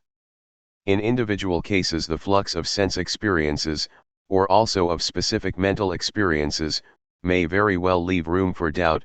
This is not possible in all cases. Where differences are gross, a self-evidence is attainable which renders all doubt unjustifiable. Appendix. Modern Humanism. Hume's philosophy, with its richly brilliant psychological analyses, and its systematically applied psychologism in epistemology, corresponds so closely to tendencies dominant in our time, that it could scarcely fail to have a lively influence.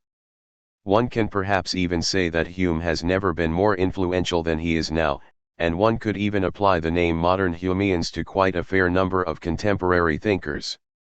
Here again one may note that, in this spread of historical influence, the errors have spread as much as, or more than, the good features. Particularly as regards the doctrine of the distinctio rationis, recent writings often offer us utterances or explanations which fit in with the radical sense of this doctrine. 11 H. Cornelius has, however, taken up this doctrine in a peculiarly wholehearted, articulate manner. His psychology is an attempt to work out a fully developed, psychologistic theory of knowledge, in the most extreme manner so far conceived, on the basis of modern psychology. To the extent that his work really is psychology, it contains many highly interesting, stimulating expositions of detail. To the extent, however, that it is epistemology, I think I may say that Cornelius confuses matters pertaining to the intentional content of knowledge, to knowledge's ideal sense, to what knowledge means and what is therefore necessarily posited along with it, with matters pertaining to the intentional object of knowledge, and both with matters pertaining to the mere psychological constitution of the knowledge experience, perhaps only to mere phenomenal accompaniments of our intention, or to its unconscious, unnoticed genetic grounds. These confusions, I should say, have never been so richly represented in the literature, and have never stamped themselves so strongly on the whole treatment of problems of knowledge, as in the expositions of Cornelius. 12 This is particularly plain in the type of questions which here concern us. In the interests of truth, we shall here linger a little and prove our point by way of a few quotations, partly from the Psychology, partly from a supplementary treatise of our author. To show that a scientific movement has gone astray, nothing is more instructive than to study its consequences as worked out by its adherents, and so to convince oneself that the final theory they think they have gained, has rather involved them in self-evident contradictions. In regard to the dictated notes of G. E. Muller, of whose content Cornelius wholly approves, he says 13.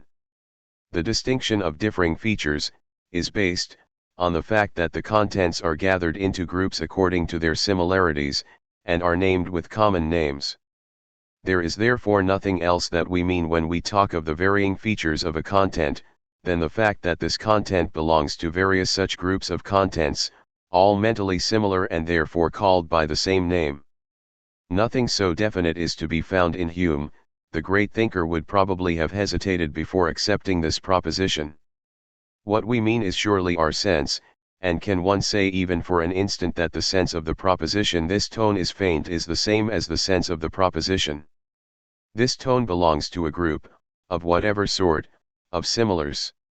If someone says that, in order to speak of the tone's faintness, one must necessarily imagine tones similar in their faintness, we need not dispute what he says. It may be so. But do we mean that the tone belongs to this group, one consisting perhaps of n objects? And if the infinitely many similar objects could stand before our eyes as a single group, and actually did so stand, would the sense of our expression be the membership of this group? Naturally the utterances "a tone is faint" and "a tone belongs to the sum total of objects" alike in their faintness are semantically equivalent, but equivalence is not identity. If someone says that talk about faintness of tones could arise only if we had noticed similarities among faint tones, and that, further, the memory traces of such previous experiences are somehow excited when we meaningfully speak of such tones, and that their dispositional after effects determine the character of our present experience, he may well be right.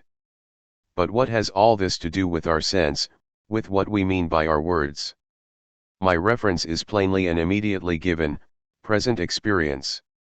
How this experience, with its evident content, may have arisen, what may be necessarily true of it from the genetic standpoint, what may underlie it physiologically or psychologically, whether in the marginal or the unconscious, all these are interesting themes for inquiry.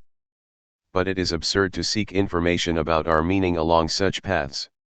It is an error more or less analogous to the common materialism that seeks to assure us that tones really are air vibrations, excitations of the acoustic nerve, etc. Here, too, theoretical hypotheses which explain the given genetically, are substituted for the given. That we are not here dealing with a passing looseness of expression on Cornelius' part, is shown by his further statements. We read.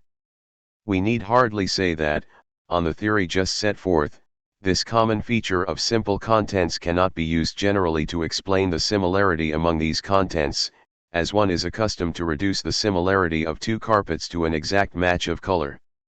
For to assert such a match of color is on the present theory nothing but to assert the similarity of both contents with other previously known contents.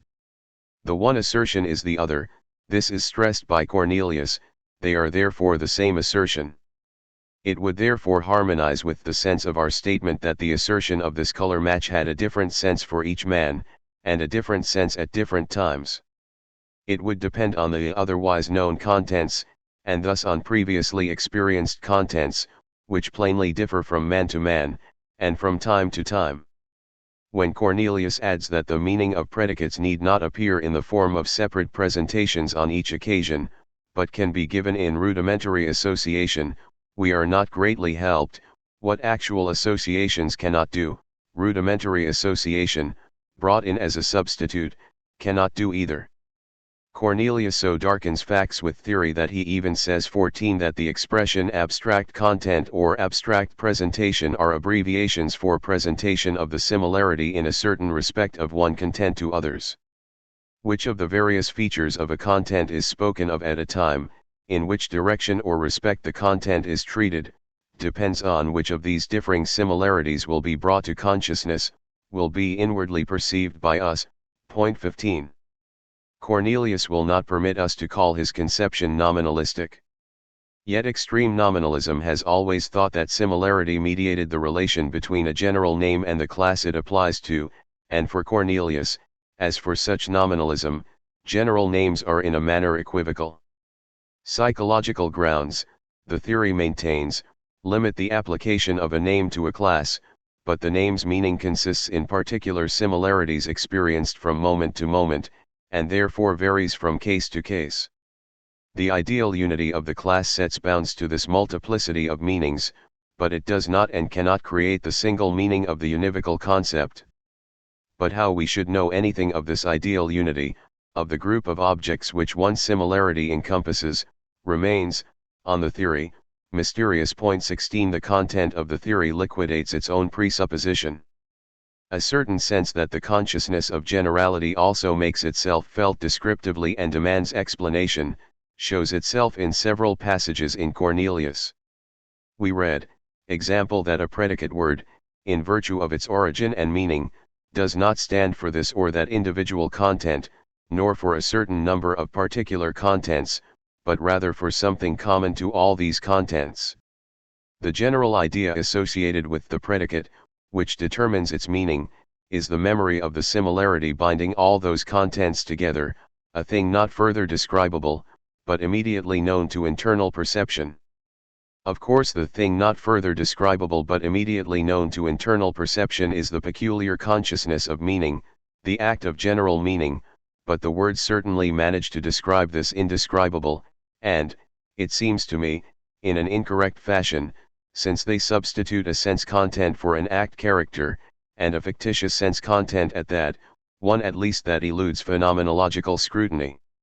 If we do not take this passage quite literally, let us seek closer guidance in Cornelius' exposition of psychology, to see how Cornelius does justice to the meaning-conferring character of acts.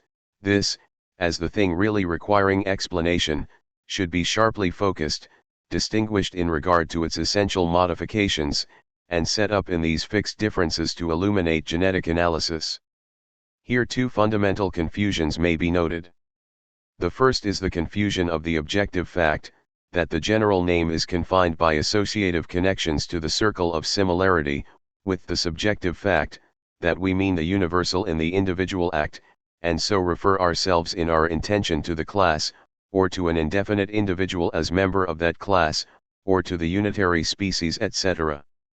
This is the confusion on which extreme nominalism is, as it were, nourished. It alone makes such nominalism possible, with it such nominalism stands and falls. Mixed up with this first confusion, there is a second confusion in Cornelius's psychology which runs basically different things together, the confusion of the inexactness of memory, of the indistinctness and fluidity of obscurely reproduced images, with the character of generality which characterizes the consciousness of generality as its act form, or with the indefiniteness of content in our intention which makes up the definite meaning of the indefinite article. The following quotations may serve to prove our point. The more that similar contents have been experienced, the less will their memory images refer back to temporally definite contents, and the more will they achieve the character of general presentations, and so be able to serve as symbols of any content whatever within definite limits of similarity. 17. Next to this we put the following passage. A word heard for the first time cannot as yet be understood, but as soon as any of the other contents which occurred together with the verbal sound complex we once heard, is recalled together with it, this word's first meaning is given. 18. Corresponding to the inexactitude of recall, the word's meaning will at first likewise be inexact.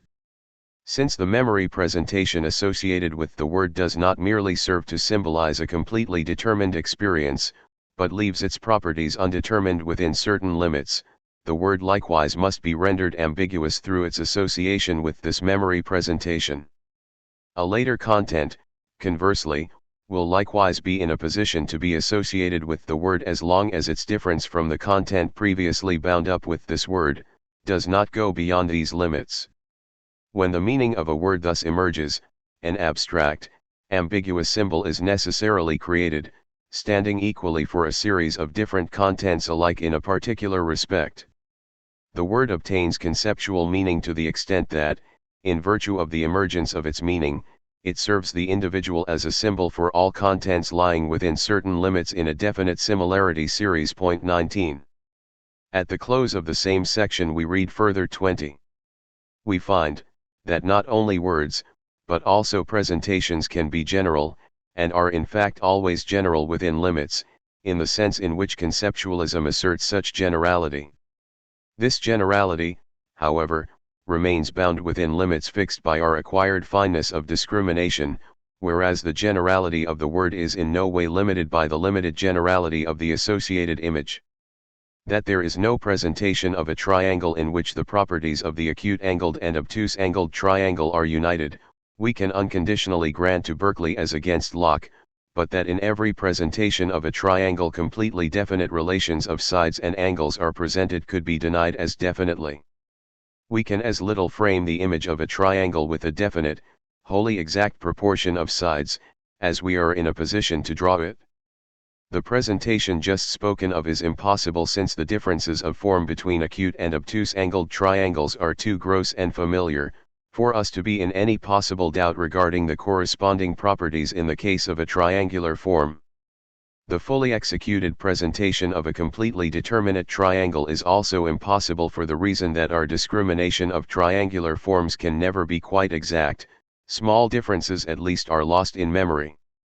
The confusions noted above at once spring out in the above quotation. A symbol for a single item, which, through our regular confusion of this single item with similar singulars, stands for each member of a range of similars, and can presumably recall each such member, is, on the view of Cornelius, a general symbol. The indifference of the general concept towards such features of its object as do not fall within its content, is further identified with the vagueness of the memory image.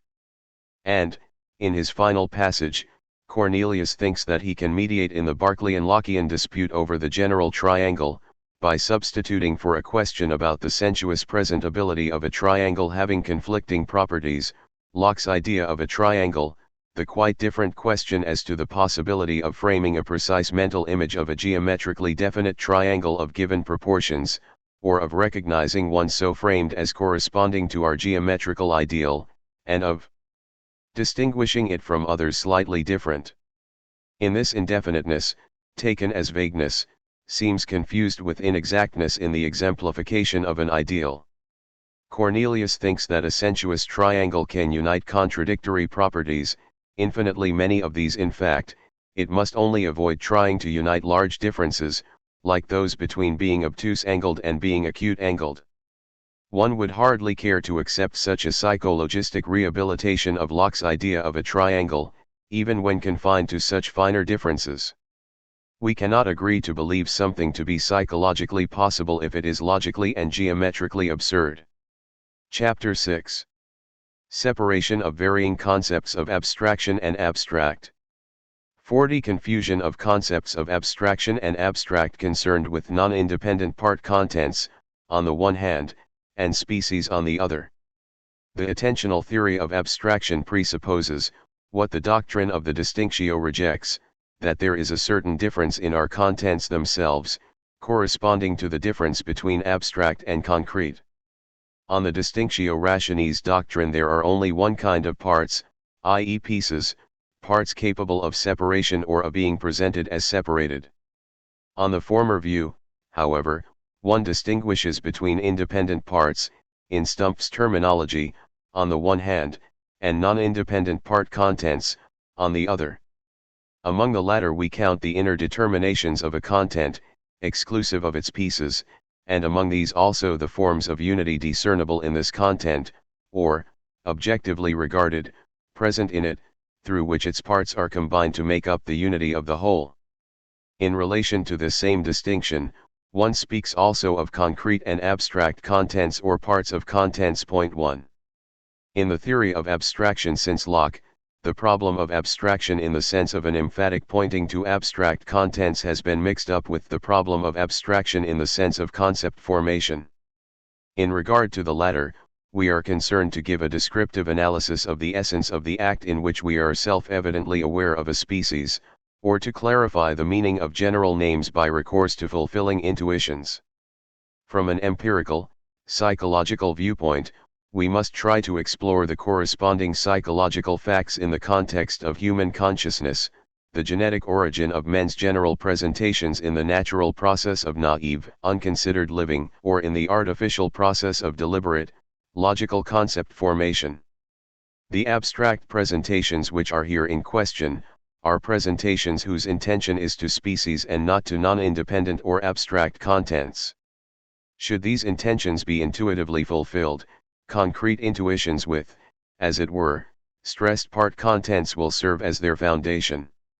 The intended species are not, however, these latter part contents, however much we may stress the latter in our consciousness of generality.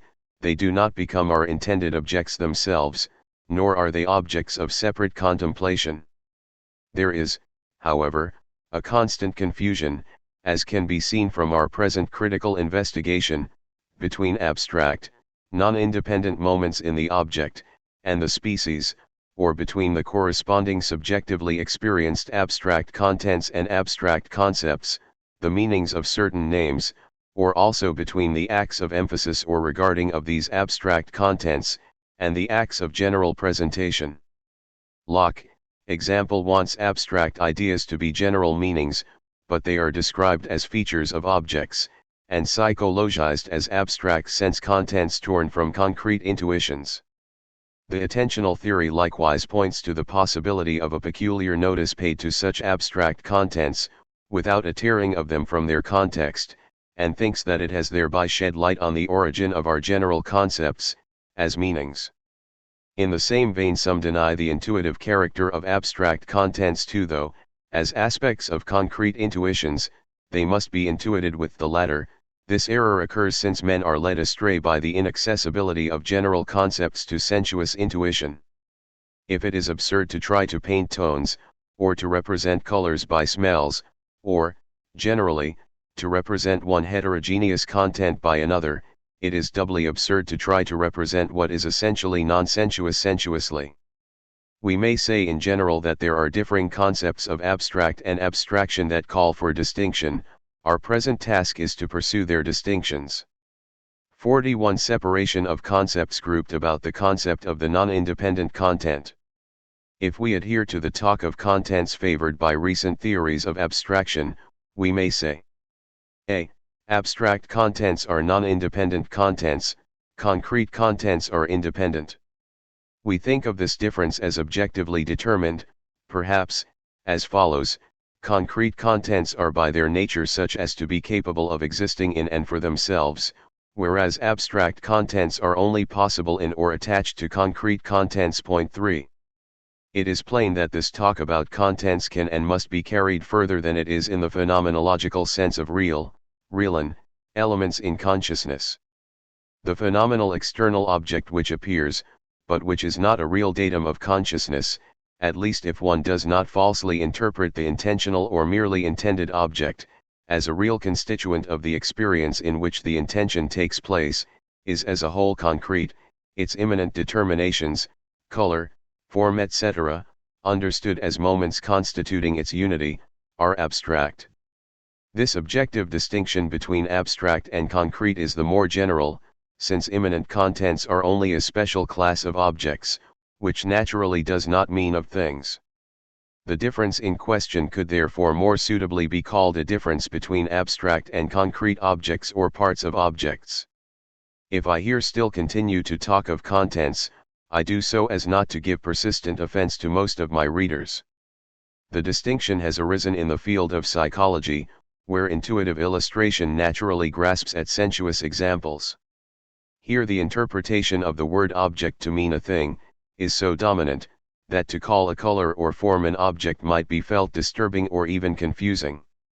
We must, however, bear in mind that talk about contents is not here at all restricted to the sphere of contents of consciousness in any realin, sense, but embraces all individual objects and parts of objects as well. We do not even restrict ourselves to the sphere of objects which are intuitive to us. The restriction has, rather, an ontological significance. Objects are certainly possible, that in fact lie beyond the phenomena accessible to any human consciousness.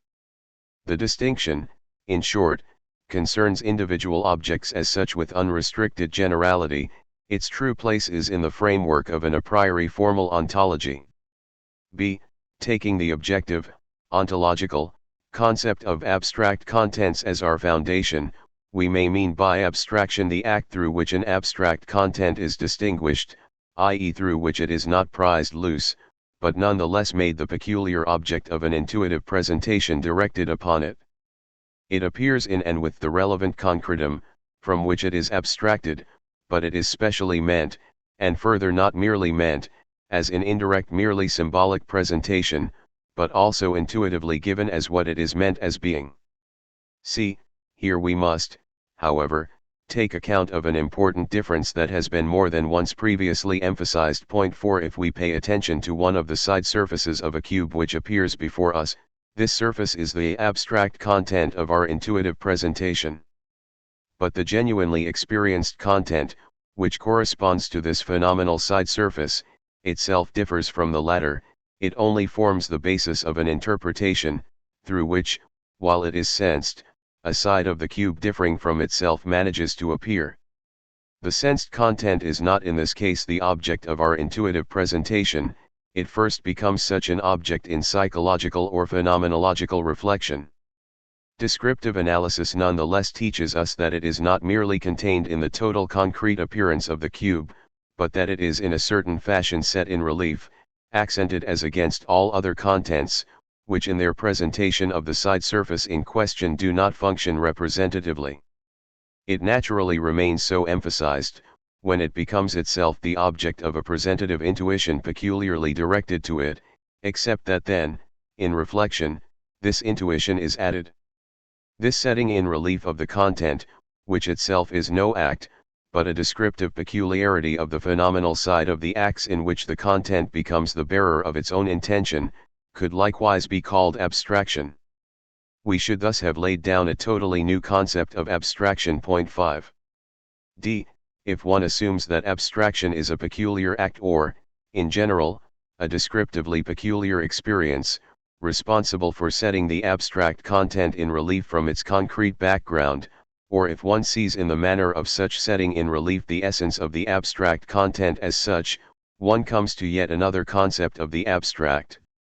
Its difference as against the concrete, is not sought in the intrinsic nature of its contents, but in the manner in which they are given.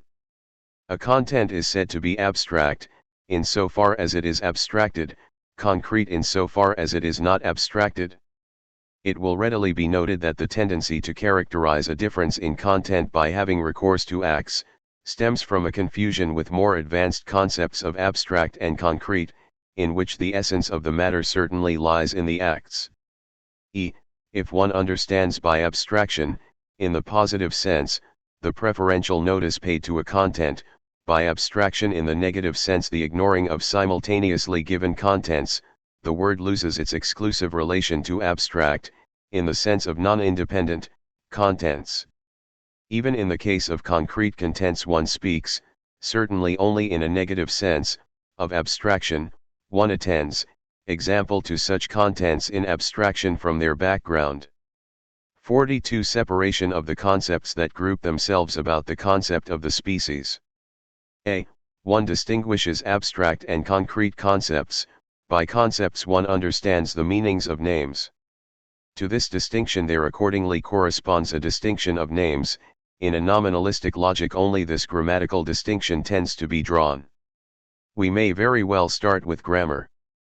Names can name individuals, e.g. man, Socrates, likewise attributes, e.g. virtue, whiteness, similarity. The former are called concrete, the latter abstract names. Predicative expressions corresponding to the latter, e.g. virtuous, white, similar, count as concrete names. More precisely we should have to say that they are concrete when the possible subjects to which they relate are concrete subjects. This is not always the case.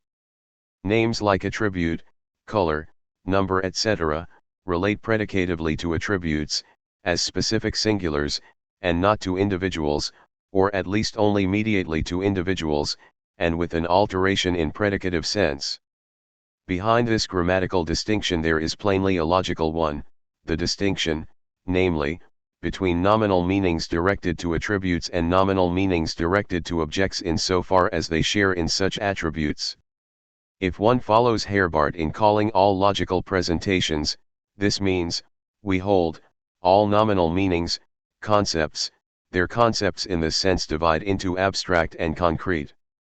But if one prefers to talk of concepts in another sense, which puts concept equals attribute, we have a distinction among the meanings which present concepts as such, and which present the objects of concepts.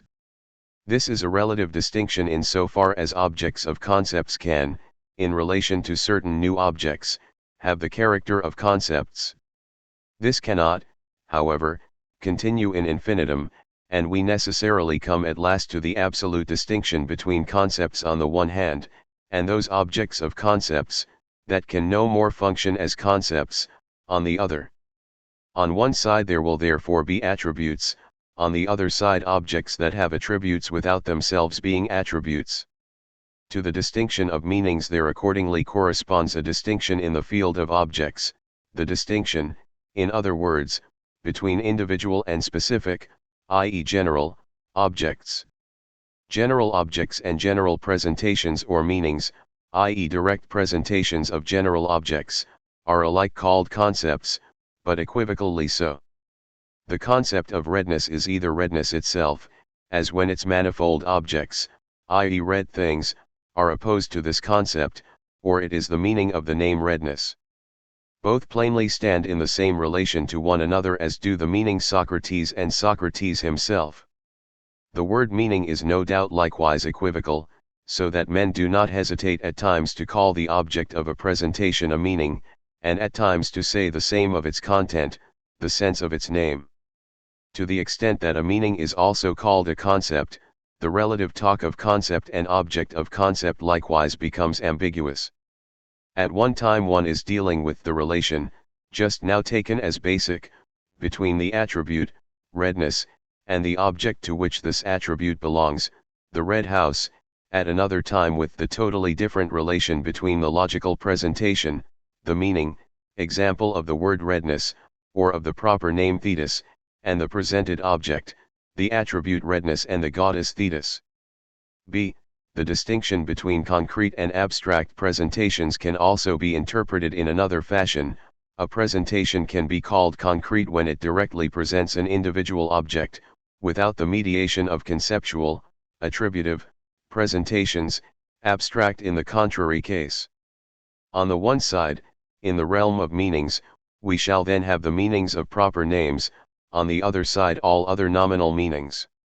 c. To the above marked off meanings of the word abstract, there corresponds a new range of meanings for talk of abstraction. This will include the acts through which abstract concepts arise. Put more precisely, we are dealing with the acts in which general names achieve their direct relation to specific unities, and also with the acts which belong with these names in their attributive or predicative function, in which, therefore, forms like an a, all a, some a, s which is a etc., are constituted, and lastly with the acts in which the objects apprehended in these manifold forms of thought are self-evidently given, with the acts, in other words, in which our conceptual intentions are fulfilled, achieve self-evidence and clarity. Thus we directly apprehend the specific unity redness on the basis of a singular intuition of something red. We look to its moment of red, but we perform a peculiar act, whose intention is directed to the idea, the universal. Abstraction in the sense of this act is wholly different from the mere attention to, or emphasis on, the moment of red. To indicate this difference we have repeatedly spoken of ideational or generalizing abstraction. This is the act aimed at by traditional talk of abstraction. Through abstraction in this sense we do not get at individual traits, but at general concepts, direct presentations of attributes as unities for thought. The same talk possibly extends to conceptual presentations of the more complex forms indicated. In the presentation an a, several a's etc., there is an abstraction from all other properties. The abstract presentation a takes on new forms, but acquires no new matter.